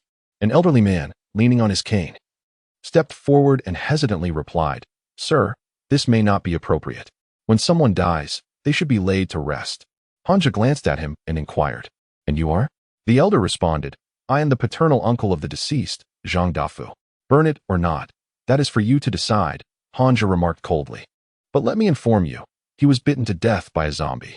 By tonight, he will rise as an undead. Even if you bury him, he will claw his way out of the earth. Undead beings can sense those who share their bloodline, and the first to be bitten will be you. Burn it, and do so immediately." The elder's expression turned serious as he struck the ground with his cane, instructing two strong men, Zhang De, Zhang Er, "Go fetch firewood at once and burn the corpse." How can you disregard the words of the official? As the elder spoke, a thought seemed to strike him, and he exclaimed in terror, "Half a month ago, my brother, Zhang Dafu's father, had his grave disturbed, and his body is missing. Could it be?" Hanja furrowed his brow and asked, "How long ago did your brother pass?" The elder replied, "It has been less than a month." "Impossible." Hanja shook his head and said, "To become a corpse walker, one must possess at least 20 years of cultivation. Is there anyone from the Zhang family who has been deceased for over 20 years? Go and check their graves for any anomalies." The old man pointed at a few individuals, urging, "You lot, hurry and investigate." Li Mu, intrigued by some familiar concepts he heard from Hanja, turned to Li Qing and asked, "Boss, do zombies really harm their own kin first?" Li Qing nodded, explaining, "Zombies cultivate not only by absorbing yin energy and moonlight, but also by relying on human blood, the blood of their relatives being of the same lineage. serves as a fatal allure for them. Li Mu murmured, Uncle Ing does not deceive me. Li Qing inquired, What? Nothing, Li Mu replied, shaking his head. He then asked, Should we prepare paper, ink, and swords? Zhang Shan leaned closer, puzzled. What paper, ink, and swords? Yellow paper, red brush, black ink, kitchen knife, wooden sword. Li Mu listed. Hanja approached, casting a surprised glance at Li Mu, saying, I didn't expect you to know about these matters. Li Mu recalled a figure clad in a Taoist robe and said, I once learned from a Taoist priest. Hanja said no more. Instructing the villagers of Zhangjia village to procure a chicken. After killing the chicken and collecting its blood, they mixed it with ink to draw a talisman, igniting it so that the ashes mingled with the chicken's blood. He then instructed Zhang Shan and the other constables. You must apply this mixture to the blade and take some villagers to search the nearby mountains, particularly graves and burial sites. Report back immediately upon any discovery. One constable trembled as he approached, asking, Boss, what should we do if we encounter that thing? Hanja shot him a glance, assuring, Rest easy. That creature fears sunlight and will not appear during the day. However, you must return before sunset. If you encounter any unforeseen circumstances, set off fireworks to signal for help. Li Mu's Bai's sword was already a magical instrument and did not require the chicken's blood. He was prepared to join Zhang Shan and the others in the search for the zombies trail when Li Qing suddenly spoke, Li Mu, stay behind. Under Hanja's inquisitive gaze, Li Mu walked back and asked, Boss, do you require anything of me? Li Qing replied, You remain here to watch over the direct descendants of Zhang Yuanwei. Do not let them wander. If the ancestor of the Zhang family transforms into a zombie, it will undoubtedly return. Understood, Li Mu nodded, inquiring, Should we prepare some glutinous rice? Li Qing asked, What is glutinous rice for? Li Mu expressed his confusion. Isn't glutinous rice capable of restraining zombies? Hanja snorted, Do not be misled into thinking that every wandering sorcerer possesses true Taoist knowledge.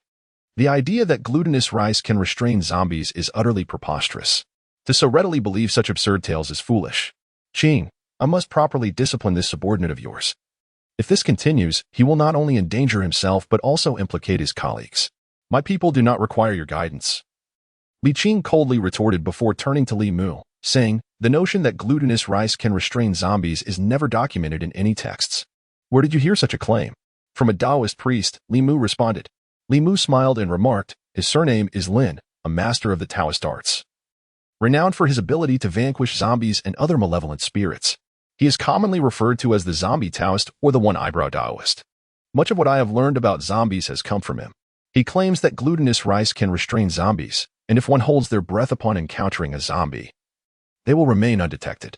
Li Qing's expression shifted slightly as she responded, Zombies are lifeless beings, devoid of sight and hearing, relying solely on their sense of aura to perceive the presence of living beings. If that Taoist possesses such knowledge, he is unlikely to speak without foundation. There are countless Taoist techniques, and no one can claim to know them all. Perhaps this is a secret method. As for its efficacy, one shall ascertain that only through experience. Li Qing did not outright deny the efficacy of glutinous rice. Li Mu borrowed some glutinous rice from the villagers of Zhangjia village and scattered it around the ancestral hall, regardless of whether glutinous rice could restrain the undead. Taking additional precautions certainly bore no harm. The villagers of Zhangjia village dispersed, and Zhang Yuanwei's direct descendants were arranged to stay within the hall. Although the undead lack intellect and humanity, indiscriminately feeding on both humans and livestock, the essence of direct blood relatives could hasten their evolution. If the one who killed Zhang Yuanwei was indeed an ancestor of the Zhang family, as long as the bloodline persisted, it would undoubtedly return. This was an instinctive behavior, suggesting that Li Mu and his companions merely needed to lie in wait in Zhangjia village. However, upon the return of several villagers who had gone to inspect the Zhang family graves, Hanja began to doubt his earlier conjecture. According to these villagers, there were no abnormalities at the ancestral graves, indicating that none had transformed into the undead, and Zhang Yuanwei's demise might have been merely coincidental. If this were the case, tracking down the undead would not be so straightforward. Li Mu recalled the incident of Zhang Yuanwei's father's body going missing and wondered aloud, could it truly be Zhang Lao Yuanwei? Under normal circumstances, such an occurrence was entirely improbable. Li Qing dismissed Li Mu's speculation, stating that a corpse required certain conditions to transform into the undead. Firstly, Zhang Yuanwei's father's burial site must have been a suitable ground for nurturing corpses for such a transformation to be possible. Secondly, even if he had become undead, He would have merely been a low-level white zombie, needing at least 20 years to evolve into a jumping zombie. The one who killed Zhang Yuanwei was evidently a jumping zombie. After pondering for a moment, Li Mu inquired, "What about in abnormal circumstances?" Li Qing replied, "A recently deceased corpse could rapidly absorb a significant amount of yin energy, thus accelerating the evolution process, or there may have been someone who facilitated its evolution through rituals. Alternatively, it is possible that Zhang Yuanwei's father was killed by a flying zombie, but according to the investigation, he had died of illness clearly. To discern the origins of the undead that killed Zhang Yuanwei, it sufficed to observe whether it would appear that night. If all went according to plan, Li Mu would not return home tonight. For the past 2 days, he had not had the opportunity to inform Wan Wan, and he felt guilty for the monthly food expenses he provided to Luhan Inn. Before night fell, Zhang Shan, Li Si, and the others returned to Zhangjia village. They searched the nearby graveyards and mass burial sites, yet found nothing. Han Jia, with a perplexed expression, murmured, "It's strange. That zombie couldn't have flown here. If it were a flying zombie, there would surely have been chaos in Beijing." Li Mu learned from the records of monsters in the 10 continents that the strength of jumping zombies was roughly comparable to that of practitioners at the Gathering Spirit realm. Due to their ambiguous nature, resembling neither ghost nor demon, many techniques aimed at dealing with monsters and spirits proved ineffective against them, rendering jumping zombies often more troublesome than malevolent spirits or shape-shifting creatures. Nevertheless, despite their formidable nature, jumping zombies remain mindless entities, driven solely by instinct, with rigid bodies that could only hop and walk. However, the flying zombie is different. Once a zombie evolves into a flying zombie, it poses a significant threat to practitioners of the third realm. They not only develop rudimentary intelligence, leaping with agility and moving as if they were mere mortals, but they can also siphon the essence and soul of a person from a distance without leaving physical wounds. It is said that a flying zombie appeared in the neighboring Zhou County a few days ago, causing even the county magistrate to be alarmed. And the chaos it wrought is yet to subside. That flying zombie has countless eyes watching, making it impossible for it to travel from Zhou County to here. Furthermore, with Li Qing and Han Jia present, no significant disturbances are likely to arise from those below the flying zombie's level. As dusk gradually settled, Zhang Shan, Li Si, and 3 other constables, armed with weapons smeared with talismanic blood, stood guard around the ancestral hall. Li Mu held by Yi, seated within the hall, observing several direct descendants of the Zhang family. Li Qing was not present. Although zombies lack the 7 souls, their physical strength reaches its zenith, and their senses are remarkably acute. With Li Qing at the Gathering Spirit realm, her presence might deter the zombie from making an appearance. Uncertain of whether the zombie would come, Li Mu waited while silently reciting the Heart Sutra, unknowingly passing the time until the 4th watch of the night. The hour of the ugly had passed, translating to approximately 3 in the morning. Inside the Zhang family ancestral hall, the direct descendants had succumbed to slumber, save for 2 who were barely holding on to consciousness, leaning against the hall's pillars, teetering on the brink of sleep. Suddenly, just as Li Mu himself was on the verge of drowsiness, a series of urgent knocks echoed from outside the hall. Li Mu's spirit surged, banishing his fatigue. He drew the Bai Yi sword and stepped into the courtyard, calling out loudly, "Who is it?" "It's me. Open the door quickly," came Zhang Shan's voice from outside. Relieved, Li Mu approached and opened the courtyard door, inquiring, "What is it? Have you made any discoveries?" After waiting half the night, there has been no sign of anything. Zhang Shan, clutching his backside, spoke in a hurried tone, "It seems I've eaten something bad today. Where's the restroom? I can hardly hold it."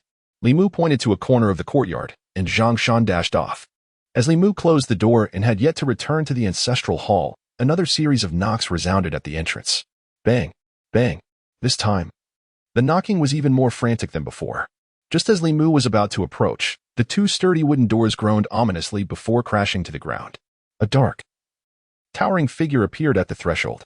The moonlight illuminated the figure, revealing a pallid face devoid of color, etched with deep wrinkles and furrows. Its eyes were sunken into their sockets, while 2 fangs protruded menacingly from the corners of its mouth. Standing at the door, an overwhelming aura of malevolence emanated from it. "They have come." Li Mu's heart raced. He swiftly retrieved a bamboo tube from his robe, igniting it without hesitation. A burst of flame shot forth from the tube, exploding in the night sky. Roar.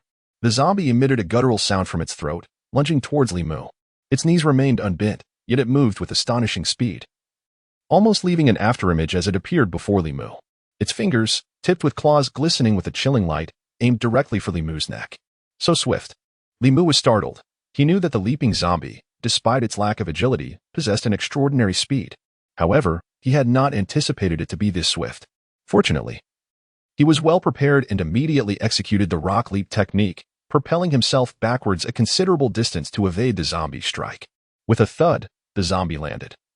Yet a plume of black smoke suddenly erupted beneath it. A ghastly expression of agony twisted its face as it instantaneously leapt back, hesitating to advance any further. As Li Mu gazed at the layer of glutinous rice on the ground, he noticed a charred footprint emerging from it. He exhaled in relief, silently praising Ying Shu for his foresight. From the corner of the ancestral hall, Zhang Shan emerged, bewildered. Li Mu, what's burning? Oh my, what is that? Upon seeing the shadow at the entrance, Zhang Shan trembled, his legs giving way as he collapsed to the ground. Sensing Zhang Shan's presence, the shadow pivoted and lunged towards him. As the area around the restroom was devoid of glutinous rice, Li Mu shouted from a distance, "Hold your breath." Zhang Shan instinctively pinched his nose, causing the zombie to pause momentarily, its movement slowing significantly.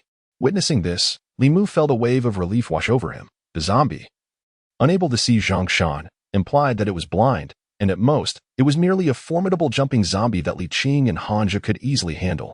He reached into his satchel, retrieving a handful of glutinous rice, which he scattered towards the zombie.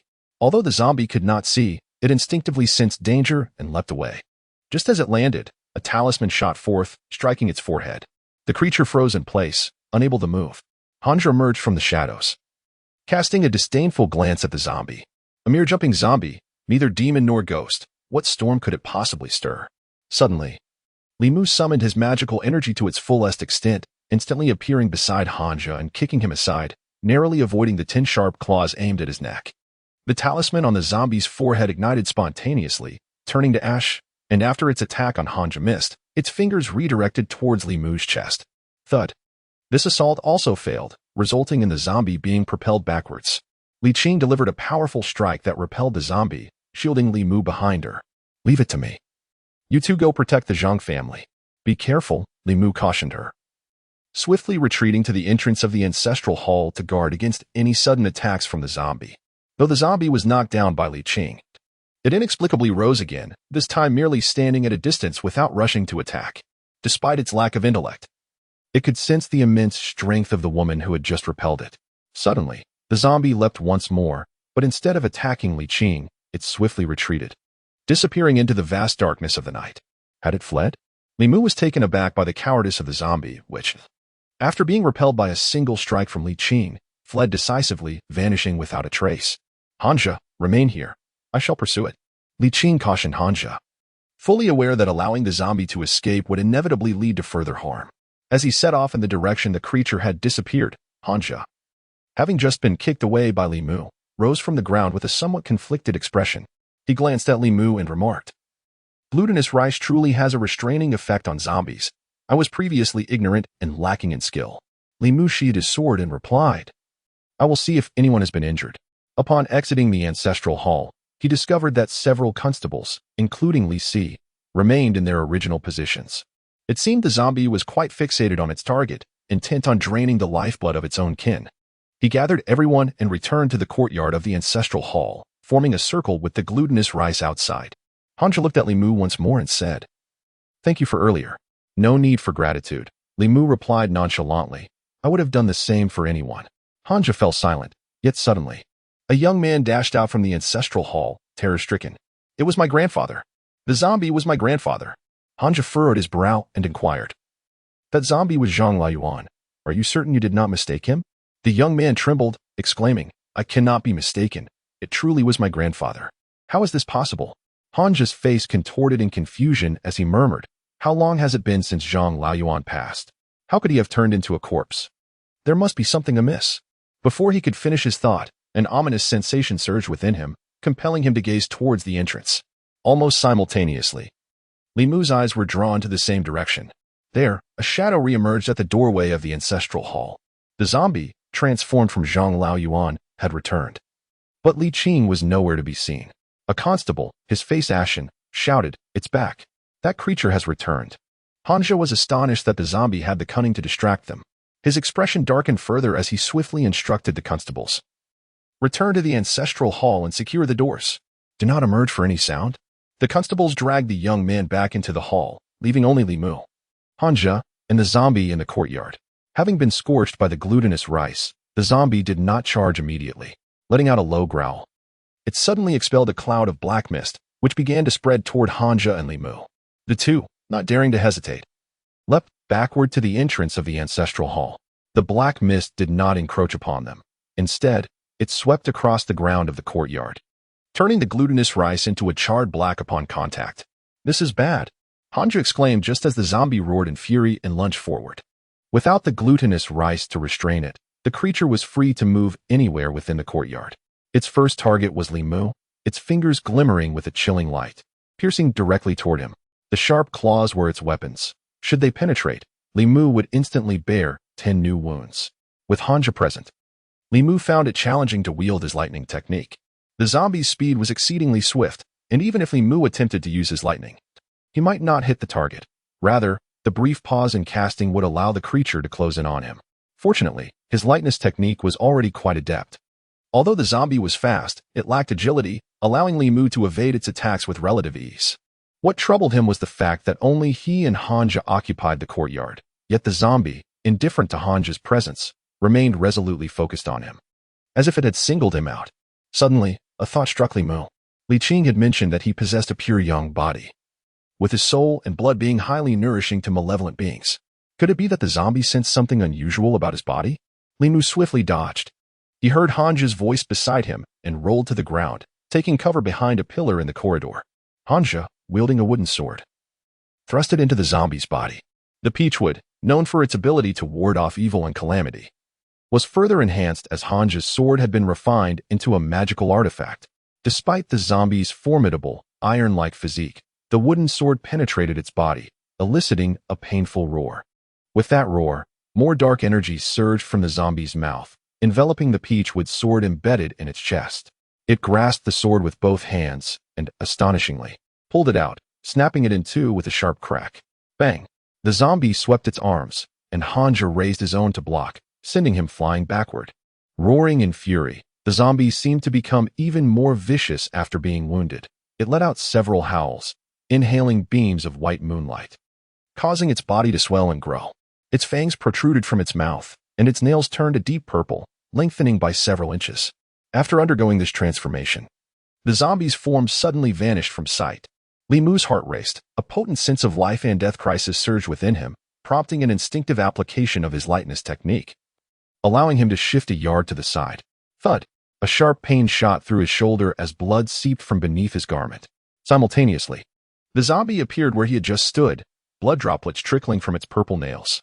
Li Mu clutched his shoulder, feeling dizzy, and in the next moment, the zombie's figure vanished from his sight once more. Bang! A figure was sent flying. Hanja had managed to momentarily impede the zombie's advance. As the creature reappeared, Hanja rose from the ground, wielding a broken sword and producing a bagua mirror from his robe. He aimed the mirror at the zombie, unleashing a beam of light that temporarily forced it back. Wiping the blood from the corner of his mouth, he glanced at Li Mu and inquired, "Are you all right?" Li Mu summoned a trace of Buddhist power within him, channeling it to his shoulder wound. The initially dark, bruised injury began to emit wisps of black mist and ceased bleeding, while Li Mu's dizziness gradually subsided. He held on to Bai and shook his head, responding, "I'm fine." Hanja, struggling to regain his footing, declared, "This wretched beast's cultivation is beyond my expectations." "Stand back." Li Mu observed him, clearly at the end of his strength, and inquired, "Are you able?"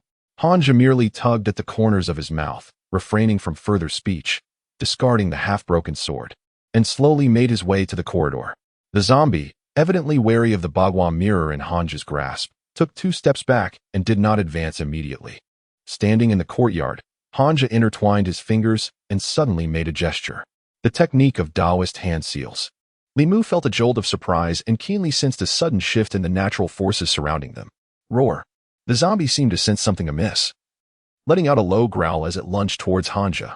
However, mid-air, its body was sent flying back. Before Hanja, a faint ethereal figure appeared. It was the apparition of an elderly man, with white hair and beard, clad in a loose Taoist robe. He gazed at the zombie with a calm demeanor. Extending one hand, fingers poised, index and middle fingers straightened, thumb pressing down on the ring and little fingers, forming a sword gesture. With a gentle wave of his hand, The figure gradually dissipated. Everything transpired within a remarkably brief span. From the old man's emergence to his vanishing, it seemed as though nothing had changed. Yet the zombie stood frozen in place. With a soft sound, its body split in half, collapsing to the ground. Hanja's complexion turned pale as he retrieved 2 talismans from his pocket, casting them towards the 2 halves of the corpse. The talismans ignited upon contact, engulfing the remains in flames until nothing but 2 piles of black ash remained. Li Mu exhaled in relief, a wave of dizziness crashing over him, causing his body to sway and fall.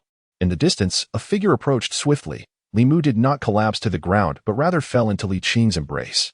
"Boss." Li Mu struggled to rise, but Li Qing frowned and said, "Do not move. You have been poisoned by the corpse. I will tend to your wounds first." She grasped Li Mu's hand, channeling her own magical energy into him continuously. Hanja stood by, gazing at the scratch on his arm, and silently began to cultivate his energy for healing. With the village's menacing zombie eradicated, the villagers of Zhangjia village finally felt a sense of relief. Who would have thought it was truly old man Zhang? Those were all descendants of the Zhang family. Could he truly bring himself to do such a thing? Did they not hear the esteemed Immortal say that old man Zhang had already turned into a zombie, devoid of humanity, unconcerned with lineage? I recall that old man Zhang, in his youth, studied Taoist arts at the temple. The Taoist even remarked on his excellent aptitude. How could he not contend with a mere zombie? I still believe the monk is formidable. I heard that the Buddha at Jinshan Temple manifested again the night before. As dawn broke, the villagers of Zhangjia gathered around the ancestral hall, whispering and pointing, engaged in fervent discussion. In light of the events that had transpired in the village, many had spent the night without sleep, and as soon as morning arrived, they boldly ventured to the Zhang family's ancestral hall to inquire further.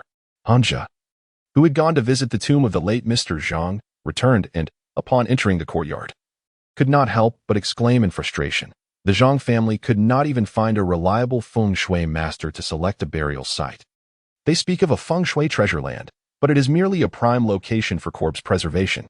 For centuries, it has accumulated an immense amount of malevolent energy and resentment. No wonder the corpse underwent transformation immediately upon burial, evolving into a jumping zombie in such a short time. The only mystery surrounding the Zhang family village zombie incident was the fact that Mr. Zhang had only recently passed away, yet had transformed into a formidable zombie, nearly overpowering both Hanja and Li Mu.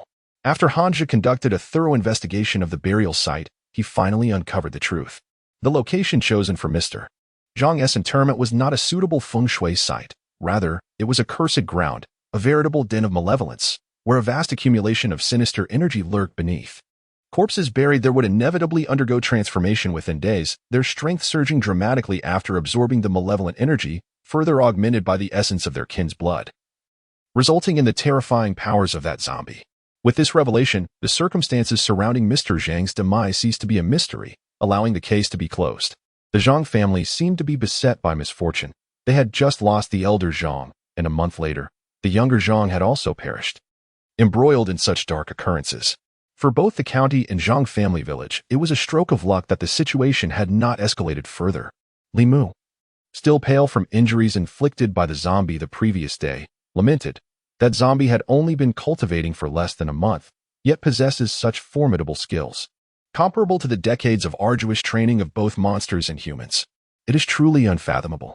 Hanja, with a dismissive scoff, replied, "There are countless absurdities in the realm of cultivation. This is but one of them." The creature absorbed so much malevolent energy, equating to the third realm of cultivation. There have been instances where individuals, consumed by overwhelming resentment before death, transformed into vengeful spirits with power rivaling the sixth realm, wreaking havoc upon the world. It took the intervention of powerful beings from the upper 3 realms to finally slay her. The source of a ghost's power differs from that of cultivators. Thus, Li Mu felt no envy, nor was there any need to. With the Zhang family village case concluded, Hanja left 2 constables to manage the aftermath and soothe the populace while the others returned to the county office. In the duty room, Li Qing once again channeled a spell for Li Mu, stating, "You're injured. Return home to rest and recuperate. There is no need to concern yourself with the affairs of the office for now." Li Mu nodded, having scarcely rested over the past 2 days. Despite having just begun his cultivation journey, his body was still struggling to cope. As he stepped out of the duty room, preparing to head home, Old Wang poked his head in from the adjacent duty room, saying, "Li Mu, while you were away these past 2 days, a young lady came to the county office looking for you this morning." Li Mu paused in surprise and inquired, "Which young lady?" Old Wang pondered for a moment before responding, "I forgot her name, but she was exceedingly beautiful, with an impressive figure. In her presence, Qing girl seemed like a mere child." Upon hearing Old Wang's description, Li Mu immediately deduced who had come to find him. Had Lu Hanyan visited the office this morning due to some trouble? Li Mu walked home, intending to change his clothes before inquiring next door. As he was about to take out his keys, the gate to the neighboring yard suddenly swung open. Lu Hanyan emerged briskly, visibly relieved upon seeing Li Mu. She inquired, "Where have you been these past couple of days?" Two cases arose within the yamen, prompting my departure to investigate. Li Mu offered an explanation and then inquired, "They mentioned that you sought me out at the yamen. Is there a matter at hand?" Lu Hanyan cast him a sidelong glance and said, "It is Wanan who is worried about you and insisted that I inquire at the county office." As she spoke, she noticed the bloodstains on Li Mu's shoulder and hurriedly approached him, her expression filled with concern as she asked, "Are you injured?" Li Mu had yet to change his attire, intending to attend to his wounds upon returning. He shook his head dismissively, saying, "It's merely a minor injury." Lu Hanyan, noticing the tattered remnants of his shirt on his shoulder and the ghastly wounds partially visible beneath, paled slightly and inquired, "How did this happen?" He claimed to have been scratched by a zombie. In order to avoid frightening her, Li Mu chuckled and said, "It's nothing serious. I'll head home to change my clothes." Upon returning home, he removed his upper garment, while Li Qing had aided him in expelling the zombie's poison. The injury on his shoulder remained, appearing somewhat ghastly and terrifying, sending a chill down Li Mu's spine. The zombie's claws were indeed razor-sharp. Had there been the slightest miscalculation last night, his entire arm could have been severed. Li Mu was just about to tend to his wounds when two exclamations suddenly echoed from the doorway. Wan Wan, startled, covered her eyes, while Lu Hanyan first turned away, only to swiftly turn back upon seeing the 5 gashes on Li Mu's shoulder. She urgently exclaimed, "Doctor, please come in." As Li Mu observed a doctor entering with a medicine box, he realized that she had just summoned a physician for him.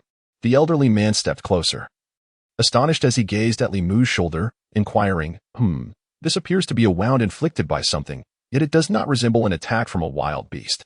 Miss Lu, allow me to prepare some ointment for him. Could you kindly assist in cleansing the wound?" Lu Hanyan looked at the small maid whose face had turned pale and was on the verge of tears, saying, "Wan Wan, please fetch some hot water quickly." Wan Wan dashed out, and soon returned with a basin of warm water. Lu Hanyan dampened a towel, and, sitting at the bedside, Li Mu quickly interjected, "I can manage this myself, truly." Although his shoulder was the only visible injury, cleaning the area around the wound would necessitate the removal of his upper garment, which felt inappropriate with her present. Noticing that Li Mu's other hand remained uninjured, Lu Hanyan handed him the towel, saying, "Wan Wan, let us step outside for the moment." Upon exiting the room, she encountered 2 figures, one stout and the other slender, entering from outside. Lu Hanyan recognized one of them as a constable from the county office, seemingly named Zhang, while the tall and lean individual, though unfamiliar, was likely another colleague. Given his official attire, Li Si's gaze briefly swept over Lu Hanyan before he averted his attention, while Zhang Shan smiled warmly, exclaiming, "Miss Lu, you are here as well. I presume you have come to visit Li Mu? The doctor is currently attending to him inside." Lu Hanyan slightly nodded to the two and, with a shift in thought, inquired, "What case has he been investigating these past few days that led to such severe injuries?" Li Si remained silent, but Zhang Shan, as if a floodgate had opened, animatedly replied, "This case is rather intricate. The chickens and sheep of Zhangjia village have been drained of their blood. Initially, we suspected it was merely the work of 2 cunning yellow weasels, but to our surprise, we discovered a zombie had emerged as a significant threat. Last night, we battled that zombie for 300 rounds, and it was that very creature that inflicted wounds upon Li Mu." Lu Hanyan stared at them in a daze, murmuring, "Spirits, zombies." Zhang Shan nodded and continued, "In fact, there was also a tiger spirit involved, but it was slain by a monk. By the way, has the doctor finished applying the medicine? I should check in on him." Li Si kicked him lightly on the leg, admonishing, "What are you looking at?" The chief instructed that Li Mu should rest properly and not be disturbed. "You didn't return home last night. Shouldn't you at least inform your wife?" Upon hearing this, Zhang Shan's expression changed, and he set down the fruit he was carrying, quickly stating, "I'll head back now and visit Li Mu later. Lu girl, could you please help us take these inside?" After the doctor had finished dressing Li Mu's wounds and bandaging his shoulder, he packed his belongings and departed. Soon after, Lu Hanyan and Wan Wan entered the room. She gazed at Li Mu, her lips moving as if she wished to speak, yet hesitated. Li Mu, leaning against the headboard, said, I will pay you back for the doctor's fees and medicine shortly. Lu Hanyan shook her head, replying, You are now the storyteller at the tea house. Many patrons come specifically for you. The tea house relies on your talent for income, and the fees for the doctor and medicine are manageable. Since she had said so, Li Mu no longer insisted. Wan dashed to the bedside, gazing at Li Mu with unwavering admiration, asking, Young master, did you truly go to capture a monster? Hearing Zhang Shan's voice from outside, Li Mu guessed that the loquacious man had divulged everything, perhaps embellishing it with additional details. He chuckled and replied, I didn't catch any monsters. Rather, I nearly became a prey myself. Wan squatted by the bed, saying, Miss has been quite worried about you these past few days. Lu Hanyan shot her a glance, thinking, Who is worried? Who has been peering over the wall every day? Li Mu looked up at Lu Hanyan and said, I apologize. Cases at the magistrate's office come unexpectedly, and often I cannot return home, causing you worry. Lu Hanyan could no longer contain herself. Being a constable is so perilous. And with your health, can't you resign? Whether it's writing or storytelling, both could provide a stable living. If this continues, you will inevitably lose your life. Although she knew that spirits and demons existed in this world, she had only heard tales of them. She had always believed that such entities, as well as zombies, were far removed from her reality until she encountered Li Mu. Li Mu discerned Lu Hanyan's concern after the initial misunderstandings were resolved. They had transitioned from mere neighbors to friends, and her words were wholly considerate of his well-being. However, for Li Mu, the identity of a constable served as a significant aid in consolidating his spirit, an opportunity he would never relinquish. Moreover, within the precinct, there was Li Qing. Without her assistance, Li Mu's life would likely dwindle to less than 6 months. Lu Hanyan was merely an ordinary person, and the intricacies of cultivation were beyond her comprehension. Li Mu had no intention of elaborating. Instead, he offered a faint smile and remarked, While life is undoubtedly precious, if even a constable were to live in fear of death, who then would safeguard your safety and that of the common folk? He gazed earnestly at Lu Hanyan and continued, Precisely because life holds such significance, it must not be squandered. A person's existence should unfold in such a manner that, when reflecting on the past, they feel no regret for wasted years, nor shame for a life of mediocrity.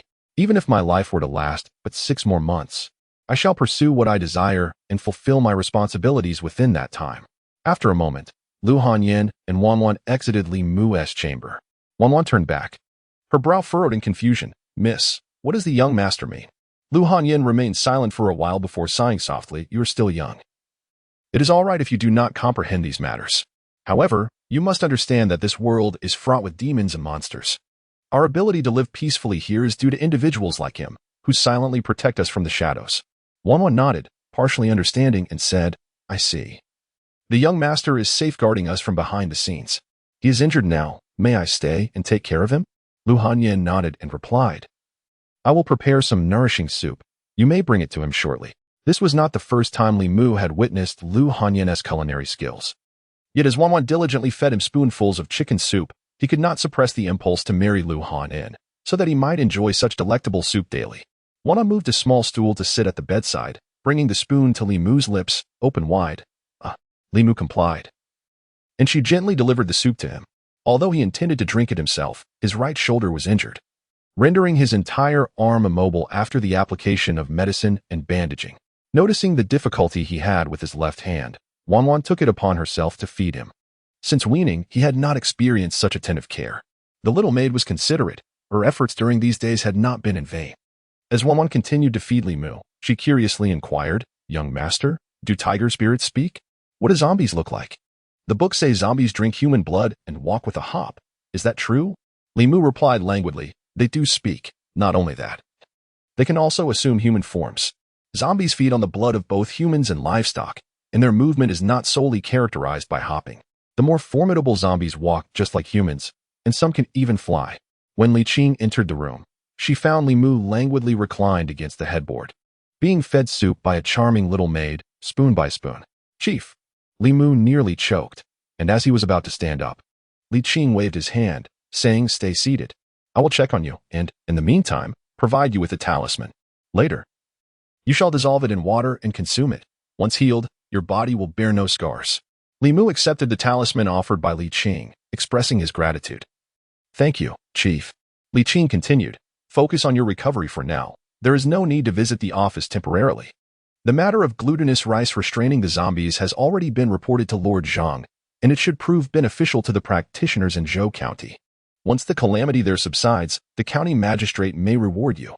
Li Mu nodded thoughtfully and inquired, what about the couple of yellow weasels? Li Qing replied. County Magistrate Zhang has instructed someone to exchange several medicinal herbs for silver to compensate a few villagers. The two creatures have also been released back to their mountain. With these two cases resolved, Li Mu felt unburdened. Suddenly recalling something, he asked, Chief, was the spell used by Captain Han to slay that zombie a form of Taoist magic? Not entirely, Li Qing pondered before explaining, in the talisman sect. The lineage he belongs to has produced formidable practitioners of the upper three realms. Although they did not create their own Taoist arts, they left behind a divine ability closely resembling Taoist magic. This technique allows one to summon an ethereal projection of themselves and command it to perform a spell. Hanja, being in the soul condensation realm, can conjure a projection akin to the divine ability realm. The primary distinction between human practitioners and demons lies in the abundance of divine abilities in Taoist arts. Despite Hanja being at the second realm, he could vanquish a zombie nearing the fourth realm with ease. In contrast, when dealing with Lin Wan, who was also at the second realm, it was effortless for him.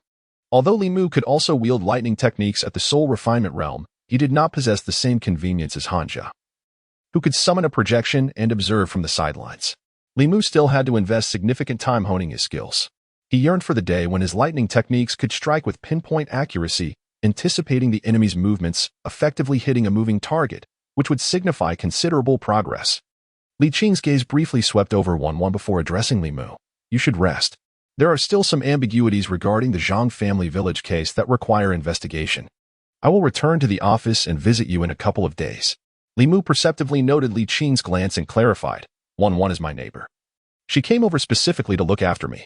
As Li Qing departed, the trust reflected in her eyes deeply moved Li Mu. It indicated that, as a superior, she understood him, recognizing that he was not like Li Si, but a true gentleman who would never deceive an innocent girl regarding her feelings or body. Li Mu picked up the talisman and said, Wanwan, could you please bring me a bowl of water? The talisman given to him by Li Qing took effect swiftly. The injury on Li Mu's shoulder healed at an astonishing rate. Within just 3 days, the wound had scabbed over, and his movements were only slightly hindered. These 3 days marked the most comfortable time Li Mu had experienced since arriving in this world. Under the gentle care of Wanwan, he was nearly served hand and foot, with every need attended to except for the necessity of using the lavatory. Li Mu finally comprehended why affluent families often kept several maidservants. Such a lifestyle was akin to residing in a haven of tenderness. Yet, he was acutely aware that this haven could also serve as a grave for heroes. After indulging in a life of leisure for 3 days, he returned to the tea house of Yunyan Pavilion. Within the elegant chamber, Lu Hanyan regarded him and gently advised, You should rest a few more days. It would not be too late to return once your injuries have healed. No need. Li Mu replied with a shake of his head. As a storyteller, my audience, who provide for my livelihood, cannot be kept waiting for too long. Seeing his improved complexion, Lu Hanyan ceased her insistence, but regarded him with a curious expression. Do you mind if your patrons know where you reside? Many wish to personally deliver gifts to you. Absolutely not. Li Mu interjected, waving his hands. You know I am a person of modesty, seeking a tranquil existence without the disturbance of too many people. At Yunyan Pavilion, after the rooster crowed, an elderly man still dared not return home until noon, when the sun blazed high in the sky. However, upon his return to Bai Shui Bay, he was met with an unbelievable sight. He beheld the 2 water ghosts, the young man from that day and the Taoist, conspiring to rob him of his grapes. Days passed, and the young storyteller finally returned. Much to the delight of the audience who were eager to hear the conclusion of the tale involving the water ghosts and the old man, though many were taken aback by the unexpected twist and expressed their frustration vocally. They could not deny that such an unprecedented narrative was far more thrilling than listening to others recount their stories. This young storyteller would narrate 3 to 5 tales each day. To retain his audience, he would deliberately truncate the final story at its most captivating moment. While the crowd would momentarily express their ire, they understood this was merely a tactic to keep them engaged, and they would vent their frustrations without ever resorting to physical confrontation. In Utai County, there was a magistrate named Li, whose family was exceptionally wealthy, boasting 7 beautiful concubines and treasures piled high. One day, Magistrate Li unexpectedly passed away, and a Taoist appeared at his doorstep, claiming he could bring him back to life. The Taoist handed a paper package to the old servant of Magistrate Li, instructing him to open it only in dire circumstances. After the Taoist vanished as if into thin air, the old servant, unable to resist, secretly opened the package and discovered a shocking inscription. To learn what was written on that paper, one must return at the same time tomorrow. Do not miss it. The thrilling tale, familiar yet tantalizing in its anticipation of what was to come, would be revealed next time. The audience, with exclamations of frustration at the recurring cliffhangers, dispersed with a few choice words directed at the storyteller. Li Mu slipped out of the back door of Yunyan Pavilion, calculating that at this pace, within 10 days to half a month, he would gather enough anger to condense the second soul. If he possessed sufficient vigor to refine this anger, the second soul would be successfully cultivated without delay. Uncertain of the tiger demon's prowess, Li Mu pondered the possibility of seeking alternative opportunities should it prove insufficient. Old Wang's doctrine of the survival of the fittest, though harsh, epitomized the stark realities of existence. Li Mu harbored no intentions of slaying demons for the sake of cultivation. However, should malevolent creatures meet their deserved fate, he would not squander their essence. The path of cultivation is not devoid of shortcuts. Yet one must steadfastly adhere to their principles and boundaries, a mantra Li Mu continuously espoused, echoing Li Qing's wisdom. Upon arriving at the watchroom, he beheld Zhang Shan, Li Si, and Old Wang gathered around a table, indulging in watermelon. Zhang Shan glanced up, astonished, and inquired, Li Mu, why are you here instead of recuperating? Li Mu picked up a slice of watermelon and replied, the chief bestowed upon me a healing talisman. I am nearly recovered. Zhang Shan shook his head, remarking, you come here just after your injuries have healed. You are becoming increasingly industrious. As Old Wang munched on his watermelon, he posed a question to Li Mu. Where did you learn that glutinous rice can counteract zombies? I have perused countless tomes and found no such record. Li Mu responded, a Taoist once told me in my youth. It may be his unique secret. Old Wang discarded the watermelon rind, noting, this is a fact worth documenting in the chronicles of demonic beasts. Future generations encountering zombies will have an additional means of defense. He wiped his mouth and asked, by the way, did you extract the essence from the zombie? Li Mu paused, perplexed. Zombies possess essence? Given their prolonged demise, their essence must have long dissipated. Old Wang shook his head, adding, surely you do not believe that zombies harm merely by draining blood? With a profound breadth of knowledge, Old Wang surpassed Li Mu's understanding. Li Mu inquired, what else is there? Old Wang resumed his consumption of watermelon, explaining, those that solely drain blood are the white and black zombies, having recently transitioned into their undead state. They can only consume blood. However, the leaping zombies are different. Not only can they absorb lunar energies for cultivation, but while draining blood, they also extract the essence from their victims. A leaping zombie with decades of experience may have accumulated a substantial amount of human essence, far more valuable than that of mere demons. Li Mu lamented, why did you not mention this sooner? Old Wang shrugged, you never asked. Li Mu was indeed unaware of these details. Had he known, he would have instructed Hanja to delay incinerating the zombie.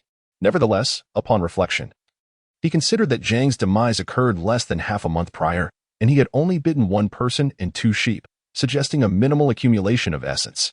With this realization, he felt less regretful. It was not too late to learn now. Having swiftly finished his watermelon, Old Wang remarked, the zombie crisis in Zhou County remains unresolved. If you venture there now, you should still be able to gather a considerable amount of essence. Many cultivators from Beijing have gone to Zhou County, not only to assist in quelling the zombie turmoil, but also with the intention of acquiring such essence. Although the allure of the zombie's spirit from Zhou County was immensely captivating to Li Mu, he remained acutely aware of his own limitations. A single jump zombie had nearly cost him his life, and Zhou County was notorious for harboring even flying zombies. Accompanying Li Qing to vanquish a few wicked spirits would surely be more gratifying than taking such a perilous shortcut. Nonetheless, Old Wang did impart a valuable insight, the importance of extensive reading. Had Li Mu possessed Old Wang's profound knowledge, he would not have squandered so many opportunities. Turning to Old Wang, he inquired, what books have you been reading lately? Recommend a few for me. Old Wang pondered momentarily before responding. There's the Flower-Picking Treasure Guide, A Dream of Spring, The Enchantress of All Monsters, and one titled Strange Tales from a Chinese Studio, which was just released yesterday. It truly opened my eyes, depicting interactions between humans and ghosts, as well as between humans and monsters, featuring female specters, snake demons, and even dragons. One cannot help but admire the talent of the author. Upon hearing this, Zhang Shan perked up and exclaimed, "Old Wang, once you've finished these books, lend them to me."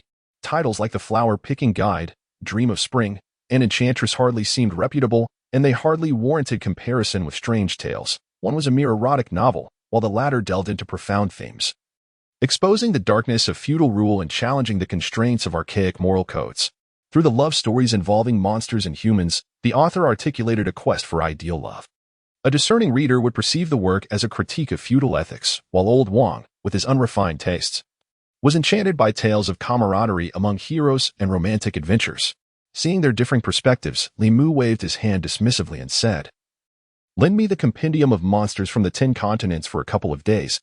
I will return it once I've finished."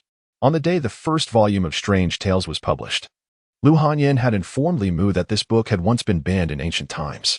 However, Li Mu felt no trepidation in this context. Firstly, the grip of feudal morals on the populace here was not as oppressive. Secondly, any politically sensitive passages had been meticulously omitted, along with the more explicit descriptions from the original text. The version of Strange Tales that Li Mu provided to the bookstore focused predominantly on love, featuring tales such as Jianan Ning, which were imbued with innocence, the essence of love, and a celebration of genuine human emotions. Each time Wan listened to Li Mu recount these stories, her eyes brimmed with tears. Wan was Li Mu's first reader, and he knew that any attempt to include suggestive content aimed at corrupting the innocent girl would not go unnoticed by Lu Hanyan. While Li Mu was still on leave, he merely visited the county office to ascertain if there were opportunities to gather sentiments. Finding none, he had no intention of discussing matters of life and death with Old Wang and the others. Before leaving, Li Mu advised Old Wang, should such matters arise again, "Please inform me in advance." The issue of extracting zombie spirits was something even Li Qing was unaware of. Old Wang, with his extensive experience and knowledge, could easily serve as Li Mu's mentor in cultivation, but Li Mu felt the need to remind him to be more proactive rather than reactive. After exiting the county office, Li Mu returned home directly. In recent days, he has been recuperating at home. Although Suhi had asked him to inquire about certain matters, he had yet to find the opportunity to relay the information to her. Upon returning home, Li Mu first prepared noodles for himself and Wan. After having lunch, he personally cooked several dishes, placing them in a food container. As he passed by Yunyan Pavilion on his way out, he picked up a few novels and headed towards Bihu Bay. Bihu Bay, a secluded waterside cottage shrouded in illusion. Suhi glanced at Li Mu and said with a hint of melancholy, "You promised to visit me whenever you had time. Yet it has been so long that I thought you had forgotten me." Li Mu, feeling somewhat embarrassed, replied, "A few days ago, there was a murder case at the county office. I sustained some minor injuries while investigating, and it is only now that I am barely recovering." Suhi's gaze softened from its earlier resentment as she queried, "That your skills are modest, you possess knowledge of the Tao, and the light of the Buddha is said to vanquish demons. What could possibly harm you?" "It was a jumping corpse," Li Mu explained. "I have yet to fully master my lightning techniques, and it is difficult to wield them in front of outsiders." He chose not to dwell on the topic further and placed the food container on the table, saying, "I prepared some dishes for you before I came. Please try them." Sui's interest peaked as she floated to the table, exclaiming, "I have not tasted food in 20 years. You are truly thoughtful." In truth, Li Mu felt it inappropriate to visit empty-handed, and given his impoverished state, he had little to offer besides his modest culinary skills. Although Suhi was a ghostly entity, her cultivation had reached the 3rd level, allowing her to condense her form with a mere thought. Even though her corporeal body differed fundamentally from that of a living person, it still retained most functions. Li Mu sat at the table and inquired, "How does it taste?" A spark of delight flickered in Suhi's eyes as she replied, "Even if you claim to be a chef at a tavern rather than a constable, I would believe you." Li Mu chuckled, saying, "If it suits your palate, I shall bring more next time." Suhi extended her hand, stating, "It's a promise." Li Mu reciprocated with a clap of his hand, affirming, "It's a promise." As Suhi leisurely savored her meal, Li Mu recalled the purpose of his visit and remarked, "I have found the person you asked me to inquire about." Suhi paused in her actions, her demeanor shifting to one of concern as she asked, "Is he still in Zhangqiu County?" "No," Li Mu shook his head. "He only served as the county magistrate for half a year before being transferred to another prefecture. I heard he has been promoted and even married the daughter of the governor." Suhi's lips curled into a faint sneer. "Min." Li Mu then asked, "Do you hold a grudge against that Cui Ming?" A fierce glint emerged in Su-hie's eyes as she clenched her teeth, a deep-seated enmity. She did not elaborate further, and Li Mu refrained from probing, merely committing the name Shui Ming to memory. Su-hie had saved his life, and should the opportunity arise, he would seek to understand the circumstances of her vendetta and assist her in avenging it. Su-hie's expression quickly returned to calmness as she cast a sidelong glance at Li Mu and said, "You are different from those men. There's no need to address me as Miss Su from now on. I am a few years your senior. Calling me sister would not be out of place, would it?" Li Mu thought to himself that she was not merely a few years older, even if she had passed away in her teens 2 decades later. She must be in her 30s now, creating a significant generational gap between them. Noticing Li Mu's silence, Su-hie looked at him and asked, "What is the matter? Are you unwilling?" After a moment's contemplation, Li Mu inquired, "If I may ask, how old were you when you passed away?" Su-hie was momentarily taken aback, then retorted with irritation, "I am eternally 18. Unlike humans, demons and spirits seemingly do not age in the same way." Li Mu quickly clarified, "That is not what I meant." "Then what do you mean?" She pressed. "What I meant was, sister, have you had enough to eat? If not, I could catch a fish from the lake for you to grill." Catching a fish to grill seemed a simple enough task, devoid of any special flavor. Fortunately, Li Mu had thoughtfully prepared some seasonings at the bottom of his food container before coming here. Though limited in variety, they sufficed for grilling fish. After finishing the meal Li Mu had brought, Su-hie savored 2 grilled fish, displaying a satisfied expression on her face. Meanwhile, Li Mu moved to a distance to practice his lightning technique. Su-hie knew him well. There was no need for Li Mu to hide his practice of Taoist arts from her. Moreover, they were far from the county town. So practicing here would not attract unwanted attention, allowing Li Mu to cast spells with peace of mind. Boom! A bolt of lightning descended from the sky. But instead of striking the ground, it flew towards Su-hie. Li Mu was startled, but when he saw Su-hie's gesture, he realized she had actively redirected the lightning toward herself. The lightning entered Su-hie's body. She merely trembled slightly before looking at Li Mu and saying, "This is indeed no ordinary lightning, and the Taoist arts you wield are likewise extraordinary. The incantation you used to save Lin Wan was also quite unique. 3 years ago, some monks attempted to save me. Their Buddhist light was nowhere near as formidable as yours." Li Mu marveled inwardly. Even his strongest attack could not harm Su-hie in the slightest. The disparity in power between the middle and lower realms was too vast. This lightning technique is exceptional. When you reach the soul condensation realm, even I would not dare to take it head-on. Su-hie floated closer and remarked, "Once you master this lightning technique, you will find it rare to encounter any opponents below the middle realm. Try to continue attacking me." With Su-hie as his practice partner, occasionally offering him guidance, Li Mu grew increasingly adept at applying the Ling character technique. From initially missing every strike, he ultimately learned to predict and disrupt her attack patterns. Although he still could not hit her accurately, with diligent practice, it was merely a matter of time. After a while, Li Mu's magical energy was exhausted, and he sat on the grass to rest. So he lazily reclined beside him, beginning to leaf through the novel he had brought for her. Initially, she perused a few pages of the initial volumes before casting them aside.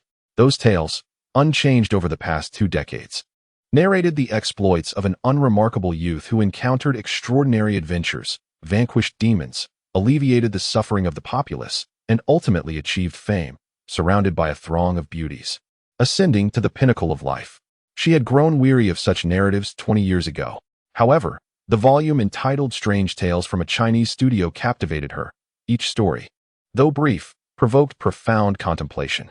The characters, be they human, spirit, or demon, were rendered with vivid flesh and blood, drawing her into a mesmerizing trance. In the myriad of tales available, demons and spirits were predominantly malevolent, siphoning the vitality of the living and wreaking havoc upon the world. The protagonists often took it upon themselves to exorcise these evildoers.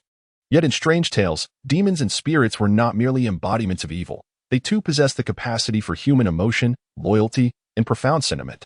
An author often conveys their philosophies and perspectives within their work.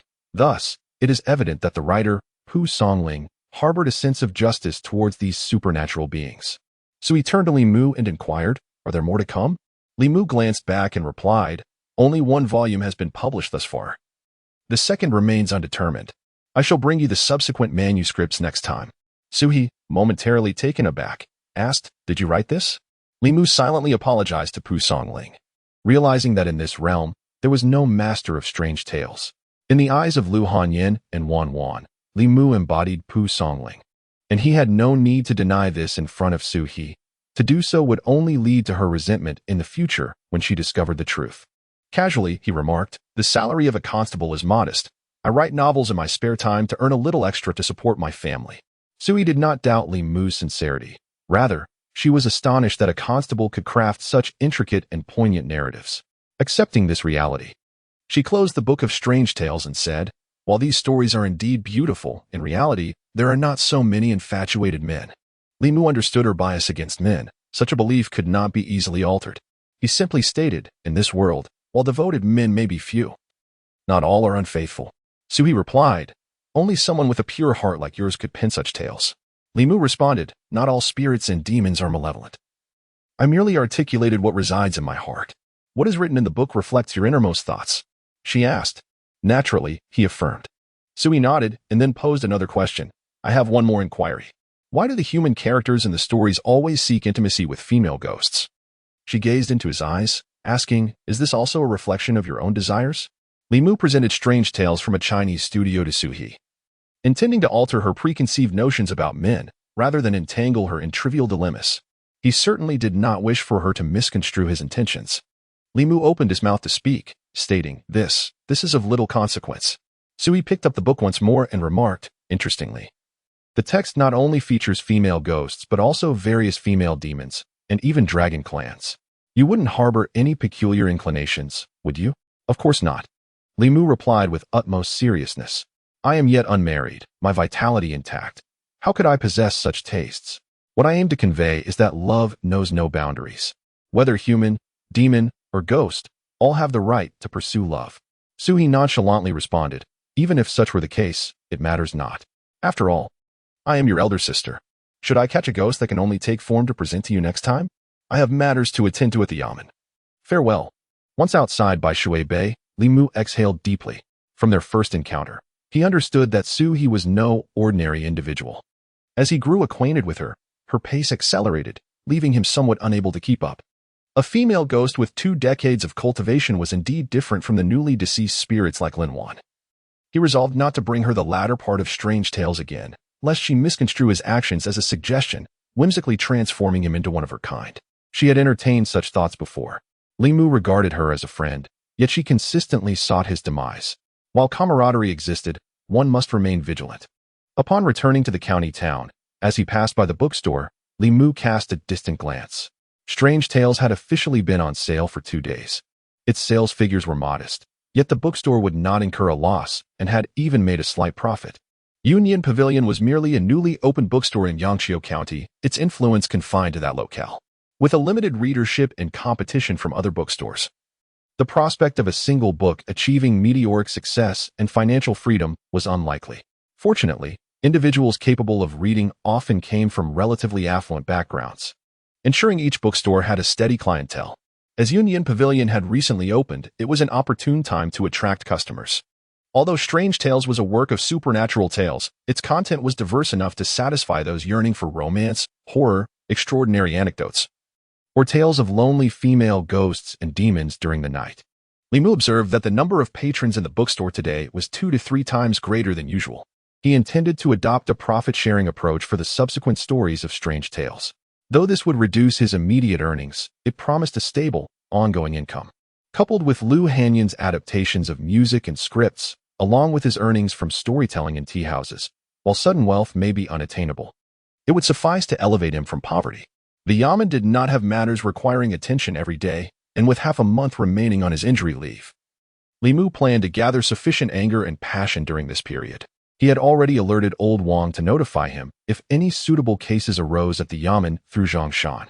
In the following days, aside from his daily visits to the tea house to cultivate anger and passion, Li Mu dedicated most of his time to practicing at home. Each time he condensed his soul, his magical power experienced significant growth, yet the most vital aspect remained his diligent cultivation and guidance. Moreover, he dedicates a certain amount of time each day to nurturing the Bai sword with his mystical powers. While the material of the magical artifact is indeed significant, its subsequent enhancement relies entirely on its master. An extraordinary magical tool, combined with Li Mu's military strategy, can yield unexpected results in battles against demons and spirits. Simultaneously, in Yanqiu County, a novel entitled Strange Tales from a Chinese studio quietly circulates among the populace. This work, published by Union Pavilion, diverges from the usual storytelling norms.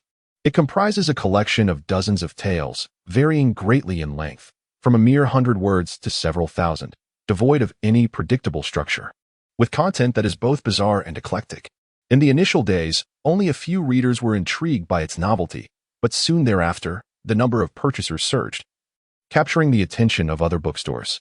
After careful analysis, they identified two primary reasons for the book's unexpected popularity. The first is its novelty. For over a decade, tales depicting demons and spirits have been prevalent, with formulas that have evolved repeatedly, yet fundamentally revolve around the extermination of evil. However, Strange Tales presents a different narrative.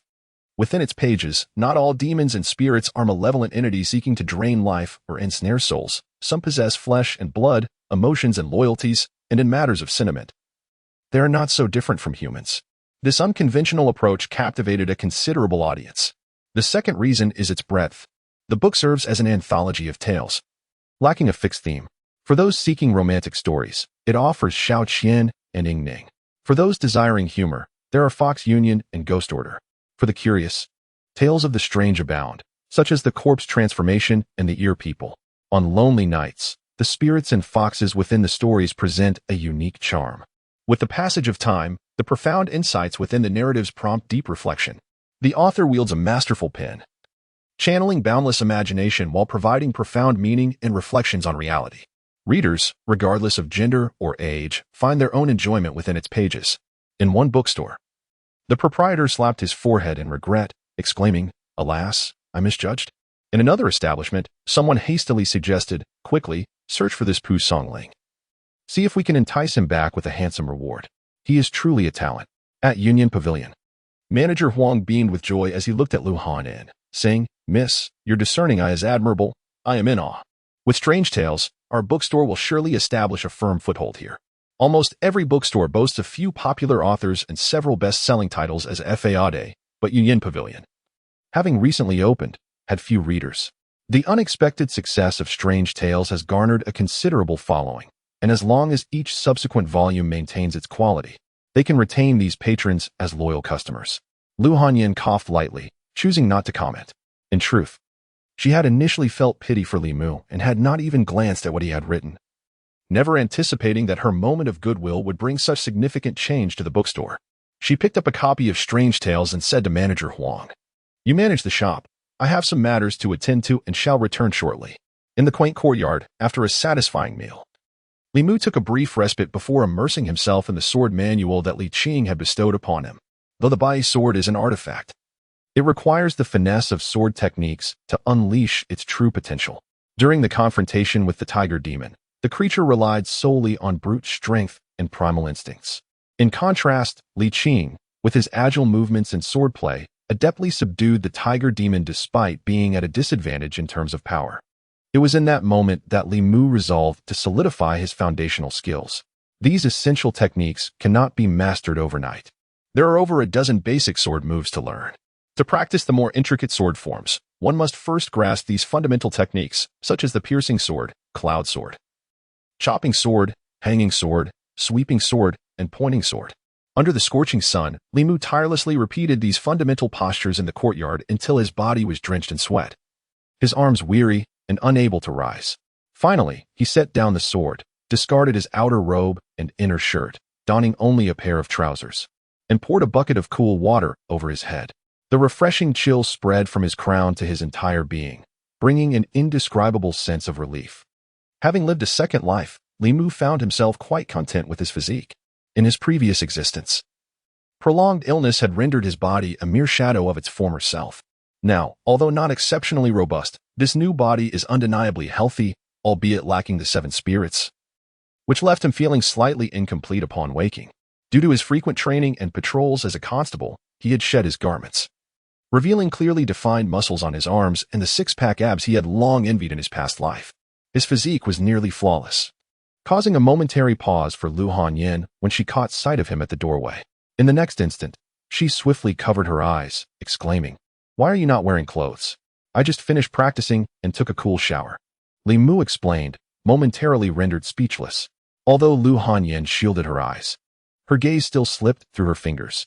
To his astonishment, he perceived a faint glow emanating from her body, a yellow luminescence. In the spectrum of emotions, yellow signifies desire. Li Mu vowed that, throughout, he had regarded Lu Hanyan merely as a friend, never anticipating that she might harbor.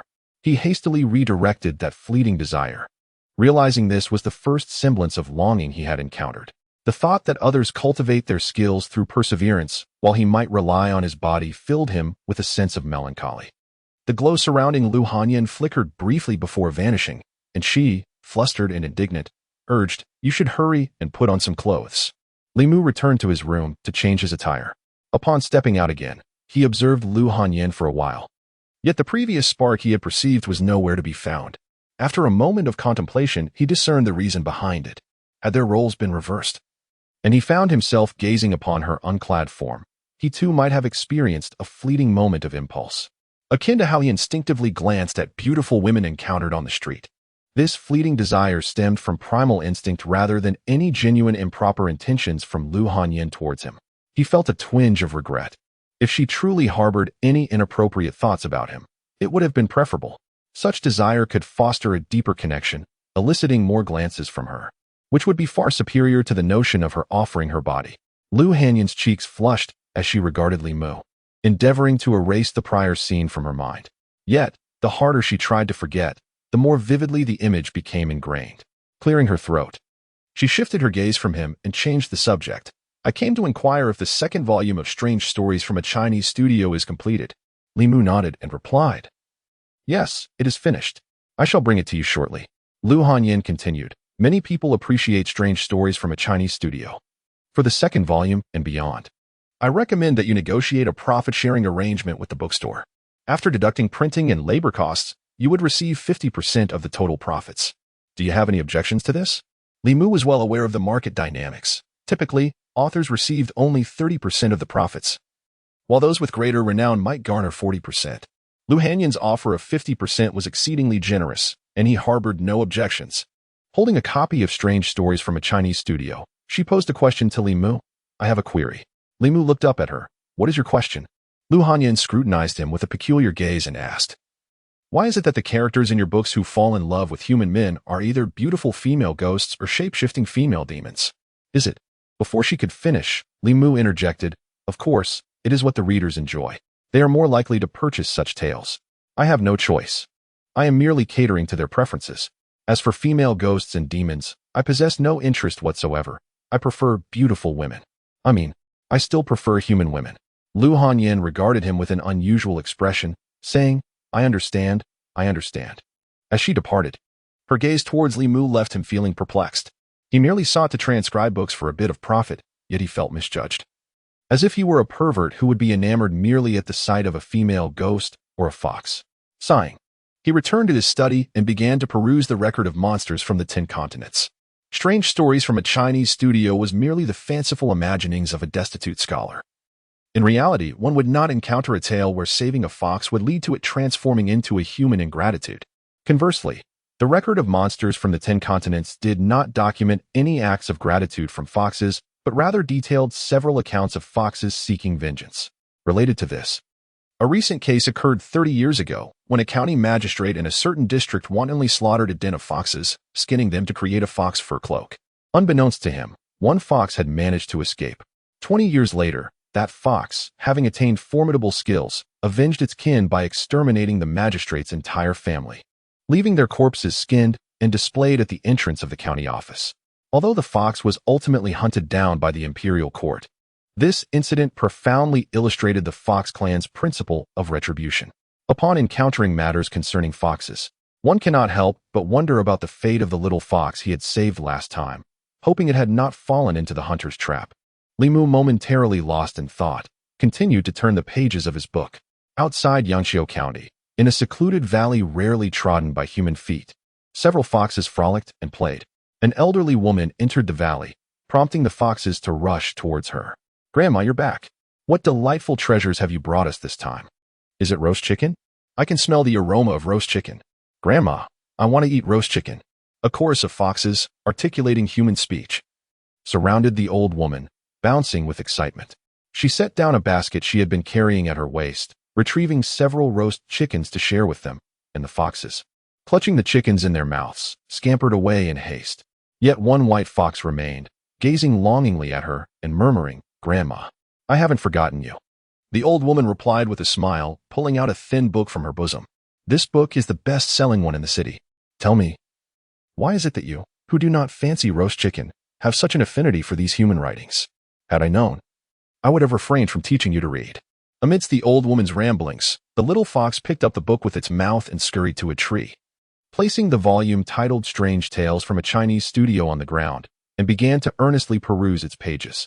The tale of Xiao Qian moved it to tears. Yet it smiled when Xiao Qian and Ning Kaichen found happiness together. In the story of Lotus Fragrance, it pondered how a fox spirit and a female ghost could unite with humans. Could spirits and phantoms indeed fall in love with mortals? Upon reading The Fox Alliance, it discovered a narrative in which two beautiful fox maidens intruded upon a scholar's garden. The scholar, sternly insisting they leave, was mocked by the fox maidens, who challenged him to compose a couplet. The couplet presented was, "In the same body of Wusu, but one thing is lacking within." When the scholar failed to respond, the fox maiden scornfully crafted a complimentary line of her own before departing. "In the same body of Wusu, but one thing is lacking within." The fox maiden's response was, "In the same trace of GC, why not pair up your feet?" The little fox's eyes darted around in confusion, unable to grasp the meaning of the complimentary line, yet it couldn't help but admire the fox maiden's literary talent. Being a fox herself, she felt inadequate, as she could barely recognize all the characters. Clutching the book, she trotted back to the old woman, her curiosity piqued, and asked, "Grandma, what does pair up your feet mean?" The old woman glanced at the Fox Alliance, spat disdainfully, and remarked, "Do not waste your time on such nonsense. Go and cultivate your skills." She did not inform the little fox, who could only carry the book back in its mouth, softly murmuring, "Just one more reading. Just one more before I begin my training." It opened the book once more, whispering, "Little Chui tells the tale of a fox repaying a debt of gratitude." How does a fox repay kindness? At the Yuyin Pavilion, the tea house buzzed with life. Noon marked the time for the young storyteller's daily performance, and the establishment was invariably filled to capacity. Many patrons arrived half an hour early to secure their seats, while those who came late would order a pot of tea and stand in the corners sipping it. For them, the tea was of little importance. What truly mattered was the storytelling. Who could fathom where the young man sourced such peculiar tales? At times captivating, at others thought-provoking, and occasionally uproariously humorous. His narratives rendered the audience utterly spellbound. Today, he recounted the story of a fox repaying kindness. In Yuntai County, there lived a hunter who, one day while hunting in the mountains, captured a fox. Feeling pity for it, he refrained from killing it and chose instead to set it free.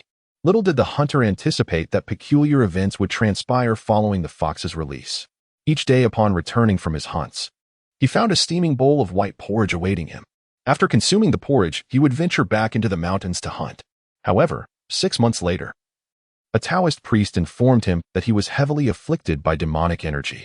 Remembering the porridge, the hunter brought it to the priest for examination. The priest warned him that the porridge was tainted by a fox spirit and should not be consumed. The following day, the hunter feigned a hunting trip, secretly hiding among the firewood outside. Upon hearing strange noises from within the house, he suddenly burst through the door, only to discover. To learn what transpired next, be sure to return at the same time tomorrow. Do not miss it. "You scoundrel, here you are again. I beg you, act like a human." Amidst the crowd's jeers, Li Mu leapt off the stage, slipped out the back door, and approached the front entrance, joining the patrons in hurling insults at the story's protagonist. Once he had stoked enough anger within the crowd, he made his way to the county office. Before long, Zhang Shan entered the duty room, curious as he inquired, "Li Mu, have you heard the tale of the hunter and the fox? What do you think the hunter saw when he opened the door?" Li Mu replied, "Certainly. It was the fox cooking porridge." Zhang Shan paused, momentarily taken aback. "Is that all?" Li Mu shot him a glance, saying, "What else could it be? If not cooking porridge, do you expect the fox was engaging in some sort of lewd act with the pot?" Zhang Shan stood in contemplation, and just then, Li Mu caught sight of a familiar figure passing outside. He immediately exited the duty room and approached Li Qing, saying, "Boss, I have amassed sufficient anger. I believe I can begin to condense my second soul." The power of the shape-shifting tiger demon was extraordinary, and within Li Mu, the overwhelming anger was difficult to refine. Yet, upon encountering the pure essence of the tiger demon, it swiftly dissipated like melting snow. As the sun descended beyond the horizon, Li Mu seated himself cross-legged upon his bed, his heart directed towards the heavens. He murmured softly, "In the realm of ethereal essence, I bind the malevolent spirits. While the celestial beasts guard the threshold, and the fair maidens hold the key, may the seven souls harmonize, and may peace dwell within me, lest there be any reckless disturbance." Moments later, he abruptly opened his eyes and declared, "Concentrate, arrow." A flicker of gray light, emblematic of anger and emotion, surged within him, vanishing from the surface of his body into the depths of his being. Concurrently, Li Mu felt the familiar sensation reminiscent of when he first coalesced his initial soul. As the second soul formed, the surge of magical power within him momentarily elevated, equating to a month's worth of diligent practice. With a sigh of relief, Li Mu acknowledged that though he had only manifested 2 of the 7 souls thus far, he had accomplished this in just over a month. Provided he could summon 2 more souls within the ensuing 4 months, he would surpass the half-year mark as foretold by the old sage.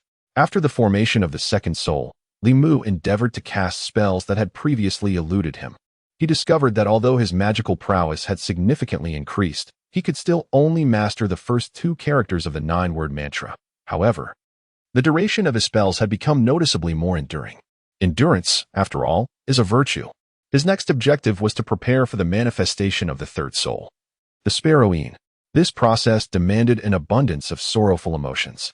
Li Mu had already devised a method to collect these sentiments. Yet he was still awaiting the completion of the play script, transforming into a butterfly, which was being crafted by Lu Han.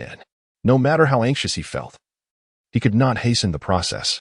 Initially, he intended to inquire with Lu Han, but she had not visited the previous day. Today, however, marked the day her beauty-enhancing talisman would expire. Li Mu prepared the talisman, intending to ask her when she came to collect it. As evening fell, Lu Han had yet to arrive. Li Mu kindled a charcoal fire in the courtyard and skewered meat over the flames. Before long, Wan Wan, his young companion, dashed over from next door, squatting beside him to watch. Li Mu offered her a skewer of grilled pork belly and inquired, "Where's your young mistress?" While munching, Wan Wan replied, "Mrs. at the shop and has not returned yet." Li Mu asked, "Has the shop been particularly busy these past few days?" Wan Wan nodded, saying, "The tea house and the bookstore have seen a surge in patrons, especially the bookstore. New books are snatched up as soon as they are printed. Some bookstores have inquired about the author of Strange Tales from a Chinese studio, but Miss did not disclose the information. There is even a bookstore that wishes to buy the rights to Strange Tales, but Miss has not consented." It was indeed no small feat for Lu Han, a young woman accompanied only by a maid, to navigate the challenges of unfamiliar territories while facing pressures from all sides. Li Mu instructed Wan Wan to take the beauty-enhancing talisman back to her. Since the enhancement of his magical abilities, the efficacy of the talismans he inscribed had extended from 3 days to over 6.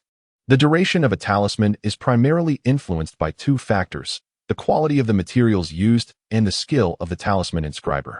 Ordinary vermilion and yellow paper can only contain a limited amount of magical power. Hence, even a highly skilled inscriber cannot exceed the material's inherent capacity. Furthermore, in cases where the materials are of superior quality, the greater the depth of the inscriber's magical prowess, the more potent and enduring the talisman becomes. Certainly, this is the case for the average practitioner. However, some adept cultivators possess the ability to condense symbols from the void, a skill that is beyond Li Mu's current reach. After consolidating his second soul, he returned to the Yamen to cancel his leave due to injury and resumed his routine patrols on Weiyang Street. The Union Pavilion is situated on Weiyang Street, and as Li Mu donned his official attire and stealthily approached the tea house, he was met with a cacophony of voices from within. "Where's that scoundrel who narrates tales every day? Why hasn't he shown up today? Hurry, summon him forth. We've been waiting here for nearly half an hour. The story of the fox repaying its debt hasn't been clarified yet. What did the hunter truly witness when he opened the door?" The tea house attendant, glancing at the crowd, responded helplessly, "The storyteller has already departed the tea house, and we have no knowledge of his whereabouts." "What? He left? How could that be? Are you withholding his wages? Bring him out immediately. If he does not appear today, I shall not leave." Li Mu stood at the entrance for a moment, listening, before shaking his head and departing. With the second soul now consolidated, he no longer required the fragmented emotions of the crowd. and his identity as a storyteller had reached its conclusion, allowing him to return to his duties as a constable. As he exited the tea house and passed by a bookshop, he caught a familiar voice within, causing him to pause momentarily. Inside the bookshop, Lu Hanyan, her delicate face clouded with frost, addressed a middle-aged man, saying, "Manager Rin, what you propose is simply impossible. Please take your leave." The middle-aged man chuckled softly, replying, "Why the insistence, Manager Lu? We could all benefit from this business venture. As a delicate woman managing such a vast establishment, are you not weary? I am merely offering my assistance." Lu Hanyan, her expression as cold as ice, retorted, "There is no need for Manager Rin to concern himself." Shaking his head, the man replied, "Since you are unwilling, I shall not press further. Farewell." Li Mu entered the bookshop, glanced around, and inquired, "Who was that just now?" The manager of Sihai Bookstore, Lu Hanyan, explained as she approached the table. He wished to purchase the manuscript for the continuation of Strange Tales from a Chinese studio to jointly publish with Union Pavilion, but I turned him down. In this world, there exists no copyright protection. The books of Union Pavilion can be printed by other bookstores, and conversely, Union Pavilion can print theirs as well. However, without the original manuscript, they must wait until Union Pavilion sells the completed books, then repurchase them and recarve the printing plates. This process is laborious and time-consuming, resulting in significant delays. While others have already procured the books from Union Pavilion, leaving their own efforts to languish in their hands. Only by possessing the original manuscript can they secure a foothold in the market and reap the greatest profits. Lu Hanyan, visibly agitated, stated, "Currently, Strange Tales is the flagship title of Union Pavilion, attracting new customers. How could I possibly sell it to them? Moreover, their offered price is not a purchase. It is a blatant robbery. They are merely taking advantage of my recent arrival and the absence of support." Li Mu cast her a glance and remarked, "Who says you lack support?" Lu Hanyan replied, "It has been less than 2 months since Wan and I arrived here. We have had no time to cultivate connections. How could there possibly be any support? Do not regard the constable as merely a subordinate." Li Mu cast a dissatisfied glance at her and remarked, "Do not forget, this is my jurisdiction. Every significant or trivial matter occurring on Weiyang Street falls under my purview. Your superiors are merely my." Lu Hanyan glanced at him and inquired, "Is a constable considered an official?" "Certainly not," Li Mu replied, turning to exit, adding, "Since the constable is not an official, do not seek my assistance if you find yourself bullied in the future." Lu Hanyan hurriedly detained him, saying, "Yes, yes, yes, lordly, as I am new here. I will rely on your guidance. Please take a seat. I shall prepare tea for you." Strictly speaking, a constable cannot be classified as an official, but rather as a civil servant. However, the civil servants of the Great Zhou are compensated by the state and are not merely idle personnel running errands. On this small patch of Weiyang Street, Li Mu possesses the authority to oversee any case that arises, be it theft, robbery, extortion, or harassment. And he need only submit a report to the county magistrate afterward. Should a serious crime occur within his jurisdiction, he would also bear responsibility. After finishing his tea, Li Mu resumed his patrol, with Lu Hanyan personally escorting him out, as she watched the figure clad in official attire vanish into the bustling crowd. Lu Hanyan retracted her gaze, her eyes still somewhat lost in thought. Sold into a music house by her parents at the tender age of 7, she endured a meager existence, receiving but 1 meal a day while devoting the remainder of her time to practicing the piano.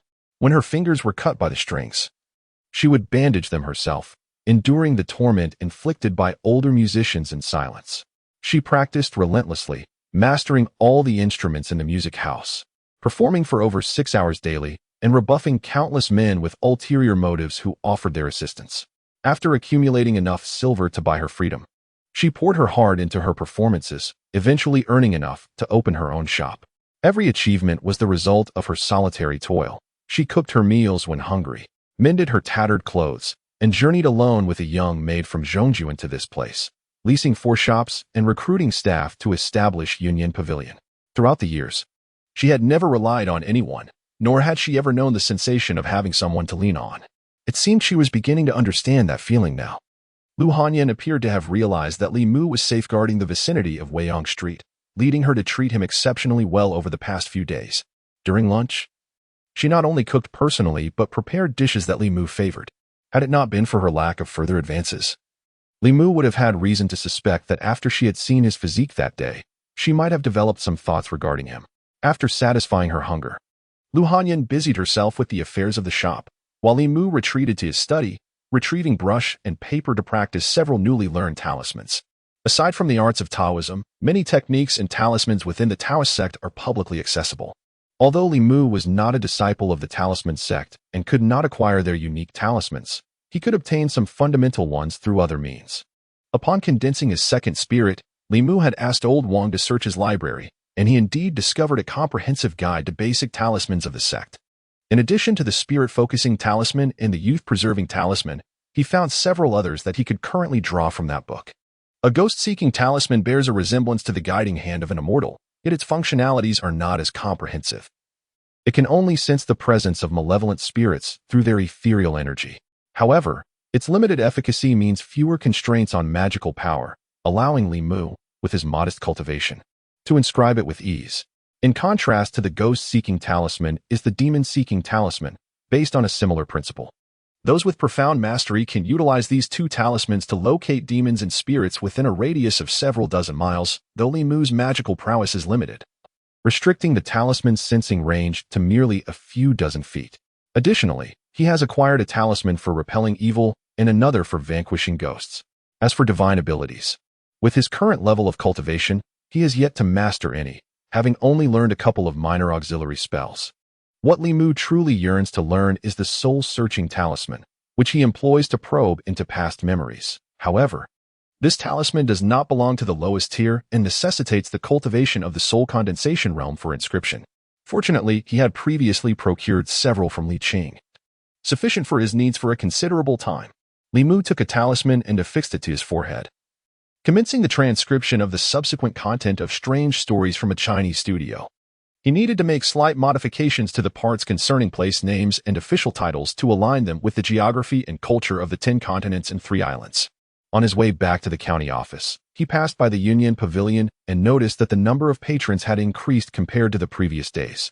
Yangqiu County is not particularly large, and the literate populace is scarce, yet it serves as a vital transportation hub in the northern county, connecting various counties.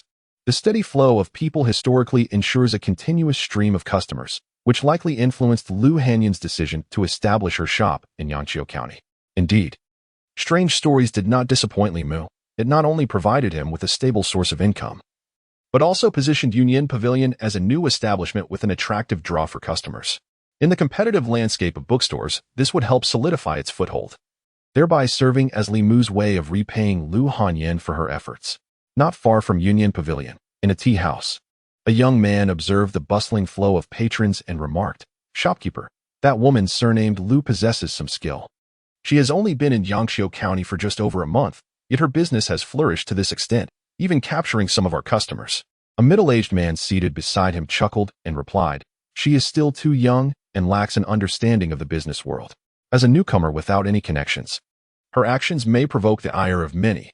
The young man inquired, "Should we not teach her a lesson?" "No need." The middle-aged man waved his hand, saying, "Yesterday, I saw someone from the Sihai bookstore, surnamed Ren, visiting Union Pavilion. It appeared he intended to negotiate some terms with shopkeeper Lu, but it seems they could not reach an agreement. The person surnamed Run is no good. He will not let the matter of his customers being poached go unpunished." The young man hesitated, "But if we do not act now, all the benefits will go to the Sihai bookstore. Why the haste?" The middle-aged man remarked, "Let's observe first. A woman who dares to venture outside, who knows what connections she might have behind her. Let the Four Seas bookstore test the waters." The young man pondered this, admiringly clasping his hands in respect to the middle-aged man, acknowledging the proprietor's foresight. While dining with Wan, Li Mu suddenly realized that he hadn't seen Lu Hanyan for 2 or 3 days. The Union Pavilion boasted 4 establishments in Yangqiu County, with the bookstore performing the best. After Li Mu's departure, business at the tea house had diminished somewhat. Lu Hanyan had proposed that he, in the guise of a storyteller, visit the tea house once every 7 days. Without hesitation, Li Mu agreed. He had an abundance of tales to tell, and a weekly frequency was hardly excessive. Gathering more experiences could only be beneficial. A single volume of strange stories from a Chinese studio had enabled the bookstore to establish a firm footing in Yangqiu County.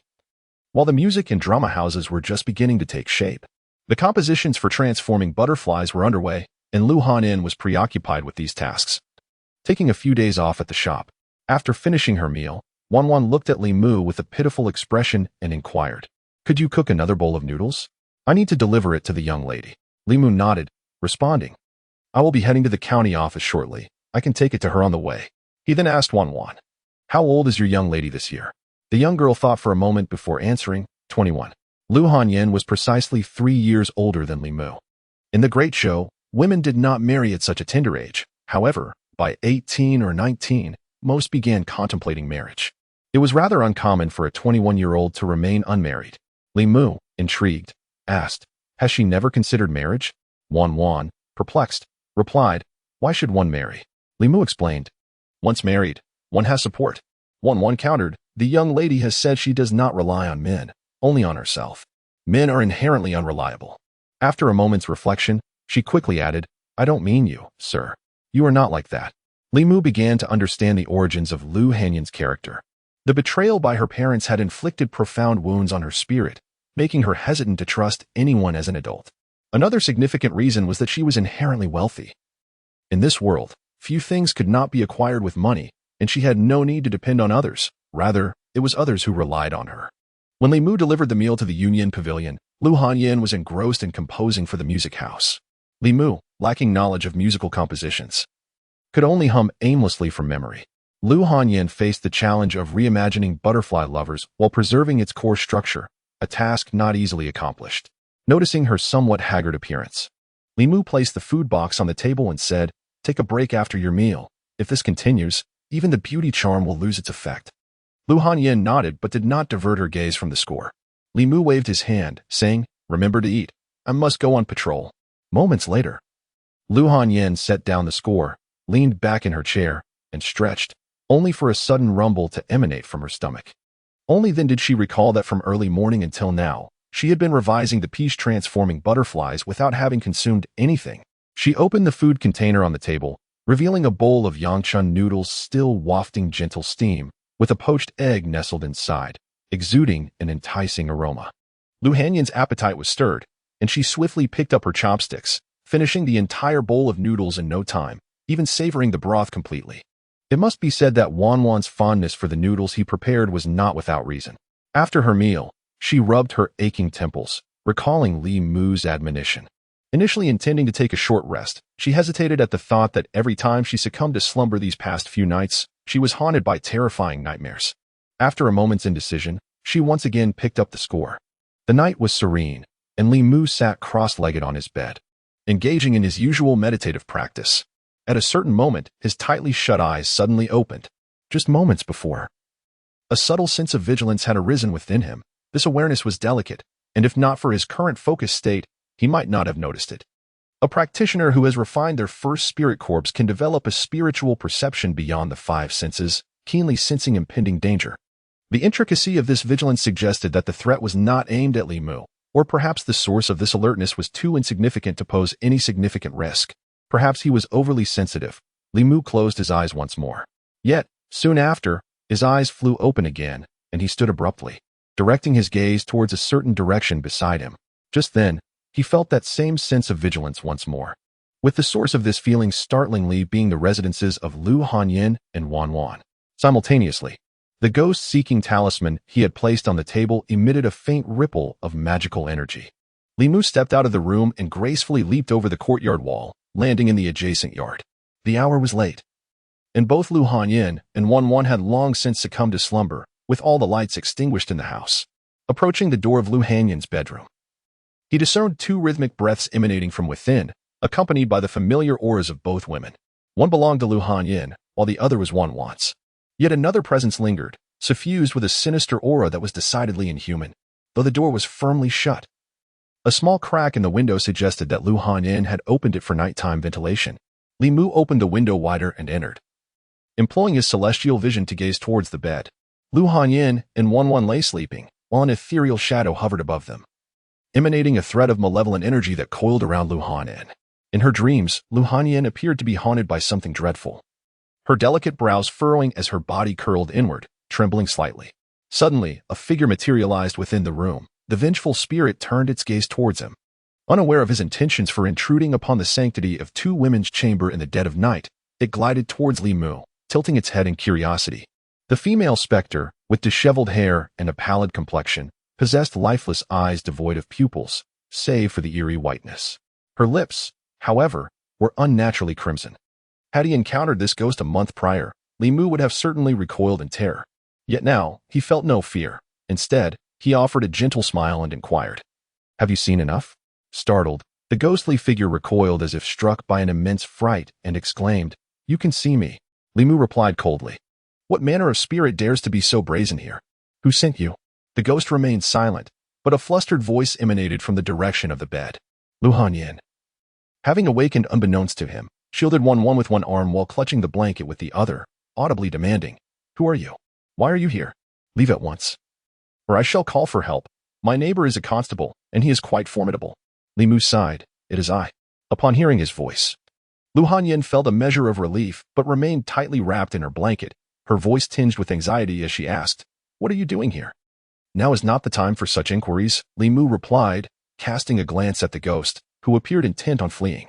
With a swift motion, he produced a talisman and affixed it to the door, preventing the spirit from escaping as it attempted to pass through. It then darted towards the window. But Li Mu threw another talisman, following up with 5 exorcism talismans affixed at each corner of the room, including one on the ceiling, effectively sealing the ghost's exit. Lu Hanyin, huddled in the corner of the bed, asked in alarm, "What are you doing?" Startled from her nightmare, she had witnessed a dark figure in the room. And despite feeling slightly reassured by Li Mu's voice, his peculiar actions left her in a state of trepidation. As a man, to intrude into her bedroom at the witching hour, had it not been for his profound trust in Li Mu, she would have already cried out for help. Li Mu snapped his fingers lightly, illuminating the room with a flicker of light that dispelled the shadows. The glow brought a sense of reassurance to Lu Hanyin. Yet upon seeing Li Mu, she instantly lowered her gaze, stammering, What do you intend to do?" Li Mu glanced down and realized. In his haste to ensure Lu Hanyin and Wanwan were safe, he had emerged without a stitch of clothing, his upper body completely bare. In such a scenario, it would be evident that he had ulterior motives, leaving him with no chance to defend himself in a court of law.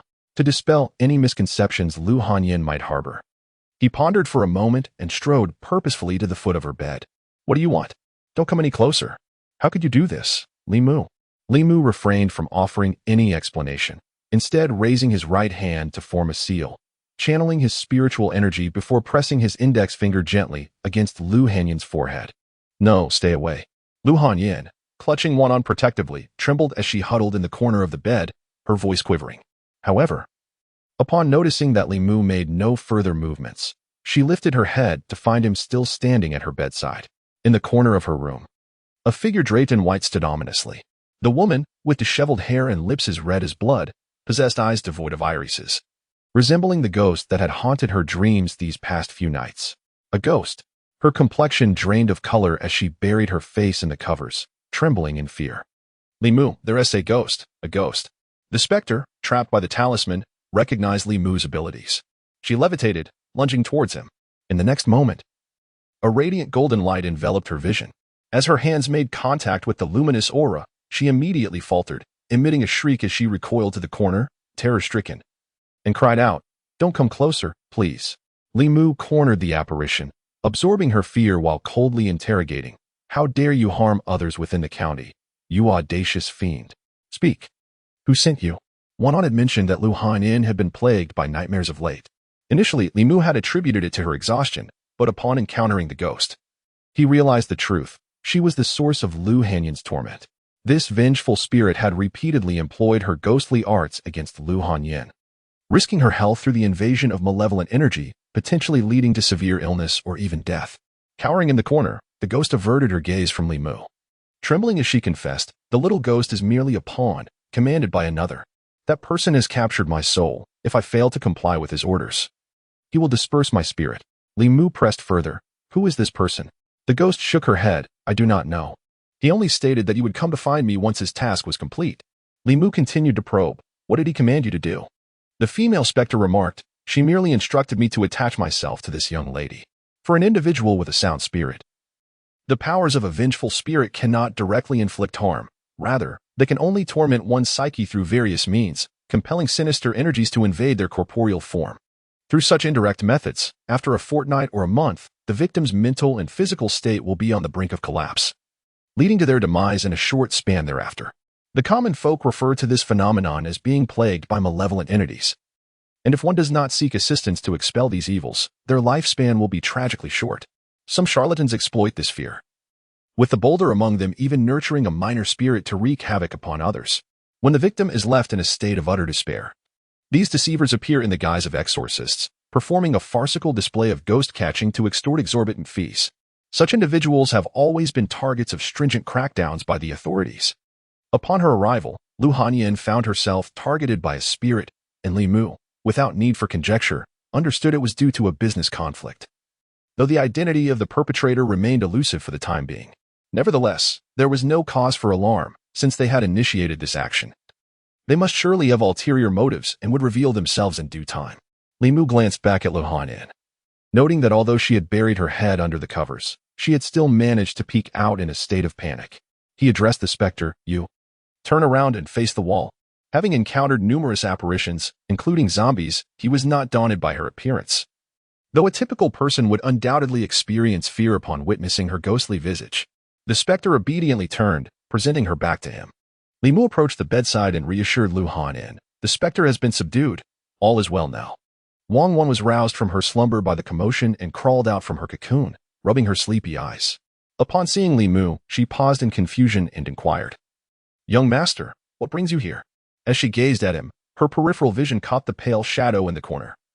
Just as the specter nervously turned her head to glance back, locking eyes with her. "A ghost! A ghost!"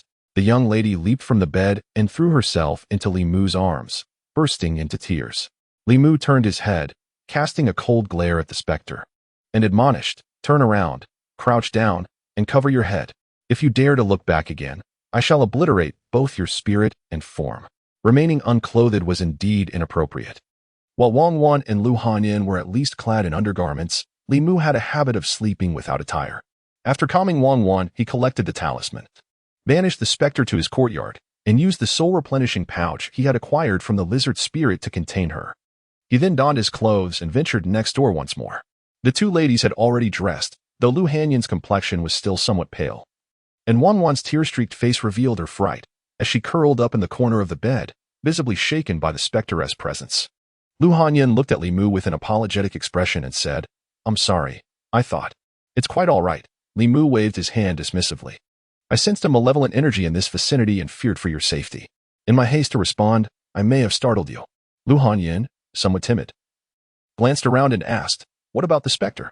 Li Mu stated, "I shall take him in, and tomorrow I will bring him to the county office for further interrogation." He then turned his gaze toward Lu Hanyin and inquired, "The female specter mentioned that she was manipulated by others. Do you have any suspects in mind?" Lu Hanyin shook her head and replied, "The business of Yunyan Pavilion is flourishing, entangling the interests of many. I cannot ascertain who it might be." After pondering for a moment, Li Mu declared, "I will report this matter to the county magistrate tomorrow. Rest assured, regardless of who is orchestrating this from behind the scenes, we shall unearth them and deliver just consequences." The female ghost had already been subdued, and as night deepened, Li Mu felt it inappropriate to linger any longer. He remarked, "It is quite late. You should rest. I will attend to this matter come morning." As he turned to leave, Lu Hanyin grasped his hand, her voice trembling with urgency. "Do not go." In that moment, she appeared vulnerable, her earlier authoritative demeanor dissipated. Wang Wan hurried over, clutching Li Mu's arm, her voice quivering, "Young master, I am scared." In the dead of night, the situation of a solitary man and two women in one room was indeed delicate. After a brief contemplation, Li Mu suggested, "How about this? I will place a few protective talismans outside, ensuring that no supernatural entities can enter." Lu Hanyin trembled as she asked, "Is there truly a chance that more ghosts may come?" Li Mu, unable to provide a definite answer, offered her consolation. It should not be the case. Lu Hanyin signaled to Wang Wan, who beseeched Li Mu with wide, innocent eyes, "Young master, please do not leave." If it had only been Lu Hanyin, Li Mu might have managed to maintain his composure. However, Wang Wan had shared many moments with him, including meals at the same table. During his injury, she had tended to him with tea and massages, and witnessing her pale visage made it difficult for him to refuse her. After a fleeting moment of hesitation, Li Mu acquiesced, "Very well, you both should sleep. I shall keep watch outside." He had intended to practice his cultivation that night anyway. as the spacious courtyard would enhance his efforts. That will not do. Wan, please fetch a blanket, Lu Hanyin insisted, turning to Li Mu. I apologize, but it seems you must sleep on the floor tonight. That is unnecessary, Li Mu replied, shaking his head. I will be fine outside. Observing him step out, Lu Hanyin sat at the head of the bed, her gaze wandering, lost in thought. Wan, clutching a blanket, soon drifted back into slumber, a sweet smile gracing her small face. Lu Hanyin gently stroked her head, her eyes drifting toward the door, though Li Mu's figure was obscured from view. A profound sense of peace enveloped her. It seemed that as long as he was outside, even the most terrifying of malevolent spirits would not seem so formidable. Having declined Lu Hanyin's suggestion, Li Mu stepped outside, secured the door, and settled beside the stone table in the courtyard. The moon hung full and luminous in the sky, casting a brilliant glow. Instead of commencing his practice right away, Li Mu found himself entranced by the beauty of the moonlight. Having arrived here for nearly 2 months, he found it difficult to sleep at night due to the unformed essence of his non-toxic spirit. To pass the long, dreary nights, he often turned to guiding practices. In these extended hours of solitude, he frequently reminisced about his past life. Although his current body was free from the torment of ailments, that world still held many cherished memories. Lu Hanyin approached slowly, draping a cloak over Li Mu's shoulders, and inquired, "What are you thinking about?" Li Mu withdrew his gaze from the moon and replied, "I was reflecting on the past, my family, my friends." Lu Hanyin settled beside him, wrapping her arms around her knees while gazing at the moon above, saying, "I can scarcely remember what my family looked like." Li Mu retained vivid memories of his parents, and with the soul-searching talisman, those recollections became even clearer. He looked at Lu Hanyin and suggested, "I possess a talisman that could help you recover your memories." "No need," Lu Hanyin shook her head. "Having come this far, I wish not to revisit the past. How could such a strange talisman exist in this world?" Not wishing to pursue the topic further, Li Mu asked, "Why aren't you asleep yet?" "I can't seem to," she replied. "Are you frightened by that female ghost?" Li Mu queried. Lu Hanyin gazed at him in surprise. "Aren't you afraid of ghosts?" "I used to be," Li Mu sighed in relief. "But after encountering them frequently, fear dissipated. Ghostly beings rely on mere tricks. Your abilities surpass theirs, and they are the ones to fear." Lu Hanyin sighed, observing, "Though you are quite young, you have endured so much. Being a constable must be challenging, right?" Li Mu smiled softly. "Nothing in this world comes easily. For me, capturing ghosts is simpler than managing a shop. If I were in your position, I doubt I would have achieved the progress you have today." As he spoke, he suddenly noticed a lack of response beside him. Just as he turned his head, he felt a weight on his shoulder. Lu Hanyin had leaned against him and fallen asleep. Given the recent torment from the vengeful ghost and tonight's fright, she deserved a good rest. Li Mu gently lifted her and returned to the room, laying her on the bed and covering her with a blanket before quietly exiting and closing the door behind him. When Lu Hanyin and Wan awoke, they opened the door only to find Li Mu absent, which stirred an inexplicable sense of panic within them. Just then, a figure soared over the courtyard wall and landed gracefully in the yard. Wan's eyes widened in astonishment, exclaiming, "The young master can fly. You're awake." Li Mu greeted them. "I've prepared breakfast. Come and eat." The breakfast was simple, consisting of porridge and 2 side dishes. Wan eagerly consumed 3 bowls of porridge, setting down her bowl and wiping her mouth, looking at Li Mu with a pitiful expression. "Young master, could you teach me how to catch ghosts?" Li Mu regarded her with a smile and asked, "So, you're not afraid of ghosts anymore?" "I am." Wan retracted her head, but soon mustered the courage to say, "But I want to protect Mississippi." Lu Hanyin affectionately glanced at her before turning to Li Mu, asking, "Can we practice cultivation?" Li Mu nodded and remarked, "Everyone has the potential to cultivate, yet each individual's aptitude and innate talent vary, leading to differing degrees of difficulty in practice. However, with diligent effort and 2 or 3 years of study in the way of the Tao, even those with the least talent can certainly cope with malevolent spirits like the one encountered last night."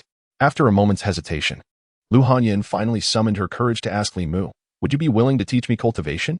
Quickly, she added, "I understand if this request is a bit excessive. If it is against your sect's rules, then let it be. What's to stop us?" Li Mu shook his head and replied, "I do not belong to any sect and typically practice alone. If you wish to learn, I can teach you." Lu Hanyin's face lit up with joy. "I want to." Li Mu set down his chopsticks and stated, "I must first attend to matters at the Yamen this evening regarding that female ghost." Lu Hanyin nodded. "I will wait for you." At the Yangqiu County Yamen, Magistrate Zhang sat in the main hall and said, I recall Union Pavilion. It opened over a month ago and has been reported to be thriving. By year's end, it will surely be a significant taxpayer. What troubles has befallen Union Pavilion? Li Mu responded, the proprietor encountered some issues today. Someone is using malevolent spirits to harm others, which is far worse than robbery or theft. Upon hearing Li Mu's report, Magistrate Zhang slammed his hand on the table in outrage. How outrageous! Such audacity exists within my Yangqiu County. Li Mu, at your service, replied Li Mu. Magistrate Zhang spoke with gravity. This incident occurred within your jurisdiction. I command you to provide close protection for the proprietor of Union Pavilion. Ensure her safety. Should anything go awry, I will hold you accountable. Li Mu clasped his hands in respect. I shall obey. In the Great Zhou, public safety and tax collection are crucial metrics for assessing local officials. Lu Hanyan, as the proprietor of Union Pavilion, oversees 4 shops and is a major taxpayer in Yangqiu County. Thus, Magistrate Zhang placed particular emphasis on this case, ordering Li Mu to offer her personal protection. Fortunately, she was already his neighbor. After reporting back to the county office and receiving Magistrate Zhang's orders, Li Mu returned home. Lu Hanyan and Wanwan had not yet left. Having experienced the events of the previous day, they were reluctant to return to their own courtyard. One was washing dishes in the kitchen, while the other assisted Li Mu in tidying up the room. Lu Hanyan made the bed for Li Mu and turned to see him entering the room, exclaiming in surprise, "How did you return so quickly?" Li Mu replied, "The magistrate values this case highly and has instructed me to protect you closely. I will remain by your side for the next few days." Wonderful. Lu Hanyan's face brightened with a smile as she eagerly said, "Then please teach me cultivation." Li Mu was familiar with 2 methods of cultivation, one from the Taoist tradition, taught to him by Li Qing, and the other from the Buddhist tradition, stemming from the sutra given to him by Xuandu. The latter was merely an introductory text and lacked further teachings, making it unsuitable for Lu Hanyan. Moreover, without Xuandu's permission, he felt it inappropriate to teach it to others. In the realm of Taoist cultivation, there exists no hidden secrets. Some supernatural beings who revere the Tao also engage in the practices of Taoism. Li Qing imparted knowledge to Li Mu, who in turn taught Lu Hanyan, and there is nothing amiss in this lineage.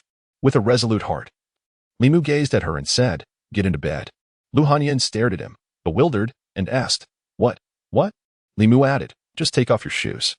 Lu Hanyan hesitated, although it was merely the act of removing her shoes. It was not customary for a woman to reveal her feet to any man other than her husband. She looked up at Li Mu and inquired, "Must I?"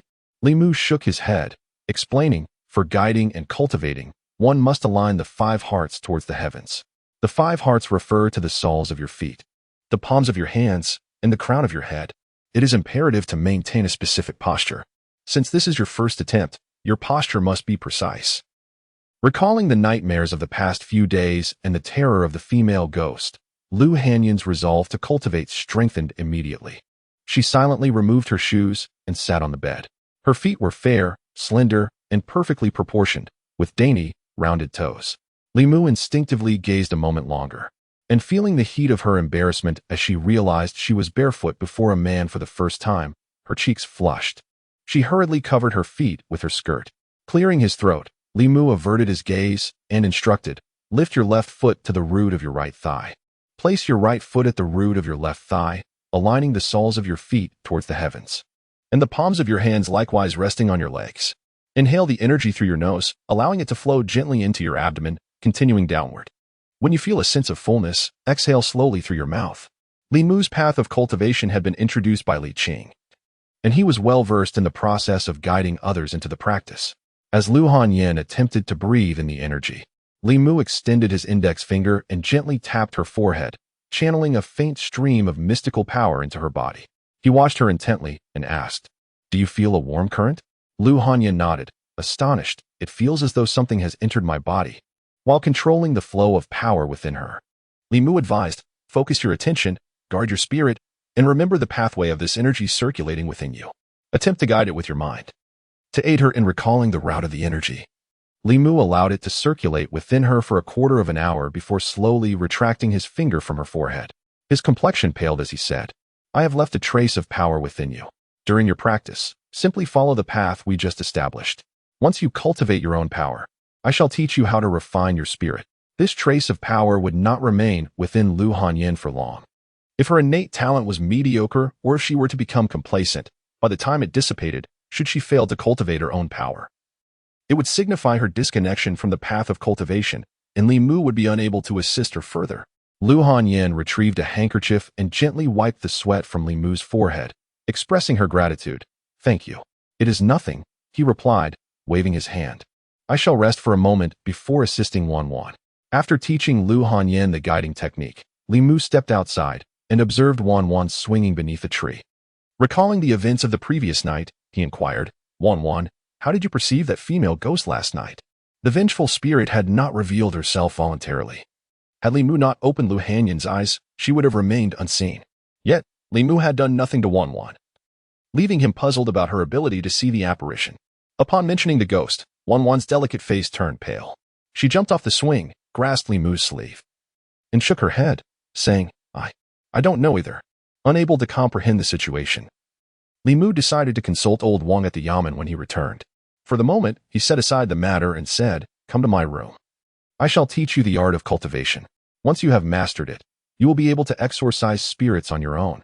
Excited by the prospect of learning, Wanwan eagerly followed him to his room. Li Mu approached the bed and instructed, "Remove your shoes and lie down." Unlike Lu Hanyan, Wanwan was not shy and quickly shed her footwear, climbing onto the bed.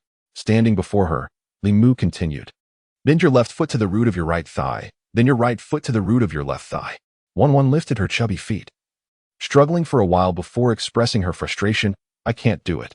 The 5 hearts toward heaven posture required a certain level of flexibility, which was not easily attainable for most people.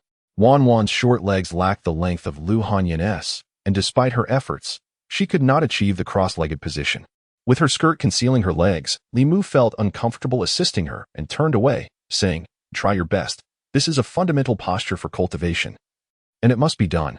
Clutching her small feet, Wanwan exerted herself but whimpered, "It hurts." Li Mu reassured her, "Endure it a little longer. The pain will subside soon." Moments later, her voice, tinged with tears, replied, "It still hurts." During this brief period, Lu Hanyan peeked into the room 3 times. Unable to bear the situation any longer, Li Mu stepped outside and called, "You come help her." After half an hour, Li Mu emerged into the courtyard and took a deep breath. Teaching them to cultivate was even more exhausting than battling against demons. Nevertheless, he had managed to impart a trace of spiritual energy to both of them. From here on, their success would depend on their own efforts. For Li Mu, instructing Lu Hanyan and Wanwan was merely a small endeavor. Whether they would succeed hinged upon their innate abilities and diligence. Even if they possessed but a sliver of talent for cultivation, with some practice, they could acquire a modest level of skill for self-defense. Li Mu could not remain with them constantly. 2 vulnerable women alone in the world, without any means to protect themselves, would indeed be in peril. The ghost that had been haunting Lu Hanyan was temporarily contained within the soul-nurturing bag, linked solely to the mastermind behind the case. At this moment, the individual was unaware that the ghost had fallen into Li Mu's possession. After lunch, in order to avoid arousing suspicion from the puppet master, Li Mu instructed Lu Hanyan to head to the shop first, leaving the house only after she had departed. Although County Magistrate Zhang had ordered him to provide close protection for Lu Hanyan, Li Mu maintained a certain distance to avoid alarming the enemy. He wandered along the street where Zhang Shan and Li Si were enjoying noodles at a roadside stall. Catching sight of Li Mu from a distance, Zhang Shan waved and called out, "Li Mu, over here." Li Mu approached, and Zhang Shan beckoned to the vendor, saying, "Boss, another bowl of noodles, please." Li Mu shook his head, "No need. I've already eaten at home." It was a meal prepared by Lu Hanyan, with only the vegetables washed by Li Mu. Zhang Shan, puzzled, inquired, "What's going on? You haven't dined with us in quite some time. Do you have someone at home or something?" Li Mu took a seat beside him and replied, "Enough chatter. Finish your meal and follow me. There's a case that requires your assistance." At the Union Pavilion, Lu Hanyan had barely returned to the shop when Manager Huang approached, stating, "Miss, Manager Ren from the Sihai Bookstore is here." The Sihai Bookstore had previously sought collaboration with Union Pavilion to publish strange tales from a Chinese studio, which Lu Hanyan had declined. Lu Hanyan stood up and said, "Please let him in." Moments later, a middle-aged man entered, surveyed Lu Hanyan, and feigned surprise. "It has been a few days. Manager Lu seems to have grown quite haggard." Lu Hanyan smiled gently. "There have been numerous tasks to attend to at the shop. Perhaps my busyness has deprived me of rest." The middle-aged man shook his head. "Not to speak ill, but Manager Lu is still young. While business is indeed important, one's health should take precedence. Business can be scaled back, but one's health must not falter. Lu Hanyin regarded him and replied, "You speak wisely, Manager Ren." He smiled once more and said, "If the workload at Union Pavilion is burdensome, Sihai Bookstore would be more than willing to assist Manager Lu in alleviating it." Lu Hanyin declined. "This is a matter for Union Pavilion alone. No need to trouble Manager Ren." Manager Ren sighed. "I fear that if you continue this way, your health will suffer. Excessive fatigue can lead to nightmares, perhaps involving vengeful spirits demanding retribution." Lu Hanyin shot him a sharp look and asked, "Did you have a hand in that?" Manager Ren shook his head. "What do you mean by that?" "I have done nothing. Please do not cast unfounded accusations." Lu Hanyin took a deep breath and looked at him again, saying, "If you can ensure I am spared from such nightmares, I will agree to the terms you previously mentioned. I know nothing of vengeful spirits." Manager Ren chuckled, "However, I believe Miss Lu might simply be overworked, which leads to those nightmares. Perhaps if we at Sihai Bookstore could help share some of the burden, such dreams would cease to plague you." Lu Hanyin cast him a cold glance, stating, "At this point, if you continue to be evasive, then there is nothing further to discuss." Manager Ren observed her, his smile fading as he retorted mockingly, "And what of it? Manager Lu, being new here, lacks understanding of Yanqiu County circumstances, yet you wish to partake in the publishing profits. How na-ve?" Lu Hanyin challenged, "Are you not afraid I will report you? You assume I have not investigated you. As an outsider with a maid, how long have you even been in Yanqiu County, unaccompanied? Do you dare to make such a report?" Ren, the shopkeeper, pursed his lips and remarked, "What good does reporting to the authorities do? If you accuse me, what evidence do you possess?" Lu Hanyin gazed at him and suddenly chuckled. Ren's expression stiffened as he inquired, "What are you laughing at?" Lu Hanyin replied, "You have misspoken." Ren, filled with suspicion, asked, "What do you mean?" Lu Hanyin stated, "I have someone backing me." Just as Ren contemplated this, a cold iron chain was fastened around his neck. Zhang Shan kicked him forcefully, exclaiming in anger, "How dare you? Do you think the government office is your family's business?" Li Mu, grasping the chain, observed the utterly flustered Ren and calmly stated, "Take him away." The Sihai Bookstore and the Union Pavilion are rivals, presenting a motive for the crime. When Ren admitted his involvement, Li Mu, Zhang Shan, and Li Si were present, alongside witnesses. However, the witness engaged in evasive arguments on the way to the court and adamantly denied everything when questioned by County Magistrate Zhang, insisting, "Sir, I am wronged. I have always abided by the law. How could I commit such an act?" Magistrate Zhang remained expressionless and commanded, "Look up at me." As Ren raised his gaze to meet the magistrate's, he suddenly froze. Concurrently, Li Mu noticed that the magistrate's eyes seemed to transform into a deep abyss. Merely a glance felt as though it might pull him in. He hastily diverted his gaze. At that moment, Magistrate Zhang turned to Ren and asked coolly, "Is it true that the manager of Union Pavilion has been haunted by a malevolent spirit, and this is your doing?" Ren mechanically nodded, "Yes." Magistrate Zhang continued, "Why would you do such a thing?" Ren replied, "The Union Pavilion has encroached upon our business at Sihai Bookstore. Their manager is a woman who has recently arrived in Yanqiu County without any backing. I intended to coerce her into surrendering a portion of her profits." "And who directed this malevolent spirit?" Ren admitted, "I sought out a wandering Taoist on the street and paid him 10 taels of silver for his assistance." "Where is this Taoist now?" Magistrate Zhang inquired. "At the Land God Temple in the western part of the city. Practitioners are not subject to governmental jurisdiction. However, those who commit crimes cannot evade legal consequences. The court maintains a zero-tolerance policy towards those who employ Taoist methods to harm others. Those who take lives shall be executed. Those who summon spirits to cause harm for ulterior motives shall receive 100 strikes and have their abilities permanently revoked." Hanja led a team directly to the Land God Temple in the west, and indeed found a wandering Taoist. This Taoist possessed only the ability of soul refinement and was soon sealed by Hanja, subsequently brought to the magistrate's office. After being identified by Ren, Magistrate Zhang personally annulled the Taoist's powers, destroying his energy core, thus eliminating any future potential for him to harm others.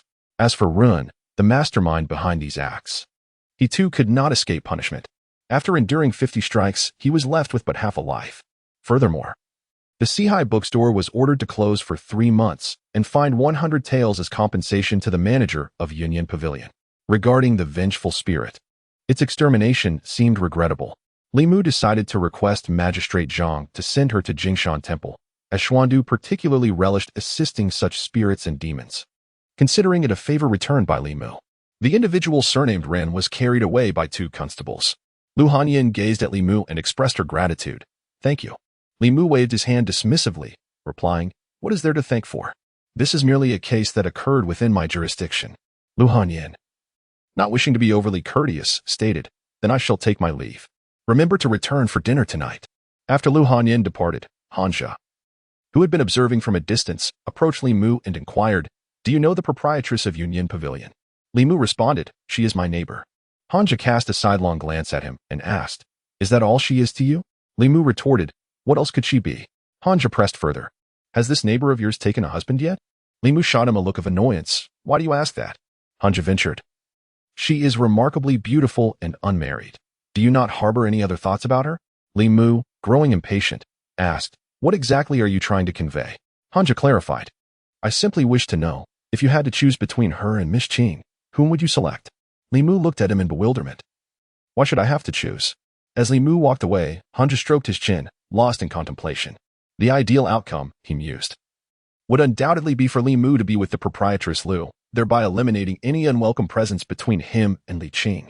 Yet, what did his earlier words imply? Was the choice meant to suggest that he would select neither, or that he desired both? Within the guardhouse, old Wang glanced at Li Mu, uncertain.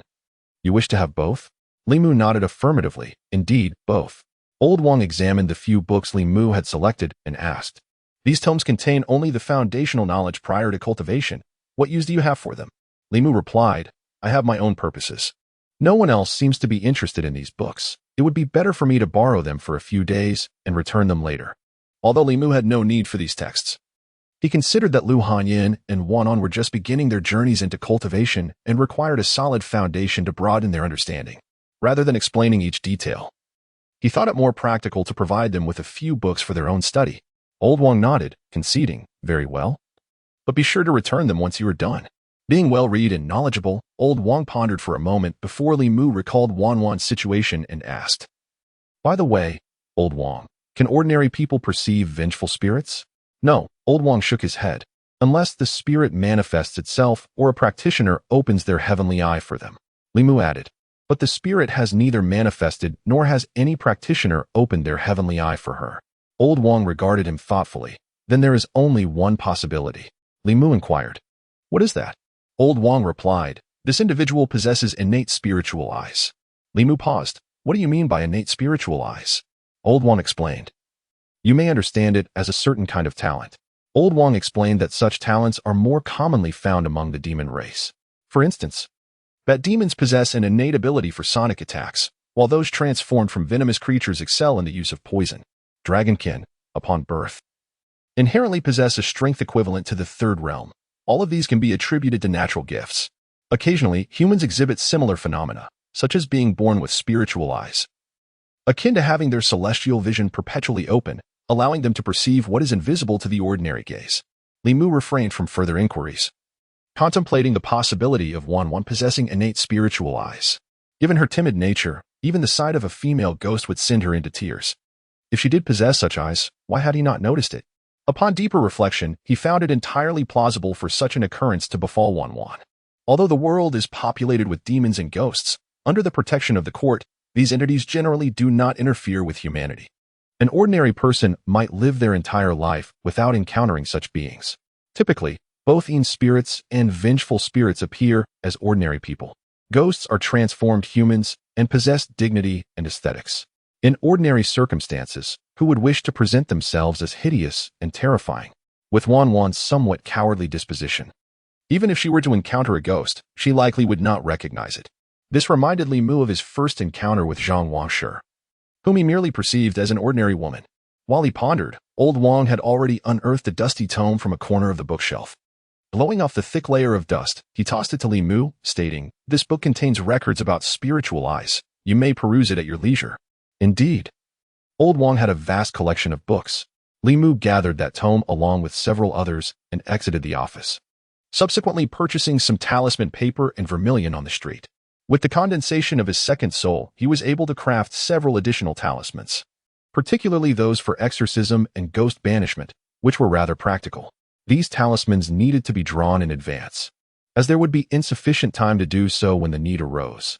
Thus, he kept them on his person. Upon returning home, Li Mu diligently created over a dozen talismans, stopping only when his magical energy was nearly depleted. After dining, he handed 2 exorcism talismans to Lu Hanyin, saying, "These talismans possess the power to ward off evil. Keep them close to you, and 1-1. Ordinary spirits shall find it difficult to approach you henceforth. I have some books in my study that you can take back to read. They contain information pertinent to cultivation." He withheld the book on spiritual eyes from her, intending to study it thoroughly himself before sharing. Lu Hanyin accepted the talismans, and Li Mu inquired, "Is the thread of magical energy I infused into your body still present?" She nodded, affirming, "It remains." Generally, individuals of average talent require several months of guidance to generate their first thread of magical energy. However, if a practitioner assists them in familiarizing themselves with the flow of magical energy, this duration can be significantly shortened. Even so, those with a modicum of talent often require multiple assists from other practitioners to condense their magical energy. Li Mu, being of pure yang constitution with exceptional talent, easily retained the magical energy Li Qing had imparted to him. Upon investigating Wan's condition, he discovered that the magical energy he had transferred into her body that morning had already dissipated.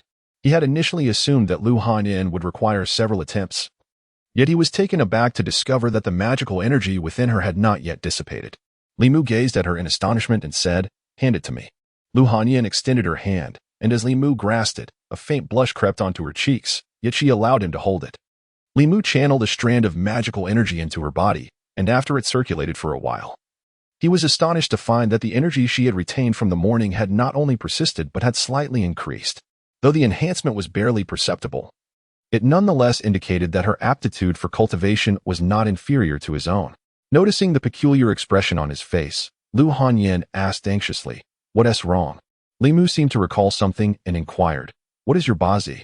Beyond discussions of marriage, Lu Hanyin could not fathom why he would ask such a question and responded with confusion, "Why do you ask this?"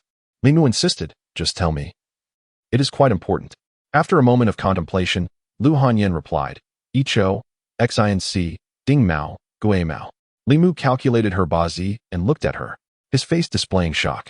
Li Mu belonged to the dragon zodiac, with a bazi of Wu Chun, Gung Wu, Bing Wu, Rin Chun, revealing a perfectly yang constitution.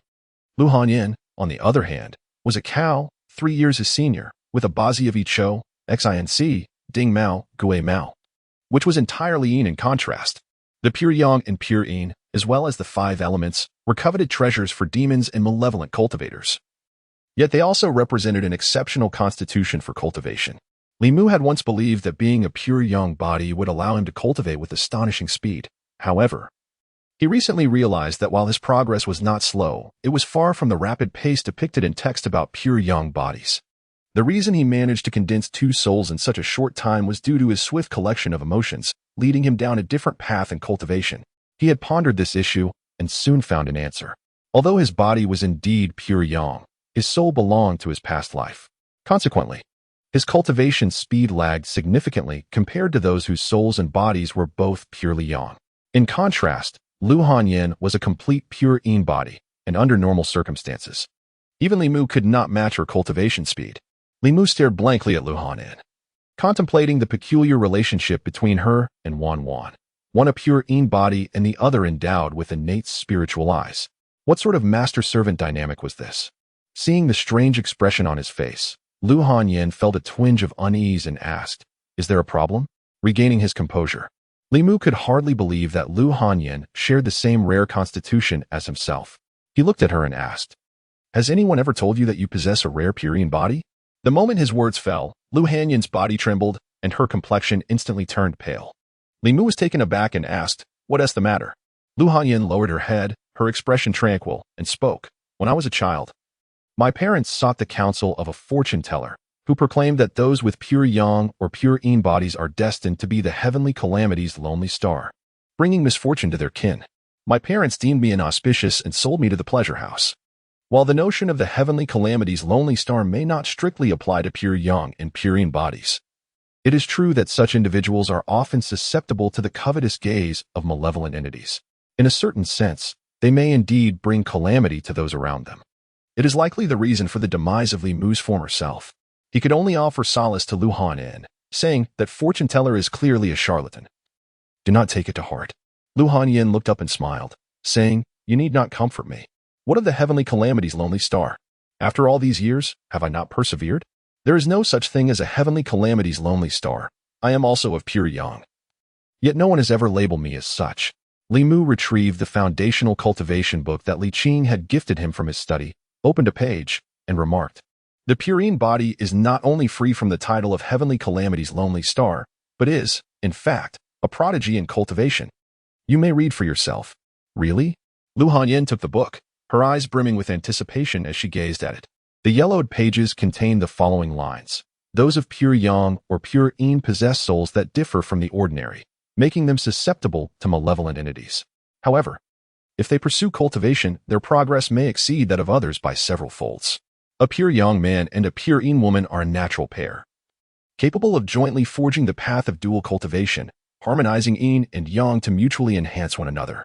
Lu Hanyin looked up at Li Mu, her expression laced with skepticism. "This book, it isn't something you authored, is it?" Li Mu glanced at the content of the page and realized that the subsequent words could lead her to misconstrue his intentions. To prevent her from thinking he was insinuating anything, he shook his head and said, "Do not misunderstand. You are not my type." Li Mu harbored a certain admiration for Lu Hanyin. He appreciated her independence and resilience as a woman. As she had journeyed thousands of miles with a young maid from the Central Plains to establish the Union Pavilion within such a brief span of time. Beyond admiration, there was a hint of envy, not for her physical form, but for her culinary prowess.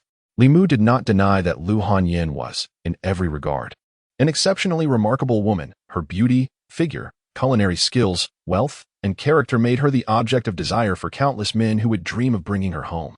However, for Li Mu, while he found her suitable as a friend, he preferred a partner who embodied gentleness, thoughtfulness, and a charming demeanor, someone soft and caring, rather than overly assertive.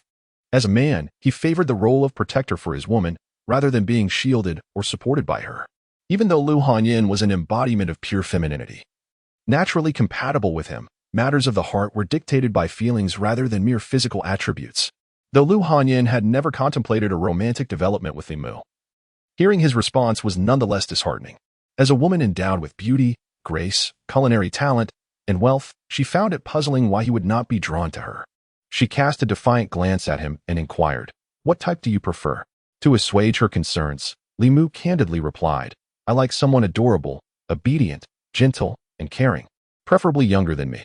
Adorable, obedient, gentle, and caring. Lu Hanyin felt that she fit this description quite well, though she was 3 years his senior. But what of it? There is a saying that states, "A woman 3 years older is worth her weight in gold." Moreover, embracing her meant not merely holding a single gold brick, but a multitude, enough to ensure a life of luxury and ease for him in the years to come. Was he truly dismissing her age? This thought ignited a spark of indignation within her. It was not that she was enamored with Li Mu, rather, as a woman who possessed absolute confidence in her own attributes, she found it difficult to accept being so disregarded by a man. She opened her mouth to retort, only to suddenly recall something, her gaze shifting towards Wan, who was swinging beneath a tree in the courtyard. "Adorable, obedient, gentle, and caring, and younger than you." She abruptly turned to Li Mu, her tone turning wary. "Are you perhaps harboring intentions towards Wan?" Li Mu had not considered this until her mention, and as his thoughts were prompted, he realized that if Wan were to mature a couple of years, she would embody his ideal partner. No wonder he was so fond of her, instinctively treating her with kindness. He dismissed these thoughts and shook his head at Lu Hanyin, saying, "If luck were to abandon me, I might not have many months left. How could I possibly dwell on such matters?" Successfully redirecting Li Mu's focus, Lu Hanyin probed further. "Are you not a practitioner? Surely you can remedy ailments? To be precise, what I suffer from is not a disease." Since Lu Hanyin had already ventured into the realm of cultivation, the matters he had previously withheld from her could now be explained. Determined to speak candidly with her, Li Mu continued, "I embarked on this path of cultivation primarily to preserve my life. Human beings possess 3 souls and 7 spirits. 2 months ago, I lost my 7 spirits to malevolent forces.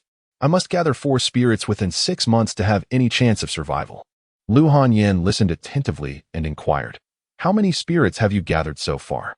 Li Mu replied, 2 spirits. Lu Hanyin urged, "Then you must hasten to gather the remaining 2 spirits." Collecting spirits is not a simple task, Li Mu explained, gradually imparting knowledge of cultivation to Lu Hanyin. The 7 spirits are innate to humans, born from the 7 emotions: joy, anger, sorrow, fear, love, hatred, and desire.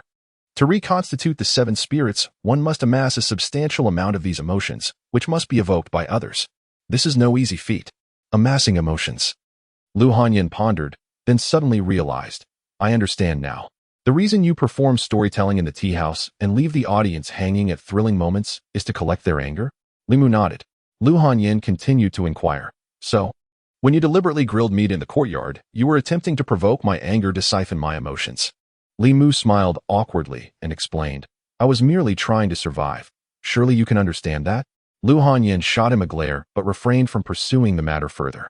Instead, she recalled another point and asked, Your desire to portray Liang Shanbo is to absorb the audience's sorrow, isn't it? Li Mu affirmed, Indeed. Lu Hanyin gazed at him with a wistful expression and remarked, You claim that this is your dream. A man's words can be deceitful. Li Mu responded sheepishly, At that time, I had no other choice. Lu Hanyin reflected for a moment and continued, Joy, anger, sorrow, and fear are relatively easy to obtain. What about love and desire? This was also a dilemma for Li Mu, who sighed, Let us first focus on gathering the initial 4 spirits and survive the next 6 months. Lu Hanyin nodded and said, I will personally urge the theater to expedite the script revisions. Li Mu clasped his hands in gratitude. Thank you. Lu Hanyin waved her hand dismissively. What is there to thank? I have yet to express my gratitude for your teaching in cultivation. As the topic of cultivation arose, Li Mu's expression turned serious, and he said, There is a matter of utmost importance that you must heed carefully. Lu Hanyin noted his grave demeanor and replied earnestly, What is it? Li Mu explained, While pure yin and pure yang bodies are indeed suited for cultivation, they are also highly coveted by malevolent entities. Not only do they attract such creatures, but they also draw the attention of sinister cultivators. You must never disclose your birth details to anyone, nor should you allow anyone to discover that you possess a pure yin body. Lu Hanyin nodded solemnly. I understand. The nature of pure yang, pure yin, and the 5 elemental bodies cannot be discerned from mere appearances, unless someone learns their birth details or comes into close contact with malevolent entities sensitive to such conditions. That night in Zhangjia village, the zombie pursued Li Mu instead of Hanja for this very reason. Lu Hanyin closed the introductory book and said, May I borrow this book for my perusal? This book will deepen her understanding of the path of cultivation. Li Mu nodded and said, Take it. There are several other books in the study. Take them as well. And remember to return them once you have finished reading. Although this book had lost its significance for Li Mu, it was a gift from Li Qing, and it felt inappropriate to pass it on to someone else. Upon returning home, Lu Hanyin placed the book under her pillow and instructed her maid, Wan. Please visit the theater and inform the masters to complete the script for transforming butterflies within 3 days. This month's wages will be doubled. In the Ren residence, the Sihai bookstore was penalized with a 3-month closure and a fine of 100 taels of silver to compensate the manager of Yunyan Pavilion, who also received 50 lashes. The servants at the Ren residence wore expressions of worry, and from within a room in the inner courtyard, the anguished cries of manager Ren echoed painfully. A young man entered the room, and upon seeing him, manager Ren immediately implored, Yuan, you must avenge your father. The young man's expression darkened as he replied, Did I not tell you to conduct business diligently and avoid these unscrupulous dealings? Do you truly believe that the cultivators in the yamen are idle? Manager Ren lamented. I thought that woman was new and lacked connections. Who would have thought she had someone backing her? Enough, the young man declared. Let this matter rest. Focus on recovering at home, and do not provoke the yamen again. He approached the bedside, placing his palm gently on Manager Ren's back.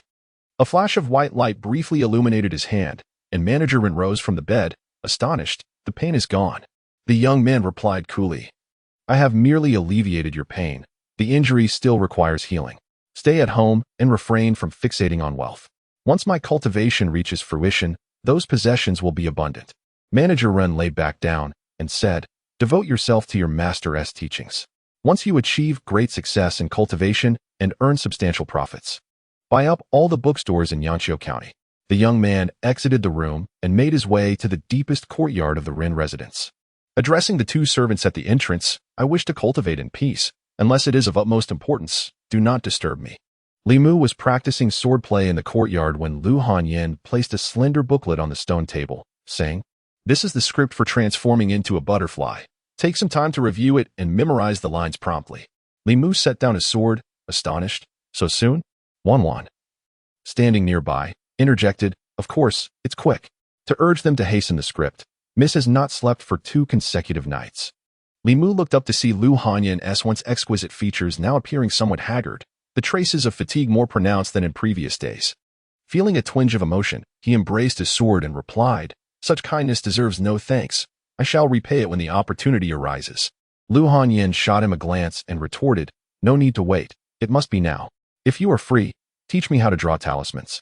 Once I master it, I can create beauty-preserving talismans myself." At that moment, only 2 days had passed since Li Mu began instructing Lu Hanyan in her cultivation.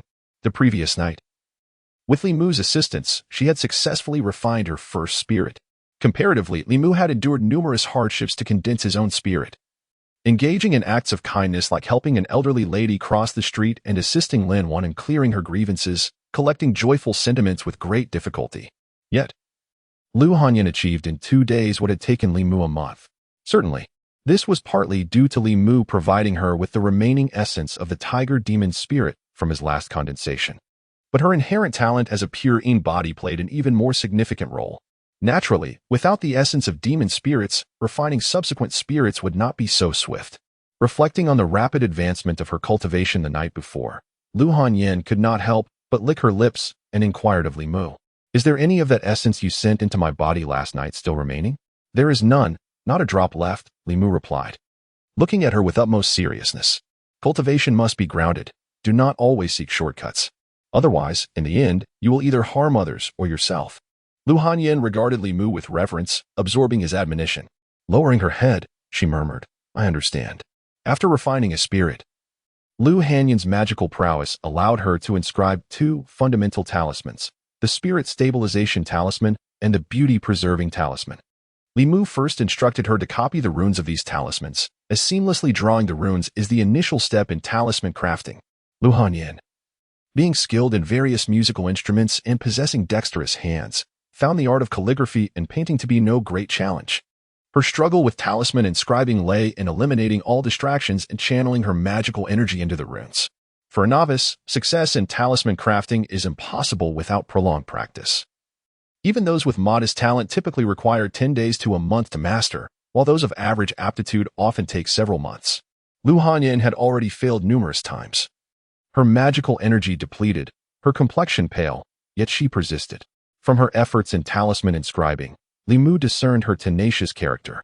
Once she set her mind on something, she would undoubtedly persevere, even if it meant hitting a wall without turning back. Li Mu gazed at her, offering gentle encouragement. "Why not try again tomorrow?" Lu Hanyan, however, remained resolute, declaring, "I can certainly do this. I am so close."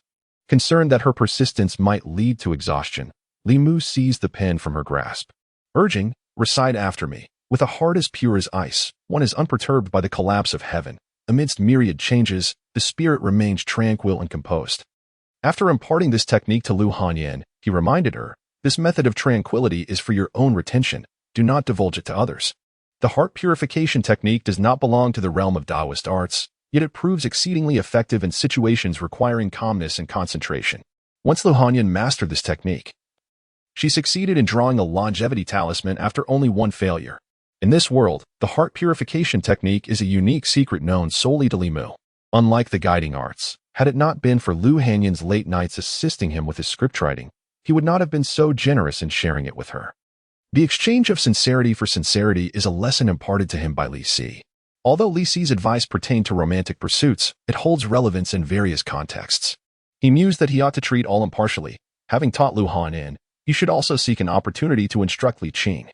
While Lu Hanyan had indeed rendered him some assistance, it paled in comparison to the profound debt he owed to Li Qing, from whom he had only ever taken without offering anything in return. When Li Mu found Li Qing in the duty room, she was in deep meditation. The lower realms of cultivation encompassed the refinement of the spirit, the solidification of the soul, and the gathering of the mind.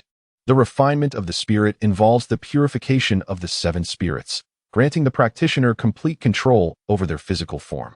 The solidification of the soul, akin to soul refinement, is the gradual mastery over the 3 souls, during which the practitioner's spirit grows stronger, allowing for free movement in and out of the body while retaining a portion of their power even in a disembodied state. The gathering of the mind represents the final stage of this lower realm. At this point, the three souls merge into one, transforming into the primordial spirit.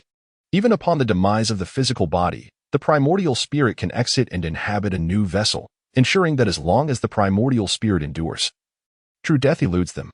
Practitioners at the gathering of the mind possess their entire cultivation within the primordial spirit. Even at physical death, their power remains substantially intact. This characteristic bears resemblance to shape-shifting demons, such as the lizard spirit and tiger demon, whose corporeal forms may perish, yet their souls retain formidable strength. However, once they assume a spectral form, they become increasingly wary of thunderous magic and the light of Buddhism. As Li Mu entered the duty room, Li Qing slowly opened her eyes and inquired, "Have you encountered an issue in your cultivation?" "No," Li Mu replied, shaking his head. "I chanced upon a technique that fosters a serene and untroubled heart, fortifying one's mental focus during talisman crafting, thus enhancing the likelihood of success." He extended a piece of paper to Li Qing, stating, "This is the technique." Li Qing did not accept it, shaking her head. There are numerous techniques within the Taoist tradition aimed at calming the mind, yet none possess this particular efficacy, even within the ancestral halls of the six schools. This technique would be considered a superior method, exceedingly rare. I cannot accept it.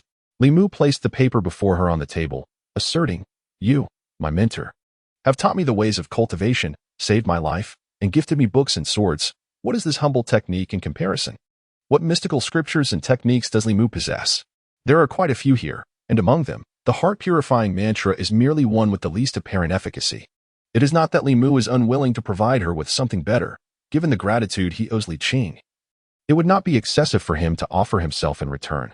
However, the true essence of the 9-character mantra remains unclear to Li Mu. To present it so casually would leave him at a loss for excuses. Though the heart-purifying mantra may not repay Li Qing's kindness in any substantial measure, they share a roof and ample opportunity for interaction, affording him plenty of time to express his gratitude in the future. After all, time is on their side. He placed the note on the table, smiled gently at Li Qing, and said, "Chief, continue your cultivation. I shall go on patrol now." "Wait," Li Qing interjected, glancing at the note on the table without further comment, and asked Li Mu, "You have already condensed the corpse dog and the hidden arrow. Which soul do you intend to condense next?" Li Mu replied, somewhat bashfully, "The sparrow's shadow." Li Qing continued, "Have you devised a method for gathering sorrowful emotions?" Nodding, Li Mu shared his thoughts with her. "That's indeed a good approach. It's impressive that you thought of it," Li Qing remarked with a slight smile. "Go ahead. I will delegate the matters of the Yamen to Zhongshan and Li Si. You need only focus on condensing your soul." Standing at the door, Li Mu hesitated to leave immediately. Li Qing, observing him, inquired, "Is there anything else?" With a smile, he replied, "Chief, your smile is truly enchanting. You should smile more often." Li Qing paused for a moment, her gaze wavering slightly, before she said, "Go patrol." Just returning from his own patrol and intending to rest in the duty room, Zhongshan stood outside, his eyes wide with astonishment. Moments later, on Weiyang Street, he threw his arm around Li Mu's shoulder and exclaimed, "Li Mu, have you lost your mind? You dare to tease the chief. Aren't you afraid she'll be angry?" Li Si, walking beside him, remarked, "A woman will never become upset simply because you compliment her beauty." Zhongshan retorted, "Is the chief an ordinary woman?" Li Si replied, "A celestial maiden is still a woman." Li Si's philosophical musings were persuasive, compelling Li Mu to concede. Just moments ago, he had spoken impulsively, letting slip his true feelings. Uncertain of her reaction, upon reaching the entrance of the Union Pavilion Theater, Li Mu temporarily set aside his thoughts about Li Qing and concentrated on the task of condensing the sparrow's shadow. For him, what lay ahead was not merely the condensation of the third soul, but also the preservation of his dignity as a man. Having long memorized the script of transforming into a butterfly with the aid of the heart-purifying mantra, Lu Hanyan had encouraged him to come to the theater for rehearsals whenever he could. 1 minute on stage requires 10 years of practice off stage, they say. Thus, every participant must master their lines and rehearse flawlessly before stepping into the limelight. When the proprietor, Master Huang, spotted Li Mu, he eagerly approached, saying, "Young master, you have arrived. Please change into your costume first, and we shall commence rehearsals shortly." Li Mu understood that he needed to evoke sorrowful emotions from the audience, and for the role of Liang Shanhua, there was none more fitting than himself.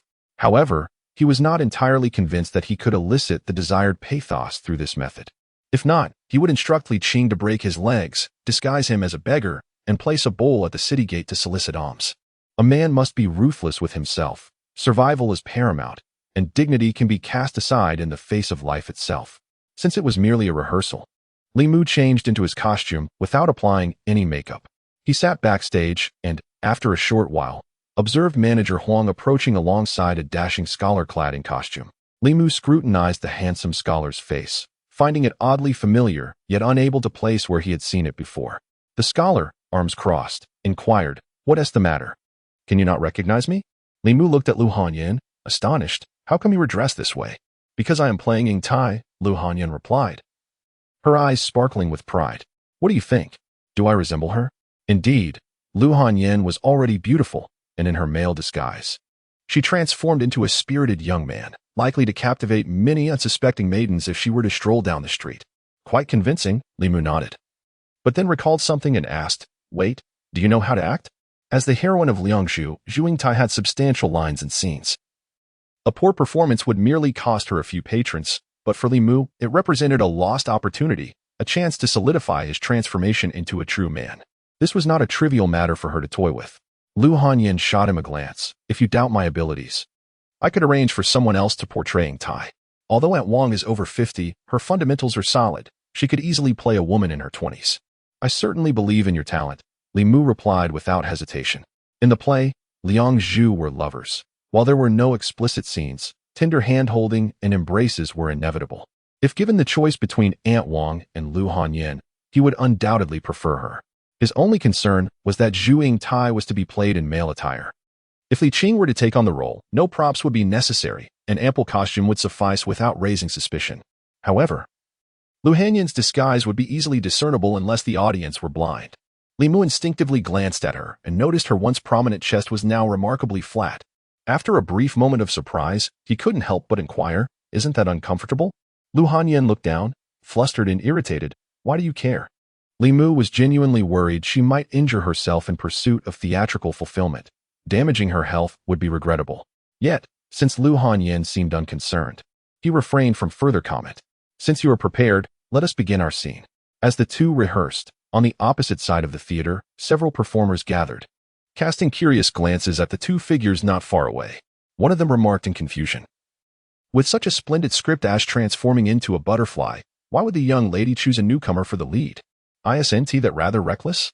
A person beside him gazed at him and remarked, "Indeed, I had thought you would portray Liang Shanbua.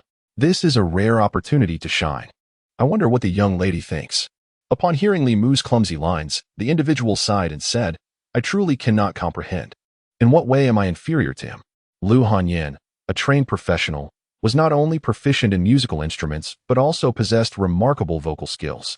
In contrast, Li Mu was a complete novice. After they exchanged lines, Lu Hanyan shook her head and stated, "You cannot simply take the stage like this. A truly skilled performer knows how to evoke emotions in the audience.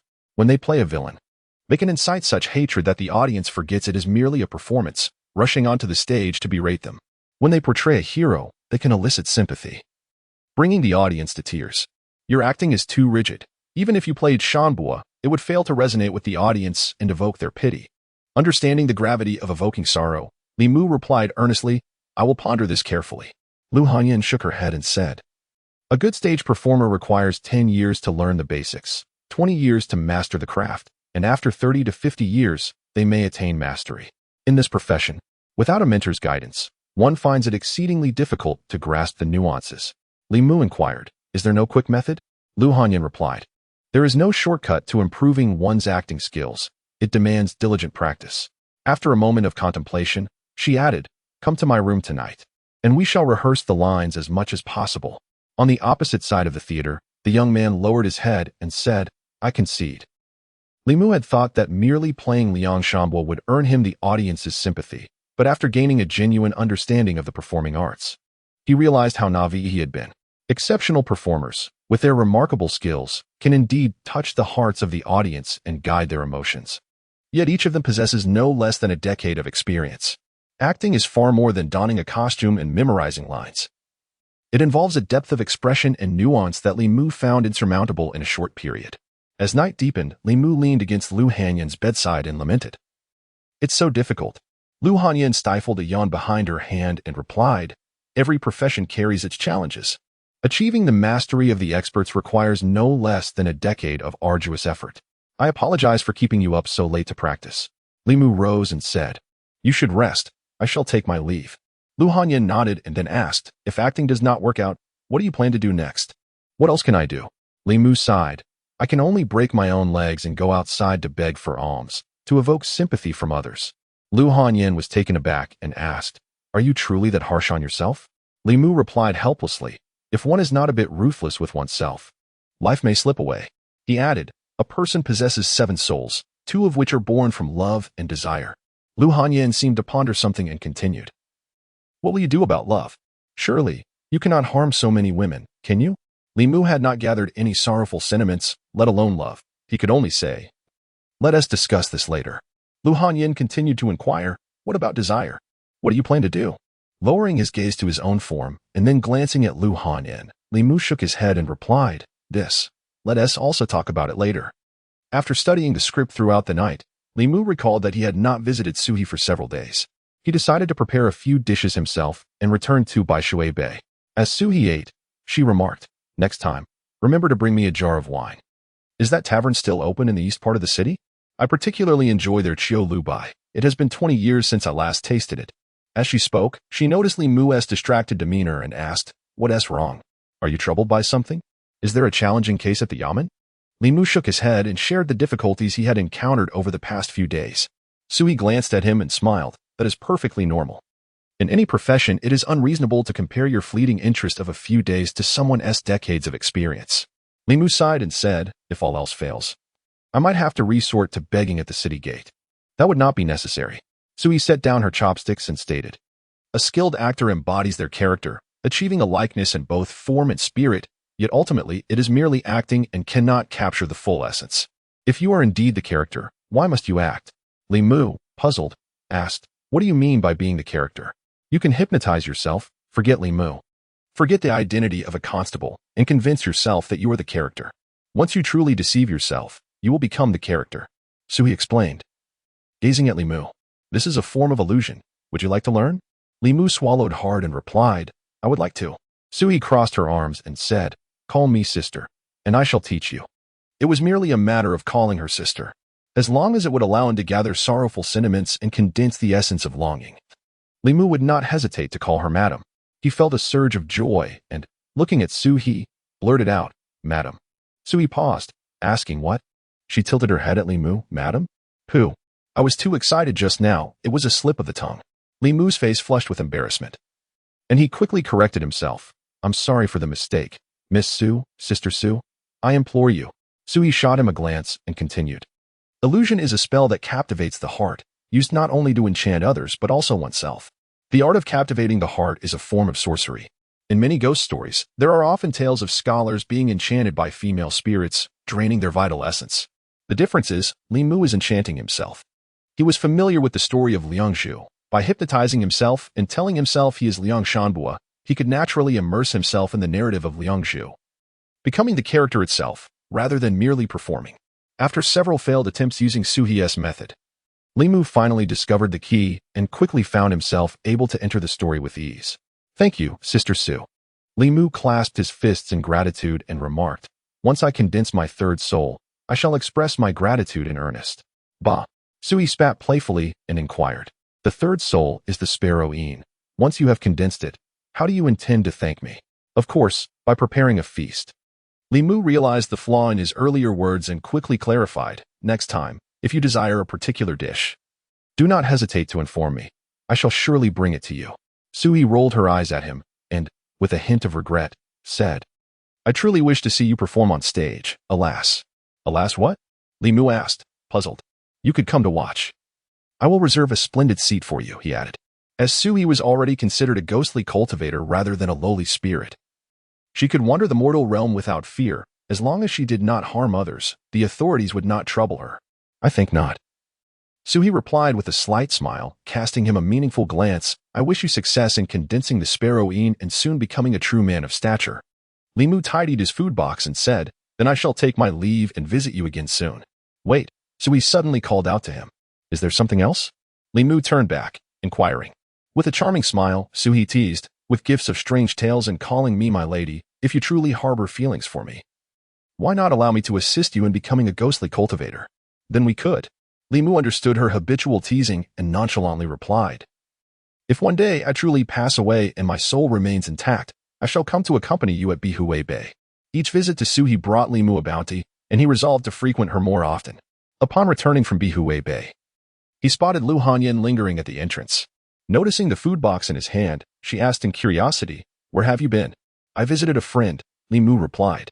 Lu Hanyan did not pry further and said, it is good that you are back. Let us resume our rehearsals. The sooner we perfect our performance, the sooner we shall take the stage, and you may escape your perilous fate. In matters of soul condensing, Lu Hanyan seemed even more anxious than he. After changing his attire at home, he joined her in the courtyard for practice. Lu Hanyan quickly embraced the role of Zhou Tai. Grasping his hand and turning her head to lament, Brother Liang, in this life, I cannot marry you. Let us await our union in the next life.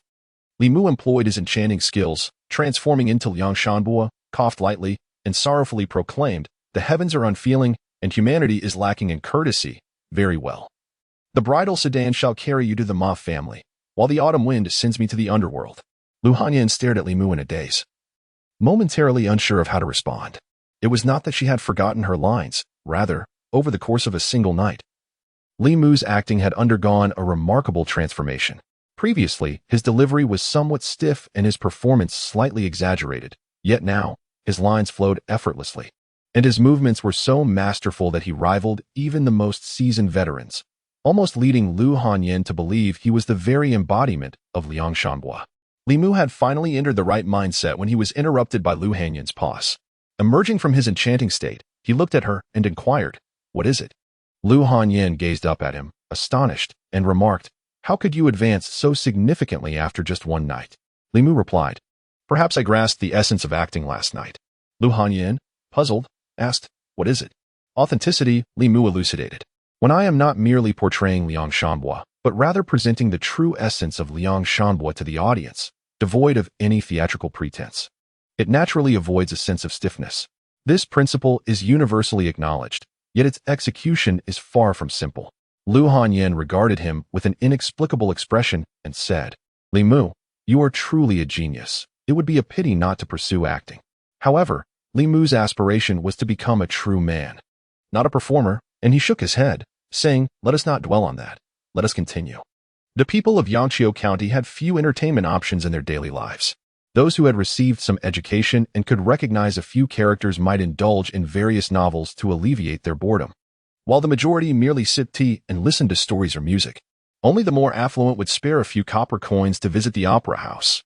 Outside the Union Pavilion's theater, a group of patrons entered together.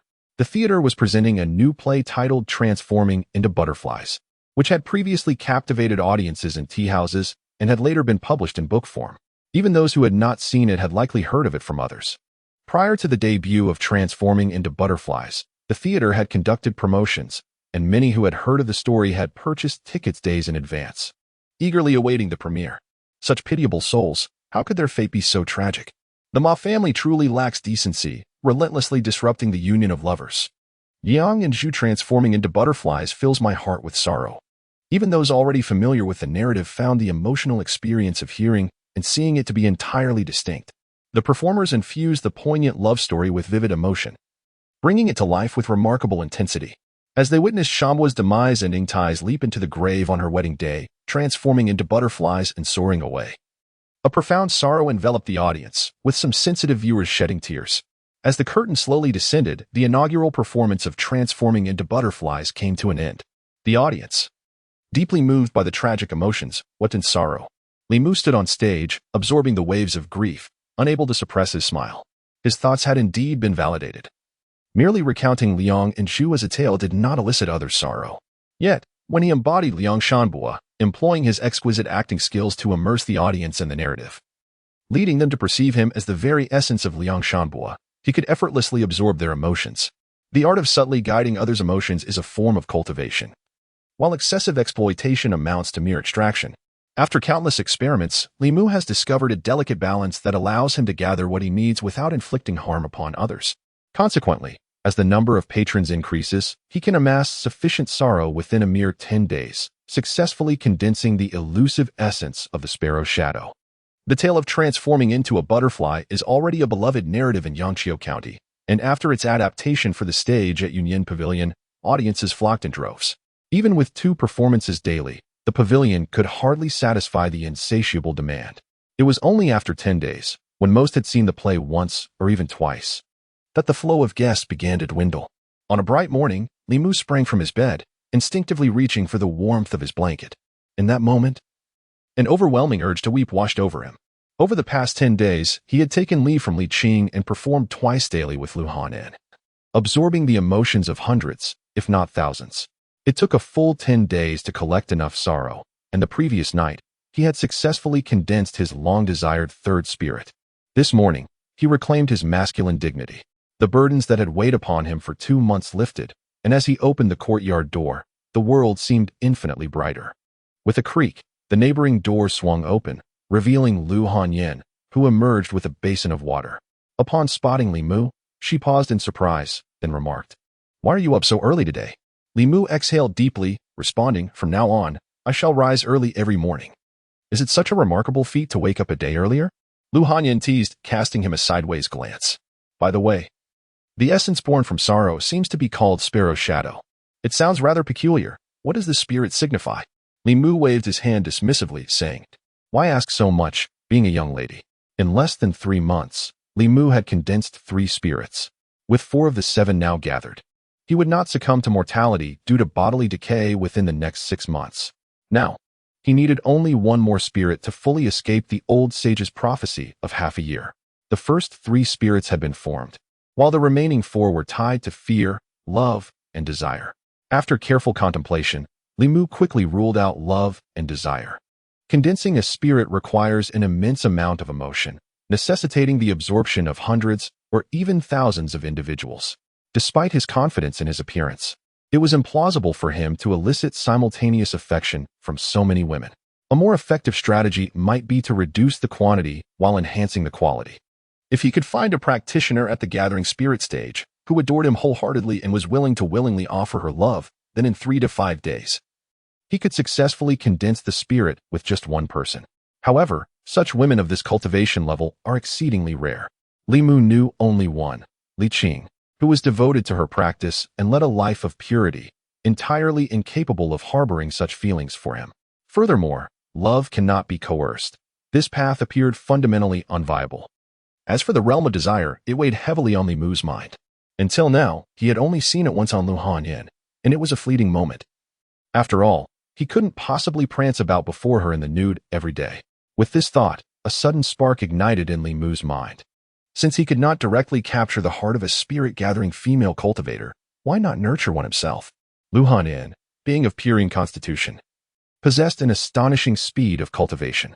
If he could make her fall for him early on, when her day of spirit gathering arrived, it would surely result in a bountiful harvest of both love and desire. At that moment, as Lu Hanyan sat across from Li Mu, partaking in breakfast, she sensed something amiss, lifting her gaze to him and inquiring, "Why do you look at me so?" Li Mu momentarily forgot that Lu Hanyan had already condensed her first spirit, endowing her with remarkable perception. He swiftly diverted his eyes, focusing on his meal. Concurrently, he dismissed his earlier notion. Nurturing someone was far too embarrassing. Should Lu Hanyan ever discover his underlying intentions, the first thing she would do upon achieving spirit gathering would likely be to confront him with fury. The prospect of harvesting desire was temporarily unattainable. Li Mu had once contemplated that since one could gather sorrow through acting, perhaps by portraying a universally detested villain, he could similarly collect desire. However, employing seductive methods to immerse himself in a role meant that Li Mu would repeatedly relive the life of Liang Shanhua, leaving the audience in sorrow and himself even more despondent. After each performance, he required considerable time to adjust his mindset with the cleansing heart technique to recover from such emotional turmoil. Had it not been for his unwavering determination to condense the sparrowine, he would likely have faltered within 10 days. Moreover, a significant concern arose during performances. He consistently reminded himself that he was Liang Shanhua, and Zhou Yingtai was the woman he cherished, with Lu Hanyan embodying this character. As this occurred repeatedly, Li Mu occasionally felt a surge of impulse when in Lu Hanyan's presence outside of the play. He worried that by adopting this method to portray other characters, he might truly experience a split in his psyche, blurring the lines between fiction and reality. In such a case, while the seven spirits would be condensed, he might lose his sanity. After breakfast, Li Mu meandered towards the county office. For over 10 days, he had remained at the theater to gather sorrow and had not visited the magistrate's office even once. If he continued to neglect it, it would likely become untenable with Li Qing. Inside the office, Captain Zhou first assisted Li Mu in clearing his alibi, saying, "I heard from Miss Qing that you were unwell. How is your health now?" "Much improved," Li Mu replied with a smile, offering little further detail. "Where is the captain?" "Miss Qing and the others just left the office. If you hurry, you might still catch them." Captain Zhou shook his head, adding, "These past few days, Yangqiu County has been quite tumultuous. First, there were the zombie disturbances, and just yesterday, a peculiar murder occurred outside the city.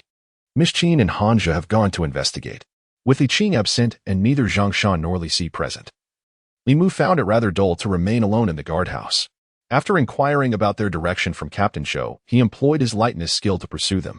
Li Mu chased beyond the county town but did not catch up with Li Qing and Hanja. Instead, he first encountered Zhang Shan, Li Si, and two other constables. Zhang Shan was jogging, panting heavily, when he heard some commotion behind him. Turning his head, he inquired, "Li Mu, where have you been these past few days?" Li Mu asked, "Where's the boss?"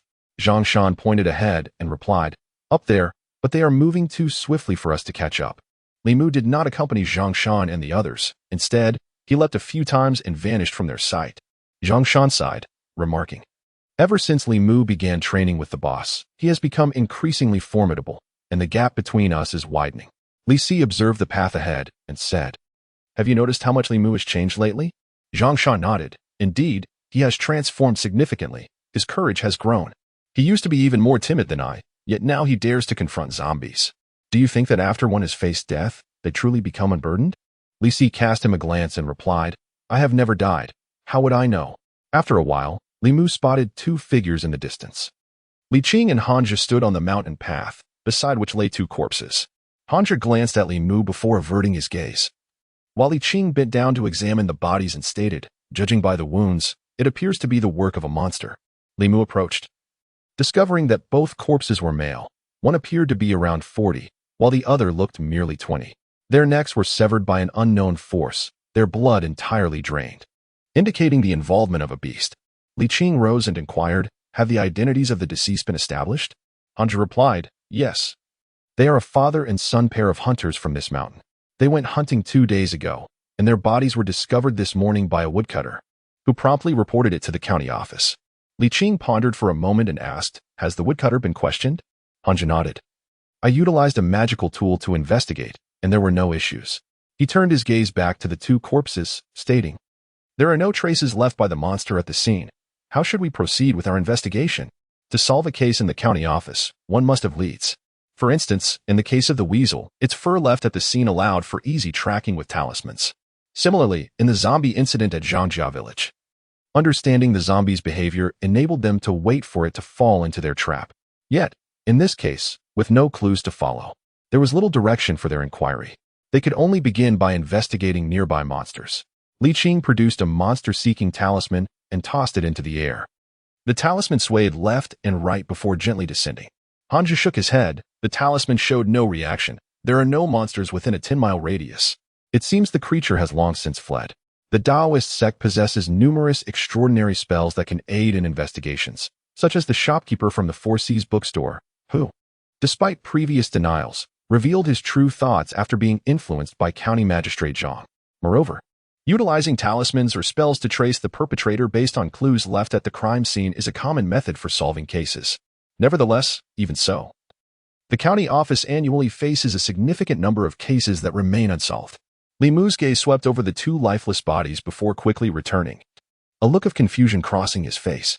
His celestial vision allowed him to perceive the 7 souls of individuals. Yet he could not discern those of Li Qing and Hanja, for they had long since refined their 7 souls. It was inconceivable that he could not penetrate the essence of these ordinary individuals. The only plausible explanation was that the 7 souls of these corpses had already dissipated. Upon death, the 3 souls disperse instantaneously, yet the dissolution of the 7 souls requires a full 7 days. Even though this father-son pair of hunters had perished 2 days prior, There should have been at least 5 souls remaining. However, when Li Mu employed his celestial vision, he discovered that not a single soul lingered upon their forms. Contemplating this, he turned to Li Qing and inquired, "Chief, did demonic creatures consume the 7 souls alongside human vitality?" Li Qing shook her head, responding, "No, the 7 souls are tied to the physical body. Lower-tier demons can only acquire human soul essence by consuming the person entirely." Pointing at the 2 corpses, Li Mu questioned, "Then why have their 7 souls vanished?" Li Qing gazed at him, perplexed, and asked, "Can you see the 7 souls of a person?" The 7 souls, unlike the 3 souls, are not easily perceived. Even by practitioners of the 3rd realm, Li Qing, despite her mastery in the gathering spirit realm, could not achieve this feat. Li Mu nodded, saying, "I inadvertently mastered a divine ability that allows me to see both the 3 souls and 7 souls of a person." He cast a glance at Hanja, approached Li Qing, and whispered a few words in her ear. Hanja, eager to learn the nature of this divine ability, found himself unable to overhear due to Li Mu's apparent desire for privacy, leaving him to stand at a distance. The celestial vision serves merely as a unique application of spiritual power. After Li Qing practiced the method Li Mu had taught her, she looked towards him, astonished to see 3 colors, red, gray, and white, flickering within his corporeal form. "You have condensed the sparrowine?" she exclaimed. Li Mu nodded, affirming, "I just condensed it last night." Once more, Li Qing directed her gaze to the 2 bodies on the ground, and indeed, she noted that not only were the 3 souls absent, but the 7 souls had also entirely vanished. Her expression grew serious as she remarked, "This is not merely a case of demonic harm. We must first transport the bodies back to the magistrate's office." In the office of Yanqiu County, Magistrate Zhang was absent that day, and Head Constable Zhou paced thoughtfully, stating, "It is common for the 3 souls to disperse after death, but the rapid disappearance of the 7 souls is certainly suspicious." Hanja pondered for a moment before suggesting, "Is it possible that the demon first harmed this father-son pair, and then someone else took their 7 souls?" Head Constable Zhou shook his head, replying, "While such a possibility cannot be ruled out, I believe the deaths of these 2 are more likely the result of human intervention. The wounds upon their bodies were likely inflicted later, to mislead us into believing they fell victim to a demon. This is a common tactic employed by malevolent practitioners." Hanja looked at him, asking, "Do you suspect that a malevolent practitioner is involved?" Head Constable Zhou nodded, saying, "Have we attempted to locate their souls?" Li Qing interjected, "We have searched, but the Immortal Guidance Talisman yielded no response. If it truly was the work of a malevolent practitioner, it is likely their souls have been refined, their traces entirely erased." The Head Constable furrowed his brow and remarked, "He operates in the shadows while we are exposed in the light. Unless he strikes again, we cannot possibly ascertain his movements. This case is troublesome." "Not necessarily." A voice echoed from the doorway. Old Wang leaned against the frame, stating, "The soul's energy does not dissipate so swiftly, even if it has been refined by someone. As long as it has not been too long, it can still be sensed by talismans. However, at this moment, ordinary talismans will not suffice." The Head Constable, puzzled, inquired, "Then what talisman should be used?" Old Wang shook his head and replied, "I am not certain. I recall having read something about it in a book, but I cannot remember which one." True to his reputation as a living relic of the precinct, Old Wang rummaged through the books on his shelf for over an hour and eventually unearthed a rather obscure tome. Within this esoteric text resided the nameless talisman. Unlike the talisman that guides like a celestial being, this talisman does not require a living soul as a guide. It can sense the residual energy of the deceased, provided that faint remnants exist within the talisman's range of perception. Furthermore, this talisman falls into the category of mid-tier talismans, necessitating a cultivation level above the gathering spirit realm to inscribe it.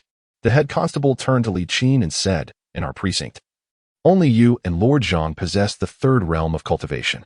With Lord Zhang absent, I must entrust the task of inscribing the talisman to you, Miss Qing." Hanju examined the talisman and frowned. The symbols of this talisman are exceedingly intricate. Without several days of dedicated practice, mastering it is utterly impossible. By then, the remnants of their soul energy may have long since faded. Li Qing did not elaborate further. She simply nodded and said, "Let us gather a few strands of their hair and prepare the talisman paper. I will give it a try." Hanja and the Head Constable held little hope. Yet Li Mu had unwavering confidence in Li Qing. The more complex the symbols of a talisman, the more challenging it becomes to inscribe, as it also involves infusing spiritual energy. With each additional layer of complexity, the difficulty of successfully crafting the talisman increases exponentially. However, with the heart purity technique, this level of talisman is hardly daunting. Li Qing meticulously studied the symbols of the talisman. After a brief moment, she set the book aside, picked up her brush, dipped it in red cinnabar, closed her eyes for a moment, and then slowly opened them.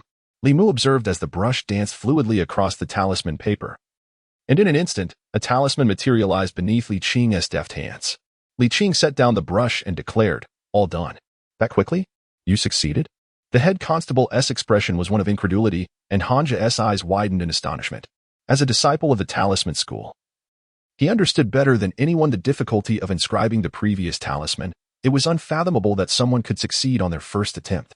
He pressed his lips together and looked at Li Qing, asking, "Miss Qing, have you studied this talisman before?" "No," was her succinct reply.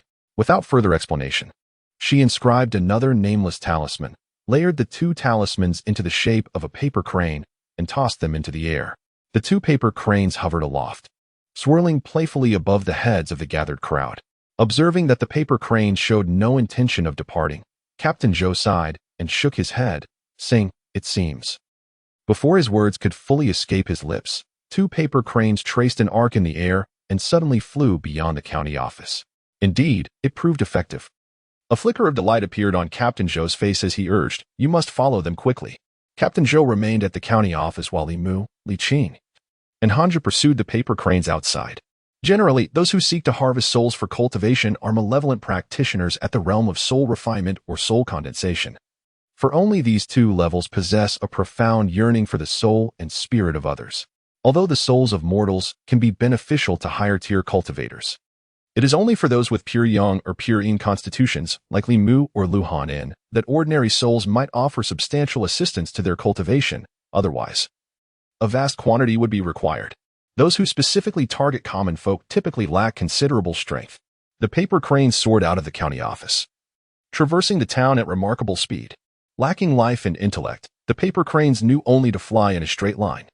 Had it not been for Li Mu's proficiency in lightness technique, allowing him to traverse rooftops, he might not have been able to keep pace with Li Qing and Hanja. After a quarter of an hour, the paper cranes vanished into a grand estate, disappearing from view. Li Mu landed at the estate's entrance and looked up to see the plaque emblazoned with the gilded characters "Ren Mansion." According to the laws of the Great Zhou, officials were forbidden from intruding upon private residences without just cause. Hanja stepped forward to knock on the door, and soon a servant peered out, displaying evident impatience as he asked, "What is it?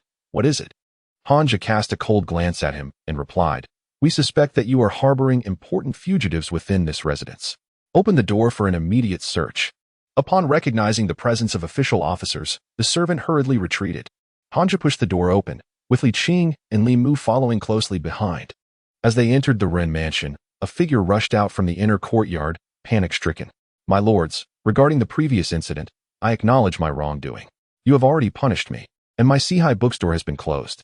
Why have you come again?" Li Mu recognized the proprietor of the Sihai bookstore and was taken aback.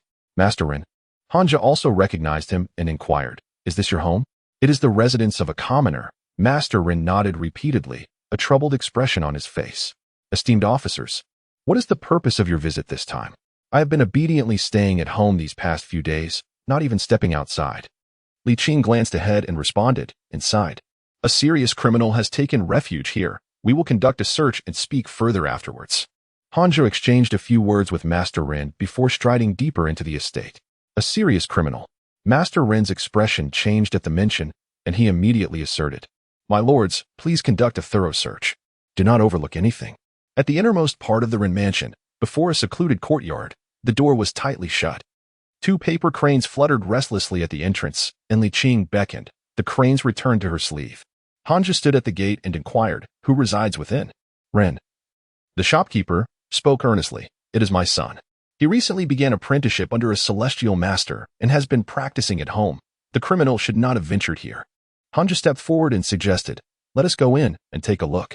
With a creak, the courtyard door was pushed open from within, revealing a young man with a handsome visage and fair skin, cradling a black cat in his arms. He stood at the threshold, observing Li Mu and his companions, and inquired, "What brings you here, esteemed officials?"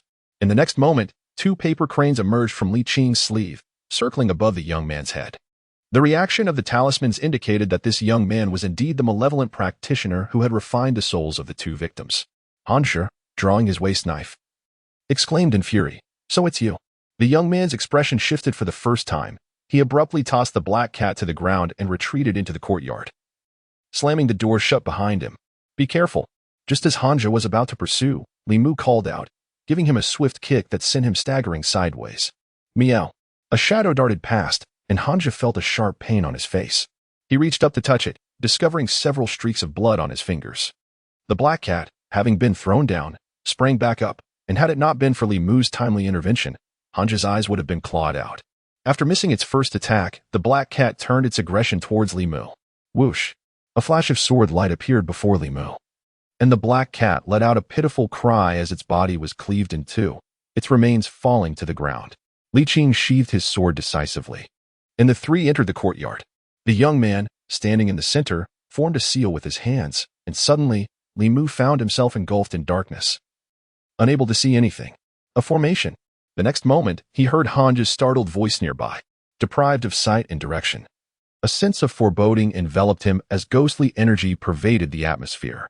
Li Mu felt no semblance of security and, disregarding everything else, silently recited the Heart Sutra. Soon perceiving a glimmer of light, Li Qing had encountered such an occurrence before and was unfazed. Buddha-esque light. Initially taken aback, Hanja's expression shifted to one of delight as he gazed at Li Mu, excitedly asking, "Have you renounced the world? When did you take on monastic vows? Which temple did you join? Why have you not shaved your head? Are monks not permitted to marry?" Seeing the radiant aura emanating from Li Mu, Hanja's enthusiasm surged, and he bombarded him with questions.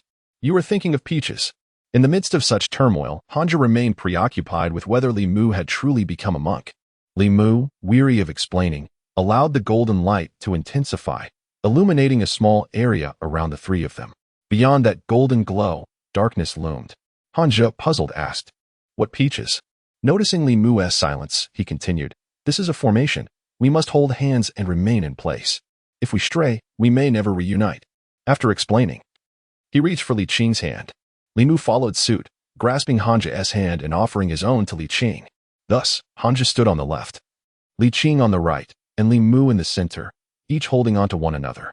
Hanja shot him a glare, but refrained from uttering a word. He retrieved the talisman from his pocket and cast it into the air.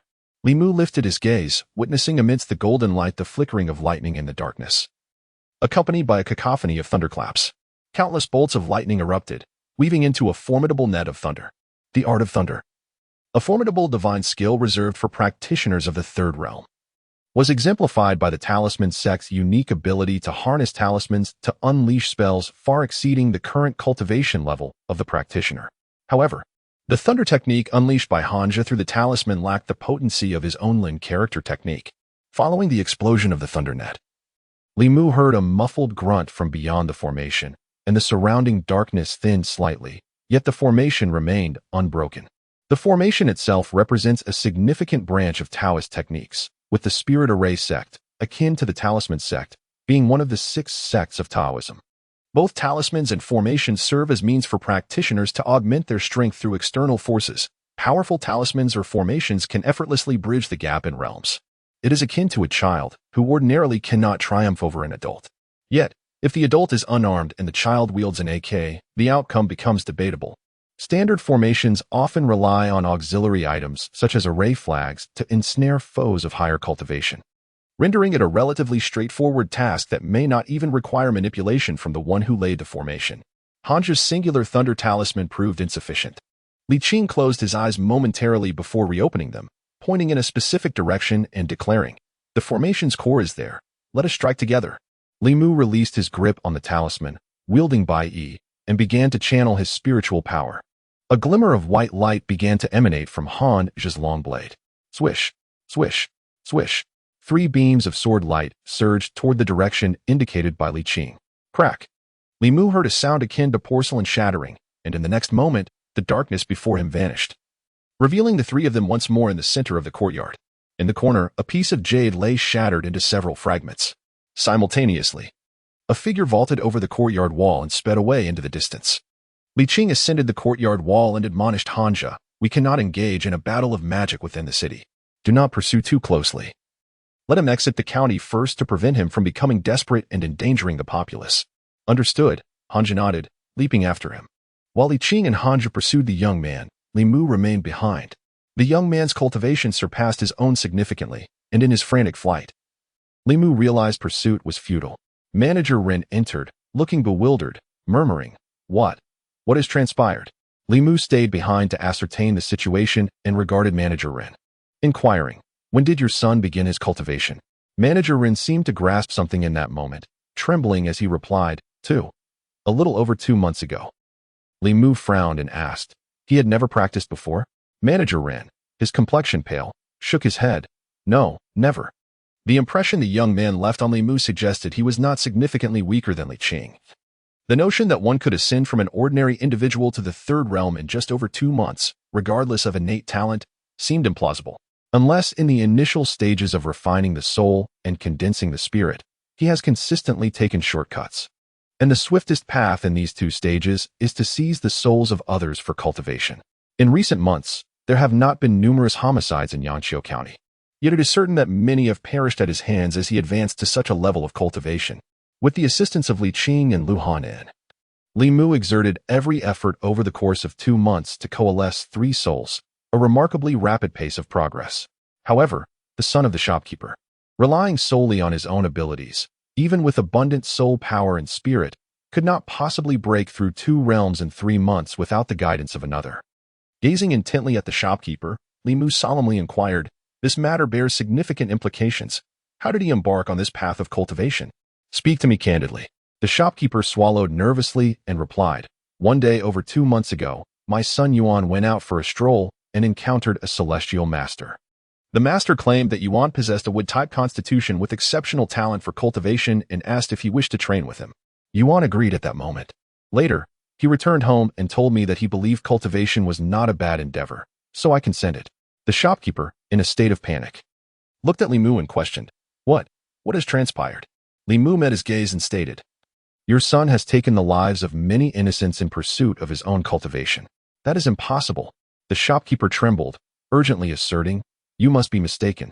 Yuan has always been timid, too fearful to even harm a chicken. How could he possibly kill someone? A timid person would not adopt a cat demon at the plasticity stage as a pet, nor would they set up formations and flee upon encountering Li Mu and his companions. People can change, especially upon entering the realm of cultivation, as their strength increases. So too does their mindset. Particularly when one begins to cultivate using the souls of the living, they may transform into a malevolent practitioner, regarding human life as insignificant and viewing human souls merely as tools for their own advancement. According to Li Mu's conjecture, the so-called celestial master likely harbored no intentions of accepting disciples. Allowing Yuan to cultivate in such a manner and rapidly enhance his strength suggests that this individual is highly likely a malevolent practitioner as well. When a malevolent practitioner encounters a wood-type constitution, their thoughts will not be of taking on a disciple. Although the 5-element constitution is not as rare as the pure yang or pure yin constitutions, it still holds considerable significance for malevolent practitioners. Li Mu had encountered in literature that many malevolent practitioners utilize 5-element constitutions as cauldrons, guiding them in their practice to swiftly elevate their cultivation in a short span of time, only to later devour their souls or primordial spirits to facilitate their own breakthroughs. Li Mu turned once more to the shopkeeper and asked, Where is Yuan's master? The shopkeeper shook his head, stating, He comes and goes without a trace. He only occasionally visits to instruct Yuan in his cultivation. It has been over a month since he last appeared, and we can only wait for him to seek us out, as we cannot find him. Swallowing hard, he asked Li Mu, Sir, could it be that this celestial master is problematic? Li Mu coldly remarked, The immortal master is a fade, while the malevolent fiend is very much real. His intentions in taking your son as a disciple are far from benevolent. That cannot be. Ren, the shopkeeper, expressed his confusion, stating, The immortal master possesses genuine abilities. I have witnessed it myself. He can walk on water, traverse fire, ride the winds, and even breathe forth flames. He vanished right before my eyes. Walk on water, traverse fire, ride the winds? Li Mu's body quivered as he abruptly turned his gaze towards Ren, inquiring, What did you say? Walking on water, traversing fire, riding the winds, breathing flames, becoming invisible. These are feats only practitioners at the divine realm can master.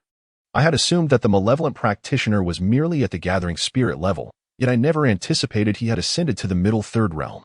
Li Qing was merely at the third gathering spirit level, and Hanja was at the soul condensation stage. Together, they could not possibly contend against a practitioner of the middle third realm. Ren, startled by Li Mu's reaction, nodded in a daze and said, "Not just me. Many servants in the mansion witnessed the immortal master exhibit these abilities. If you do not believe me, you may inquire with them." Li Mu had no time for confirmations. He picked up the paper crane from the ground and vanished from sight, pursuing the direction of Li Qing and Hanja. Ren Yuan had a master at the divine realm, one who had already ascended to the middle third realm and could practice numerous high-level divine techniques. Even if they did not encounter Ren Yuan's master, any casual item handed to Ren Yuan by a practitioner of the middle third realm would be beyond their capability to handle. He needed to warn them to exercise caution. Outside Yangqiu County lay a desolate wilderness. After running for a considerable time, Ren Yuan halted, turning to face the pursuing Li Qing and Hanja, coldly stating, "How long do you intend to chase me?" Panting heavily, Hanja bent over, pointing a finger at him, declaring loudly, "Evil spirits must be eradicated by all. Even if you run to the ends of the earth, you cannot escape." Ren Yuan's expression darkened as he secretly crushed a piece of jade in his hand, a white light shooting forth from it and disappearing in an instant. Having completed this, he retrieved a black flag from his robe and tossed it into the air. The flag erupted into a cloud of black mist, enveloping Hanja and Li Qing instantly. Hanja swiftly formed hand seals, chanting fervently, "Winds arise from the Jin direction, earth opens to summon troops. The Sun direction leads the way, summon forth the fierce winds, hastily as the law commands." Suddenly, a tempest arose around him. Yet the black mist did not behave like ordinary fog. Though the gale rustled their garments, it could not disperse the black mist. In desperation, Hanja hurled another thunder talisman, and within the black mist, lightning flickered incessantly. The mist was evidently of the Yin attribute and writhed and shrank under the thunder's assault, ultimately vanishing entirely. Ren Yuan, feeling within his robe, cast two more flags that transformed into black mist, once again shrouding the two. He was merely stalling for time. Within the black mist, Li Qing spoke solemnly. "Though this individual possesses gathering spirit-level cultivation, he seems to lack substantial understanding of the arts. We cannot afford to delay any longer." Once more, lightning flickered within the black mist, accompanied by Hanja's furious shouts. Moments later, the mist dispersed, revealing Hanja seated cross-legged, his face enshrouded in lingering black mist. Ren Yuan's expression shifted as he reached into his robe, only to find he could not draw forth another flag. Li Qing's gaze turned towards Ren Yuan as she approached him, her steps abruptly halting, her pupils slightly constricting. A figure, shrouded in a black robe and appearing seemingly out of nowhere, stood quietly behind Ren Yuan. The cloaked figure remained still, enveloping itself completely in dark fabric. Its visage obscured beneath a veil of black mist. Though it exuded no discernible aura, an overwhelming sense of peril enveloped her. Another one. Hanja rose to his feet, the ominous aura that had previously surrounded him dissipating. He regarded the suddenly materialized figure with a stern voice, demanding, "Who are you?" "Master." Upon catching sight of the cloaked figure, Ren Yuan's face lit up with excitement. He pointed at Li Qing and Hanja, declaring, "Eliminate them. I wish to devour their souls." Hanja stood resolute with his sword, a cold smirk gracing his lips as he retorted, "Let us see if you possess the capability to do so." Li Mu chased after the paper crane, sprinting fervently until he exited the county town, arriving at a desolate expanse beyond the city limits.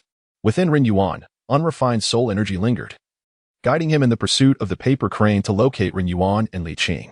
Li Mu swiftly spotted Ren Yuan, who appeared to be injured, seated on the ground in meditation. Li Qing and Hanja were engaged in what seemed more like a playful spar than a battle with the figure cloaked in black. Despite their full-force assaults, the cloaked figure merely evaded their strikes, their blades unable to graze even the hem of his garment. Breathing heavily, Hanja retreated to the side, having realized after a brief confrontation that they were no match for this adversary. A flicker of determination crossed his eyes as he interlaced his fingers, forming a hand seal. Upon completing this action, the energy within him depleted, leaving him weakened on the ground. A tremor of celestial energy rippled through the air, and before Hanja, a spectral elder materialized. The elder, with flowing white hair and beard, donned a loose Taoist robe. After forming a sword gesture with one hand, he gently waved towards the cloaked figure, unleashing an invisible sword chi that cleaved through the air. Clang! The cloaked figure crossed its arms, meeting the invisible sword chi head-on. only to be pushed back several yards before halting. The sleeves of its robe tore apart, revealing arms as frail as dry twigs, marked with a faint trace of blood that quickly vanished. Standing firm, the cloaked figure rasped, "Indeed, the talisman sect possesses profound depths. This technique has nearly grazed the realm of Taoist arts." Hanja's countenance darkened, his heart sinking. This technique was his strongest killing move, capable of vanquishing third-realm demons, yet the malevolent cultivator before him had already reached the fourth realm, a chasm of power that even Taoist arts could not bridge. Seeing the futility of Hanja's attack, Li Qing acted decisively, grasping the collar of Hanja's garment and swiftly retreating. Upon reaching Li Mu, she tossed him a travel talisman and urged, "Go." Without hesitation, Li Mu affixed the travel talisman to himself, channeling his energy to its utmost limit as he and Li Qing fled in the direction from whence they came. Were the opponent a soul-condensing or spirit-gathering malefactor, Li Mu might have been able to catch him off guard with a thunderous strike. However, with the adversary having reached the mid-third realm, retreat was their only recourse. Under ordinary circumstances, even the most malevolent of these wicked practitioners would hesitate to deal a lethal blow to the cultivators of the official court. Both the sects backing them and the imperial authority are not entities that these rogue cultivators can afford to offend. As Li Mu affixed a swift travel talisman and hurried forward, he cast a glance back. This fleeting glance sent a jolt of alarm through his heart, rekindling the anxiety he had just managed to quell. He beheld the figure in black, gripping Ren Yuan, hot on their heels, moving faster than they could with the talisman. At such a pace, it seemed they would not reach the safety of the city before being overtaken by this pursuer. Li Mu made an immediate decision. Speaking urgently, "This won't do. We must split up." With his back to Li Qing, he formed a hand seal, and with a thunderous crash, a bolt of lightning descended from the heavens, striking before the figure in black. While this strike did not hit its mark, it nonetheless halted the pursuer momentarily, allowing the three ahead to dart in two separate directions. The figure in black did not hesitate long before choosing a path to chase. Sensing the black-robed figure's presence fading, Li Qing's expression changed. She abandoned Hanja and commanded, "You return to the county office first." With that, she turned and pursued the direction where Li Mu had vanished. As Li Mu raced onward, he felt the ominous presence closing in behind him. Channeling all his energy, he quickened his pace. Having decided to split up, he did not afford Li Qing a chance to choose. He redirected himself towards a path that led away from the county. It was within his expectations that the figure in black would pursue him. Even a malevolent practitioner of the divine realm would think twice before wreaking havoc within the confines of the county. While Li Qing and the others fled towards the city, Li Mu distanced himself from it. The black-robed figure, if not foolish, would know whom to pursue. Of course, Li Mu was far from being a match for a practitioner of the divine realm at present. Thus, he chose the direction towards Baishui Bay. It was not far, and he was confident he could reach Suhi before being caught. On the other side of Baishui Bay lay a cliff, gripped by the black-robed figure, Ren Yuan. Seeing Li Mu nearing the cliff's edge, taunted, "There is no path ahead. Where can you run now?" Li Mu halted, standing by the riverbank. Ren Yuan approached with a cold smirk, but as he took a step forward, he suddenly felt a chill wash over him, as a chilling wind swept through the air. Unbeknownst to him, a dense white mist had begun to rise from the water's surface, spreading rapidly and soon engulfing the area within several dozen yards, rendering visibility within a mere yard impossible. So he materialized beside Li Mu, gazing towards the direction of the black-robed figure amidst the mist, inquiring, "What is happening?" "I encountered a practitioner of the divine realm and barely escaped to this point." Li Mu explained briefly before asking, "Can we contend with someone of that caliber?" As his words fell, Sui vanished from sight.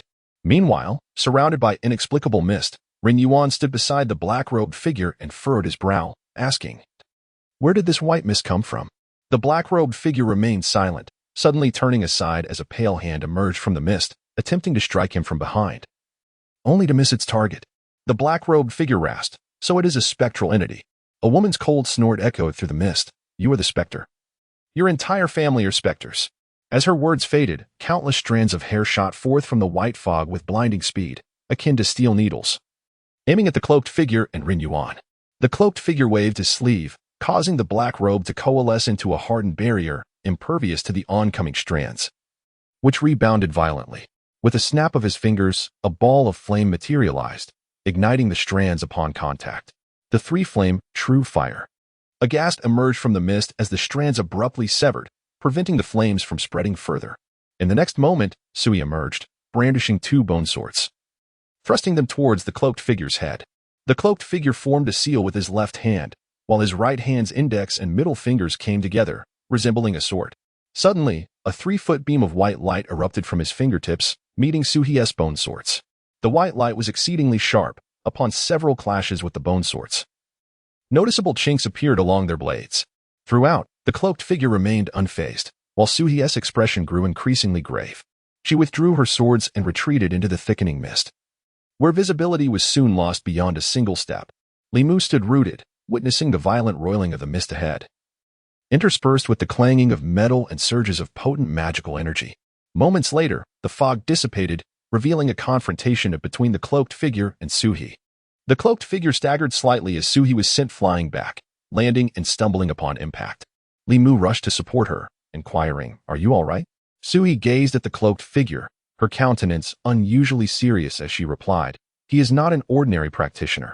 He is far more formidable than that monk, possessing multiple arcane abilities that counter mine." Li Mu was taken aback by the formidable nature of this evil cultivator, his expression shifting as he asked, "What should we do? I am a soul entity. He can suppress me."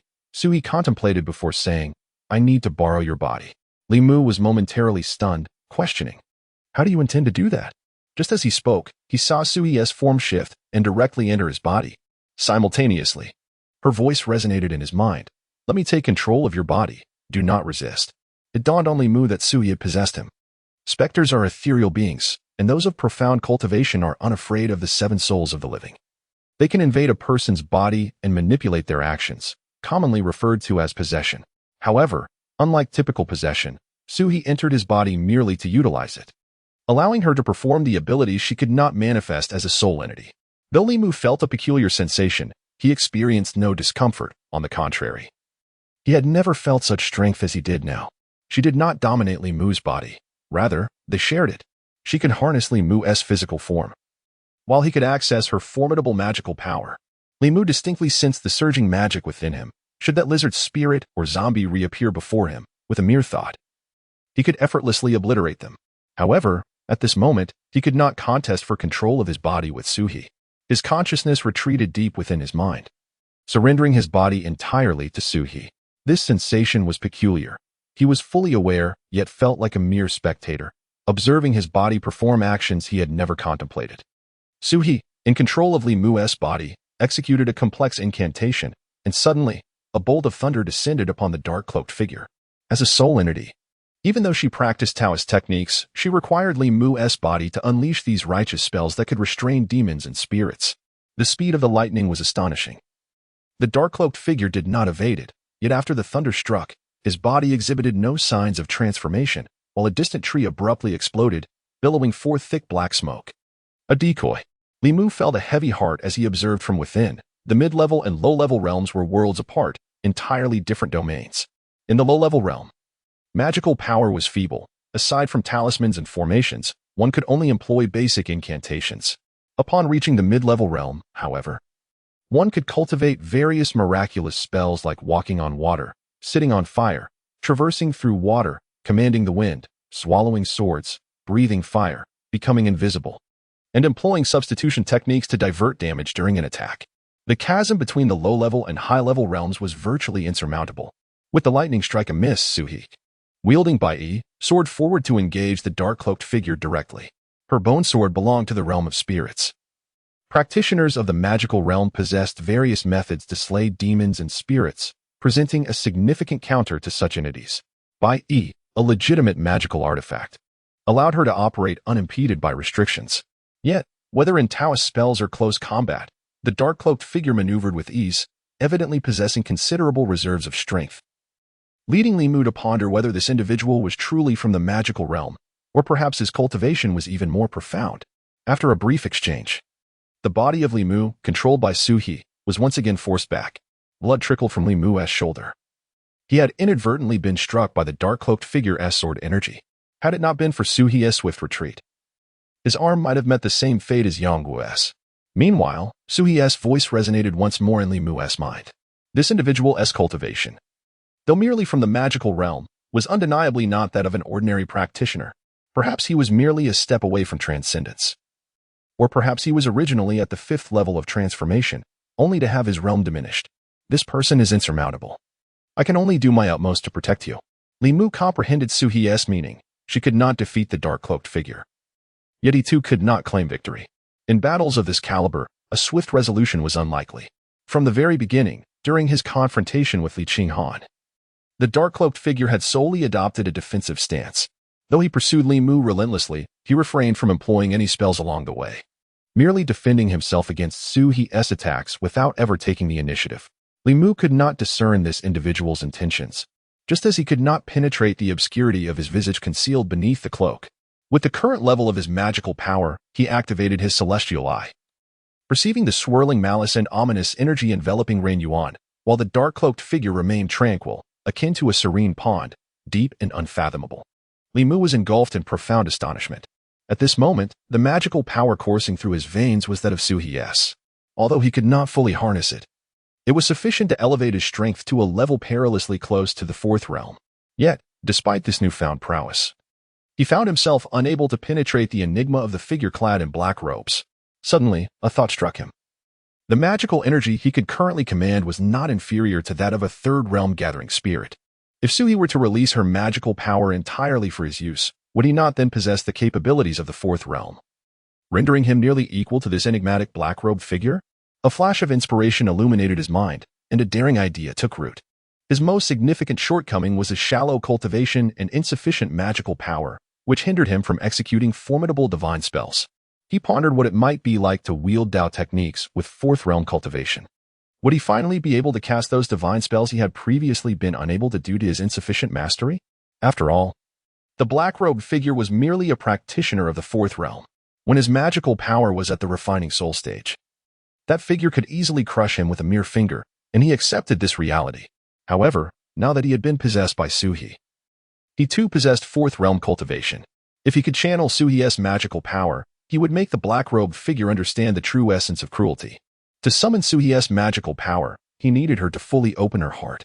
Unsure of how to communicate telepathically, Li Mu spoke directly, "Sister Su, release all your magical power. I will take control of our body." Su He inquired, "What do you intend to do?" "You will find out soon enough," he replied. Though uncertainty gnawed at him. "If the situation turns dire, reclaim control of our body." Though Su He did not respond, Li Mu felt a sudden resurgence of control over his body, along with the vast magical power within. He gazed at the black-robed figure, formed a 16 jade maiden seal with his hands, and silently intoned, "Arrive." Boom. A cacophony reverberated in Li Mu's ears as countless bolts of lightning descended abruptly from above the black-robed figure. Most of the lightning was white, interspersed with several violet bolts that swiftly engulfed the figure. The ground erupted in a cloud of dust, creating a charred pit, while Ren Yuan was tossed aside by the residual force, falling into unconsciousness. As the thunder subsided, the black-robed figure staggered to his feet from the depths of the pit. His robe had disintegrated into tattered strips clinging to his form, with some areas still ablaze. A dark mist erupted from him, enveloping his body, gradually extinguishing the lightning and flames. Li Mu could distinctly sense that after that strike, the aura of the black-robed figure had significantly diminished. He shifted his hand seal and silently declared, "Weapon." Clang. The Bai sword unsheathed itself autonomously, transforming into a streak of luminous energy that appeared above the dark mist in an instant. The blade emitted a resonating hum as countless rays of sword light interwove and sliced toward the dark mist. With Li Mu's mastery of the three souls, he could only tenuously manipulate the Bai sword from a distance. Its speed was sluggish and unsustainable. However, Su He's magical power was leagues deeper than his own. At this moment, where his thoughts reached, the sword would follow. He wielded the sword from afar, unleashing a torrent of razor-sharp sword energy that sliced into the dark mist. A clanging sound of metal resonated through the obsidian mist, and moments later, the dark fog dissipated, revealing the figure of the cloaked man once more. Though his attire was tattered and he appeared somewhat disheveled, the sword aura striking against him merely sparked without inflicting any harm. Qi sealing.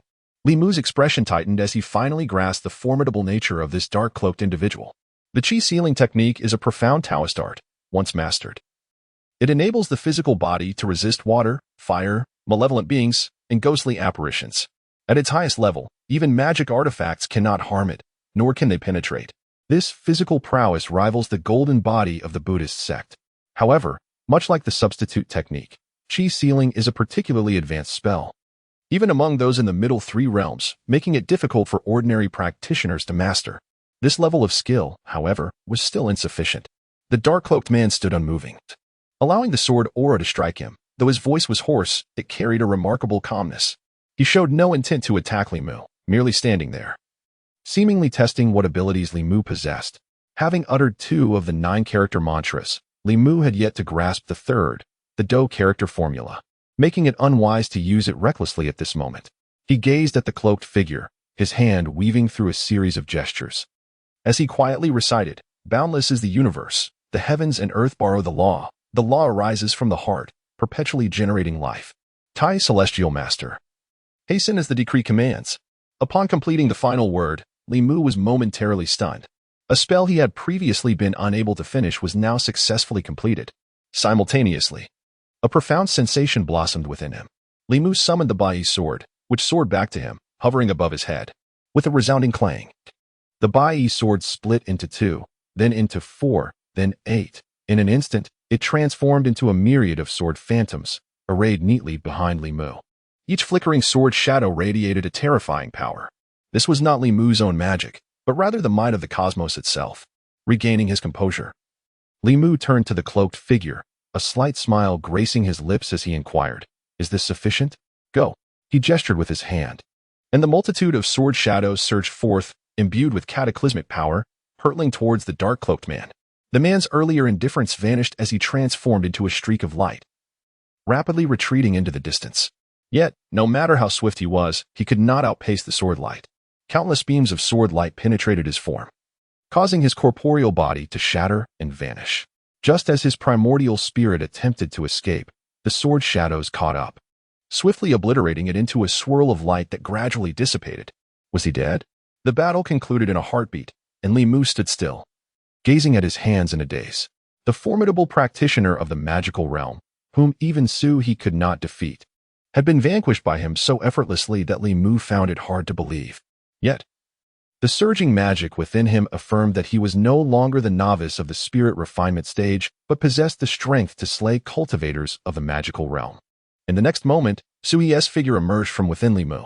He trembled slightly, suddenly feeling an overwhelming emptiness. Compared to the present, he preferred the sensation he had just experienced.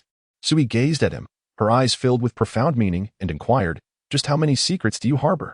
Li Mu offered a shy smile and replied, "I will gradually share them with you. If there were anyone in this world whom Li Mu could trust, she would undoubtedly be among them." Zhu refrained from pressing further, her gaze shifting toward the direction where the figure in black had been vanquished. With a furrowed brow, she remarked, "That man in black is far more formidable than I had anticipated. If he were merely an ordinary practitioner of divine arts, your first strike of the thunderous method would have surely claimed his life."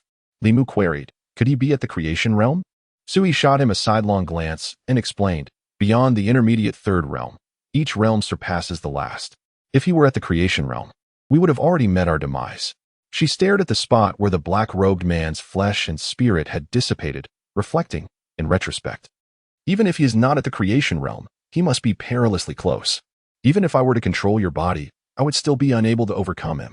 Should he unleash his full power, you would perish, and I would be lost as well. This time, we truly are bound by life and death." Li Mu chuckled softly, saying, "Regardless of his realm, he is already dead." Zhu pondered for a moment before stating, "There is one peculiar aspect." Li Mu inquired, "What aspect?"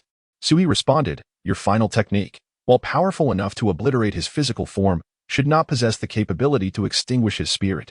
Although doubts lingered in Zhu's mind, they had witnessed the black-robed figure being utterly annihilated beneath Li Mu's myriad sword shadows, a reality that could not be disputed. Li Mu had other matters on his mind. Looking at Zhu, he said, "Sister Zhu, please enter my body once more." Zhu raised her eyes at him, questioning, "Now that the dark practitioner is dead, what do you wish to do?" Li Mu replied, "I wish to test another technique, and I require your magical energy." Without further ado, Zhu stepped forward and re-entered Li Mu's body. Once more feeling the surging magical power within, Li Mu slowly closed his eyes, forming hand seals as he silently intoned, "Dao Qian." Yet, after uttering just 2 words, he suddenly felt a void within himself. Zhu reappeared before him, her face filled with terror as she exclaimed, "What kind of technique is this?" Li Mu, taken aback, asked, "What happened?" Zhu patted her ample chest, still shaken. and said, "If you had continued reciting just now, my soul would have likely shattered." Li Mu's expression shifted, realizing that even at the fourth realm, he still could not command the power of the Tao Te Ching. He dismissed the notion of continuing, apologizing, "I am sorry, I almost endangered you." Suhi remained in a state of shock, incredulously stating, "How could there be a technique that even the fourth realm cannot execute? If successfully invoked, its power would be unimaginable, yet forcing its activation would result in backlash. You must never attempt it lightly again." Li Mu nodded, affirming, "I understand." Suppressing her trepidation, Suhi gazed at the unconscious Rin Yuan and asked, "What shall we do with him?" Li Mu contemplated briefly before deciding, "First, we will strip him of his abilities, then take him back to the office." With a swift motion, Suhi directed a beam of white light into Rin Yuan's dantian, declaring, "I have rendered him powerless. Come, I shall escort you away." As Li Mu carried the unconscious Rin Yuan and exited by Shui Bay, a shadow materialized in a secluded valley several dozen miles away.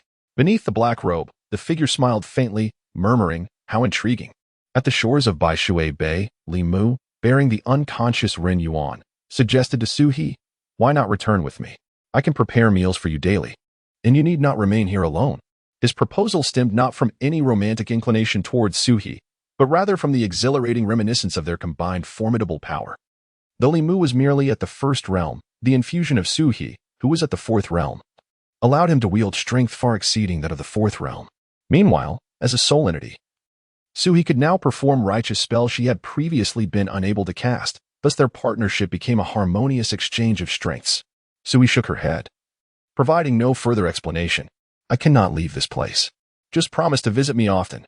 Li Mu felt a tinge of disappointment but refrained from insisting. After bidding her farewell, he departed by Shui Bay. After walking for a quarter of an hour, a figure approached him at great speed. Upon seeing him, Li Qing immediately inquired, "Are you unharmed?" Li Mu shook his head, responding, "I am fine." Li Qing sighed in relief before asking, "What of the evil cultivator?" "Dead," Li Mu replied, dropping Rin Yuan to the ground. "As he pursued me, a righteous cultivator fortuitously intervened, vanquishing the malevolent one and saving my life." Li Qing scrutinized him, asking, "Where is that senior?" Li Mu gestured in a general direction, saying, "Just departed." With the dark-robed figure eliminated and Rin Yuan captured, Li Qing felt a sense of relief, though his expression turned serious as he regarded Li Mu. "Who allowed you to act on your own accord?" Li Mu opened his mouth to respond, "I." Before he could formulate an answer, several figures appeared behind them, swiftly approaching. Captain Zhou, accompanied by several others, urgently asked, "What of the evil cultivator?" Slain by a passing senior, Li Mu indicated Rin Yuan on the ground. "This man is the murderer of the hunter and his son. His cultivation has been dismantled by that senior. Within 2 months, he has crossed both the refining soul and condensing spirit realms. The innocent lives he has claimed surely exceed those of the hunter and his son." Captain Zhou maintained a stern visage. "Take him back to the precinct for further interrogation." After arranging these matters, he turned to Li Mu, inquiring, "Are you unscathed?" "I am fine," Li Mu replied with a smile. "Thanks to that senior." Li Mu had no intention of disclosing the details regarding Suhi to Captain Zhou, and he was not pressed for further information. The evil cultivators, straying from the righteous path and defying the heavens, warranted universal condemnation. Although Li Mu's reasoning was somewhat coincidental, it was nonetheless credible. Otherwise, he could not explain how, with his meager cultivation, he had evaded the clutches of such a formidable malevolent cultivator. In Yangqiu County, the number of practitioners was already sparse, and none had reached the realm of divine abilities. With County Magistrate Zhang absent, the 2 other practitioners, aside from Li Qing and Han Jia, had been dispatched to Zhou County 3 months prior, leaving no additional manpower available. Upon receiving the news, Captain Zhou promptly contacted several other practitioners within the county to rush to the scene, fully prepared for a fierce battle, only to find that the situation had resolved itself with unexpected ease. Within the county office, after completing his notes, Old Wang looked at Li Mu, clicking his tongue in admiration. "Your luck truly is remarkable, managing to escape from a malevolent practitioner of the divine realm."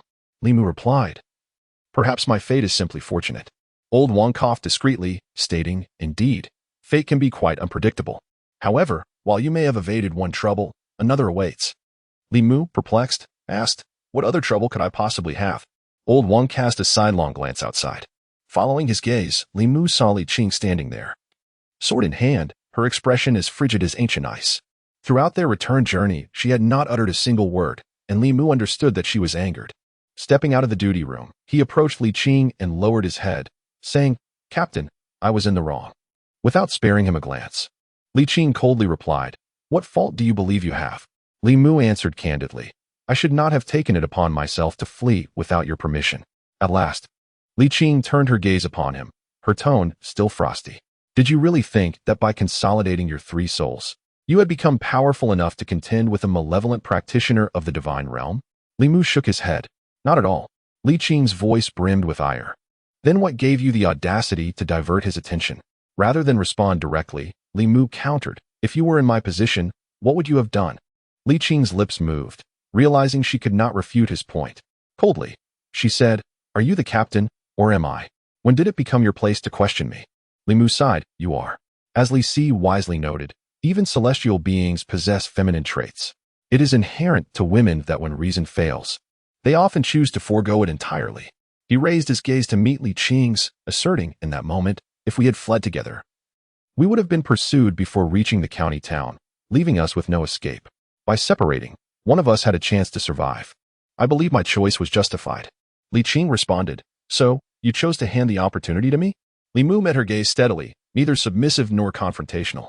"My life was saved by the captain, my path in cultivation was guided by you, and even the Bai sword was bestowed upon me by you. If I were to abandon you in the face of danger, would I still be worthy of being called human?" Li Qing held his gaze, and Li Mu showed no signs of retreat. Li Qing gazed into Li Mu's eyes before finally averting her gaze, stating, "From now on, without my consent, you are forbidden to act on your own accord. Otherwise, I shall no longer regard you as my subordinate." This signified that the events of today were behind them. And Li Mu exhaled in relief, earnestly declaring, "I shall heed your commands, chief. If you bid me to go east, I shall not venture west. If you instruct me to chase a dog, I shall not pursue a chicken." "Ugh." Hanja spat from a distance, cursing, "Shameless." Li Qing proceeded to interrogate Ren Yuan, while Li Mu hummed a tune, realizing that women, even celestial beings, have a penchant for sweet words. As he sang a few lines, he suddenly sensed something amiss and turned his gaze to find Hanja standing there, regarding him with disdain. Hanja looked at Li Mu from afar, scoffing, "To demean oneself so before a woman, do you still consider yourself a man?" Had he heard this yesterday, Li Mu might have felt a twinge of guilt. However, now he stood tall, ready to assert his masculinity. He smiled and replied, "A true man knows when to bend and when to stand firm. One who only knows to charge ahead with his neck outstretched is but a fool." Hanja recognized that Li Mu was mocking him for nearly being caught by the cat demon earlier that day. With a cold huff, he retorted, "You saved me today. When the time comes for me to save you, we shall be even." Li Mu, disinterested in wasting time with Hanja, intended to visit the interrogation chamber to extract information about the figure in the black robe from Ren Yuan. As Hanja lingered in the corridor, he lamented, "In terms of strength and status, what do I lack compared to him? Why does Miss Qing treat him with such kindness? Even the female manager of Yunyan Pavilion seems to be flirting with him." Old Wang poked his head out from the window of the guardhouse, commenting, "Though your strength surpasses his and your status is higher, there is one thing in which you fall short." Hanja turned to Old Wang, indignant, "What is that?" Old Wang replied, "You are not as handsome as he is." Hanja scoffed, "Shallow." Old Wang shook his head, retracting his head, lamenting, "These young ones today have become foolish in their cultivation. When it comes to women, one must be a bit humble and flattering. Do they think simply standing there will attract a woman's affection? Do they believe they are Li Si?" Feeling dejected, Hanja returned to the guardhouse, where one of his subordinates waved him over. The constable hurriedly approached, asking, "Chief, what is it?" Hanja said, "I have a question for you. Answer me truthfully." The constable immediately replied, "Chief, speak, and I shall respond honestly." Hanja stroked his chin, inquiring, "Who is more handsome, Li Mu or I?" "Li Mu?" The constable hesitated, considering Li Mu before glancing back at Hanja, shaking his head and saying, "Chief, do not jest." As Li Mu and Li Qing emerged from the interrogation room, Hanja was fervently pursuing one of his subordinates. Li Mu, preoccupied with his thoughts, paid no heed to Hanja. Ren Yuan, having lost his cultivation due to Su He's actions, was now no different from an ordinary person. Under the peculiar scrutiny of the county office, an ordinary individual harbored no secrets. The origins of Ren Yuan's cultivation were not dissimilar to what Manager Ren had recounted. Over 2 months prior, while on an excursion, he encountered a Taoist priest who assessed his innate potential and inquired about his birth details. Upon discovering that Ren Yuan possessed a rare wood-based constitution, the priest contemplated taking him on as a disciple. Initially skeptical, Ren Yuan soon knelt in reverence after witnessing the priest's extraordinary abilities.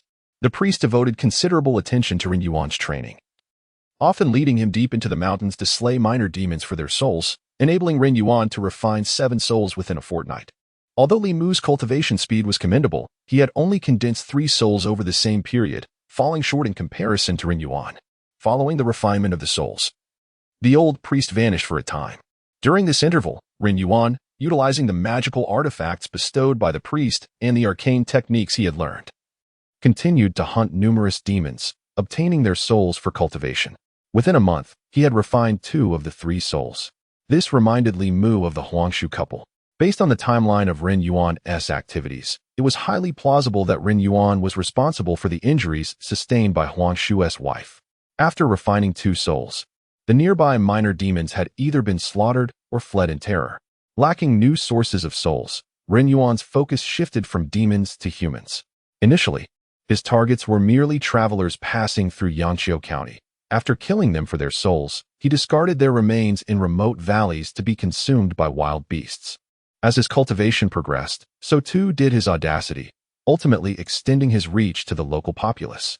To avoid arousing suspicion from the authorities, he first claimed the souls of a hunter and his son, subsequently instructing his familiars, a demon cat, to drain their blood, creating the illusion of a demon attack. Had it not been for the celestial vision that could perceive a person's 7 souls, and if old Wang had not fortuitously known of a particular talisman, the county office might never have suspected him. In a short span, Ren Yuan's rapid cultivation had resulted in the unjust deaths of over 10 innocents. This prompted Li Mu to reflect on the nature of cultivation. While shortcuts existed, those who pursued them single-mindedly risked losing their humanity. With the case resolved, old Wang organized the relevant documentation, awaiting the return of County Magistrate Zhang to present the files to the prefect for approval. It was certain that Ren Yuan, like Zhao Yang, would meet a grim fate. Li Mu contemplated Zhao Yang, who had attracted the attention of the county lieutenant due to his so-called fire constitution, ultimately leading him to commit acts that incited public outrage. Had Ren Yuan not possessed a wood constitution, he would have never ventured into the path of cultivation and would have avoided such a tragic end. Li Mu even reflected on his own situation. Unlike Zhao Yang and Ren Yuan, though he was of a pure Yang constitution, he had committed no malevolent acts yet still found himself ensnared in misfortune. It was then that he began to comprehend the meaning behind Lu Hanyan's words regarding the celestial star of calamity. This special constitution bestowed by heaven is both a blessing and a curse for them, and likewise for those around them. Old Wang shook his head and remarked, "Such is the nature of the world. Fortune and misfortune are intertwined, and who can truly discern their essence?" Li Mu sighed and slowly exited Old Wang's watchroom. As he stepped into the courtyard, a thought suddenly struck him. If those individuals were indeed slain by Ren Yuan, then the figure in the black robe, who is Ren Yuan's master, though culpable in this affair, does not warrant death. After enlightening Ren Yuan in his cultivation, he had not appeared again. The black-robed figure had only vanquished a few monsters, and even those creatures had not harmed anyone's life. Yet, the laws of the Great Zhou protected citizens and would never annihilate a soul for the mere slaying of a few beasts. Even after stepping into the realm of cultivation and attaining the status of a revered master in the eyes of ordinary people, Li Mu never felt he was above taking lives at will. What if the black-robed figure had never harmed anyone? It seemed that from the very beginning, whether confronting Li Qing or Hanja, or later, Li Mu, he had never initiated an attack. As this thought crossed his mind, an inexplicable tremor surged within Li Mu, a sensation he had not experienced even when he had slain the gnome and the lizard demon. Accompanying this inner turmoil, a disturbance arose within his magical essence. Sensing the unusual fluctuations of magical energy in the courtyard, Hanja poked his head out from the watchroom, and Li Qing hurriedly emerged, her gaze shifting to the source of the energy disturbance, her figure appearing instantaneously beside Li Mu as she anxiously inquired, "What is wrong?" Li Mu shook his head, the tremors in his heart deepening, and the fluctuations of his magical essence intensifying. Hanja rushed over, his expression shifting, and exclaimed, "The heart demon." Li Qing's expression turned grave as she regarded Li Mu intently and asked, "What are you thinking?" Li Mu recited the heart-purifying spell silently, alleviating the turmoil within, and murmured, "That black-robed figure, Ren Yuan's master, he has not taken a life." "Is that all?" Hanja gazed at him in astonishment and said, You can't possibly be plagued by a heart demon for this reason, can you? Li Mu replied, if he has not harmed others, then I. That elder has slain the undeserving. Concerning Ren Yuan, he has his transgressions, yet they do not merit death. Hanja regarded him with a peculiar expression and said, You are still too young. Do you understand why the 6 orthodox sects of the Taoist tradition forbid their disciples from recklessly slaying demons and extracting souls? Why? Desire. Hanja stated firmly, when desire stirs, there exists only the distinction between 0 times and infinite times. Those shape-shifting and embryonic demons are no different, the black-robed figure, in his quest to cultivate Ren Yuan, could slaughter them without restraint. Do you believe that having attained the realm of spiritual power, he has never taken a life? If he harbors no intent to harm, then why does he shield Ren Yuan, and why does he pursue us? Gradually, Li Mu's heart tremor subsided, and the fluctuations of his magical essence began to stabilize. Hanja continued, stating that desire knows no bounds. Those practitioners who slay demons to extract their soul and essence ultimately traverse 2 paths. The first is to eradicate evil, seeking out wicked beings that plague humanity, slaying them and siphoning their souls. The second path, akin to Ren Yuan's, leads one astray, descending into the abyss of malevolence and becoming a harbinger of chaos for mankind. Hanja placed a reassuring hand upon Li Mu's shoulder, lamenting that although his experiences were limited, his character was commendable. Otherwise, such inner demons would not arise. The role of a constable suits you well. The figure in black, having nurtured Ren Yuan, must also be a practitioner of evil, deserving of his fate. There is no need for pity. During cultivation, inner demons can infiltrate one's being. If one cannot vanquish these demons, future endeavors will become increasingly arduous, potentially leading one into the path of darkness. Li Qing offered solace to Li Mu, stating, Return with me to the precinct. I shall help you quell your energies. Hanja interjected, Miss Qing, you should rest.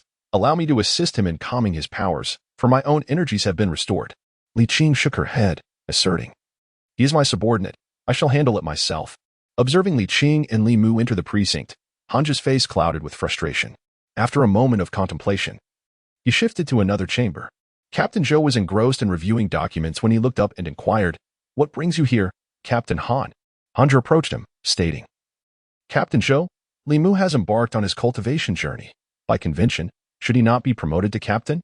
Within the county office, Captain Zhou held the position of chief constable, while Hanja and Li Qing served as deputies. Once a constable ascended to deputy status, he would, like Hanja, become a leader overseeing 3 constables. Captain Zhou regarded him with surprise, asking, Why do you suddenly raise this matter? Hanja chuckled, Is it not for Li Mu's benefit? A promotion would also elevate his monthly salary. Captain Zhou pondered for a moment, then shook his head, replying, Li Mu has only practiced for a few days. He must at least wait until he consolidates his soul. Within the precinct, Li Mu and Li Qing faced each other, palms aligned. After a brief moment, Li Qing withdrew her hand, and Li Mu expressed his gratitude. Thank you, Chief. Li Qing did not feign modesty, she simply gazed at him, saying, The path of cultivation is exceptionally arduous, and inner demons often manifest. The cleansing mantra you taught me must also be recited by you regularly. Li Mu nodded, acknowledging her words. This was his first encounter with the terror of inner demons. Even a flicker of doubt within him had been magnified exponentially, affecting his fundamental judgments. Had it not been for Hanja and Li Qing, Li Mu's future cultivation would have faced great difficulties. At that moment, Hanja entered from outside, tossing a jade stone to Li Mu, saying, This is for you. Li Mu caught the jade and inquired, What is this? Hanja replied, It is the essence I've gathered over the past few months while slaying demons. Consider it my way of repaying your kindness for saving me. Given Hanja's words, Li Mu felt compelled to accept the jade, saying, Thank you. No need for thanks, Hanja responded. A hint of discomfort crossed Hanja's face as he gritted his teeth and waved his hand, advising Li Mu earnestly to focus on his cultivation and strive to condense his soul as soon as possible. The pure essence of soul power and spirit energy holds immense allure for practitioners. Those who have reached the realms of soul refinement and condensation can swiftly break through their limitations, while advanced cultivators can enhance their physical and spiritual essence through these forces. Jade stones, being spiritual materials, can be utilized to store both soul and spirit energy, even magical power, and serve as components for array formations. Li Mu had 4 souls yet to be condensed. 2 were aligned and 2 were contrary. The process of refining fear and malice required a substantial amount of spirit energy, which explained why he did not decline Hanja's advice. After enduring a fierce battle and narrowly evading an invasion by inner demons, Li Mu spent the afternoon recuperating in the guest room, only returning home at dusk, having spent the entire day outside. He was oblivious to what Wan had eaten for lunch. As he strolled down the street, he spotted Wan sitting on the steps at the entrance, joyfully playing with a little dog that circled around her. Whenever she attempted to pick it up, it would scamper away playfully. Passers-by occasionally glanced at her with curious expressions. Li Mu's assumptions proved accurate. With her carefree disposition, even a ghost presence would not rattle her. The little dog was merely a spiritual entity, perhaps unaware of its own demise, instinctively fearful of the living seven spirits. Though it wished to frolic with Wan, it dared not approach. Upon noticing Li Mu, Wan sprang to her feet, brushing off her skirt, and exclaimed, "Young master, you're back." Li Mu inquired, "Why are you here alone? Where's your mistress?" "Mrs. Busy at the shop," Wan replied cheerfully, her eyes sparkling as she continued, "Young master, there's a little dog here. It's so much fun." "Ah. Where did the dog go?" "It ran off just now." Li Mu reached the entrance and suggested, "Let us go inside and prepare dinner while we wait for your mistress." After becoming acquainted with Lu Han, they often shared meals together. Her home lacked cooking utensils, so they shared a set with Li Mu. If he returned early, he would cook. If the Union Pavilion was not busy, a steaming table of food awaited him upon his return. The two resembled more than mere neighbors. They seemed to share a life together. After a tiring day, Li Mu decided to prepare a simple hot pot, knowing that Wan adored grilled meat and hot pot. Bustling about to gather ingredients. Once the preparations were complete, Lu Han had yet to return, likely not coming home for dinner. Li Mu was unconcerned about the food going unfinished, as Wan would ensure that not a single vegetable or bean sprout remained. Squatting by the stove waiting for the water to boil, Wan glanced at the pot nearing a boil and reluctantly approached Li Mu, asking, "Young master, is there something you need?" The naturally gifted spiritual eyes were coveted by practitioners. As one's cultivation advanced, those eyes would evolve to possess formidable innate abilities. However, for Wan at this moment, such a gift was not particularly advantageous. The northern county is not comparable to the central county. Here, demons and ghosts are far more prevalent. It is one thing for ordinary people not to perceive them, but should one happen to catch their attention, it could lead to considerable trouble. In the book that old Wang had given him, there exists a method to temporarily shield one's spiritual eyes.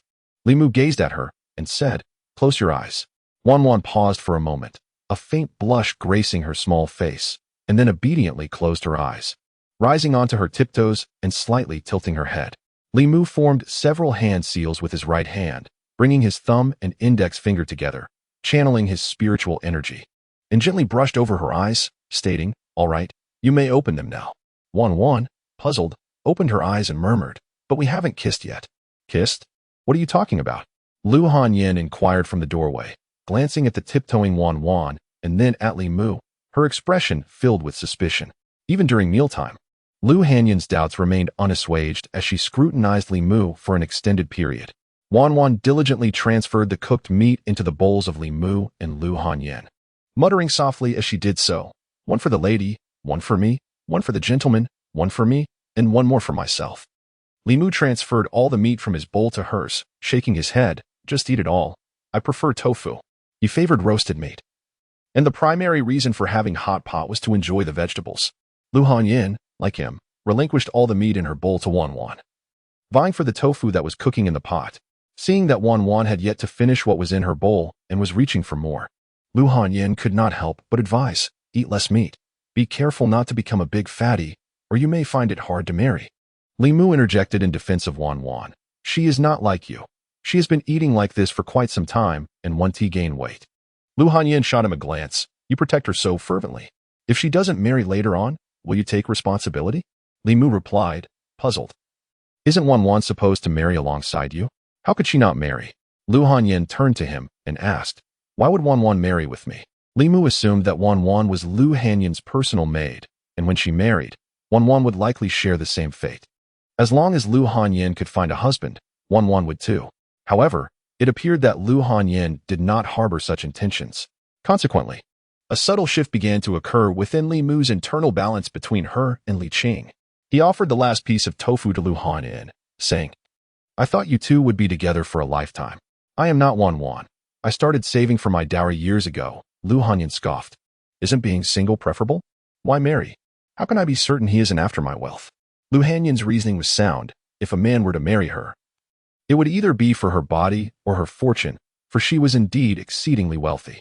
Suddenly, Lu Hanyan looked at Li Mu and asked, why do you think Wan and I will marry together? Li Mu could not confess that it was due to his past fantasies and could only respond, I guessed. Before Lu Hanyan could continue her inquiries, he set down his chopsticks and stated, I am satiated. You may carry on. Lu Hanyan gazed at his departing figure, then glanced at Wan, who was engrossed in her meal, and suddenly remarked, Wan, how would you feel about marrying Li Mu in 2 years? Wan was momentarily taken aback, patting her chest, and inquired with delight, Miss, is that truly the case? Lu Hanyan looked at her in astonishment and asked, you do not genuinely wish to marry Li Mu, do you? Why not? Wan lowered her head, blushing as she replied, he prepares such delicious food, can capture ghosts, vanquish demons, and he can protect me. I am willing to marry him. Lu Hanyan was taken aback to discover that her little maid harbored such sentiments. She set down her chopsticks, her expression one of despondency. After Magistrate Zhang submitted the case file regarding Ren Yuan, he received the governor's verdict within 3 days.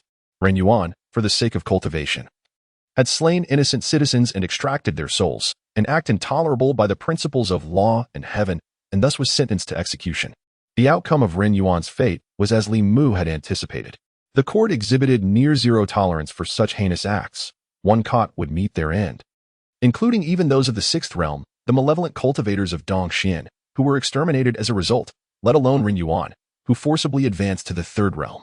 On the day of Ren Yuan's execution, Li Mu attended. As the executioner's blade fell, not only did the head sever from the body, but his 3 souls and 7 spirits also dissipated in that instant. Shopkeeper Ren knelt upon the ground, embracing the headless corpse of Ren Yuan, tears streaming down his face as he lamented, cultivating immortality, only to end up losing one's life. What kind of immortality is this? Li Mu sighed softly, shaking his head as he departed. The path of cultivation has never been a smooth one. Old Wang spoke the truth. Survival of the fittest is the sole principle of the cultivation world. To embark on this journey is to contend against heaven and oneself. A moment's carelessness may invite the invasion of inner demons, and a single misstep could lead one astray, leaving no path for return. This journey is fraught with temptation and peril. Though Ren Yuan possessed a body of the 5 elements and exceptional talent, had he chosen the path of an ordinary person instead, he might have lived a stable life as a wealthy gentleman, not facing the fate of losing his head and scattering his soul as he did today. Upon returning home, Li Mu was still filled with reflections. Recalling his experiences over the past 3 months of cultivation, he had faced life and death crises numerous times. His survival thus far was largely due to fortune. However, he could not rely on such luck indefinitely. Li Mu even contemplated whether he should heed Lu Hanyan's advice. Waiting until he had coalesced his 7 spirits and escaped the clutches of mortality, to abandon his role as a constable and the path of cultivation altogether, and instead marry a wife like Lu Hanyan, living a peaceful and joyous life. What could be better than that? As Li Mu observed Lu Hanyan, who was serving dishes onto the table, this thought grew even stronger within him. With a gentle and virtuous wife by his side, what more could one desire in life? If every day upon returning home, he were to witness such a scene. Lu Hanyan had been seething for several days over Li Mu's stealing of Wan's heart. Observing him standing there in a daze, his eyes fixed on her without so much as a blink, an unbidden fury ignited within her. What are you staring at? Come over and assist me. If you keep looking, I might just gouge your eyes out. Li Mu was momentarily taken aback. Lu Hanyan slammed the dishes onto the table, her voice laced with irritation. What do you mean, Hurry up and serve the food. It's your day off. You don't have to go to the yamen, yet you return home so late. Do you not realize that someone is waiting for you to dine? Li Mu glanced at Lu Hanyan, swallowing hard. If every day upon returning home, he were to witness such a scene, he pondered the merits of marrying a wife, ultimately deciding instead to devote himself to the cultivation of immortality.